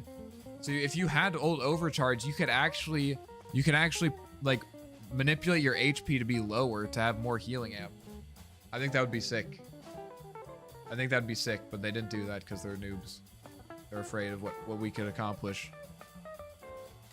Nice, 2 seconds relocate delay. What is it then? 1 second. That's pretty good. It's kind of one of those things where it's like, it's kind of a skill thing, you know? It's kind of a skill thing, but anyways. Alright, Jakiro. Attack damage reduction changed from 50. Oh, it scales, okay. So it can go down to, like at level 10, he's at 40%. That's pretty good. At level 20, he's at 30%, which means like at level 20, he has like he's 140% attack damage. That's pretty good, dude. That was a 20 mana cost. Yikes. Jakiro getting punished. He's had too much fun. They've had too much fun. They've had too much fun.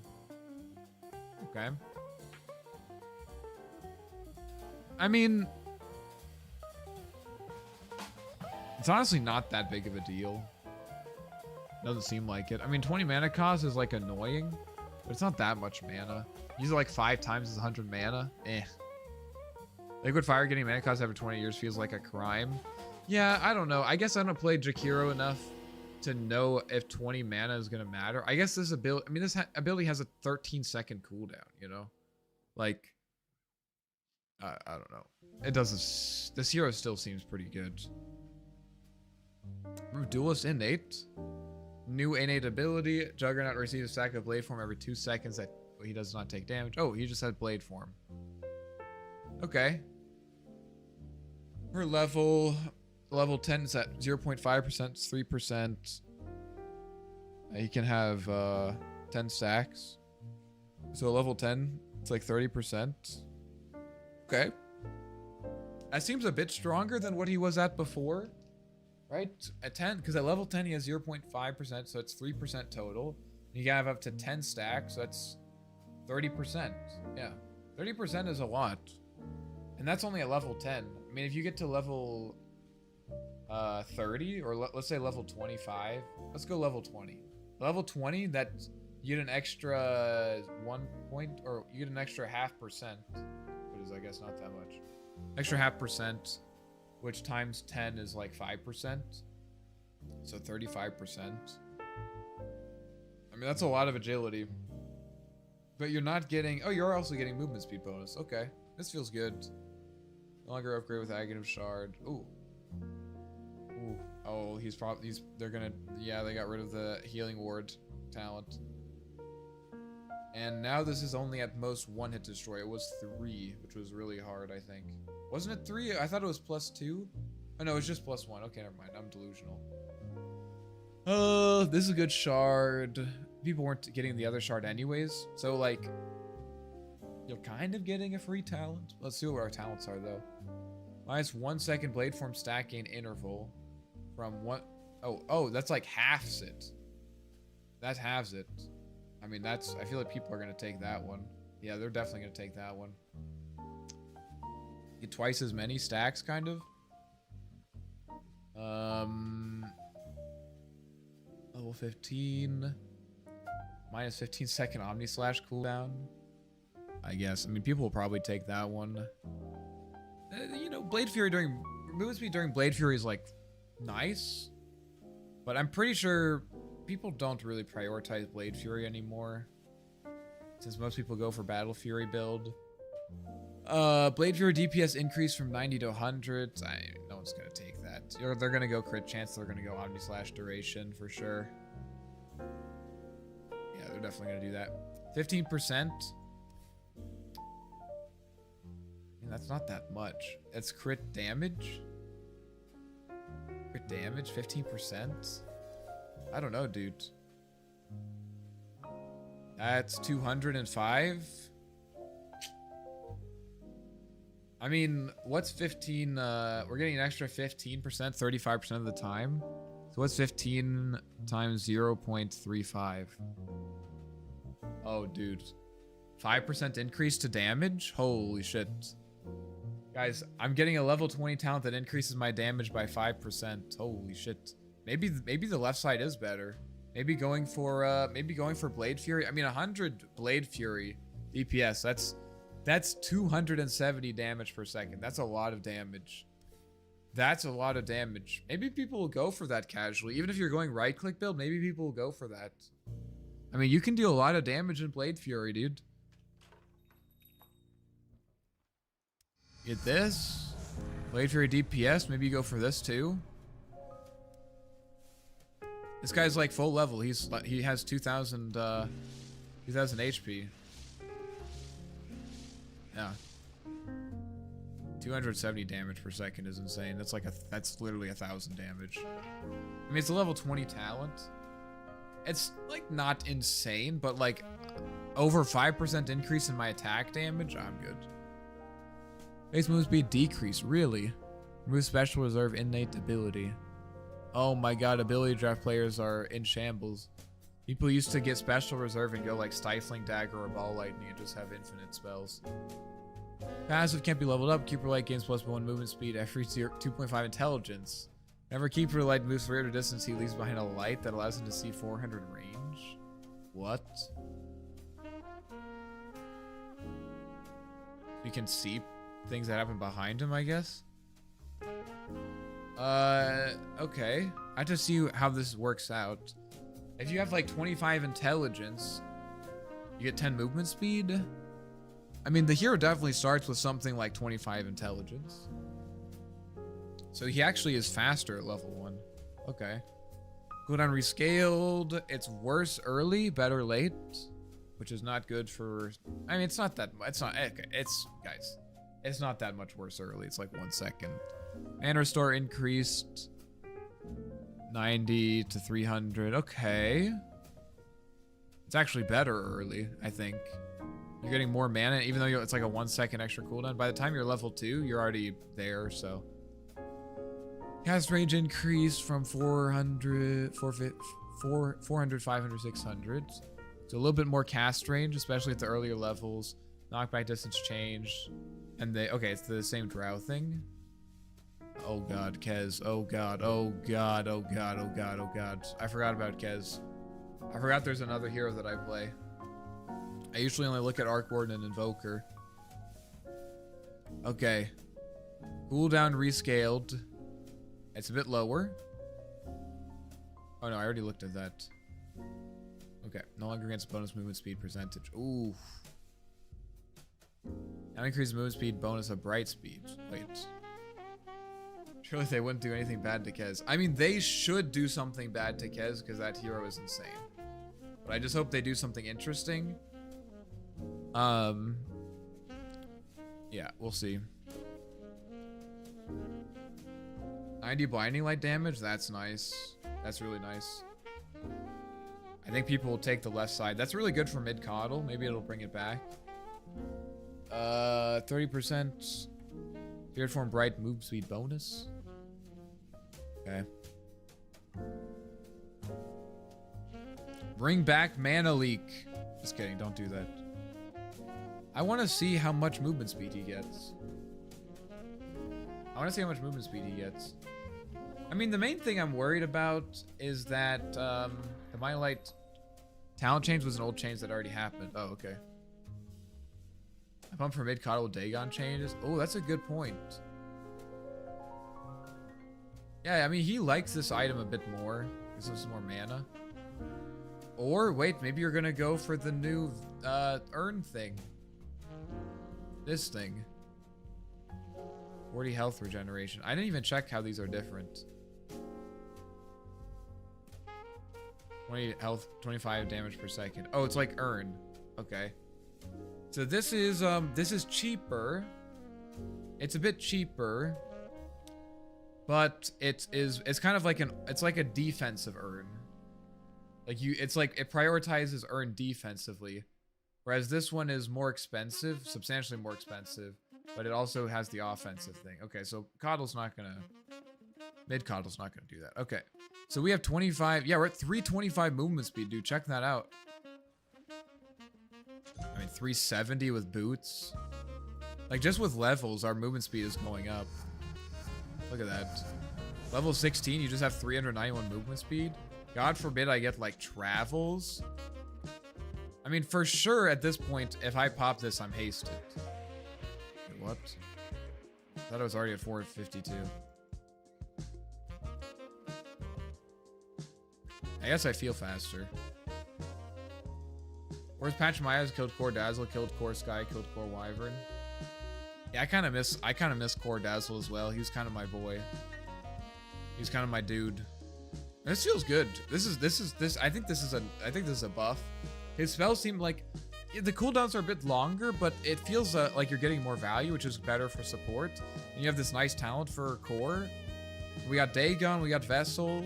I'm not sure that any of these other items... Oh, you know what? Consecrated Wraps is kind of like insane against Coddle. That might be a problem. I mean, the hero overall seems better. The talent... I don't think the facets, I don't think the facets were a big deal. Because it was like, what was it? It was either Solar Bind or... You had to choose between Solar Bind and Recall or something. I don't remember exactly. Yeah, Solar Bind and Recall. Which was kind of cool, but... I don't know. I think, you know, Solar Bind is good for both of them. It's not a big deal. Okay. Seems like this hero seems like he's in a good space, good spot. I mean, the movement speed you're getting from this is crazy. I wonder if people will just skip boots.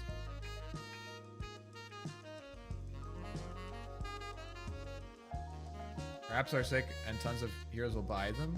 You think so? I mean, it's not a cheap item. Like, it's kind of a cheap item, but it's not, you know? Like, it's too expensive for a casual item, and it's not, but it's not like an insane investment item. Played 4 games, felt so dead inside. Are you talking about that patch that you're talking about? You're not talking about this patch. By the way, I haven't, dude, where you been, Hassan? I feel like I haven't seen you in like a million years. All right, I'm gonna reveal Kez slowly. Base movement speed decrease, attack speed decrease, okay, by 10. Cooldown a little bit longer. Okay, oh no, never mind, this doesn't change. First, Katana hit ability will deal 12% bonus damage after switching to Katana and after switching to side. Yeah, okay, so this is the old one. I'm talking about this patch. Oh shit, really? I'm excited, dude. I've been spamming offlaners that do AoE damage and just run at people just for an excuse to buy wraps.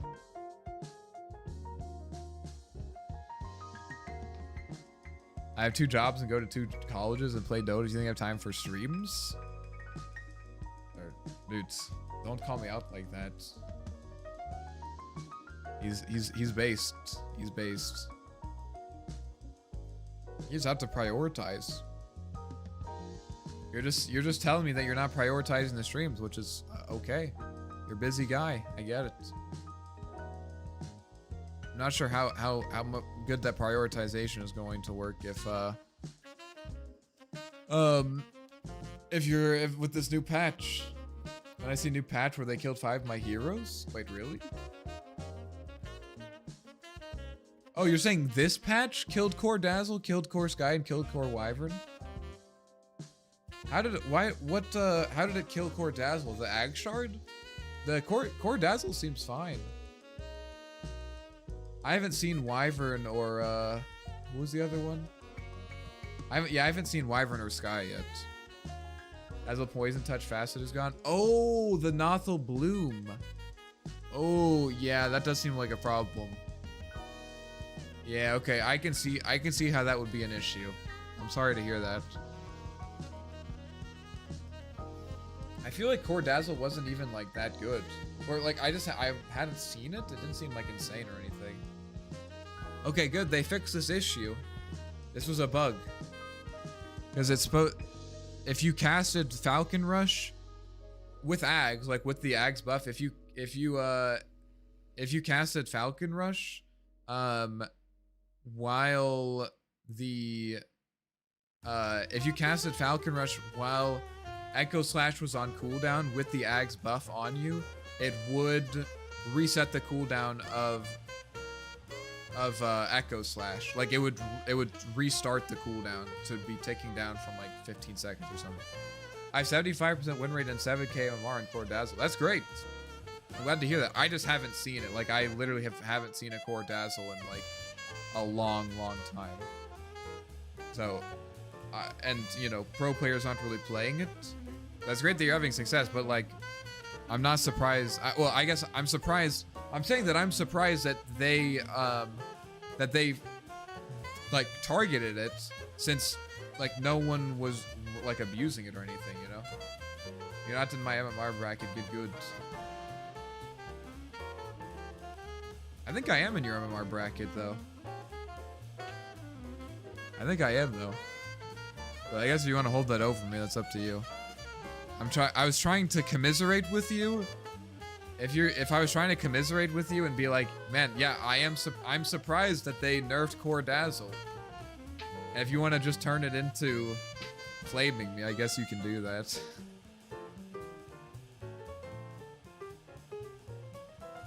Fighting back against me. Okay, I guess I am not surprised. Okay. It was reasonable. I don't know what you want me to say, dude. I'm just salty, just throwing jabs. Okay, fair enough. Don't have to throw jabs at me though. I believe in yourself. I believe in you. When targeting a tree, now always destroys the targeted tree and ends in the tree's position. Good. There's inconsistent. Always good on consistency. Also, no real change to arc. Dude. No real change to arc except for the fact that he's actually a real hero now. But other than that, I guess not. He's not like any insane rework, but I think the hero is like really good. I think it's gonna be a strong hero, which is not just exciting because I will win. I'm excited to win, but also because I think pro players are gonna have to play it now. You think so? Oh yeah, dude. Oh yeah. Oh yeah. It's fun being able to play with both facets. Exactly. I'm super hyped. I'm super hyped. I know that it's a bunch of small changes, but I think it's gonna transform how the hero is played. I really do. I mean, I shouldn't say transform. It's gonna substantially change what is possible on the hero. Because we have everything that we had before. I think a lot of the stuff that we had before is good, is even better now. And we also we have everything that we had before. A lot of that is buffed, and we have some other stuff available to us that we can do. I think that they're doing double dipping in rune BS. Wait, why do you think that I think that they are double dipping in rune BS? I don't know what that means. I think Pause 1 Arc will be weaker though. Oh yeah, Pause 1 Arc is probably... it's kind of weird. Like, I think you have to... Well, actually, okay. Here's an interesting point. Pause 1 Arc isn't actually any weaker. He's not really substantially weaker than he was last patch, but mid arc is substantially stronger than he was last patch, right? So like last patch, I think Pause 1 Arc is here and mid arc is here. And now I think that like Pause 1 Arc is like there and mid arc is like here. And so like, I get it that you want to say like, dude, Pause 1 Arc is dead because like the gap between the two is here. But like, people were playing Pause 1 Arc last patch and he was fine, you know? I meant to say, why do you think it's good that they are double dipping in rune BS? Because you can have both. I mean, my experience was that I chose power capture in order to win lanes. I didn't care about the stats. I chose power capture to be the rune thief, and like, this guy spends 700 gold on a bottle and he never gets any refills unless he dies, right? That's why I did it. And the extra stats were nice. What I would like to do is I would have liked to take the rune replicas, because the rune replica effect after the lane ends is way stronger, right? Having a haste rune and an invis rune, the arcane rune is whatever, but the haste rune and the invis rune basically means that you don't have to buy Silver Edge and you don't have to buy Blink Dagger, because he's in there, dude. He's fucking in there. He's in there, which means you basically have like 1 or 2 extra item slots that you can do that you can spend on other stuff. And so now I can win my lane with power capture, get the stats from it, and also buy the shard for Runed Replica when I actually need it. So I have the stats, I win my lane, and I also get Runed Replica. Like, I think the main thing that balanced Runed Replica is the fact that on one hand, you didn't have power capture, so the lane was weaker. And on the other hand, on one hand, you didn't have power capture, so the lane was weaker. And on the other hand, you had to wait till you were level 18 to get the fucking haste rune. And the haste rune, dude, the haste rune is the best. The haste rune is literally the best rune out of all of them, you know? The haste rune is amazing. And you just get all 3 at 15 minutes. I mean, that alone, dude, that alone is insane. I'm gonna try a game or 2 tomorrow with low hopes. Okay. If you want to have low hopes, that's up to you. Shiva's is cheaper. I think Shiva's is insane on the hero. It's a little bit weaker, but only in the ways that Arc Warden doesn't care about, like the regen reduction. He doesn't care about that. He really doesn't. The spell damage increase, he doesn't really care about that either. It really didn't matter. So like, you can buy Shivas for cheaper. The buildup is better. There's the specialist array. I'm excited. It's okay if you're not excited, but I'm not gonna let you get me down. Okay, proc effect now triggers a critical strike only instead of creating a mark.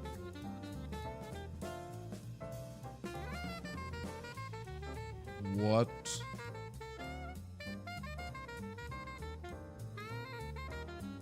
Wait. Rock effect now triggers a critical strike only instead of creating a mark. 18% chance to mark replaced with 20% critical strike chance. So marks are only applied by parrying in Raven's Veil. No longer restricts Kez from proccing passive bash spells of Skull Basher and Abyssal Blade. Does it not bash?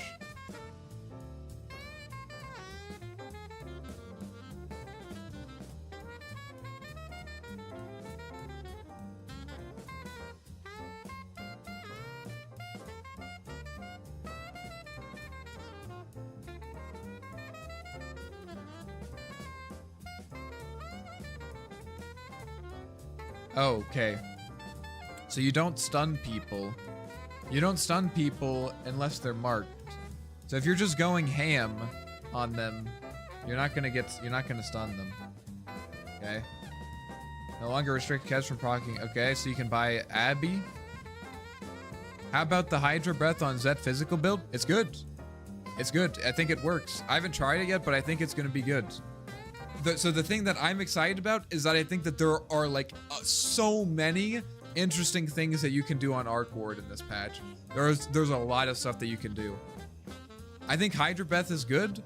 I think you also don't need to upgrade into Hydra Breath. I think you could get a casual specialist array and then go into stat items. I think you can still go Maelstrom. You can go to Mjolnir. You can go Shivas if you want. Like there's so many interesting options. There's so many options. How do you feel about the level 25 talent removal for Arc? I always get the right talent. Yeah, I mean, it's a little bit rough, but the way that I'm thinking about it is like, so first of all, the extra stats are going to make your clone better. Maybe not like 17% better or whatever, or, you know, because it's like, it's not exactly 35% worse, whatever. Maybe it's not enough to compensate, but the big thing, remember, that those stats are going to make your main hero harder to kill too. So my thinking is that probably with that talent, you can realistically bring your main hero to fights consistently. I think that you can. Which, in the late game, that categorical difference between can I bring the main to fights at the beginning versus can I not do that is going to make a huge difference, right? You get that, you basically get like, I think you're going to get somewhere between 20 to 30 stats, depending on how good you are about picking up runes. You get like 20 to 30 all stats, dude. That's like a full item for a lot of heroes. Maybe not a full item. That's like 4,500 gold or so worth of item, right? That you just get. Excuse me. I think Winter Wyvern. Oh, also, yeah, the other talent is ass. But you didn't need me to tell you that. I wish they would just remove the debuff from his ult. It literally says it's a perfect copy. Yeah, they lied. I mean, if it's like, I think of it like this. Tempest double penalty is the cost that we had to pay to be universal. I think that if Arc Warden was universal without the Tempest double penalty, he would be extraordinarily broken. But anyways, and I would much rather him be universal than him. I would much rather him be universal and have the penalty than the alternative, because him being universal is like way, you can like build so many different items then.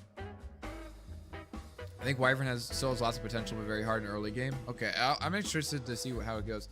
I buy Maelstrom, but sell it for better items once my slots is full. Yeah, so if you're buying Maelstrom in that way, you probably would be better off with a specialist array, since it's cheaper and you can get it sooner, and the stats are better, right? So like I think the use case that you're talking about, which is something that I find a lot, where like I want Maelstrom to farm, but I don't want a Mjolnir, I'll get a specialist array. It'll also kind of help me fight earlier too.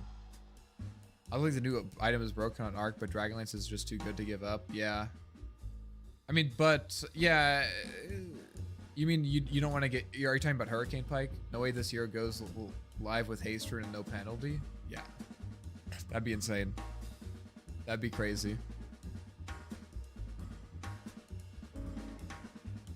Oh, but the stun duration is more. Almost a full second. There's a new Dragonlance upgrade. Yeah, the Hydra Breath. You can either upgrade into Hydro Breath or Hurricane Pike. And I think that you're saying that you don't want to upgrade into Hydro Breath because you'd rather have Hurricane Pike. Is that what you're saying? And if you're saying that, I completely agree with you, and I think it's completely viable to just, I think it's completely viable to build the Specialist Array and then just build a Pike and not go to Hydra's Breath. You don't need to do that. You can get the Pike. It's not a big deal. The item's cheap. So higher crit chance, but it doesn't stun. That's basically it. It's not the only thing. And we can buy Abyssal Blade and Basher. Mark's stun duration is increased, no longer has parry bonus by default. Oh, okay. Yeah, that's not a huge deal. It's like maybe 20% extra damage that we're missing out on. It's not a huge deal though. The shard is good. And the shard, oh, that's what the shard does. That's it. We don't have the backstab anymore. Or do we get both of them? We get both of them. Okay. I mean, no one ever bought the Kazurai Katana shard, but that's nice. No longer provides magical damage immunity. I didn't know that it did that. I'm going to be honest. I have like almost 200 games on Kez, and I can't keep track of what this ability does. So like my interpretation of this, all of this is nice. This is having the old, facet built in. This is a little bit of annoying, not that big of a deal. His attack animation is really good anyway, it's not going to matter that much. The cast range being lower here. Oh, Mash's Grappling Claw. Yeah, this did feel pretty long. Yeah, I don't really care that much about this. It was nice to have a long cast range, but it's not a huge deal. This is definitely the big deal. Oh, they nerfed this, yeah. I think a lot of people are sleeping on the Shodosai Critical Strike talent. It's definitely the better one, because if you know how to parry, it's definitely the better one. So it makes sense that they're nerfing that. Kind of surprised that they are though, because I guess I don't know. I guess pros are probably going right talent, so. The nerf kind of big. The fuck is that copium? What are you talking about? The nerf kind of big. What do you mean? I mean, so actually, if you are, so first of all, this is primarily a nerf to the no ags Kez build, because you don't have a bash built in, right? You don't have a bash built in, which means it's harder to man fight heroes. You're actually going to end up dealing a little bit more damage, but you're not going to be able to bash them, which is a big deal. Which is great for me because I don't do that build. So I honestly, I'm chilling. I mean, it's a little bit of a nerf for sure. Like there's a little bit of a nerf, there's a little bit of, but here, I don't really care that much. I'm not buying, I'm always buying ags. You guys should always get ags anyways. Yeah, and like for me, my perspective is like, I'm not a pro player, so I don't need to worry about things like actually winning the game. But like, for me, dude, like if I'm not buying ags on Kez, dude, I'm not gonna play him. Like the hero's just not interesting to me if I'm not buying ags. Talent toss nerf is pretty bad. Yeah. But also, generally speaking, whenever you are gonna use talent toss, you're gonna immediately follow up with grappling claw. So there is a little bit of a quality of life thing because you know that if you get talent toss, I know I'm coping, but if you know that if you get talent toss off, you will be in range to grappling claw. You know. Like I mean, the most common build, the most common combo on him is talent toss, grappling claw, Falcon Rush, Echo Slash. Messing out on half your spells, yeah, I agree. So like this is, if you're not comboing them, then yeah, right? But again, you know, if you're not building ags, like I'm not playing the hero. I mean, my build on Kez is like, this here is actually a buff. I know it's crazy, but this is actually a buff here. This here is actually a buff for me because like I basically just go like Swift Blink Rapier. I go Ags BKB Swift Blink Rapier basically every game, and I just like one-shot people, and it's really good. And I don't like fuck around buying Butterfly Satanic because I could buy Butterfly Satanic and try to man fight the carry, or I could buy Swift Blink Rapier and one-shot the carry before they even can cast any abilities or items. And one of those things is well, it's at least a lot more fun. Anyways, the one big thing here, it's a small little thing. It's a little bit annoying that your attacks don't put the marks, because oftentimes in lanes, what you can do is you can just kind of run at someone in Psy mode, and if they don't want to, if they turn in like trade with you, then you parry them and hit them. But if they don't do that, then you just keep hitting them and try to get the mark. Because if you get the mark from a normal proc, then you can swap to Katana and then get your bleed crit essentially, which you can't do anymore. It's a small thing, but it, you know, it felt good when like it was like a kind of like a skill. It was like a fun kind of mini game where like also not even in the lane, but like in the later stages of the game, like if you're chasing someone down and you notice that one of your Psy strikes puts a mark on them, and then you like swap over to Katana and just fucking slap them and one-shot them, dude. Oh, feels amazing. But anyways, you know what? I wish they would just remove the bash, dude. Just take off the bash. I would be much happier if you just took off the bash. You don't need to do this, but it's fine. I'll still play the hero, whatever. We'll see what Mr. Anutak says. Can no longer be dispelled by multiple sources. Wait, this was dispellable? That seems like a problem. Why was this dispelled when this isn't? Okay. That definitely is the main reason this issue was weak. Cooldown change. Okay, it goes down. Oh, damn. So, like, every 10 levels is 5 seconds? Interesting. 55 down to, like, you can get 55 at level 10, 50 at level 20, and 45 at level 30. Yeah, it's okay. Not insane. It's okay. Most movement speed rescaled. Okay, scales now. It's gonna very quickly be as good and then surpass it at like level 15 or so. Duration decreased. Ooh. Ooh. Okay. I mean, it's good that it's not dispellable. I just realized I completely misread this. Why would I, who was talking about dispels? Why am I, what am I don't know. I just had a complete brain hemorrhage there, I guess. Okay, it's not, this wasn't dispellable. It can no longer be applied by multiple sources and will no longer trigger passively. So basically, what this does is that if you have the Ghost Ship Rum buff on you, this won't trigger at, what is it? 65%. So then you can get extra rum after, which is a substantial buff. I only play Kez and Arc Warden based. My judgment is based on what Aiko or Anutak Kezpammer says. Yeah, I mean, I think if you're, I'm with, okay, I'm a little bit afraid to say that I'm with Anutak, but, Anutak, but, I'm with him that I'm in the Ags camp for sure. Not necessarily because I think it is stronger, even though I do think it is.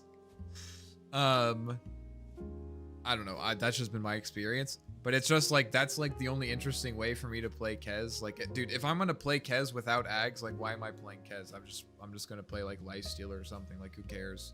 Or like Phantom Assassin. If you're choosing to play Kez, you know, and you're not building Ags, just play PA, dude. You're gonna have more fun. Maybe you want to parry or something. I don't know. But this stuff is like, it's a little bit annoying. It's like maybe like a, you know, 3 to 5% decrease in power level. This talent kind of sucks. I hate it when they reduce the ceiling on a hero. But it's really, I think this hero is still fine. I think Ags build. If anything, we should be excited because maybe this is going to force pro players to actually start building Aghanims, which is going to make the hero weaker because he's not going to be as consistently good. But then we get to see pro players play Ags Kez, and that's what I want to do. I want to see pro players get good at Ags Kez. Now applies Admiral's Ramen at 2x factor. Oh, okay. I see. That's why this is reduced. Okay. So what is that? Going 2x strong. So what does that double? That double the duration too? I gotta check that. Does it double everything?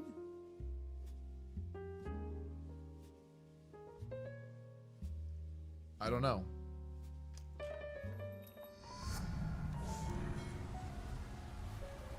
No.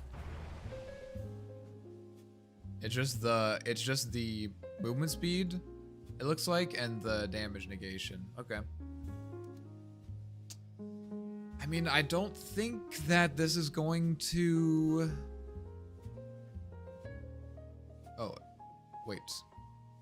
It says right here, multiplication applies to duration, delayed damage, and movement speed. Why can't I read? Why can't I read? There's no way that lasted for... I think that's bugged. It says it's supposed to apply to everything. I don't think it does. I don't.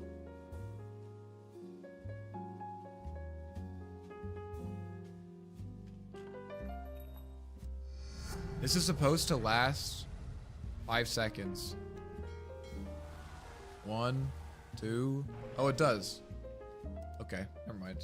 I'm just running out of brain cells, I guess. To be fair, it is 2 o'clock in the morning. I usually am in bed 4 hours ago, so hopefully you'll forgive me. I'm only 6 hours into the stream, though. Let's go. I mean, not into the stream. This is the patch. I'm 9 hours into the stream. Okay. This doesn't... Dude, you're still streaming? Yeah, dude, I have to finish the patch. Time to pub it up. That's right. We gotta finish the patch. What a patch indeed. Yeah, it's a hype patch. I'm enjoying it. This seems like it's better later, except for this, but this is the most important thing. So we're faster, the cooldown's lower, but it doesn't last as long. Dude, why are we nerfing Kunkka? Oh wait, but this is... Wait, is this going to give us 40% damage reduction too? I think it is. I don't know what it was before. I don't know if it gave us this, just this. Maybe it is 40%. I mean, it's not 40%, it's 36%. 36% damage reduction. Maybe it was that. I mean, 36% is big number. 36% big number, so it's more damage reduction but less duration. And then you have the hangover. Interesting. Oh, in this case, that's back to our normal Admiral run duration. That's actually a worthwhile talent, I think. Oh, level 15, a little extra 5 damage. Nice. 80% Tidebringer cleave. Tidebringer ignores 25% armor. Oh my god, they're bringing it back. They're bringing back the Rapier Kunkka. Alright, that's going on the list of things for me to try. Crit Kunkka. Get Armlet, Blink Dagger, maybe Shadowblade, Silver Edge. Couple Rapiers. Hell yeah, dude. Based. Get back to one-shotting. This hero doesn't seem... I mean, the numbers on the hero seem okay, but as an offlaner, you don't really like... Tidebringer keeps pushing waves in, which is not great. Feels like he's great as a mid laner, but it's not clear what the build is, you know? Like, Ags is pretty good. Ags is pretty good, but like, you have to really win some fights with that, you know? But like, after Radiance, like, that's still not clear what you're gonna buy, you know? Like, BKB here just doesn't feel like it does that much, honestly. So we'll see. I mean, I like these talents. Bringing back the Tidebringer, build, maybe. We'll see if that can make it happen, but this is a big number. Maybe with this, we'll see him as a offlaner again, as like a buff offlaner. I don't know. He's definitely stronger. I think he's stronger. We might end up seeing him. Okay, this is the same. Now can lick runes to pull them. It's like, what is the distance? 325? I guess, dude. Whatever. Kind of goofy. I'm gonna pull runes. Aghanim Scepter no longer adds damage to double strumming.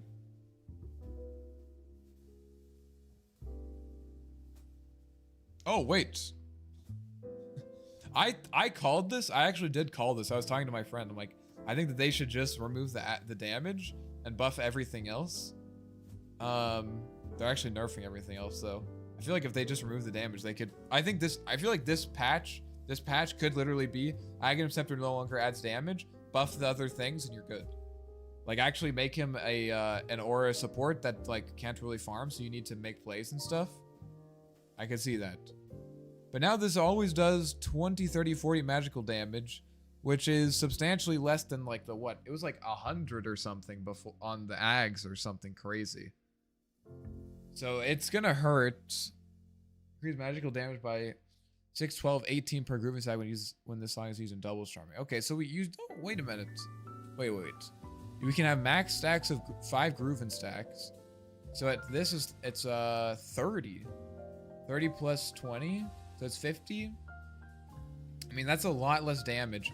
It's interesting that it scales, which makes it less good of a farming tool and much more. I mean, you're going to be looking to scale more with it. Like I think Ags is still good, but you might want to wait until you have your level 2 ulti. I guess that's what people were playing around before, but you would definitely get Ags before the level 2 ulti. At level 2, you have 5. I mean, it's 5 stacks. That's 60. So that's about what it was before then, and it's gonna be a bit stronger later too. Okay. So it's basically you have a little bit more of a gap to punish him, because even if he gets an early Aghanims, he's still not gonna farm that fast. So you have like until level 12, and then like to really punish him, and then he's gonna be pretty strong. And then that's why they nerfed this, because I thought this was gonna be a more substantial nerf. And I guess you could farm with this dude, but I don't think that farming with a 20 DPS spell is gonna be worth your time. Movement speed decreased a little bit. Okay. Not big deal. Flow resistance decreased a little bit. Okay. I'm kind of surprised this here wasn't nerfed further. But I don't mind it. Like I think I like that he's a strong hero. I think he's a cool hero. I don't personally find him interesting, but I think like I don't mind seeing him in my games, even if I have to play against him. But this is good. I also think it's just good practice to I like it when Valve doesn't just be like, oh, this hero's broken, put him in the fucking trash can, let's never see him again, because they used to do that. And now I think they're more inclined to like, okay, let's pull it back a little bit, you know? Maybe we can do, holy shit. Maybe we can pull something out here. Ark got that treatment after release? Yes. Yes. Yep. Kez did too, and turns out the hero was still broken. Outfight that passively grants Legion Commander bonus armor equal to 1. Oh. Bonus armor equal to 1 plus 0.1 per level. Whenever Legion Commander casts ability, she gets that same amount as a stacking bonus for 6 seconds. Whenever allies within 1200 ring cast ability, they also gain 6 bucks. What? Dude, my Skywrath Mage Legion Commander combo are juiced. It's gonna be an insane combo. I guess it's only 6-second buff, but it's gonna be like maybe 2 or 3 armor. Dude, Legion Commander plus Dazzle? Holy shit. Holy shit. I was thinking that paired with Skywrath Bristle is gonna be insane. Yeah. I mean, there's kind of a hard cap on it. You have to be able to use, like, how many spells can you use in 6 seconds? Skywrath can use, like, and it's kind of a burst with Skywrath. Bristle's gonna be more insane, but he also doesn't really struggle with physical damage. It's cool. And it's half of the armor value. It's interesting. It's interesting. Let's see. So every 10 levels you get an extra armor. So level 10 you're getting 2 armor. You cast all 3 of your spells. So you have 2 armor. plus you cast 3 spells, you get 6 armor, so that's like 8 armor. That's pretty good. That's pretty good. Yeah, I mean, it's like a little bit of a thing. And then your teammates are getting like half that, so they're getting 1 armor at that point. Well, it'll be interesting to see if they do some like aura, people start doing like some kind of Boots of Bearing, Crimson Guard Legion Commander strat where you're like an aura person, you know? That might be cool. It also applies 100% movement slow upon dealing damage for 0.3 seconds. Didn't it used to do that? Am I crazy? Maybe not. No, I don't think it did. Increases radius by 100, grants an all damage bearer equal to 50% damage dealt. Oh, so that's the old facet. I think that's the facet that people preferred, but both facets were used pretty consistently. Multiple instances can now stack independently. Okay. Increases both. This is Ags. Increases both movement speed by 12%. Really comes to cast point. Cast point affecting all allies within the target 500 radius area. Legion commander is always affected, even outside the cast. Okay. So press the attack. AoE. Spell. 13-second cooldown. So how are you gonna use this multiple times? Oh, with duel. Okay. Longer has a 25% proc chance. Now automatically triggers after. Oh, it's like counter helix. Okay. Will not activate unless Legion commander is both attacking and being attacked until this requirement. The approach state is kept indefinitely. Okay. It's like Axe, easier to play around. Not only for Legion, but for the enemies as well. Well, and decreased to 0.3 seconds, which makes sense. Okay. I mean, this is gonna be insane at higher points. Maybe she can just like 1v1 Phantom Lancer and just like never die or something. I don't know. Legion commander cannot use any abilities during duel. Legion commander will stop attacking as normal during casting mission. Items can't be used. So now it's just unfair. The enemy hero can't use abilities, but Legion can? What's up with that? What's up with that? I mean, you're still gonna be incentivized to use the abilities before so that you don't waste time, but at least if you like fail those, it's like not a huge deal. Okay, Aghanim, so there's 2 Ags here. Aghanim's have to upgrade rework. When Legion commander wins the duel, press the attack is automatically triggered around her. Oh, it's just added to this. Okay. This no longer triggers press the attack. What? Dude. Remember when trying to duel someone required you to press the attack beforehand? Now they just let you pay people to use abilities whenever. Did this apply press the attack when you used it last patch? I don't remember.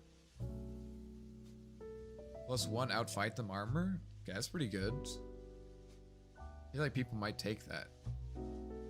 Overwhelming odds damage per hero, +40 attack. I just realized this only gives armor to allies when they use the ability. Legion doesn't give armor to people if she uses abilities. -1 moment of courage attack. I mean, 3 attacks to trigger is very good. Yo, are you stalking me? 12 enters quitting Dota. There's a patch. I didn't release the patch, dude. I didn't release the patch. That was your fault. You didn't choose a very good time. You didn't really choose a very good time to quit Dota. Guys. This level 25 talent is... how do I say it? Good. I mean, like, I'm kind of speechless. This reminds me back in the day. This reminds me of back in the day when they first added 25 talents and Legion had a level 25 talent of +40 dual damage, which they, I guess, got rid of here. But she didn't even really need +40 dual damage, because the dual damage really only mattered when you were dueling someone. This talent is bullshit. Yeah, I don't know. This is like, it's gonna be really important that you make sure that she doesn't win that first duel. Can't wait to see Legion gain 150 damage and get a rampage at the same time. Yeah, I think this is overall really good. I mean, it kind of simplifies as Legion, where it's just like, all you need to do is you need to be able to win duels. Oh wait, but Ags doesn't give, Ags on Legion doesn't give spell immunity. Okay. Okay, it's not, okay, it's like, it's still good for sure. It's still good, but you're gonna need to buy BKB. You're gonna need to buy BKB on this hero. And that means like only the first duel is going to be spell immune duel, and then the other ones you're gonna be able to control. Doesn't matter if you can't win duel, if you get Ags and lock down a fucker for 7 seconds, it's GG. Well, the Ags doesn't increase duel duration anymore. You have to remember they changed the Ags.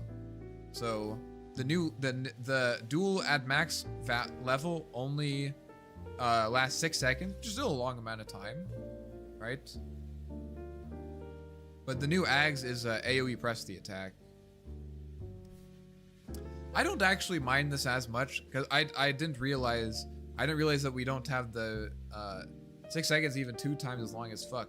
Yeah, but yeah, that's true. But you also have to remember that Legion Commander is sort of crowd controlled as well while she's dueling.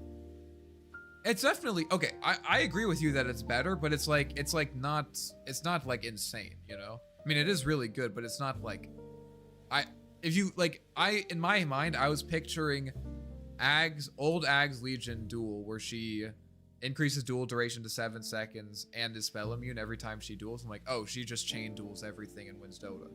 But no. The first duel, she'll pop BKB and she'll like really try to win it, and then maybe she'll go for a second duel. And if she wins that duel, like there's a condition there. But also, to be fair, I feel like in the late game, preventing Legion from winning duels is like not insanely difficult, you know? You'd Wind Wakers, you know, stuff like that. Just make Tank Elsie and just keep dueling Tink. Like Magazine bring your team to 5v4. Well, you need to win the duel to get the refresh though, right? So you need to actually win the duel. I'm not sure exactly what you're talking about. Oh my god, this is insane. Leshrac is completely reworked. Duration improved from 10 seconds to 8 seconds. So this is better because you get faster, you get more explosions per second, yeah. Okay. I mean, I'm surprised. I mean, this hero, I think the big thing is the Bloodstone change. This guy's gonna love Bloodstone. This is like the Blubber Tide talent. Yeah, it is. I think Leshrac is gonna be strong because of Bloodstone.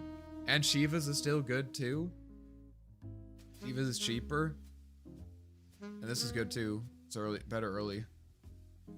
But we don't have Misanthropy. You have to remember that. We don't have Misanthropy, which is could be a problem. Base mana regen decrease from 0. Wait, what? Oh, I bet this is. Wait, what? Wait, does Lich lose mana by default? Wait, we have Sacrifice? It's gonna instantly. We have Sacrifice back, dude. Let's go. Let's go, dude. We got Sacrifice. I butchered my boy's guy so hard, remove almost 50% spell life steal, took away his good fast and gave him the shit one as passive. Yeah, I get it, dude. Trust me, I've been there. When they reworked Tinker, last patch when they didn't do anything to Arc Warden, that was kind of annoying. When they made Invoker universal, I've been there, dude. I've been there, trust me, I get it. And it can make Dota not very interesting to play, but hopefully you can find some more interesting things to do. Tinker deserved it, that's a rule. Okay, dude. So when it's your heroes, it's a crime, but when it's my heroes, it doesn't matter. Okay, good to know. They can instantly kill allied creep to gain mana relative to its current health and earn experience bounty for it. Health to mana? Dude, it's back. Early starts an extended cooldown. No charges, making the first cast possible only a 2-minute mark. Good. No cheesing lanes anymore. Only the OGs remember how Sacrifice. You would just take Sacrifice at level 1 and just deny every goddamn range creep. The shit was so broken. Abilities, okay. Sacrifice creep count is denied, providing experience to enemy heroes. Legends. Well, that's only if they're near inexperience gain. Okay. How's CM doing? CM seems pretty good. The barrier thing, the barrier facet is now just an innate, which is kind of sick, I think. And she has a new. I'm trying to remember. I think that's it. She gets more mana regeneration from her passive, I think. You're in survived or no? We're not sure yet. We're only at Lich. We're only at Lich. We got a ways to go. Got a ways to go. Sacrifice creed count as denies. Plus 4-second frost shield duration replaced with 2 frost shield charges. I think I need, hold on guys. I need to check my storage here. I need to make sure like my hard drive is not gonna get eaten. I gotta delete something. It's gonna fill up. Hold on. I can get rid of this.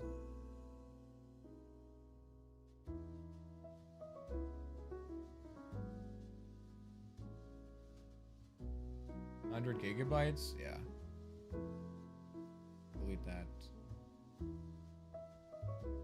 Big. I said, did we see Tinker Screwed? Dude! I haven't gotten... It's literally an alphabetical order! It's an alphabetical order. Do you know the alphabet? Do you know the alphabet? Yes or no? I know that you're smart enough to figure it out for yourself. I know that you're smart enough to figure it out for yourself. Bro. Fucking spoiler. I do not know the alphabet. Unlucky. 100 Chain Frost Ventilator. Chain Frost, let's go, dude. We got Chain Frost unlimited bounces. Nice. I want to see the sacrifice thing.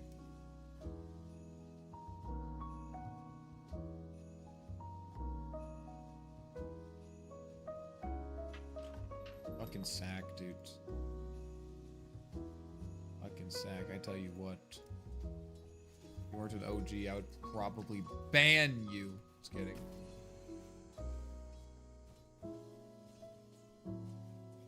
So we don't have, at least we can get mana regen now. That's nice.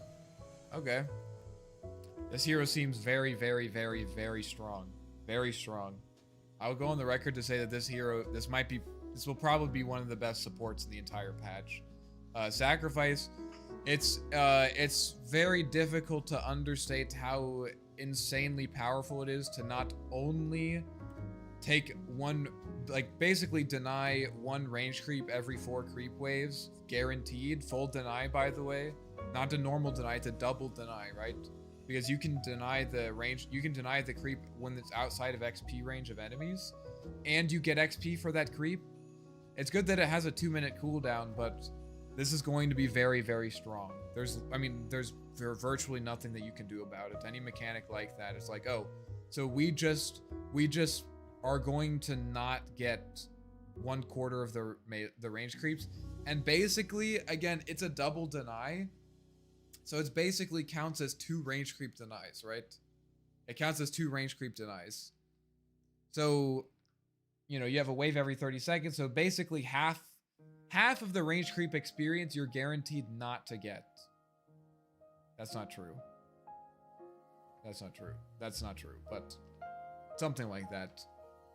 You're getting two range creeps worth of, or you're getting 2 range creep denies. Anyways, you know what I mean. This is a good hero, and you can get mana regen on him too. And you're getting regen from this, mana regen from this.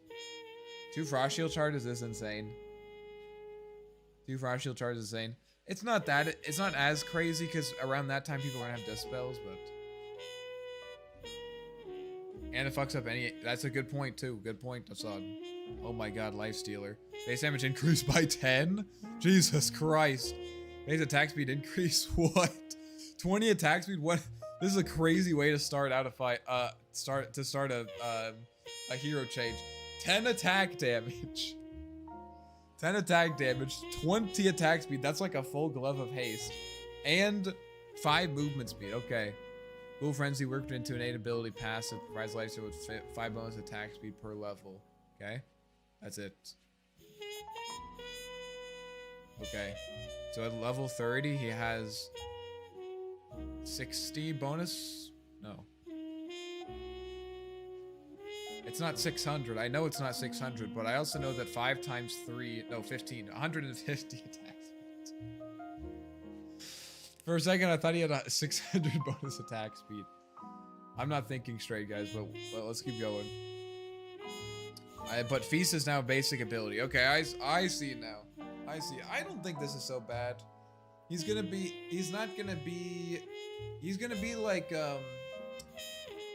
Free Boon Shard, yeah. I mean, it is good. He doesn't have the slow, though. It's on open wounds now. Everybody's a bunch of bonus movement speed, too, because he's not getting it from Jewel Frenzy. Because didn't Jewel Frenzy give you movement speed? Or am I crazy? I think I'm crazy. Max slow increased, mana cost decreased, open wounds, okay. Rescaled from this to this. Okay, so it's better. It's worse early, better later. Max health damage rescaled. Oh, that's the heal that you get. Oh, it's the same. Max health per hero kill increase, and it scales. Not retroactive, okay. So you're definitely gonna max feast, obviously. So this guy is less of a lane monster and more of like a more versatile. Like there's gonna be a lot more lanes that you can get value out of Lifestealer since he has good base damage. Like even lanes maybe even against some ranged heroes, you know? Like here maybe some heroes that like are not necessarily weak to Lifestealer.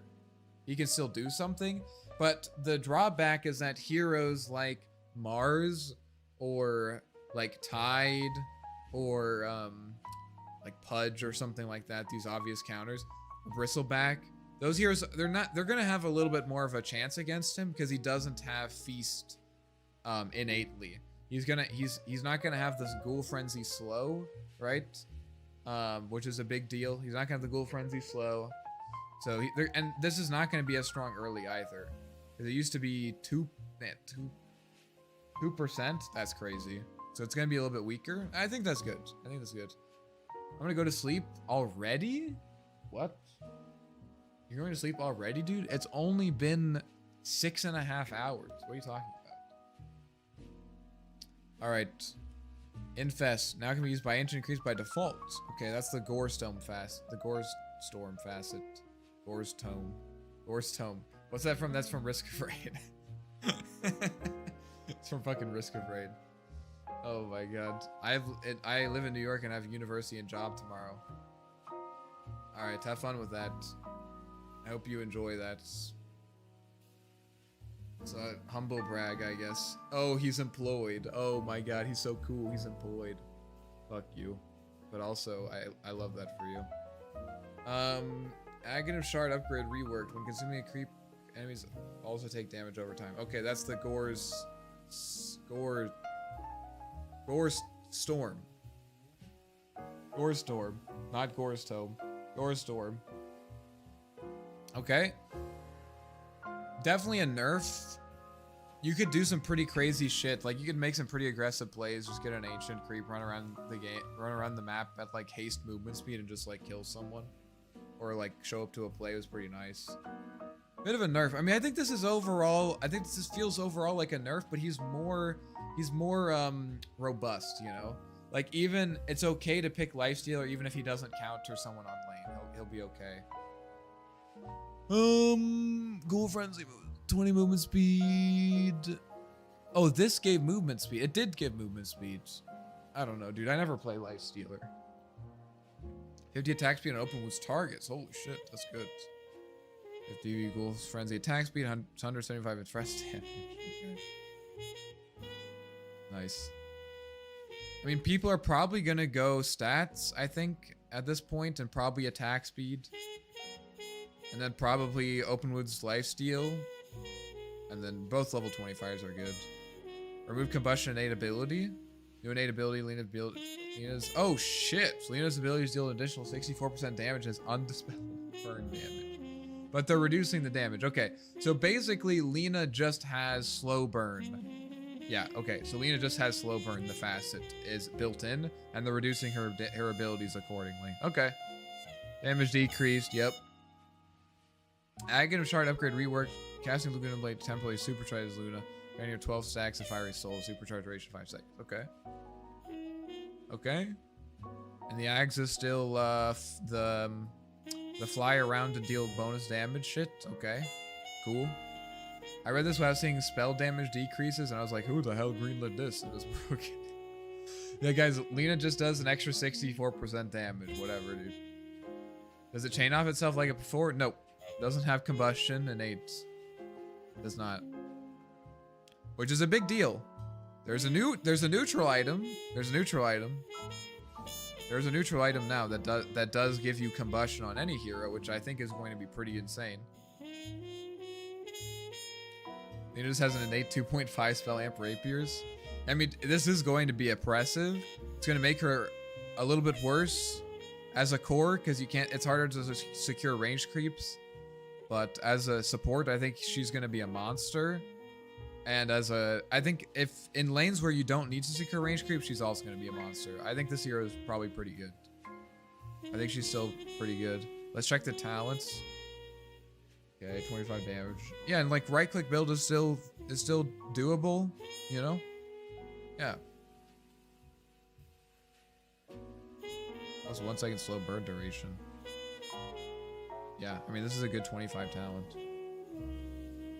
Both good. I think this hero is good. Maybe not like, probably not like, I mean, if this hero was, I don't know exactly how it worked out with the numbers. So maybe this number is like insane or something. I'm assuming that my interpretation is that they just took the slow burn facet and just put it as on her innately. And if that's the case, then I don't think she's gonna be like insanely more powerful. You know what? Let me check this. That's important.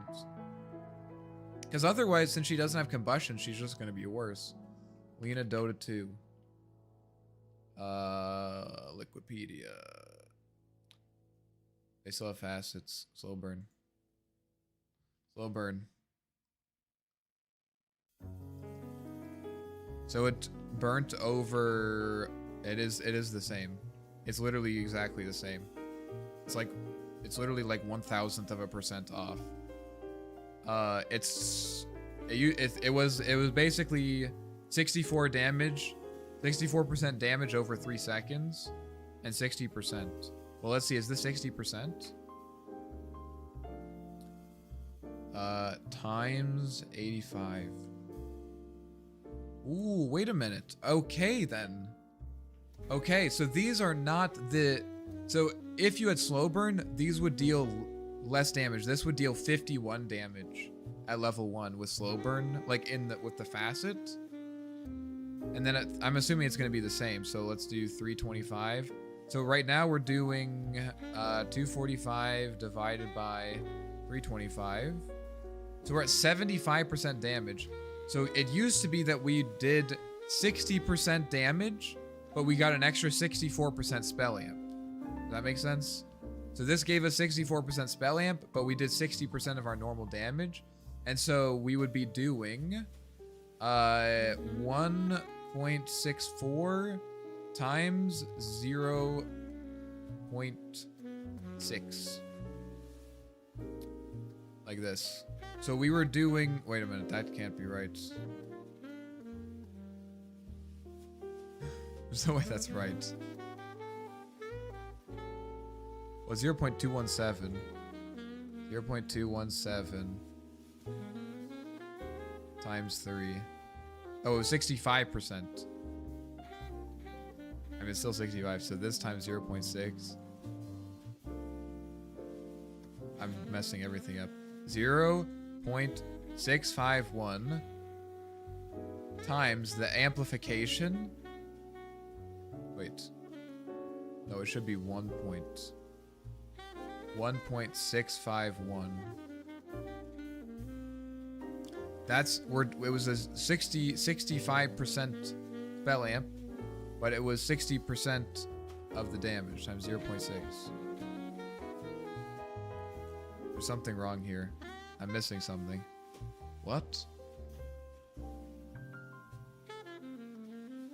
Eiko has a patch. The patch is hype. I'm excited. There's a lot of stuff that we could do with Arc Warden. Arc Warden is a very cool hero. Okay. What am I missing here? 0.6 damage factor. So the spells do 0.6 times what they normally do. But they have impact damage to damage per second. So 0.217. When was this updated? 0.217. Times 3. So we're doing 65.1% of their damage. And then if we multiply this by the we multiply this by the amplification that we have. So we want 1.651 times 0.6. So this is the bonus that we're getting times this, and then this would be times our damage. So it did less damage? There's no way slow burn did less damage. That doesn't make any sense. What?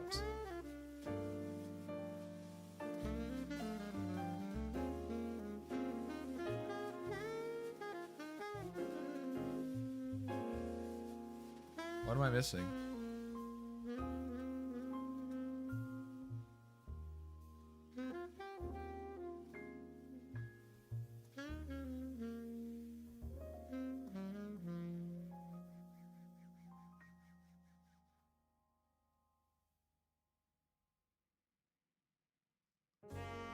I had to be missing something.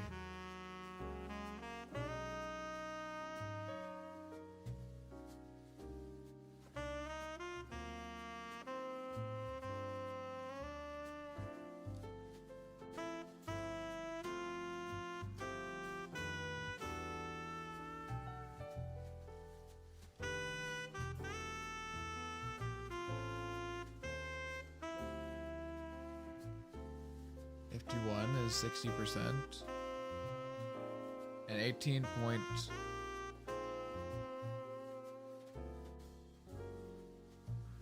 Oh wait, I'm stupid. Wait a minute.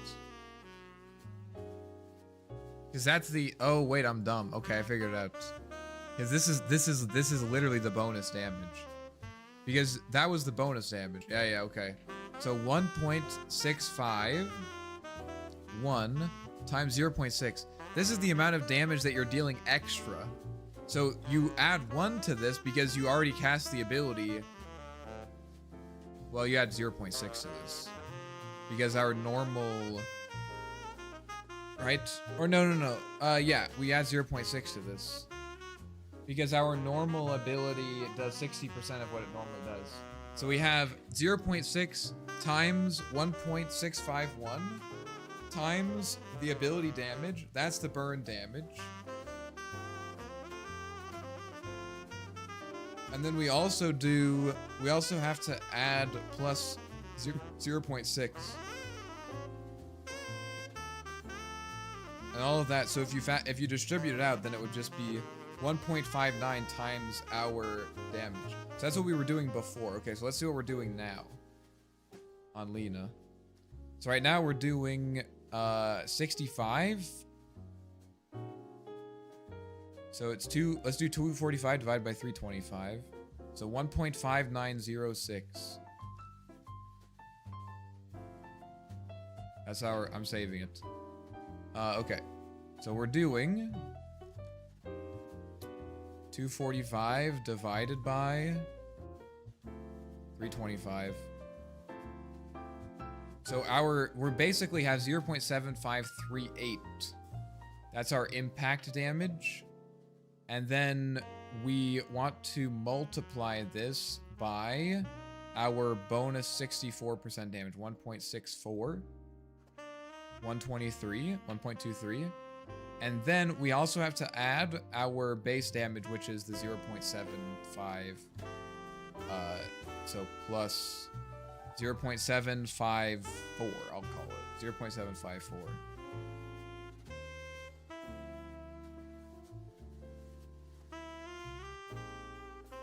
Holy shit. Okay. What is...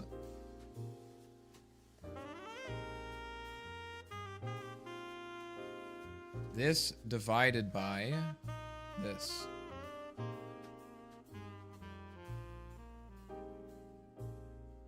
Why can't I paste this?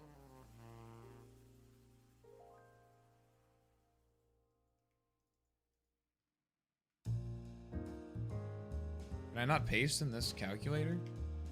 Okay, I guess I'll just type 1.5906. So it's a 25% increase in damage. Lina's doing 25% more damage than her old slow burn. Holy shit, dude. Any broken buffs / heroes? The items seem really good. It'll be really... I think it's going to depend a lot on what heroes are interested in these items. For broken heroes...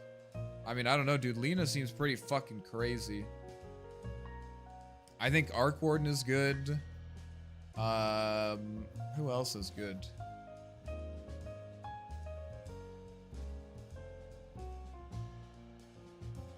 Who else is good? I mean, you know what? A lot of these heroes seem conceptually sound, you know? Like, they seem... I think Beastmaster is fucking crack, but also that's not anything new. I have the things that I guess I want to try out. I'm not sure. I'm not sure if there's any specific heroes that I have in mind right now. I mean, Lina seems that... I mean, now that you ask, I think Lina seems fucking crazy, dude. This hero does just basically got a 25% spell amp bonus. Which is like a lot of damage. That's a lot of damage. Basically with slow burn compared to her last patch, like she literally just does double damage with her spells. If you compare it to the last patch numbers, she basically just does double damage with her spells. So, that's cool. That's pretty cool. I think, right?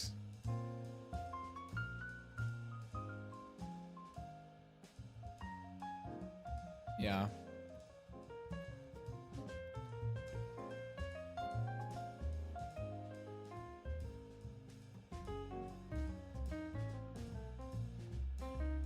Yeah. First pick ban Lina then? Yeah. I mean, let's just try it. Let's just see how much damage it does. I'm playing Posmo and Arc Warden since Power Capture is at 8. Finally, I can ethically steal my mid laner. You do that, dude. You do that. Like, if I just, like...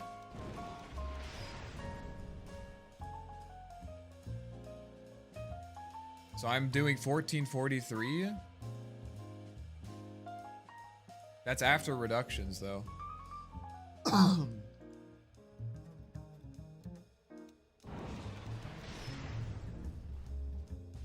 I mean, like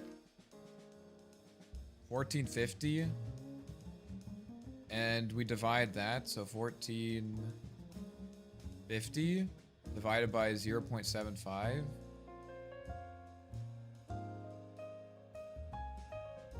I mean, yeah. So basically, if Lina casts all 3 spells, she does effectively 2,000 damage. So, enjoy that. Hope you guys have fun with that. I think I messed up some of the math here. I'm not exactly sure. Oh, it's 200. Yeah, because these are a little bit lower. I think it's, yeah, somewhere about there. It's like a little less than double damage on her spells. Yeah. I mean, this laning against this hero is gonna feel insanely oppressive. I think that she might. I kind of want to try her as a support. Actually, I want to put that in the notes. Lina sup. I mean, because this doesn't scale, right? This is just it. That it is what it is, you know. I mean, I can just check like 65. If I just multiply the damage, like it's just 65. Let's just see, 65 times 1.65. How much is that? 100 damage. The spell at level 1 costs 100 mana. I mean, that's pretty good, dude. And it only gets more efficient as you level it up. At level 2, dude, like, I don't know. This hero seems pretty insane. Glad they make it undispellable for some reason. Yeah, dude, because they just make Kez bleed procs undispellable too. That'd be balanced. All right. This hero seems pretty good. Interested to see what wait, who said Lone Druid is kind of ridiculous. Dude. You're right, dude. Lone Druid is insane. Alright, it's gonna take me a while to work through that. Okay, what is going on here? Killing or assisting a hero provides line with 20% debuff duration while that hero is dead. Whenever line respawns or resects, he gets 20% spell lamp for 90 seconds, or he gets a kill or an assist. Okay. Does this stack?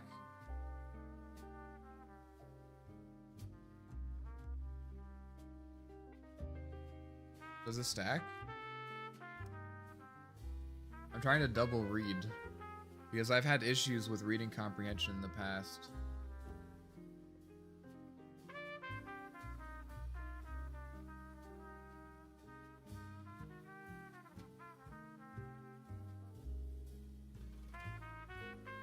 Alright, let's check this out.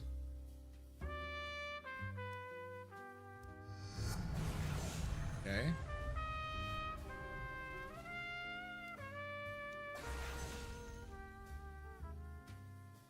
Oh, I have to kill multiple of them.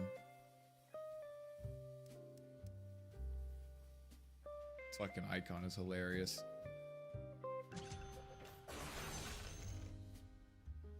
No, it doesn't stack. Okay. That'd be crazy, dude. Just like, you kill 2 guys, you have 40% debuff amplification. Okay, cooldown decreased substantially. Damage per kill decreased. Now has an empowered melee attack. Okay, so Fist of Death is just part of it. My hands become empowered, turning him into a melee hero, 250 attack range. I love that they made this a part of his hero. The melee attacks have 25% cleave and deal bonus damage, which increase with finger death kill. Oh, that's funny. I love that, dude. I love that. Ability can be toggled with right click to disable the melee form. Be very as a cone with 150. Okay. Ice After all us increase melee cleave to 50% in duration. No longer decrease cooldown. But that's fine because it was like, I think, what, 20 seconds at max? So. That's funny. That's funny. Now pro players are going to have to take Fist of Death. They're going to fist him up. They're going to fist him up, dude. This is broken. He's insane. He's insane. Lone Druid, broken hero. Lunar Blessing. Okay, that doesn't matter. Night Vision, that doesn't matter either. Just changing the way things are worded. Now applies damage reduction while active. Okay, so it's just, the facet is just there. Increase damage reduction by 10%, provides another 20% bonus move speed. Okay, it's like a, whatever, shard. It's like nice, but not insane. Cool. Pretty chill. I mean, most people weren't taking this facet, which I think makes it kind of a nerf, because this is the same. But also Luna's a pretty strong hero, so maybe that's fine. Okay, yeah. They nerfed this a bit. So yeah, this hero's definitely been nerfed. And, you know, Luna's one of those heroes that is like kind of a numbers hero, you know what I mean? Like, that hero is just about like, if I walk up and fight them, do I win? Do I just outfight them? So this might be a problem for her. You can't really outplaying people with Luna aside from, oh god, okay. Aside from like out farming people, there's not really much that you can do to outplay them, you know. Damage neutrals change from 2% to 18% plus 2% per level.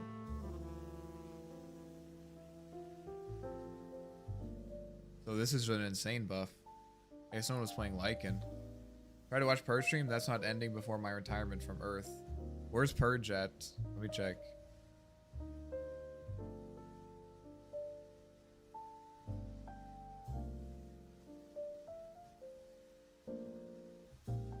Dude, he's only been at it for an hour or so. He's only been at it for an hour or so.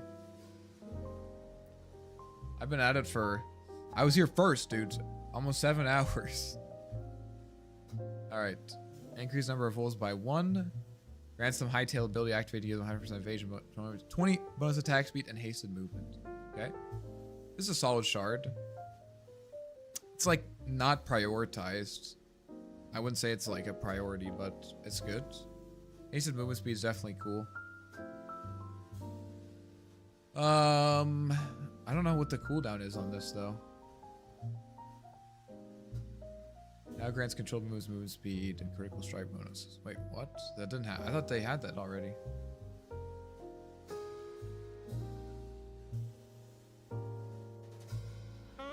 So it makes. Didn't this haste your units before?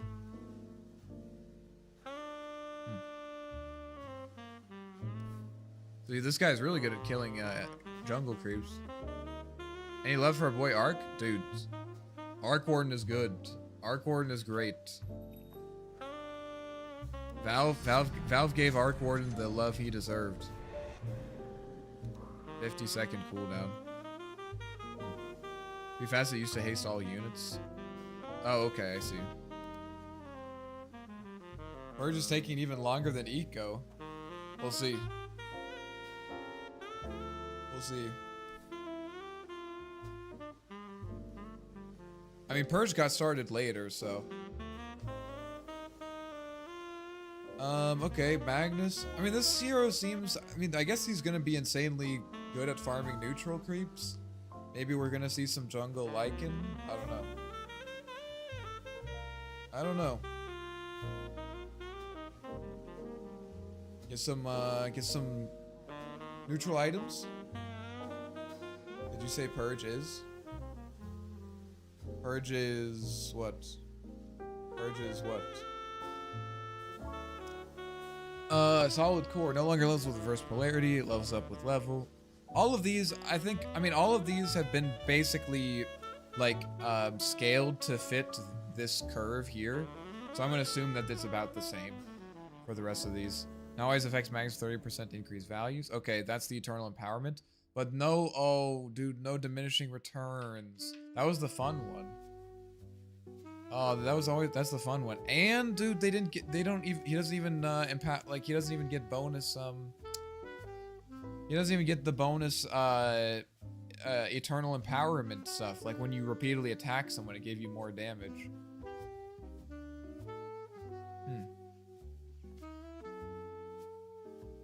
Oh no, that's what this is coming from. Okay. 30% increased values. So the bonus damage is then 40. Instead of 40, it's like 52. I think 52% increase. Yeah, that's pretty good. It's pretty good. You know, he has decent, a little bit more agility. Oh, he has the shockwave returns at 25. Okay. Yeah, I mean, this is gonna really affect how especially high level players are going to high level players are going to play the hero, because most high level players were playing around the Eternal Return, or not the Eternal Return. I'm not talking about Nietzsche. The diminishing returns.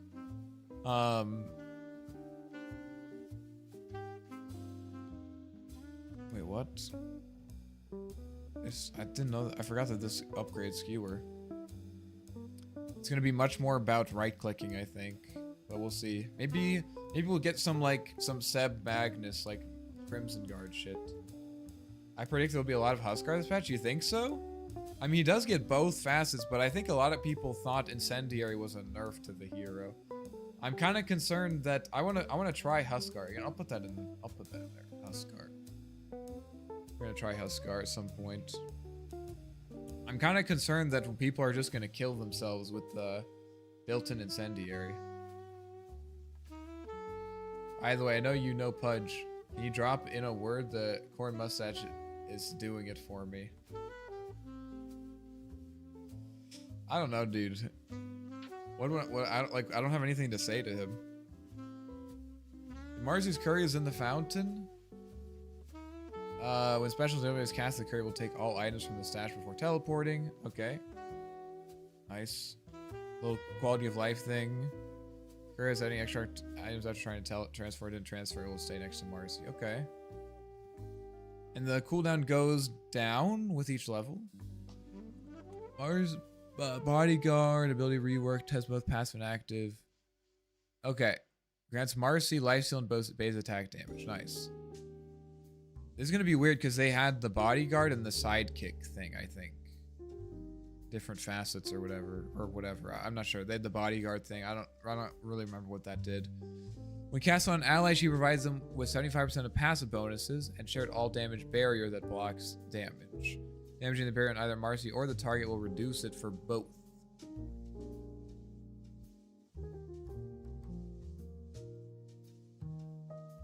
Oh, I see. So they have a shared barrier. Okay. Oh, that's what the shared means. Yeah, shared all damage barrier. Okay.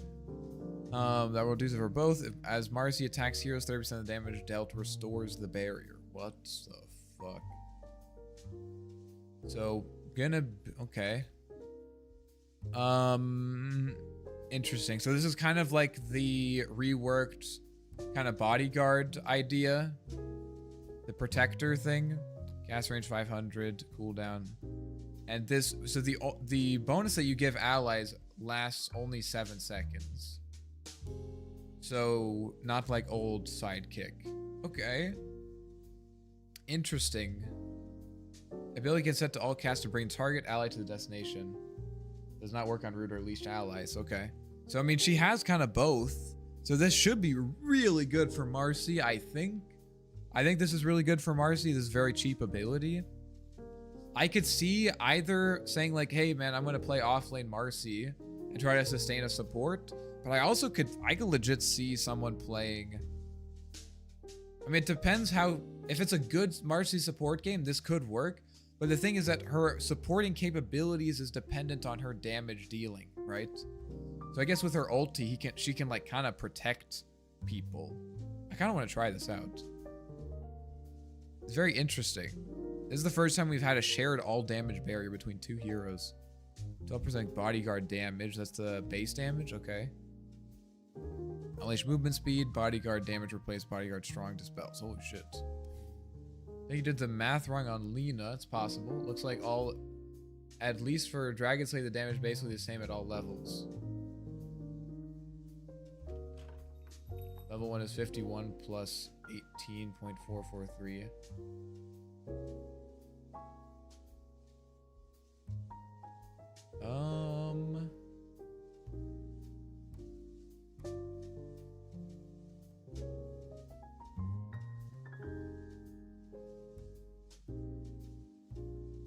I don't think it's 18.445 though. I had this number.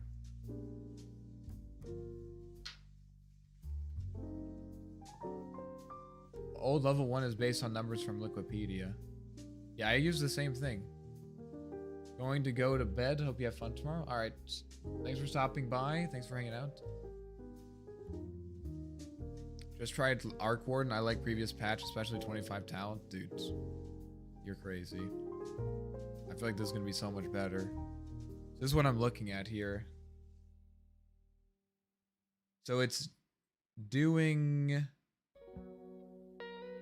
damage per second. It was doing 18.445. I mean, I was using this here. 0.217. I don't really understand the 0.217 number, but the DPS number I just multiplied by 3. So I think the way it works is you use Dragon Slave. Dragon Slave does 0.6 the normal damage that it does. But then every second for 3 seconds, it does 0.217 or let's say 21.7% of the impact damage like each second. So it's effectively 0.217 times 3. So that's 0.651. That's the old damage. And then the new one, let's see the new one.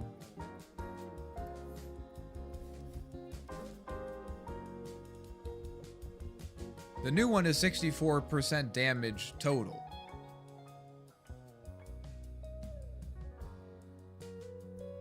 Let's see, yeah, wait. What is going on? 65, how did I get 0.7? I got 75% damage amp. Oh no, it's because this is the impact damages. So even though the amp is similar, though the new one is better, the impact damage, it's doing more impact damage than it did here. So you said 51 plus 18.4453 times 3 is 106.335.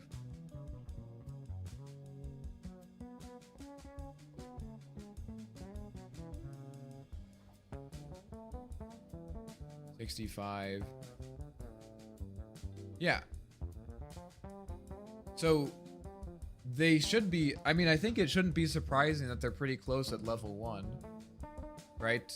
But if you triple that, right? If you triple that and you're going to level 3, there should be a more substantial difference, I think. But I think your math is the same as mine. So for example, if we look at, yo, what's up, Carlson Ivy? How's it going? So here we have like the old damage. The old damage at max level. So what I was doing is I was basically just figuring out what the amplification was. So we know that the old damage is doing 0.217 times 3, and that's times 0.6, right? Not times 0.6. It's 1.651 times 0.6. So 0.99. We have to remember that's the amount of damage it's doing in addition. That's the amount of damage it's doing in addition to your normal damage, which is limited, but that's plus 0.6. So we get 1.59. So our old overall spell amp, if you use Dragon Slave compared to without the facet, you are doing like 1.59 or 59% more damage than before. But now if we do the same calculation, we have 64% damage. So we have 1.64, but our damage is more now. So you can see here that it used to be that Dragon Slave at level 1 did 51 damage, and now it does 85. And it turns out that this is, this is 75% of the old values. So if we're relativizing it to our original, we do 1.64 times 1.64 times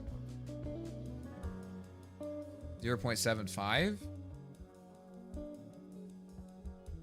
Right? Wait. This is our total spell amp. Oh yeah, times that, and that would be times our normal thing. That, but then we also have to add in the 0.75 again, which gives us 1.98. So we are, I don't know what the original number is, but this is, I think it was like 1.6 or something, 1.7 something. But yeah, I think that's right. That seems right to me.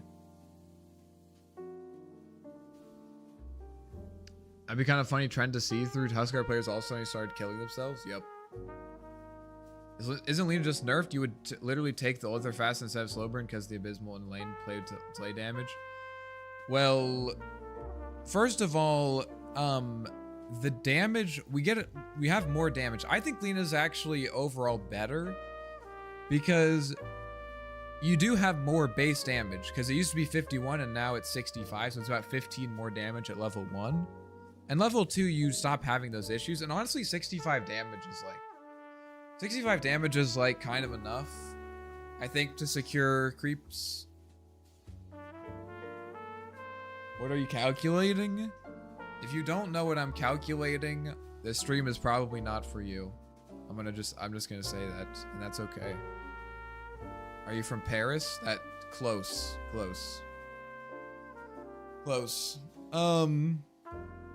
So there's that, but also we have a substantial increase in damage. It's like I did it before, but I think it's basically you're getting 25% more damage the way these numbers work out. Right?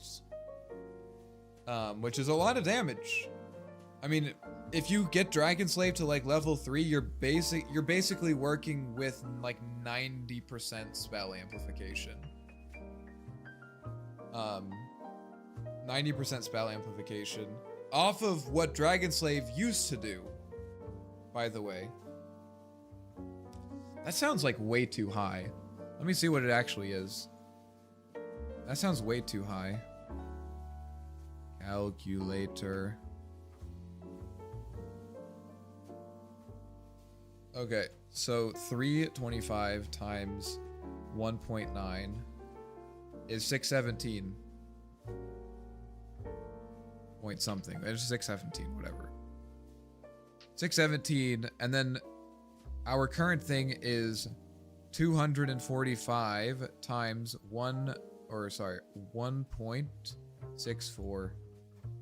Yeah, I don't know. Something's going wrong there.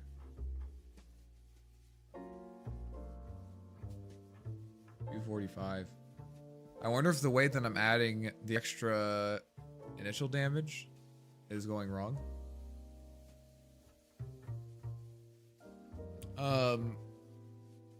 Let's, this is such a, why am I doing it all this way? I can just do this. It used to be that with slow burn, it did, I wonder if some of these numbers are wrong.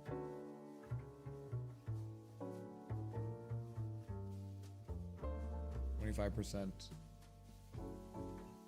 You've been streaming for 9 hours? Almost 10 hours now, yeah. 195 plus this times 3.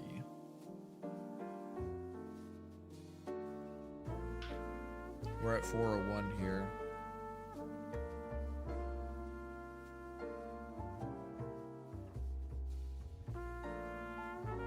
$70.5.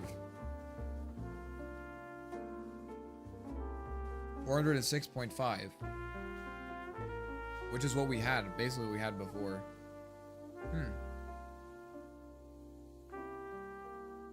I wonder if some of this information is like messed up or something. Let's see. 51 times 0.217.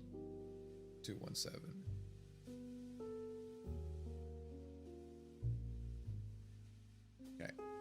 So yeah, there's some discrepancy here. It says that the impact damage to damage per second is 0.217. And this is not, no, that's not true. One of these numbers is wrong.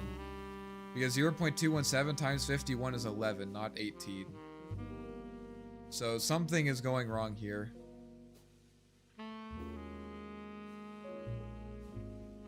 Something is going wrong here. And there's still something wrong with my math here, though.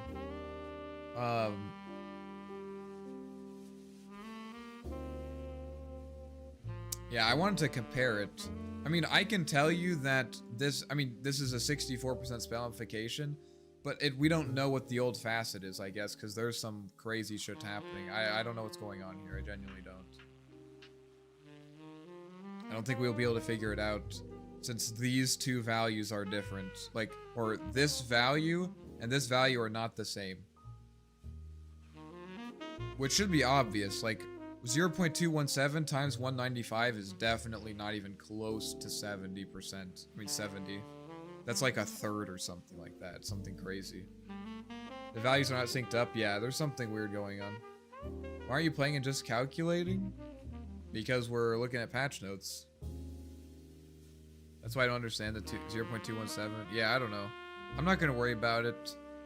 Probably just gonna... I mean, this is still a large number. Because, it is still true that compared... just looking at these numbers, we are looking at a 90% increase, I think, in spell damage, or compared to previous, I think, or no. 245.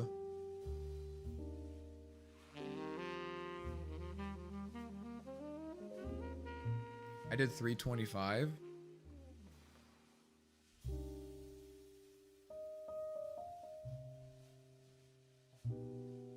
Best of luck. All right. Thanks for stopping by.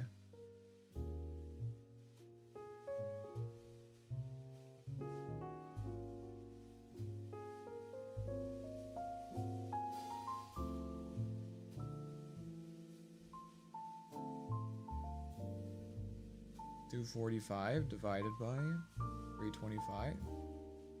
This is doing 75%. So 0.75 times 325.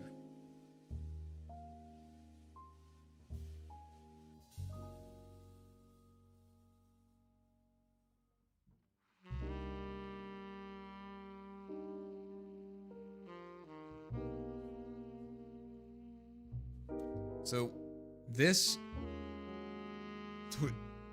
I'm trying to figure out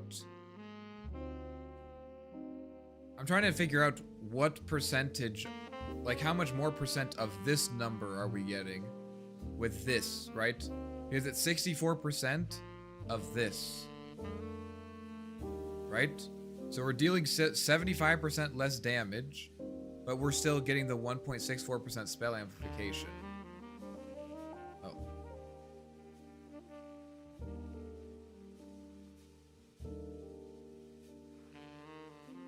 So I think the problem is I was adding the 0.75. Yeah, because that one is already here. I think that was my mistake. I wasn't supposed to be adding one.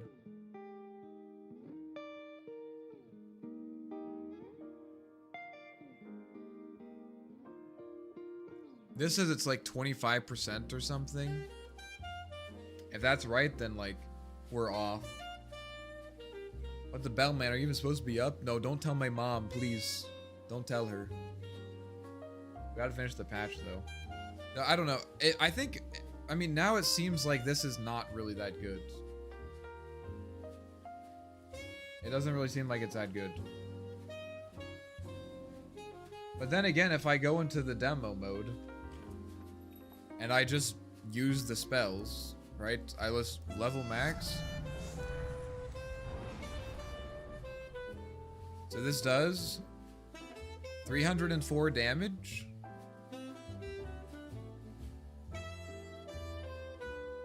$304 divided by 0.75. 405.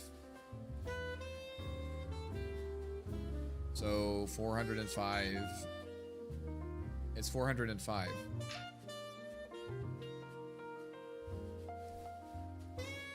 So I guess we want to figure out 405 to 245, or 405 divided by 245. Okay, so okay. I don't. What am I doing, dude? No. 405 divided by this number, 325. Yeah, it's like 24%. It already has magic resistance, but not defense. So you don't need to complicate it. You just need to divide by 0.75, I think. Because this doesn't take into account magic resistance. Still waiting for Lone Druid analysis? Dude, Lone Druid is broken. Lone Druid is broken, dude. Crazy. I spent an hour calculating Dragon Slave. Well, I mean, it's just, I'd want to figure it out. Because, I mean, Sax is right that if you just take away combustion and give slow burn back, it's not good. I mean, it's a little bit better because they're giving you more initial damage to help you last hit better in the lane. It's a little bit better in that way, and your damage is about the same. But we don't have combustion, dude. We don't have combustion. Are these numbers the same? Wait a minute. 200 divided by 260. Yeah, 70. It's a little bit off. So these numbers are a bit weird. And then that's obviously 75%. I don't know, dude. Holy shit, what happened? Did Ark get another 45 attack speed? We got more than that. More than that. Yeah, I don't know. This hero actually doesn't look that good. I'm gonna be honest. Does not really look that good.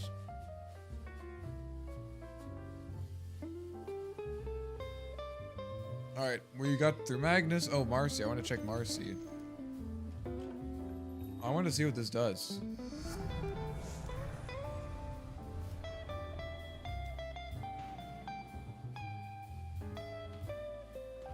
So this can decay?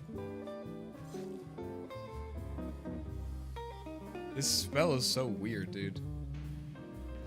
It's affecting him, but I can hit him to get it back. That seems really strong, though. I mean, it's like lifesteal. It's basically... So she has... Wait a minute. Wait, guys. Guys. Oh, chill, dude. Chill. If I do this... I mean, as Marcy attacks heroes, 30% of the damage dealt restores the barrier.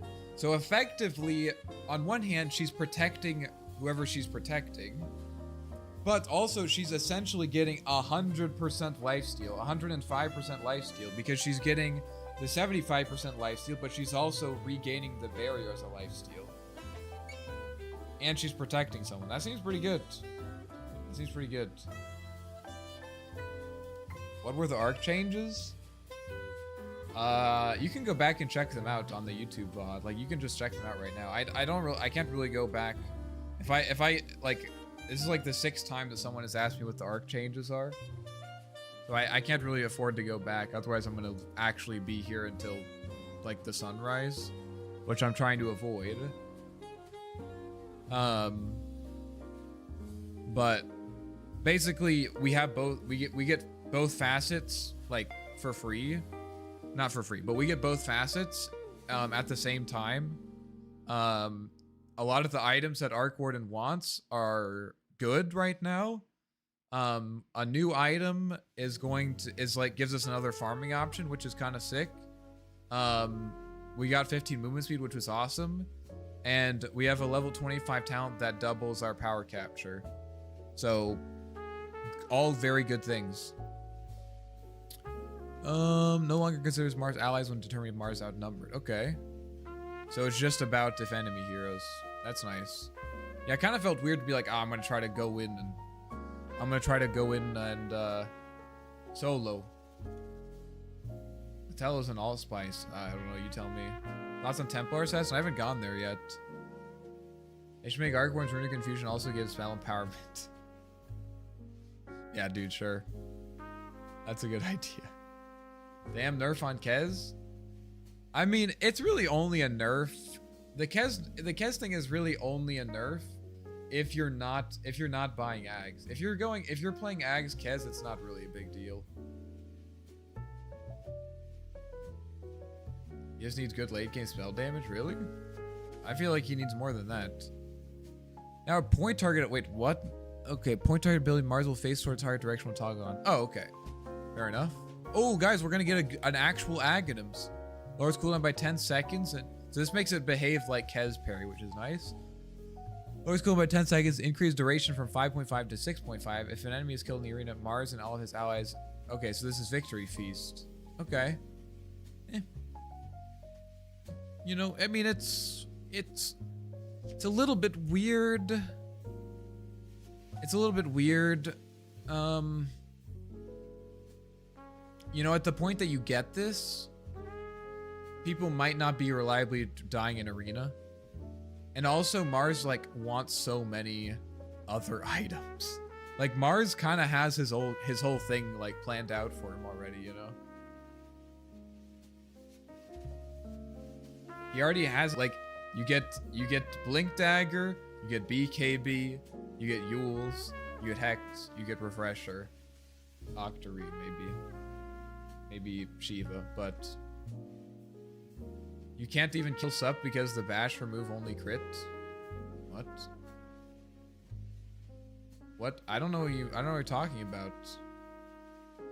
I don't know. I'm not convinced that you understand. Holy shit.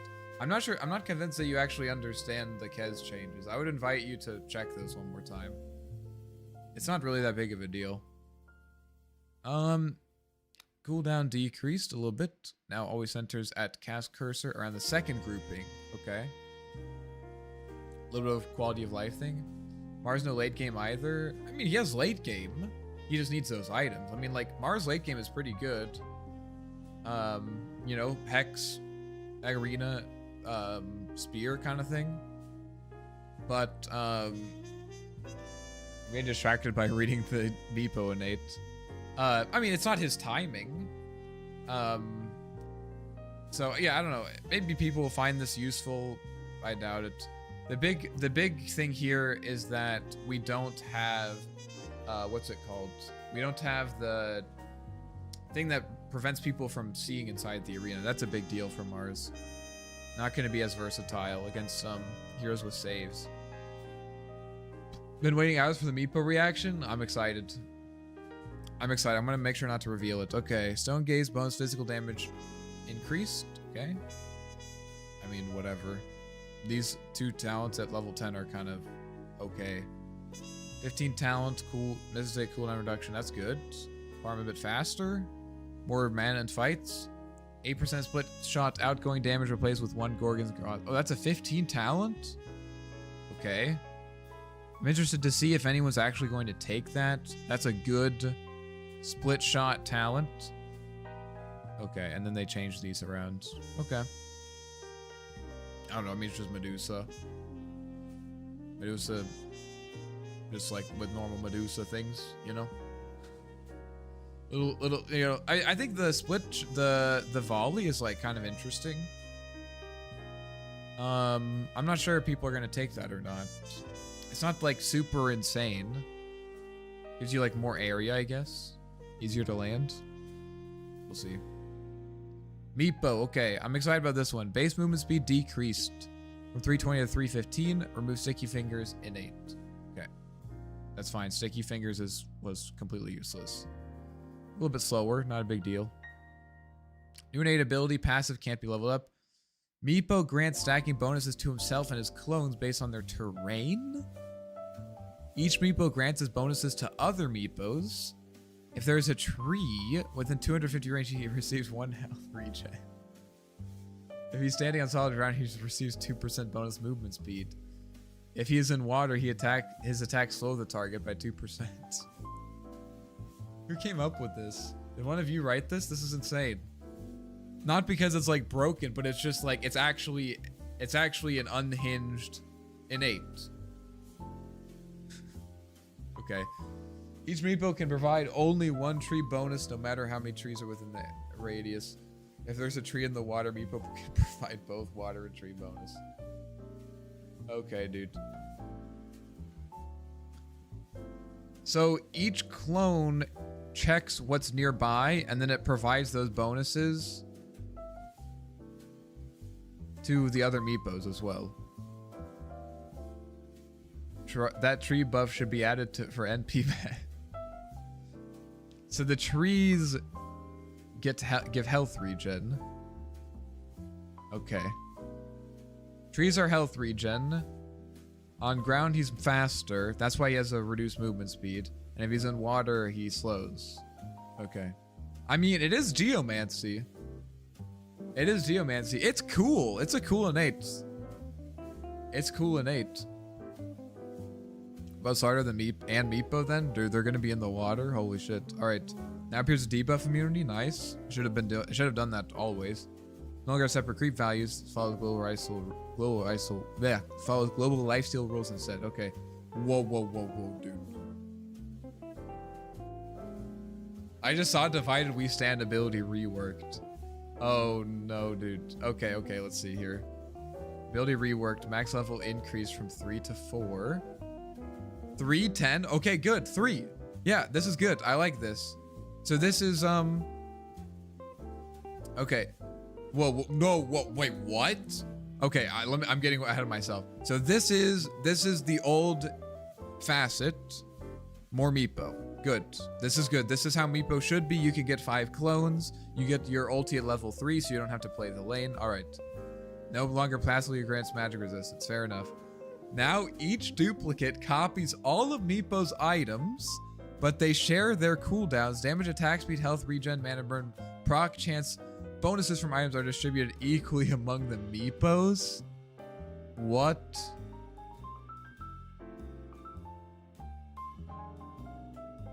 Damage, attack speed, health, mana regen, mana burn, and proc chance bonuses from items are distributed equally amongst the amount of Meepos. Oh, okay. So it's saying that if you have 100 damage, Each meepo is only gonna get 20. This is kind of a weird way of saying it. Okay. Clones can't use consumable shared items on the main meepo. Consumable shared items. Okay. No longer has a penalty for strength, agility, or intelligence. Clones no longer gain 30% experience independently. Meepo gains 100% experience from heroes it kills as long as at least one meepo is in range. All the experience gained is divided by the number of meepos. All other experience gained is divided by the number of meepos. Oh my god. Oh my god, that's great. That's great. Oh, dude, this is amazing. Bro, this is my patch, guys. This is my patch. Invoker's in a good spot. Meepo is interesting. Arcworn is interesting. Holy shit. Okay, we gotta test this. We gotta test this. We gotta test this. Okay, I'll be right back. I gotta piss. Dude, I'm so hyped. This hero's sick. They brought back, dude. Oh my god.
Let's check this out. Will diffusal orb effect work independently? No,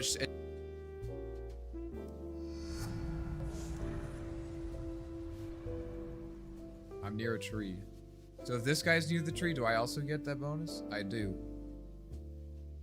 So we're all pretty fast.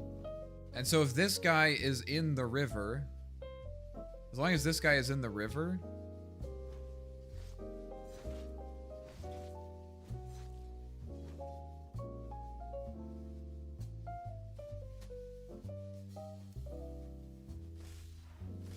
yeah, that's wild, dude. That's wild. So if since these guys are in the river, I'm slowing this guy with my main, even though these guys are not here. How much regen can I get? I get like what, 5 regen from this? Damn. I mean, it's not like an insane amount, but it's like kind of a mini codependent thing, and it's just trees, dirt, and water. All right, that's cool. Okay, let's see about how these items work. Just starting the hero section. Top 3 buffed nerf heroes and 3 sleepers. Wait. Just starting the hero section. Top 3 buffed and nerfed heroes and 3 sleepers. You're asking me?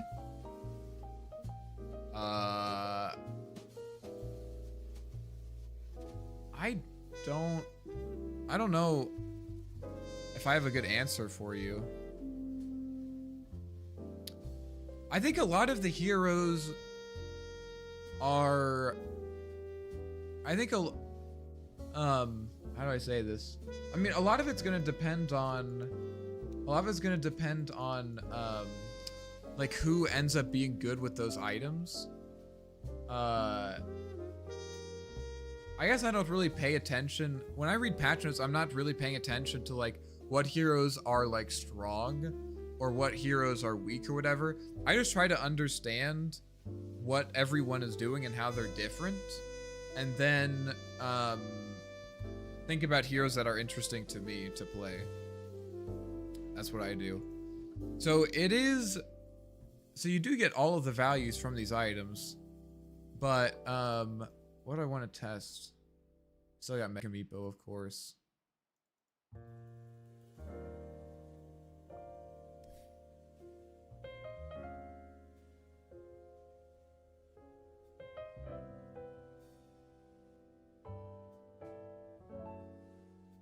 So for example, if I bought a Daedalus.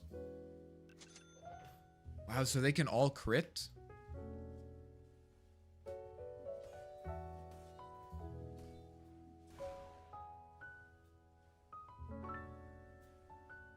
Dude.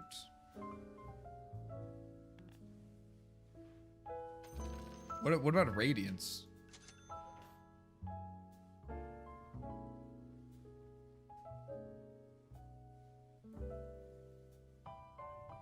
Okay, Radiance doesn't work. Which is fine. I don't think Radiance should work. I mean, it's like, I mean, it not that it shouldn't work, but it just like it probably wouldn't really matter that much. What about like Battle Fury? Can this guy use Battle Fury, dude?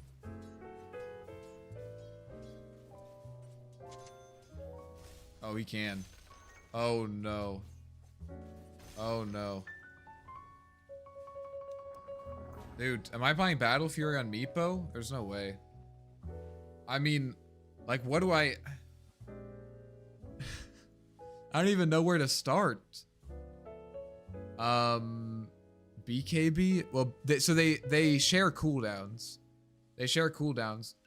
But they could each use Manta. It just puts all of them on cooldown. Like, this is wild, dude. This is like a completely different way to play Meepo. So they can all use, like, so for example, they can all use Scythe of Ice. They can all use it, right? This guy can use Hex. This number 3 guy, he can use Hex. It's just that it puts it on cooldown for everyone. Dude, that's awesome. So now I don't have to, like, necessarily have my main hero there. Oh my god. That's cursed. It's something, dude. It's something.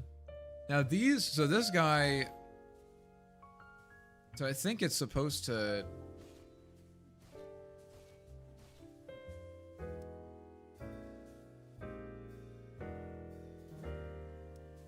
Oh shit.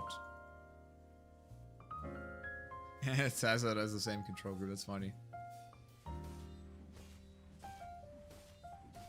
Yeah, so the mana burn is shared among them as well.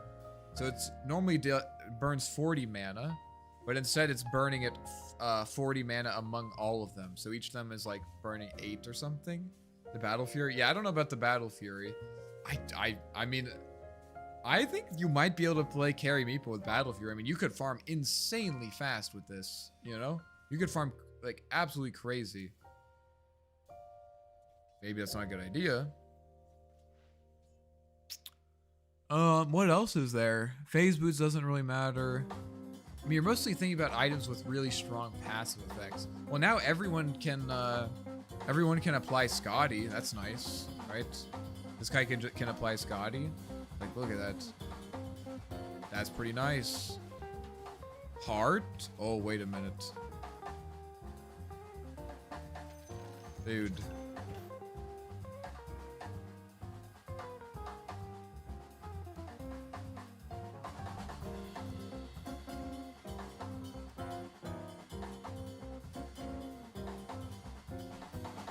Why am I evading?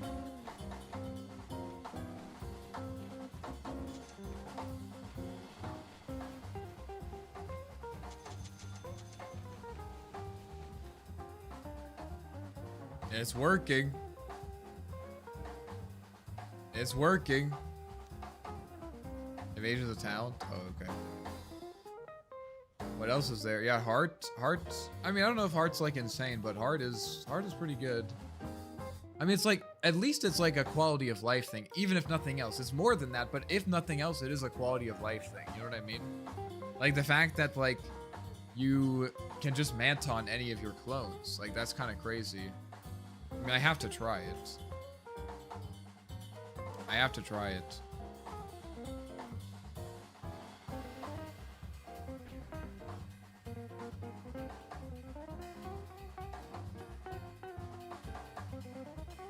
Okay. I mean, like, even if it did work, I probably wouldn't use it, but I had to know. I had to know. Alright, you can go kill yourself, dude. What else?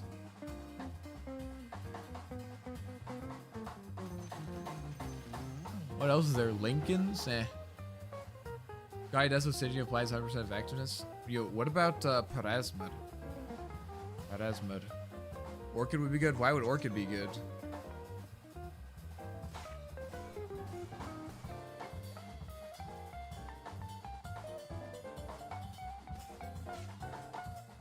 These each apply Parasma.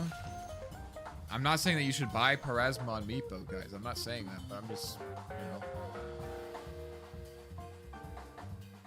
I mean, I feel like Consecrated Wraps is like... Oh, so the health is probably distributed as well, right? Wait, damage? Wait a minute. No, damage, attack speed. Oh no, yeah, health. Health, mana, regen, okay. As abilities without cooldowns are the most impactful. Exactly. Just let them all have a silence. Yeah, I mean that's true, but remember that it shares the cooldown, right? So if this guy uses, Orchid, this guy can't use Orchid. Like none of the other ones can use Orchid. I mean, like items that have a cooldown are generally not. Wait a minute.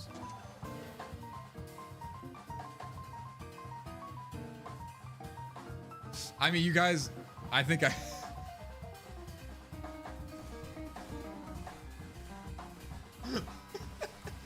I mean, I don't know, dude. I feel like they're each getting their own one. Now, do you have to armlet toggle on 5 Meepos? Yes. What about Wardigian? Yes.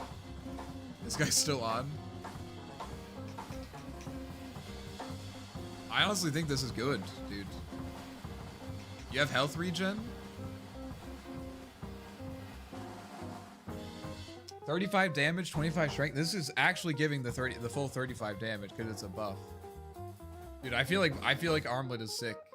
I actually think Armlet is sick. What happens if I use a wand? What happens if I use a wand, guys?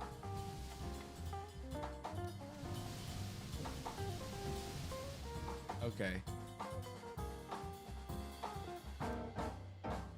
So what if this guy uses the wand? Okay, that's kind of expected. Oh, I keep trying to do that.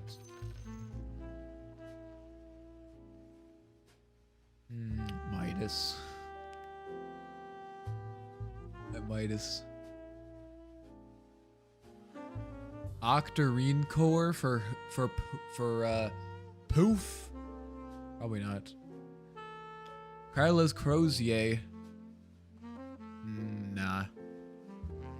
Meteor Hammer.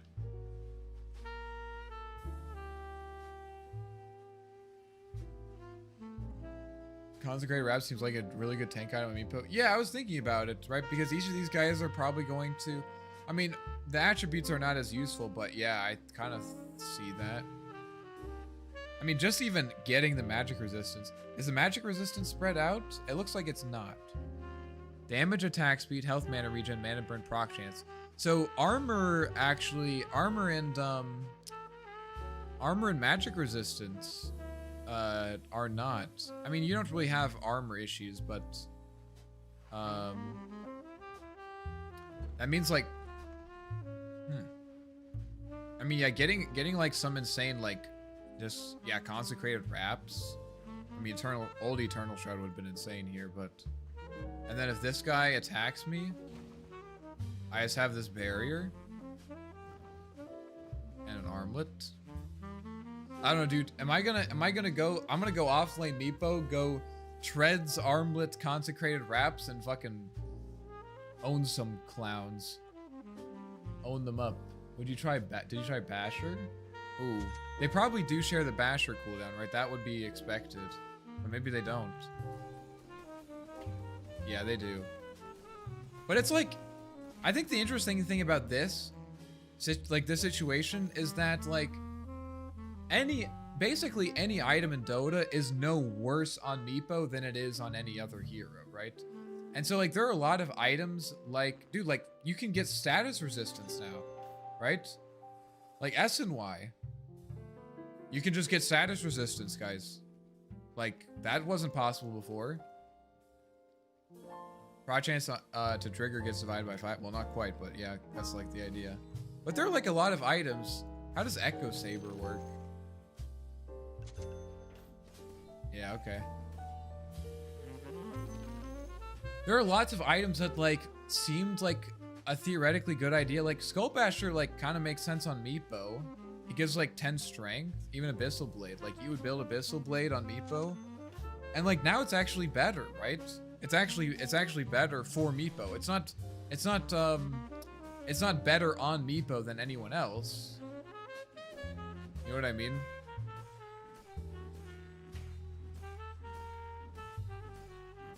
Okay, there's something weird going on here. They must have programmed it so like they all roll at the same. Oh, you know what it is? It's this. It's this. Proc chance bonuses from items are distributed equally. Yeah, so like it's not better on Meepo. It's just like it's not worse on Meepo than anyone else, right? Because it's distributing the proc chance over all of the Meepos, right? So he's not getting better. He's not getting more out of it, but he's not getting punished for being Meepo. Which is really exciting for me as someone who loves buying interesting items. Consecrated Wraps plus Armlet plus Mage Slayer. Kind of worse because you're not always hitting with all your dudes. Yeah, that's true. I guess that's true. Because yeah, in a situation where you're like you only have like a few guys, then like yeah, this guy's gonna be punished for it. But also like let's be realistic. I mean, how often is this going to happen where you like need to bash someone and there's only one guy following him? You know, like that's because if that would be the case, then it would be better on Meepo than anyone else, than other people, right? It would be. I just love it because it's really cool, but not as good as Arc Warden. Yeah, I mean, I'm very interested in this. I think that there's some like, there's gonna be some, there's so many items in the game that are like, man, like, I would love to like try to build this on Meepo, but I'm missing out on a lot, you know? Like SNY. Like SNY is a great stat item, but only my main hero got the stats resistance. BKB is better. It's probably still not needed, but BKB is better. Because now you can use like your like you can buy save items. You can buy save items.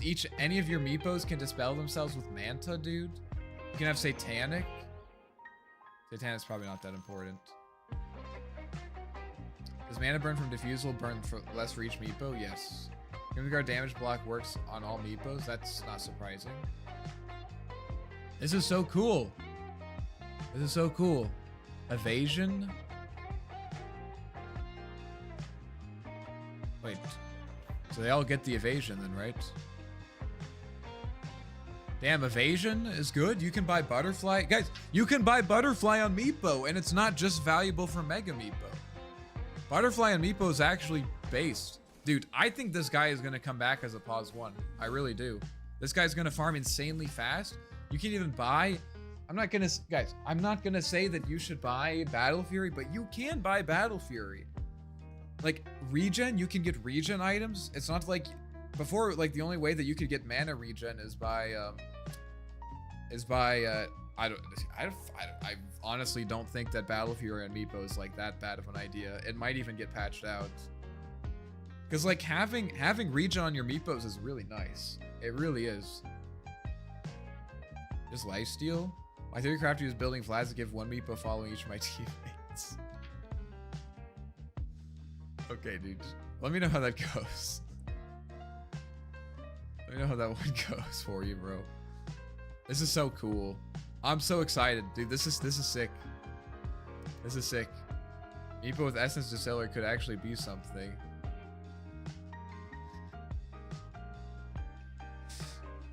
Okay. All right. And they buff it? Sure, dude. I'll take it. Oh yeah, I wanted to check. Also, this is really nice. Well, I guess it doesn't matter anyway. It used to be that you want, like, there was a bit of strategy around which Meepos were doing what. So for example, if you had oh, let me get rid of these guys. Reset.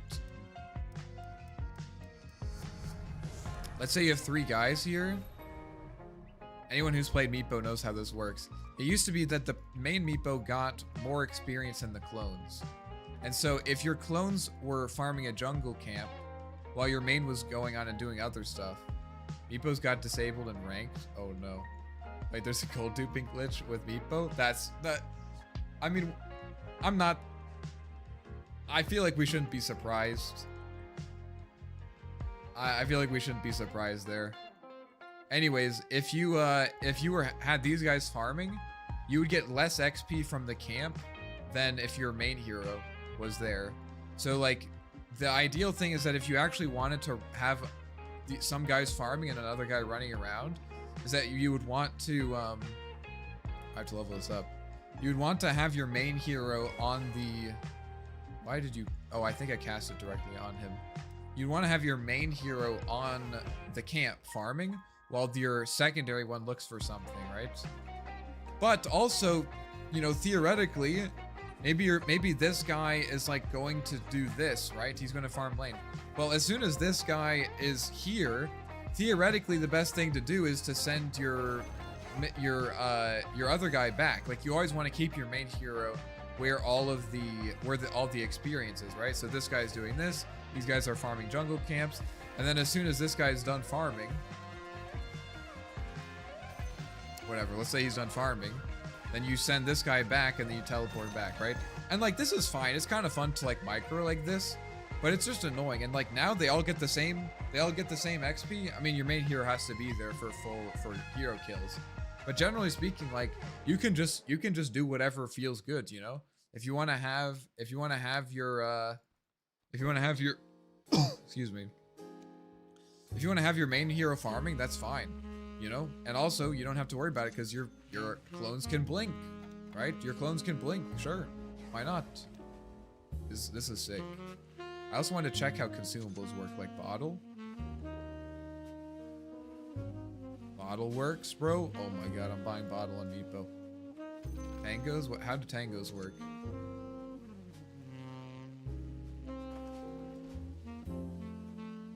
We can buy regen, boys. We can buy regen. What does it say? Something about clones can't use consumable shared items on the main Meepo. That's probably to prevent him from doing, yeah, that makes sense. You can buy consumable items. You can buy, oh my god, dude. I mean, you can buy clarities before, but you can only buy stuff that you would use on your teammates. It's unfortunate that Magic Stick, I mean, Magic Stick still has some value. Does he share wards? Oh boy. He does, dude. He does. Oh my god. You can have this guy in base buy a ward and then send this guy to ward. Oh my god, dude. What? Oh my god. Oh my god. What the? Wait.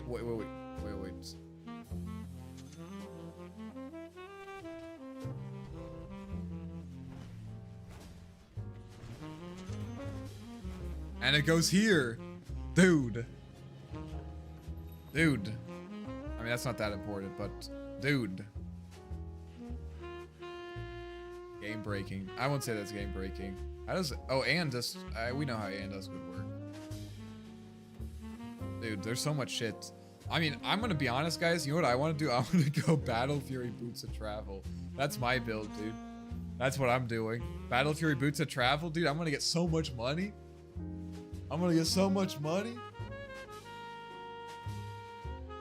I'm excited. That's a cool hero. I don't think bots works. What do you, dude? Bots works before. There's no way bots doesn't work. Why would bots not work? Why would bots not work, dude?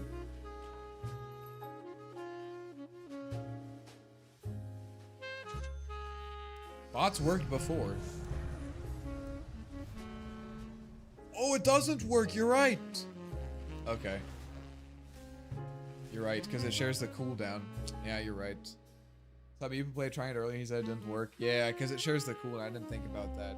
Okay, well, we don't need bots. It's fine. Fine, rape your Meepo. Keep main Meepo in base. I mean, you can do that, but I think just, like... I mean, It depends how many meepos you have, but like just buying Butterfly would be better. It's 35 agility times 5, right? Like I mean, agi items are still better. I think you shouldn't look at this and be like, oh, like now damage items are good on meepo. No, like it just means that those items that give damage are not like worse on the hero, but you still, the stat items are still the abusable ones, you know what I mean?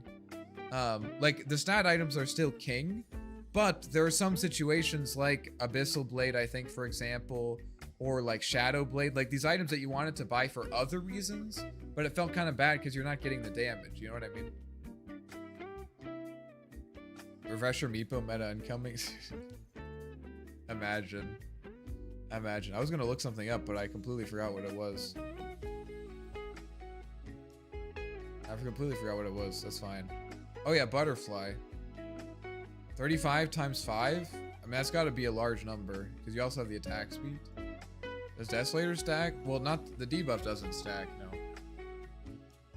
But each clone can apply its own Desolator if you're hitting 5 different people. Okay. New innate ability, auto cast attack modifier if it can't be leveled up. Mirana consumes a charge to empower next attack with bonus magical damage equal to 3 per Mirana's level. At the start, she has 2 max charges but gains 1. What is this? Empower next attack with bonus attack will equal to 3 per Mirana's level.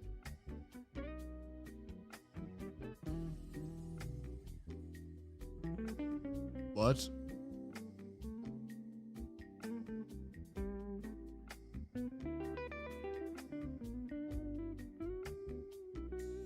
What?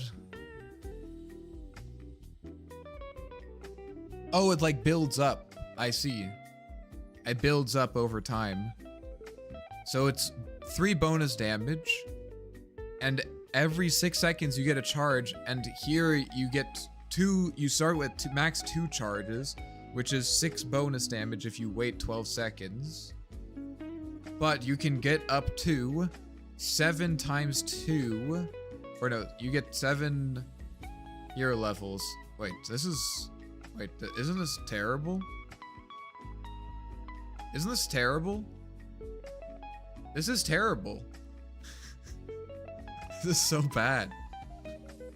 I mean, it's like an extra free whatever, but it sucks. Yeah, I think it sucks. I mean, if you can have at 20, if you get you can get 4, you can get 6.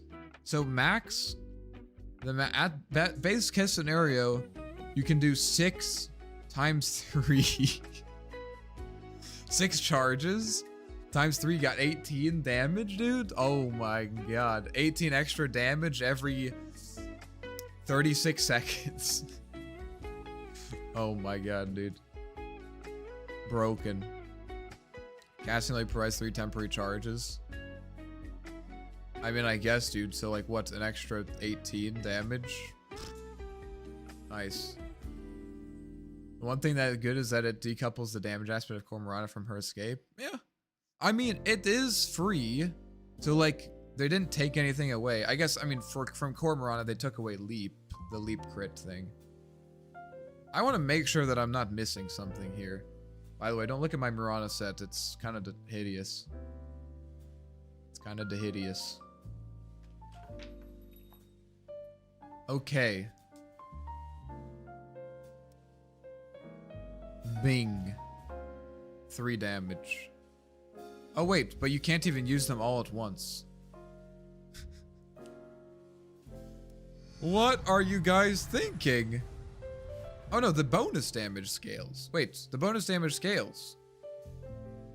Gains a charge every 7 hero levels. I think they fucked up the wording on this.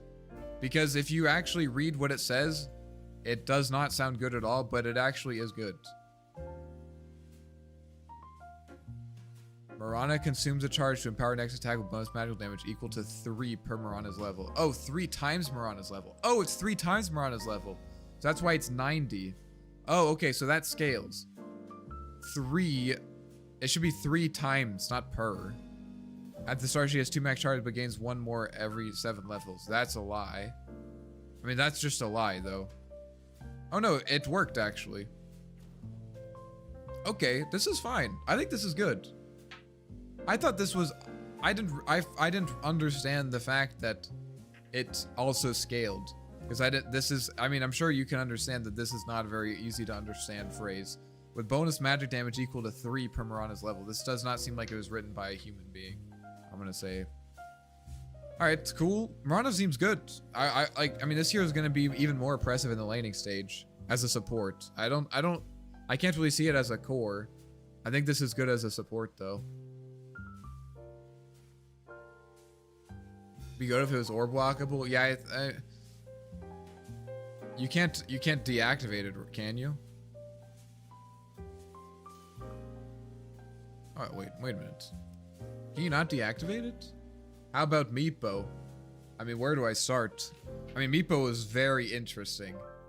I'm very excited. Meepo is very, very interesting. You can, okay. But you can't... Oh, no, you can. What do you mean it's not orb walkable? It's literally orb walkable. Hey, bingo. You just have to bind it. Like, I don't even know what to say about Meepo. I'm gonna have a lot of fun trying out different builds. I want to build Battle Fury. Bro, Meepo Divine, your main Meepo just in base easy. I don't think that's worth it. Just buy Butterfly. It's more DPS. I promise. It's more DPS. Hot take, they shouldn't remove Facet. Laughing at enemy for picking time zone to later get destroyed was half joy of Dota. That's one experience. Rana's GOAT. Yeah, I think this hero is gonna be very oppressive in lanes. And she can rotate. Damn. I think Rana's good. I think this XP change for Meepo is gonna make things feel weird with lane XP. What do you mean? I think it's only good. I think it's only good because maybe because 100% hero kills. Yeah. All other experience gained by any Meepos divided by the number of Meepos. Yeah. I mean, this here, it doesn't make it clear.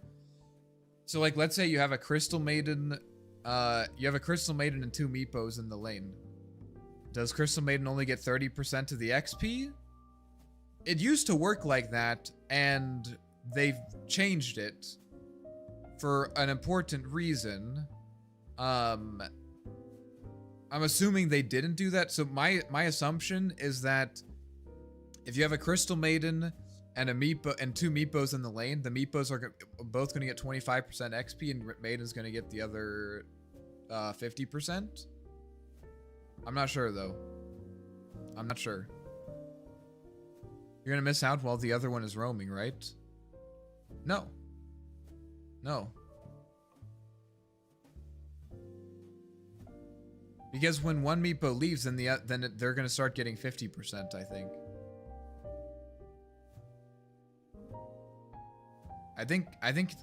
I mean, let's be honest, guys. It's not clear. This is clear. This is clear. This makes sense.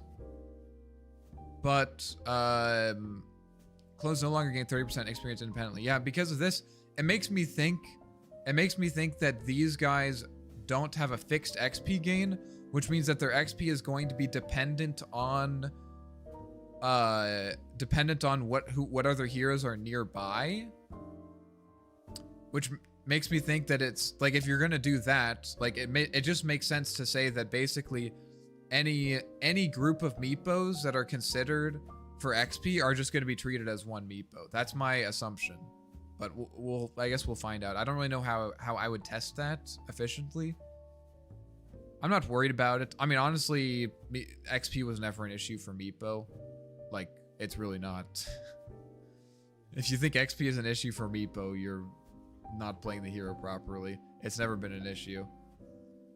Maybe, I mean, the worst case scenario is it makes your support like level 0 at minute 20, but I don't think that's gonna happen. Longer levels with Wukong's cooldown. Okay. Goes with level. Cast point increase. Perch. Cast range increased a bit. Cooldown decreased. Oh, it goes to 0. Nice. So you basically get Simian Stride immediately. And that's at level 4. You don't even have to max. You don't even have to put 5 points into it. That's a really, really strong buff. Leap speed decreased. 700 to 600. Leaping between trees can now be interrupted by roots and leashes. Good. Good. I understand this is probably frustrating for monkey players, but come on, dude. This was really stupid. Eco, my man, I just finished a full workday and we are here at M. This is an impressive feat.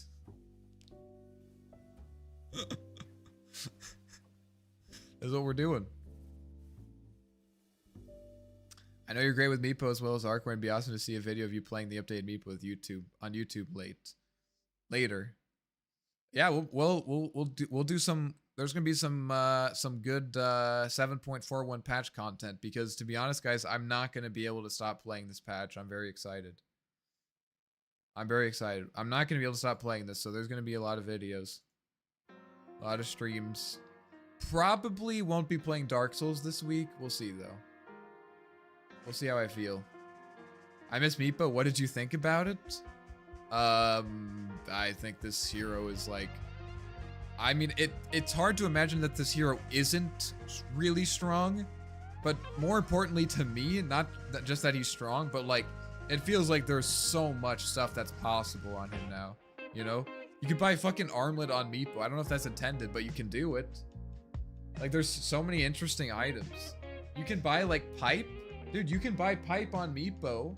You can, dude, why not just play Meepo pause through? You can buy pipe Crimson, and all of your clones get the, like, yeah, you have the aura bonus, but all of your clones are also getting the bonus that your hero would normally get. The extra 25% magic resistance, the damage block.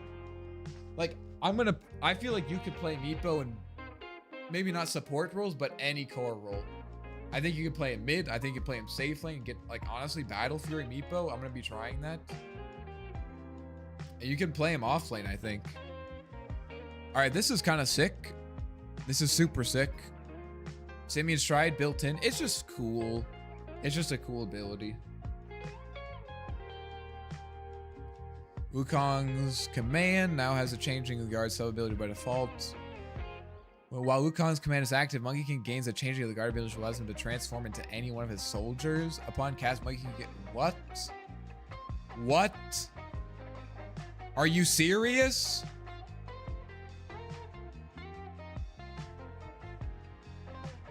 Dude. So Monkey King was in a good position. They really, like, Monkey King was a solid hero, and they're like, fuck it, let's just give him both facets. Sure. I thought this was gonna be an Ags. What the fuck? That's the old facet effect built in. I know this is the old facet effect, but I read this and I'm like, okay, they gave him Simian Stride, so they're gonna do something weird. I thought it was gonna be on Ags or something. I did not expect them to literally just give him Simian Stride, but better, and also changing of the guard. I did not expect that. Okay. Interesting. I think this hero is going to be, like, this might be the most broken hero that I've seen this patch. This hero seems insane. Ability appears in place of Wukong's command and starts a 1-second cooldown after casting. Wukong's command can't be cast while rooted and can't target soldiers created by Aghanim Scepter effect. Monkey King destroys projectiles upon transformation. Wait, so is this Ags? The possessed soldier has a small ring around which is visible to Monkey King and his allies. Effects over Monkey King beyond his usual self, leaving the overtaken soldiers. Wait, is this Ags? High promise speed damage, 350 tree damage cash range. Everyone's gonna take that. 0 primal spring cooldown. You guys remember when this was a level 25 talent? Yeah, no one is still taking it. Dingo Mastery undispellable. I mean, I guess. I gotta test this. Aghanims. Wait. Why does it say this is Ags?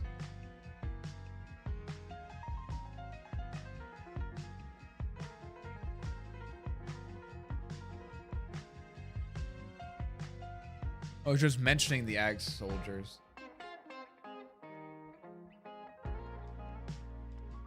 You think Enchanter's Bauble is broken? I mean, neutral items. The neutral items. I mean, is it strong? Yeah, I don't know if neutral items can be broken necessarily since everyone has access to them. You know what I mean? And you don't. It doesn't take any resource to invest into it. Like worst case scenario. Okay, this hero seems like extremely powerful, by the way. I think this hero is like going to be ridiculously broken. You can't just give a hero both facets. They haven't done that. So like Arc Warden got one of his facets for free and then one of them as a like shard or whatever. Like I think that's pretty standard. Or like some of them, like, you know, Crystal Maiden replaced her innate. Like fine. This guy just gets both of them and he still has Mischief? Okay, dude. That's going to be cracked.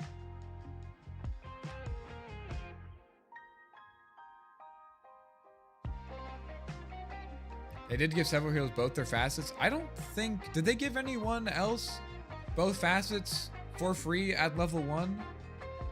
I think... Because I think this is... so far, this is the only hero that I think they... Like, he still has the innate. Still has the facet. Drow? No, the Drow vantage point only comes into play, I think, if she's on the Glacier high ground. Of the few I read.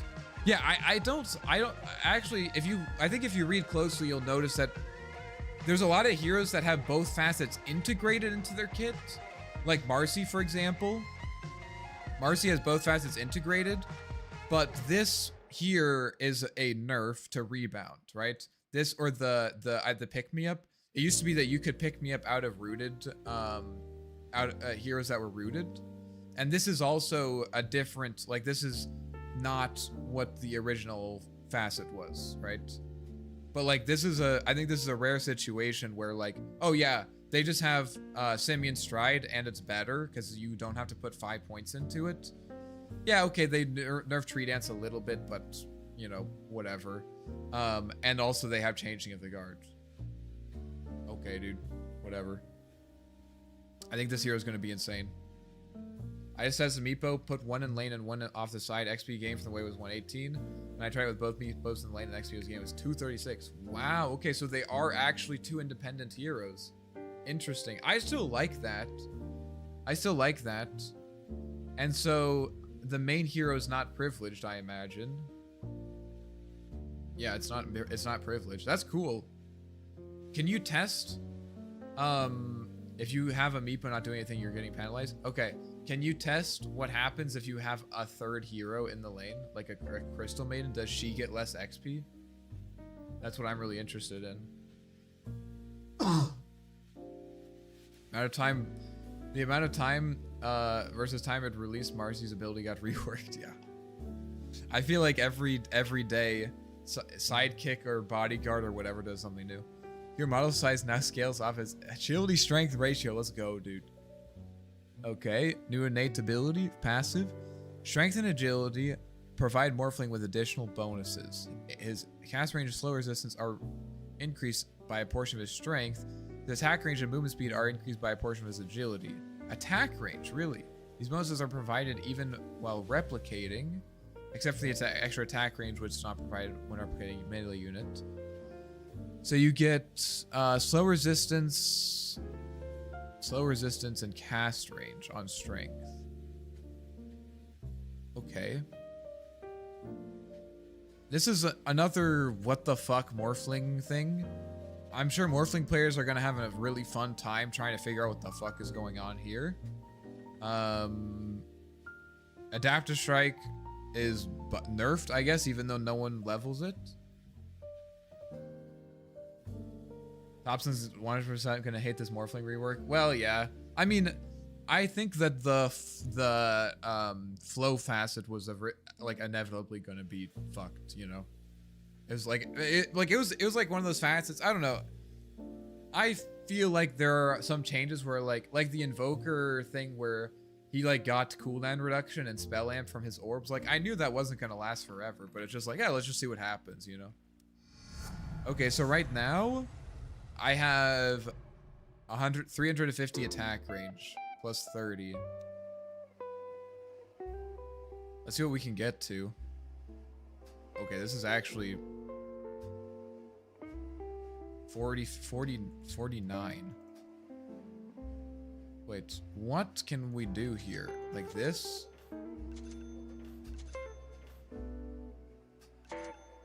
Dude.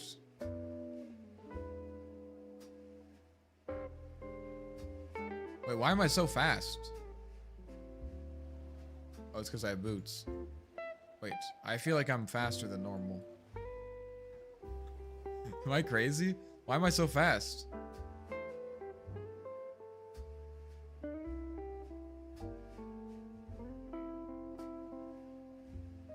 New innate? Oh, you're right. Agility to movement speed. I'm dumb. Dude, he's boosting. I love how he's tiny. He's a tiny little boy. He's a little boy. Little morphling boy. Ionic's so excited. I mean, it's like a little bit of attack range. It's not that big of a deal. He's inching closer. But he's becoming a juicer. He's becoming a juicer. Look at him. Oh my god. The world wasn't ready for this. Oh. He's so fat. Fucking fatty in the chat, god damn. Look at him. Bink. So with this, I'm getting slow resistance and cast range. I got a lot of cast range. Holy shit, dude. BKB. Oh, we gotta pop the BKB. Gotta get the Giant's Ring.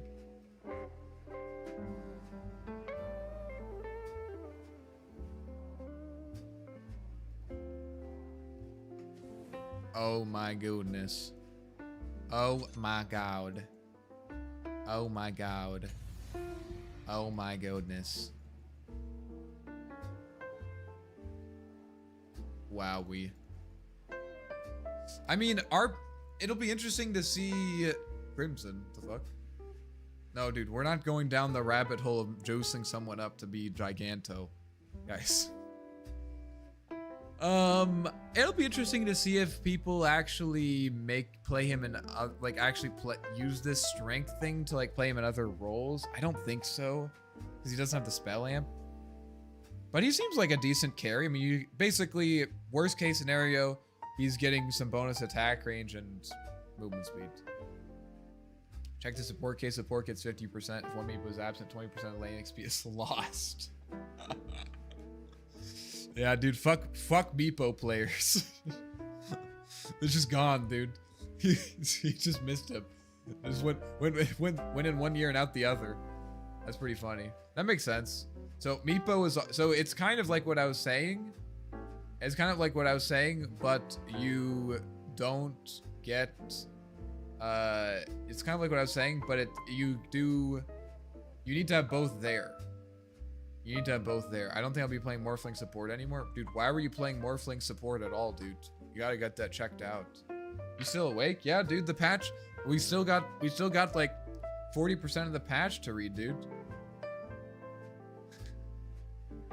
There's still work to be done. I'm not sleeping on the goddamn job, dude. This stream is probably gonna last 12 hours. Alright, Supernatural. Whenever an enemy hero dies, like, I think this hero's fine. You don't get bonus stats on Morph. Oh, that is true, I guess. I think this is probably worth it. I mean, movement speed is really, really nice. And you're also getting, like, slow resistance, which can help you, like, get away from stuff. I mean, if you're morphing strength, the cast range and slow resistance will help you get out. You know? And you're getting agi? I think it's good. I think it's nice. Be interesting to hear what Ionic thinks of it, though. Supernatural. Whenever an enemy hero dies within 925 units of Muerta. She gains a stack of 1% spell amplification up to a maximum equal to her current level. When Muerta dies, she loses half of the stacks rounded down. By the way, guys, if you're enjoying the stream, make sure to give it a thumbs up. This is definitely longer than I anticipated streaming, but I hope you're enjoying it. I'm enjoying it. You guys are still having a good time. It's fun to see like people cycle in and out. Oh, Spacey's back. Spacey's back, guys. All right. So she gets amp. She gets spell amp. When she dies, she uses half the stacks. Oh, it's like Storm Spirit's thing. That's kind of cool. But she can't shoot ethereal targets without a pierce the veil. No longer applies bonus damage, now grants plus 75% base damage. Okay. Okay, that's probably overall gonna end up being, oh, but it's base damage, so it has to be off of int. Okay, that's probably gonna end up not being that useful. Because it has to be from intelligence. Interesting. As a passive opponent, Muerta can always attack more. Oh, no, never mind. Muerta can always attack ethereal targets and can attack when she's ethereal. Okay, there we go. When either she or her target is ethereal, all her attack damage is dealt as magical damage, and her physical lifesteal is treated as spell lifesteal. Okay. So Satanic is actually decent on her. Even during, I guess it was like alright before too. But it's not even more decent. Lifesteal conversion happens only for attacks and won't affect her spells.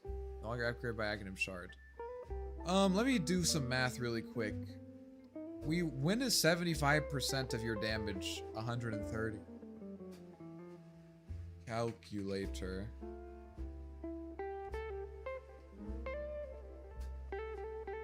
I can't spell calculator, by the way. Okay. 70 divided by 0.75. So, yeah, you're gonna deal more than 93 damage here. Yeah, so level 1, I think the base damage is gonna be better, right? As long as you're dealing more than 93, well, I guess your base damage is base damage. Let's see here, Muerta. Hello, Muerta. Yes, and can I use Mom on her? I mean, you could do it before. Let's take a break, play one arc rank game, and come back to the notes, dude. We gotta finish the notes. Alright. Let's say level 6 here. We got this. You got this. Yeah, it's not as good. It's like, but it's not that big of a deal. You're losing out on maybe like 10 damage or something. And then as the game goes later, like at level 3 ulti. Yeah, you're there, dude. You're there. Didn't let her lifesteal during ult. You had to buy shard before. That's true, but also the reason I said it didn't really matter is because generally speaking, Muerta's whole thing is that usually during her ultimate, you are immune to physical damage and magical damage. So like, oh no, dude, boohoo, you can't lifesteal. You're immune to everything though, so unlucky. Then you have to go Null instead of Falcon on her now. Yeah, that actually might work. I don't think it's that big of a deal. The extra health that Falcon Blade gives is pretty nice, I think, on her. I mean, it's like you're talking about like 5 to 10 damage. Do you think it really matters that much? I don't think it does. If you're not in your ultimate, which you are not in most of the time when you're playing Carry Muerta, you know, like you're farming creeps. When you're farming creeps, you're gonna get more value out of the Falcon Blade, so. Spectral Slug, they gave us Spectral Slug again. Or to shoot Spectral Bolt at an enemy, dealing damage, knocking them back, and turning them ethereal for 3 seconds, rendering them immune to physical damage and unable to attack. The target is slowed and becomes 20% more vulnerable. Okay, so this is just an ethereal blade. Right? This is just an ethereal blade?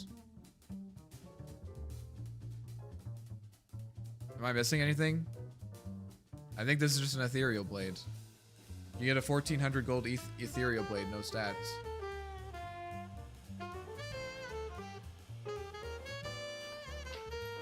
Let's play now, see your arc in the patch. No, you can't distract me, enemy. Yeah, it's literally an ethereal blade. Alright. That's cool. Cooler than our old shard.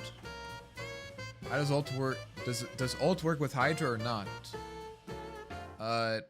Guys.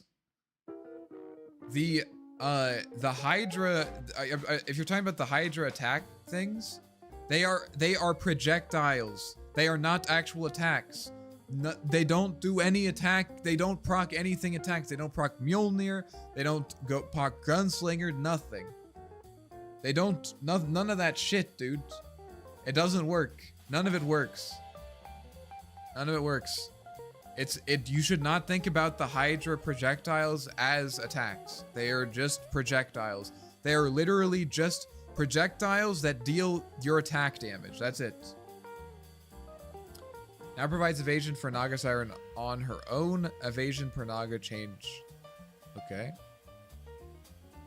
8 to 4.9%. Okay, so it's worse early, better later. It's fine.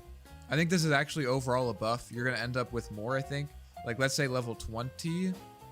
That's 1, 2. Oh, wait, that's actually worse. At level 20, it's worse. It's only... At level 20, you're at 7%. What? That's crazy. So you literally, you have to get to level 30 to be back at 80%, at 8%. Oh no. Okay, that's a just straight up nerf. Okay, Riptide, this is a passive. I mean, I don't know why they're nerfing her. The hero, no one plays Naga anyways. But I'm here for it, dude. Fuck Naga. Magic Arc is back. Just tuned in. What's your take on the Arc update? I can't go into detail right now. You can actually rewind the stream since you're on YouTube and like literally replay the part of me talking about it.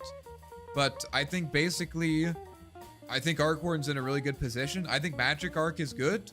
I think Physical Arc is good. I think all of it's good. I think we have all of the options that we had in the last patch with Shivas and Pike and Octarine, all these things. We have all those ideas. We have Mjolnir, Radiance, Parasma. Those things are all still good. Some of them are even better. Like Shiva's even better. I think some of them are even better. But there's also more stuff. There's like, I think like going for a stat-oriented kind of tanky build is going to be worth it with the level 25 talent. I think we're in a really good spot. There's just more stuff that we can do. And we also get both of our facets in the same game, which is sick. He keeps saying Arc is good now, but I don't see him playing it, so I call it fraud. Dude, I gotta finish the patch notes. I gotta do it. I have to. That's what we're here. That's what we set out to do. Minimum base damage increased by 4. Okay. Minimum level 1 increased. Big. Profit to getting buffed. No longer levels with Wrath of Nature. The tree radius increases up to 600. Okay. Multiplier per treant increase from 1x to 2x. Treants also have Spirit of the Forest and gain bonus damage. Whoa, shit. Holy shit. Really? So these guys kind of get... Oh, but this is based on their own damage. So it's going to be like a little bit. It's going to be like a 10% bonus or something. Finally an honest hero? What's that supposed to mean? What's that supposed to mean? MP trees will be extremely annoying for us supports. I mean, I don't think it's going to be that much more damage. More vision, treant movement speed rescaled, so they're a bit faster overall, I think. Yeah. Treant health decreased a little bit, so easier to kill. Treants now have magic resistance. Oh boy. Now deal bonus damage to enemy heroes. What? This bonus is affected by treant. Oh god. Oh boy. Oh boy, he means magic resistance.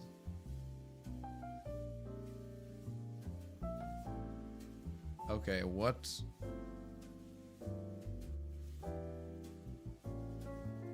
Hold on. I gotta check this out. Val really said, yeah, dude, they really want us to level treants.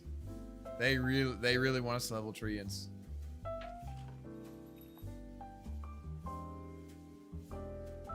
So this ability is not very good in the lane. Really not that good. Unless you have treants near you. I mean, it's like 2 damage or something. I don't know. Let's see, like, at a higher level. It's a little bit of extra. Treants are getting... Yeah, I mean, it's... The treant damage is, like, pretty negligible, it seems.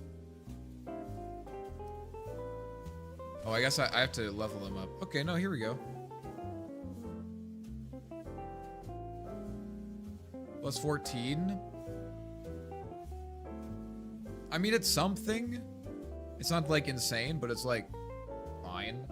Maybe we just so weirdly tiny. It'd be nice if it was wider for Treant specifically. Yeah. I mean, I think it makes sense for this hero to be a little bit weaker in the lane. I think that makes sense. Because his mid and late game are both, like outstanding. So I think like making him a little bit weaker in the lane is completely reasonable. I mean, I think Nature's Prophet is maybe... I mean, it's hard to say because no one uses Nature's Call. You know, 4 bonus damage. Maybe he's maybe people are gonna play him as a support and actually levels Nature's Call. I really don't know that much about the spell. The spell seems like it's either completely useless or it's insanely broken. There's like no in between. The hero without Nature's Call, like if you don't level Nature's Call, seems nerfed for sure. But with Nature's Call, maybe this allows him to pressure lane a bit more. They can tree walk. Wait, what? I don't believe you. I don't believe you. Yo, what's up, different K8Q? Feels like the idea is that he goes back to the Bulldog style days, smack the carry around and lane it with level trees. Yeah.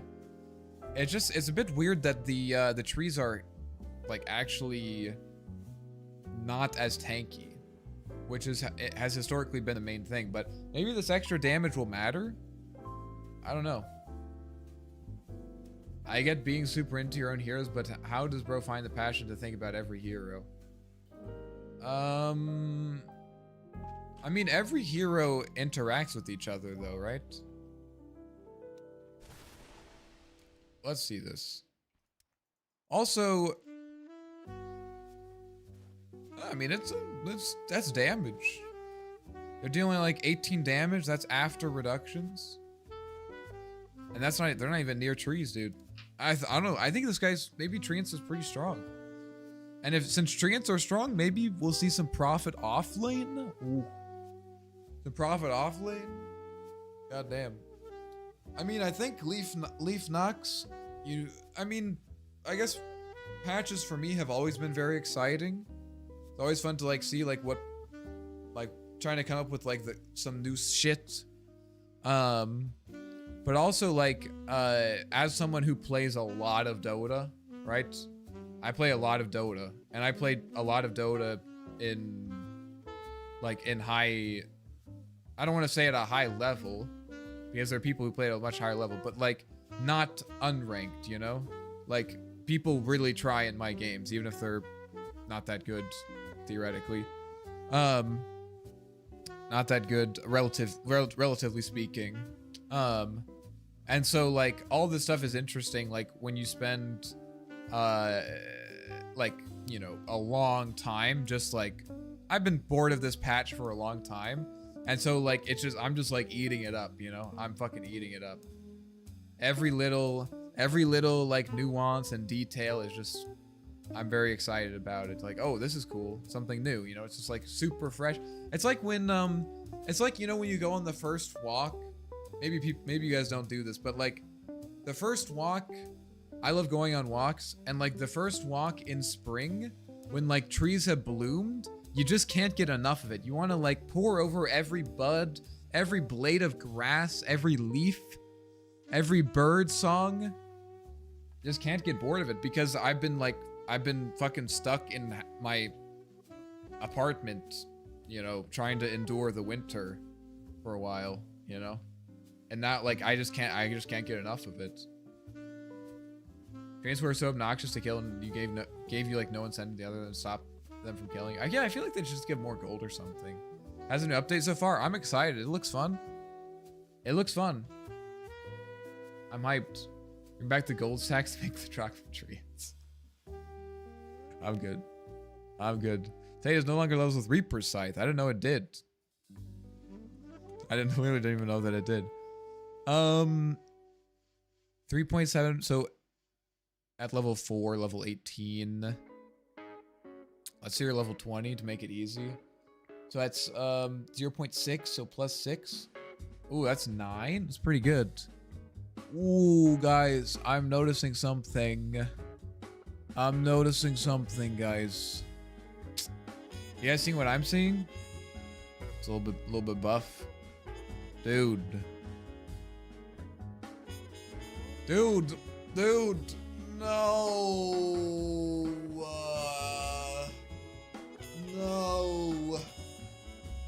No, dude, I can't take it. I can't take it. Bro. I don't even want to look at you guys. I don't even want to look at you guys. Where is it? Give me my AoE on my Zeta stacks, dude.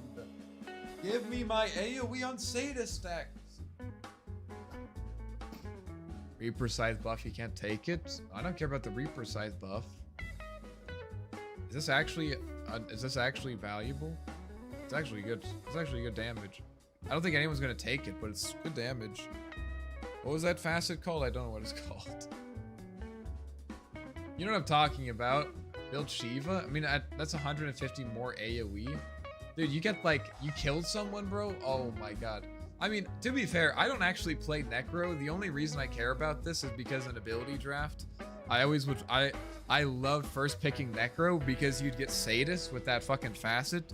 You get like Amphibian Rhapsody or anything that helps you farm creeps quickly. March of Machines, dude, and you just do infinite mana regen, infinite health regen, and you get like something that actually thrives off of AoE. Oh my god, dude, it's so fun. But I don't actually play Necro, it's just an ability draft thing. Ugh. Alright, Night Stalker, removed Heart of Darkness, innate. Don't know what that did, don't worry about it. Now an innate ability. Oh, sick, okay. Move speed bonus changed. 24% plus 2% per 3 levels. Per 3 levels. Okay, let's see. Let's see, to 40%. That's kind of a big deal. So if you go 9 levels, level 9, you get 3 of these, like 6, so it's 30%. Level 9, you have, okay. I mean, you're gonna feel that. You're gonna feel that 2 per level. So this feels a little bit worse. I mean, the nice thing though is that you don't have to level it. So I think this is okay. This is overall gonna be good. I think I haven't even read the other things, but you usually max Hunter in the Night anyways, I think, right?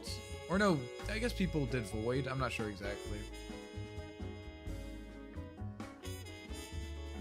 About to go home from work. Very well spent paid hours listening to Eco. Let's go. That's value. This is good. I think this is good. I mean, this is like the Alchemist thing where it's like, yeah, you wanted to get this ability anyways, even though it's a little bit worse because you can't invest points into it. You're going to be able to get a bunch of skill points and everything else, so it's kind of nice. Now upgrade with Aghanim Scepter, increase bonus movement by 15%.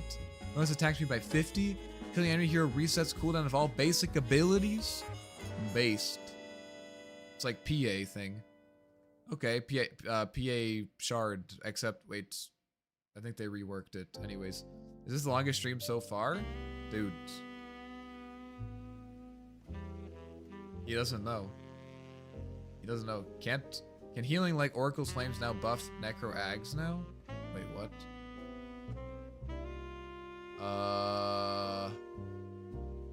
No, because Oracle's Flames doesn't give you regeneration, I don't think. I mean, if it couldn't before, then it can't now. If 1613, I at one point did a, actually, I have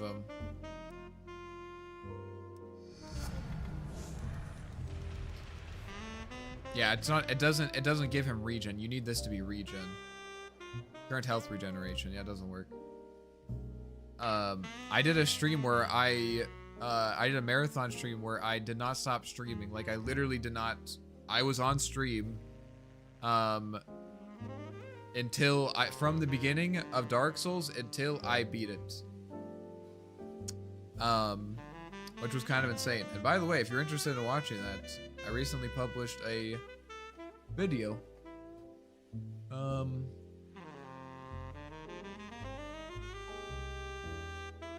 This video. If you want to watch some of it. I worked hard on it, no one's watching it, so go watch it. That stream lasted 58 hours. We need to check something. Oh no. Oh, now affects all units within 400 rage. Okay, this is great for farming. This is amazing for farming. Very nice. Longer upgrade with Agate Scepter. New basic ability. Has both passive and active combos.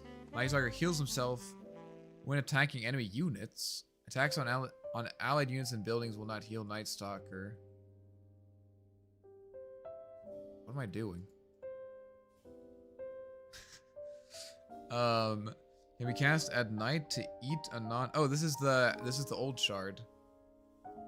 This is the old shard. Okay, cool. Interesting. He has a bit of lifesteal.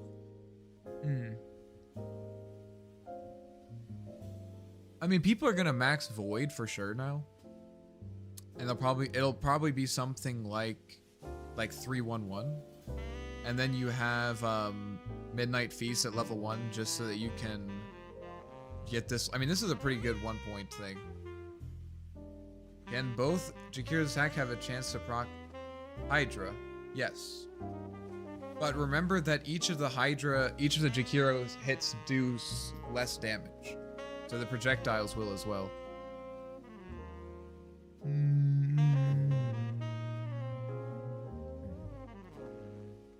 Oh, they removed this Nyx sense innate.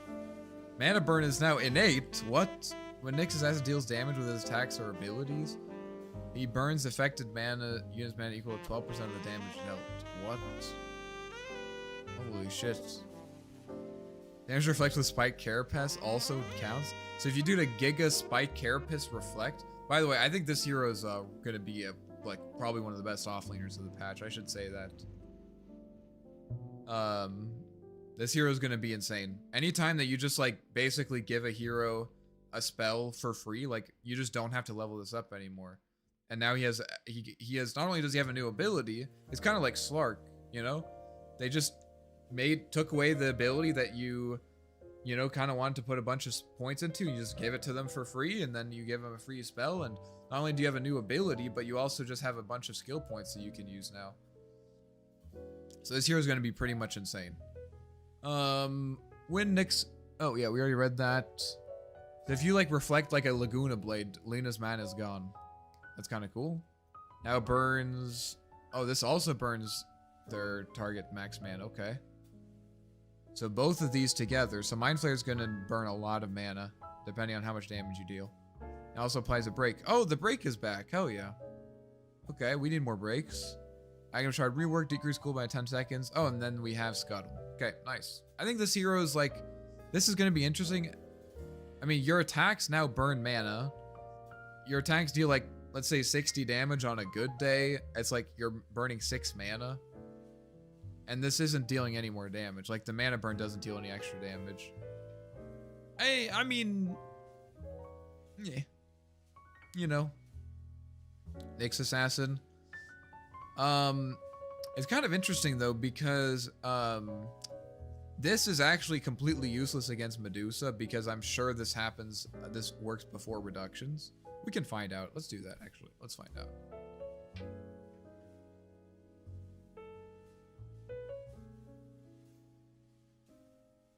You actually think Slark's new ability sucks, so you better level up stats?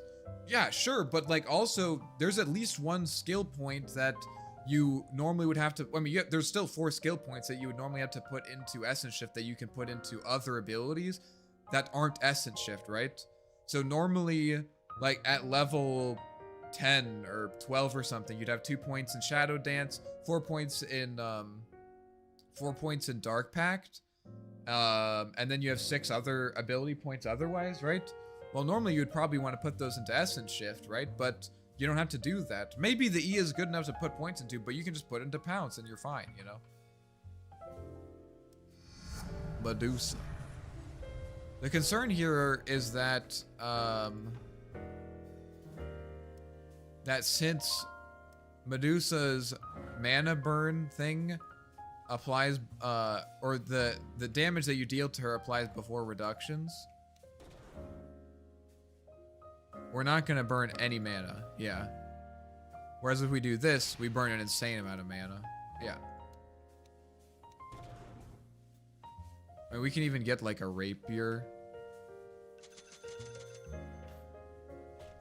Like, that looks like it did a lot, but that was just like the extra damage, right? So, okay. Cool.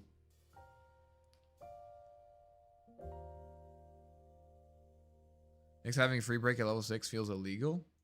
Yeah. Yeah. It'd be interesting to see if people find interesting ways of abusing this. Because right now, this is like, I think the numbers on this are not going to be that good. Maybe if you get some insane Mind Flare procs, but it's, yeah, we'll see what happens. This is maybe the most important thing, the 4-second break, but honestly, not having Scuttle is pretty important. Now, Nice Like is very weak first 5 minutes since it'll be day. That's true. That's true. That is true. Yeah, that's a fair point. That's a fair point. I would wager, so that's, yeah, I would wager this buff is still going to outweigh that, but that's a good point. Tried my first patch on the game eco array, felt good, but I was snowballing. Nice.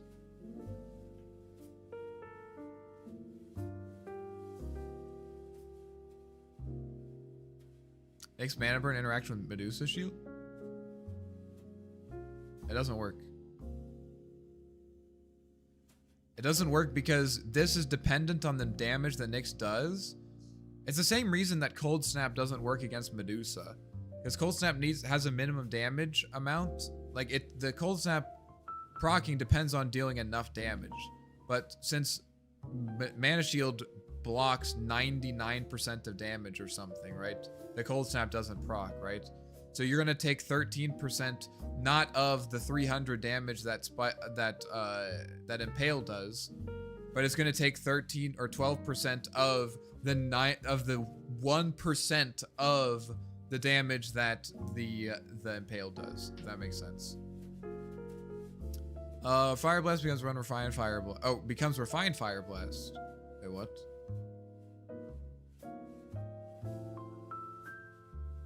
Reducing its cooldown by 1 increases cast speed by 25. Oh, okay. It upgrades this. Haste. Okay. Each one strength increases. Okay. This is the last facet. Fine.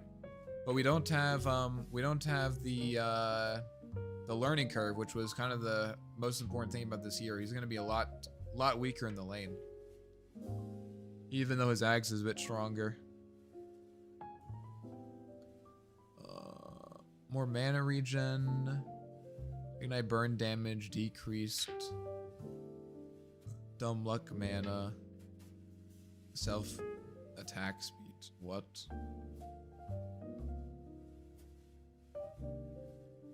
This hero's gonna feel a lot worse. I mean, people only picked Ogre because of the lane, and now the lane's worse. Holy shit. Also, Medusa doesn't wake up from the Elder Titan Stomp. By the way, the Mind Flayer is still good against Medusa. It's just that this innate isn't that good against Medusa. They could make Cold Snap proc if mana is damaged too. Yeah, I mean they could, but like, you know, whatever. Base's armor decreased by 1. Agility gain decreased. Alright, there better be some juice or buffs here. No longer levels with Guardian Angel. Now goes with level. We're gonna assume that these are somewhat like similar. At similar levels. Now pierces debuff immunity on enemies. Okay, because it's pure. Fair. Cooldown decreased to 28. 40. That's pretty good. No longer provides bonus strength. Now provides no longer provides bonus strength regen for debuff, yeah. As a result, provides only debuff immunity with 60% magic resistance and some health regen. I mean, I don't think people really cared about the strength. Having like even a second shorter cooldown on repel is like insane. This ability is fucking crazy. 5-second duration, 6% magic resistance. Yeah, good, still good. I would say it's like a little bit of a buff, not insane. Ogre seems a little worse. I would say, I mean, no one in their right mind takes. I mean, if you're playing Ogre support, no one in their right mind doesn't take Learning Curve. And if you just remove Learning Curve and don't give him anything else, they need to make like Ignite scale better or something. They just, I don't know. Now Pierce's debuff immunity on Hammer Purity because it's pure. Cooldown decreased. That's big. 1 second. Holy shit. Bonus base damage decrease. Okay. A little bit, 10% decrease. Damage decreased a little bit. Okay. Okay, so this is actually a little bit of a nerf. Oh, but it heals. I mean, that's nice. It's not like a huge deal. He's going to be a monster at trading in the lane, though. Absolute monster. Absolute monster. But it's a little bit of a... I mean, the damage part is a little bit of a nerf because you have to... You're going to end up, I think, probably with more damage, but you have to use it more often, which is not as good. But the heal is pretty insane. I mean, this guy is going to be really hard to beat in lane. He's just going to do insane amount of damage and heal himself. It's like a mini death pulse. Omni full immunity piercing is pretty scary. Yeah. Yeah, I agree. That's a big buff. That's a big buff for sure on both of these. Like, what are you going to do? I guess you get like Ghost Shroud or something. I mean, not Ghost Shroud, Ghost Scepter. That was a no target ability. The effect is applied in an aura center on Omni Knight that follows him. Oh, interesting. So you have to be near the Omni Knight? That's kind of cool. I just have to rework, becomes global, affects buildings, and amplifies health restoration. It's like the old Ags, dude. It's like the old Ags. It's like the old Ags. Let's say you use it every 4 with the 1 second heal left, or on the refresh. Purification from Hammer Purity is atrocious to fight against. Yeah. This guy in the lane is going to be a nightmare to deal with. Is having Mooshard on a backpack reduce your movement speed? What? I don't even know how to begin to answer that. I mean, this is... The duration is less. I think this is... Wait, this is... Oh, it's not dispellable. It's not dispellable, guys. That's I thought so, dude. It's because it's not like something that you put on someone. It's like an aura. You know what I mean? You can't dispel it. Guardian Angel is undispellable. If someone is Guardian Angeled, it is impossible to deal physical damage to them. It doesn't matter how hard you try. It doesn't matter if you have a Nullifier. It doesn't matter if you have Shadow Demon. They will not take physical damage. They won't. There's nothing. That's kind of insane. Okay, this hero seems like a juicer again. But Rebel and they're immune to both. Yeah. This is a huge stream. Yeah. Yeah. Hope you guys are enjoying it. If you are enjoying it, make sure to give it a like. If you want to support me, you can... I'm trying to remember. If you want to support me, you can become a YouTube member. That helps me out a lot. Get emotes and stuff. But I guess I honestly don't really care that much right now. I just want to read the patch more. I'm addicted to the patch. One day soon, the patch will come to a close and I will probably cry. But that hasn't come yet. That has not come yet. Anyways, 1 repel duration replaced with 200 repel cast range. Okay, dude. I mean, it's better for support Omni. I guess maybe this makes him a viable support, actually. Like, you put 1 point in this, you're kind of a monster trader. I don't know, dude. That seems pretty good. Hope you breathe it in. Yes. 5 repel strength, HP regen per debuff replaced with purity cooldown. Okay.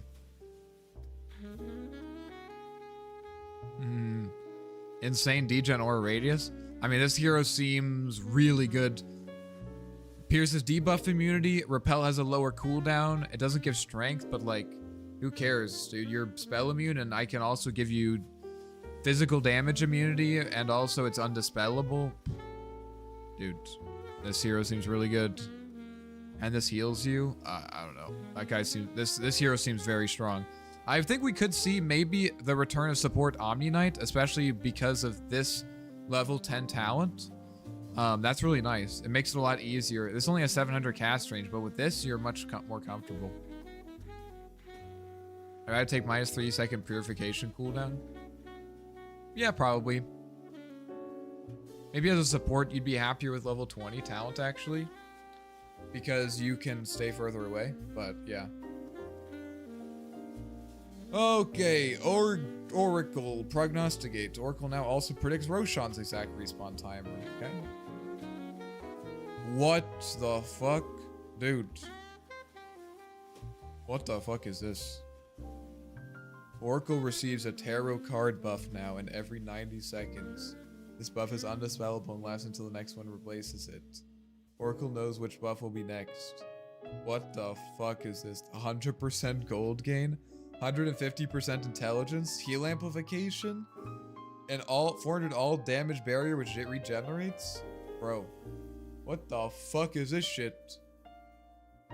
What the fuck is this shit?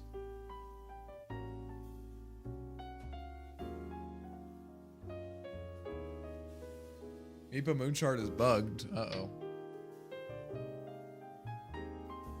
I mean, the question with Diviner's deck is, like, what do you buy this for? Like, why? What is this? What is the purpose? Like, what do you buy this for? If you put Moonshard on Sasha, reduce your attack speeds. That seems interesting. Let me see this. Adjonyms. Death. Oh, I have the tower. I will pull the world next.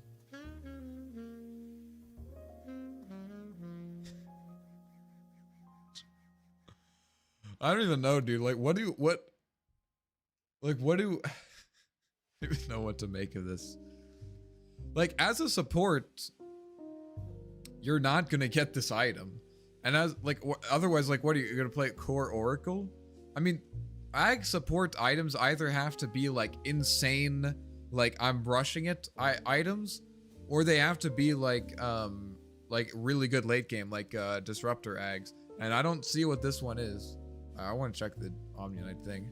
I don't know what you do. I don't care for the ags. Yeah, I don't know, dude.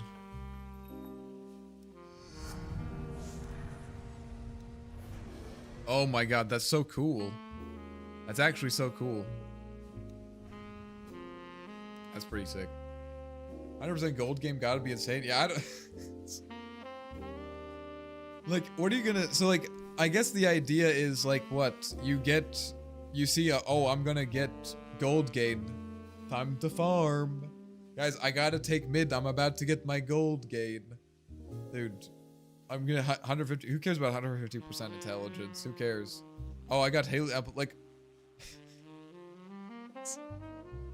I think this is such...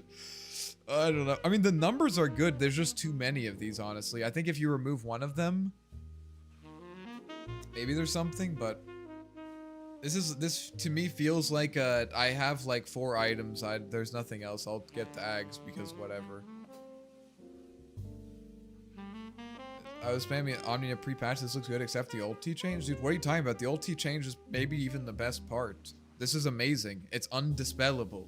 It's unfucking dispellable. It's undispellable. It's undispellable. What the fuck? Okay. OD, base agility decreased. That's a little bit of a problem. Let's see. Base armor decreased by 1? Oh shit, dude. That's half an armor. That's a full 1.5 armor reduction. And he's lost 5 attack speed. Yikes. Alright, so let's see the damage. This hero wasn't picked anyway, so they better do some weird shit. Now an innate ability. Okay, that's a good start. Mana restore now depends on the ability it procced on. Regular abilities max mana restoration changed from percentage plus 5% per level. Okay. For attack modifiers, that's already, I mean, 40% is already like basically level 3 Essence Flux. For attack modifiers that spend for attack modifiers that spend mana, max mana regeneration have changed. What?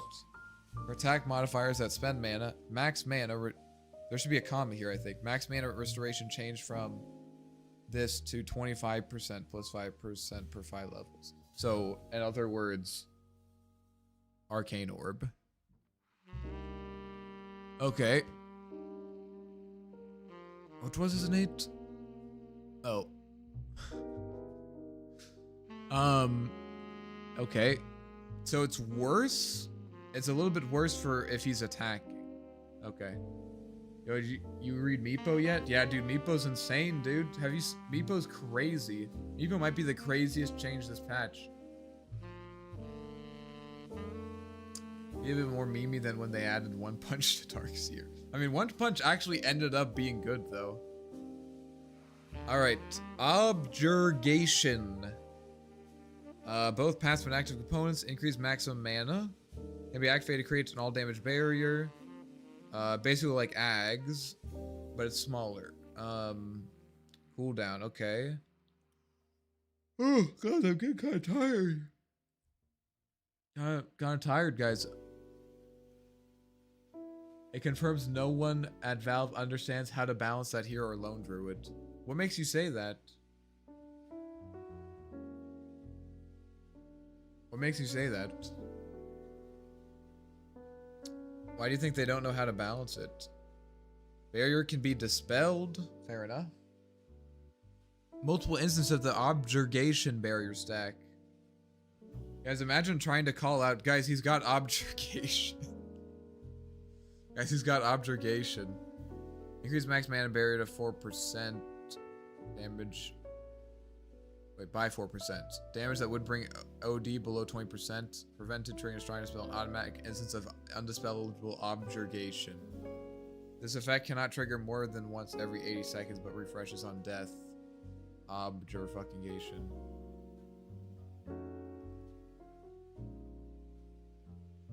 Every patch they either dumpster or break those heroes. Have you ever read a big patch where they don't totally rework how these heroes work in a major way? Yeah. I mean, Meepo wasn't reworked at all last patch. Meepo was, like, not changed almost at all. They do have trouble balancing things. This update is pretty solid so far. Yeah, I think so. So you have like a little barrier thing. A little defensive thing. This is actually really nice. OD kind of has issues. He doesn't farm quickly. He wins his lane, but like it's kind of awkward to get into side lanes, you know? You're not mobile and you're not tanky, but now he's kind of tanky. He's kind of hard to kill. Kind of interesting. Cooldown decreased. Radius decreased a little bit. Small things. Level 15 talent, 8% astral imprisonment mana capacity replaced with Essence Flux mana restored. Okay. Interesting. Let me check this out.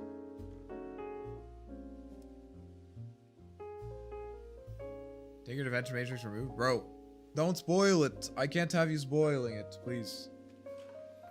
Please don't spoil. It matters to me. I'm objurgated. I've been objurgated. I mean, this is a big buff for OD. Oh, sorry. It's okay. It happens. Not the first one to spoil my my patch. Won't be the last. I want to see if I have treads. Maybe 2 nulls.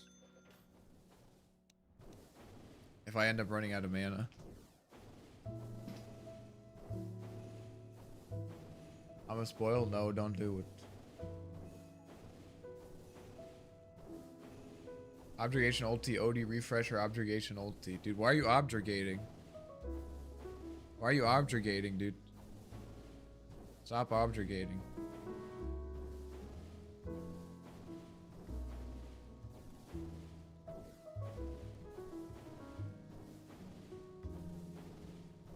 You get more mana restore.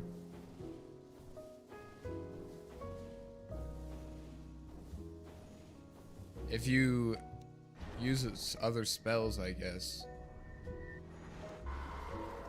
I mean, who cares though? Audio sounds a bit low. Can you crank it up? Like the Dota audio?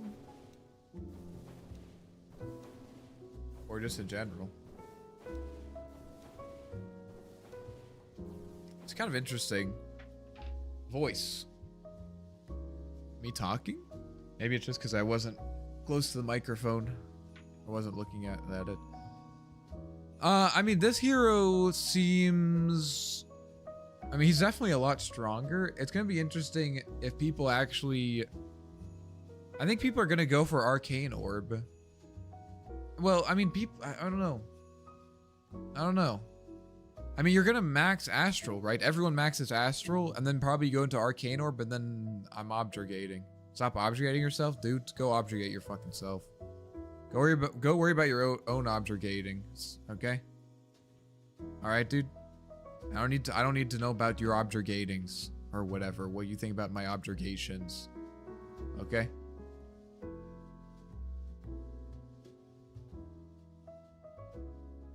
Painjalier. I think this hero's good. I think this hero's gonna be strong. Painjalier. Slow duration increased.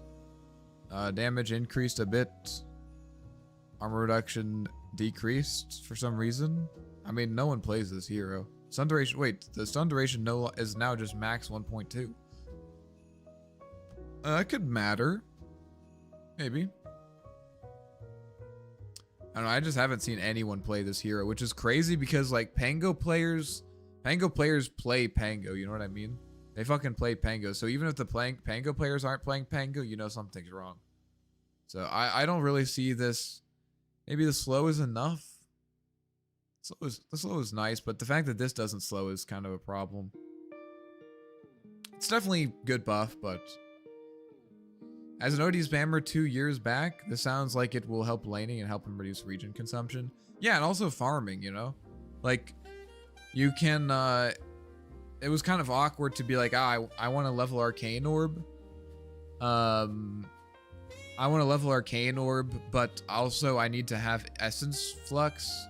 So, like, I kind of need to have all my spells. So it's awkward to, like, max your W, and then you want to take Arcane Orb, but you kind of need to alternate. It's, like, kind of weird. I think this is a much... I mean, definitely Essence Flux should be an innate ability. I think that makes a lot of sense, but we'll see what happens. Not hating on Valve, just my 2 cents. Well, the reason I asked is because...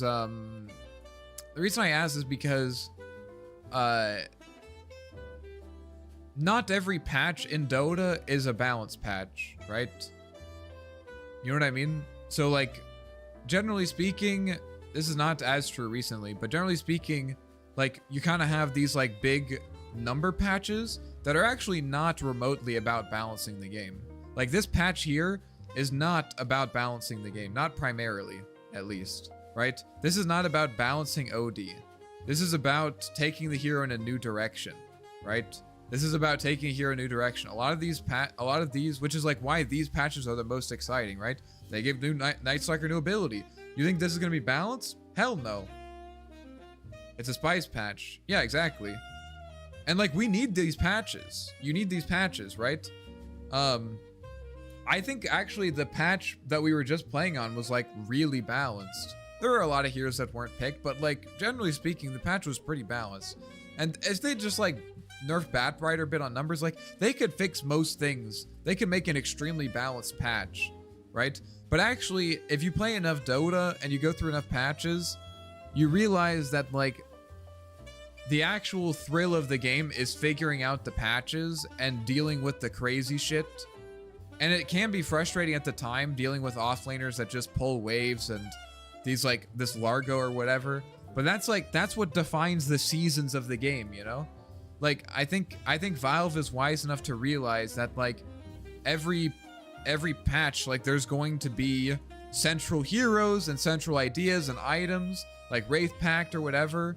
And their job is to make those, like, instead of trying to make everything uniform, to make those things as interesting as possible. You know what I mean? I think that's the main goal.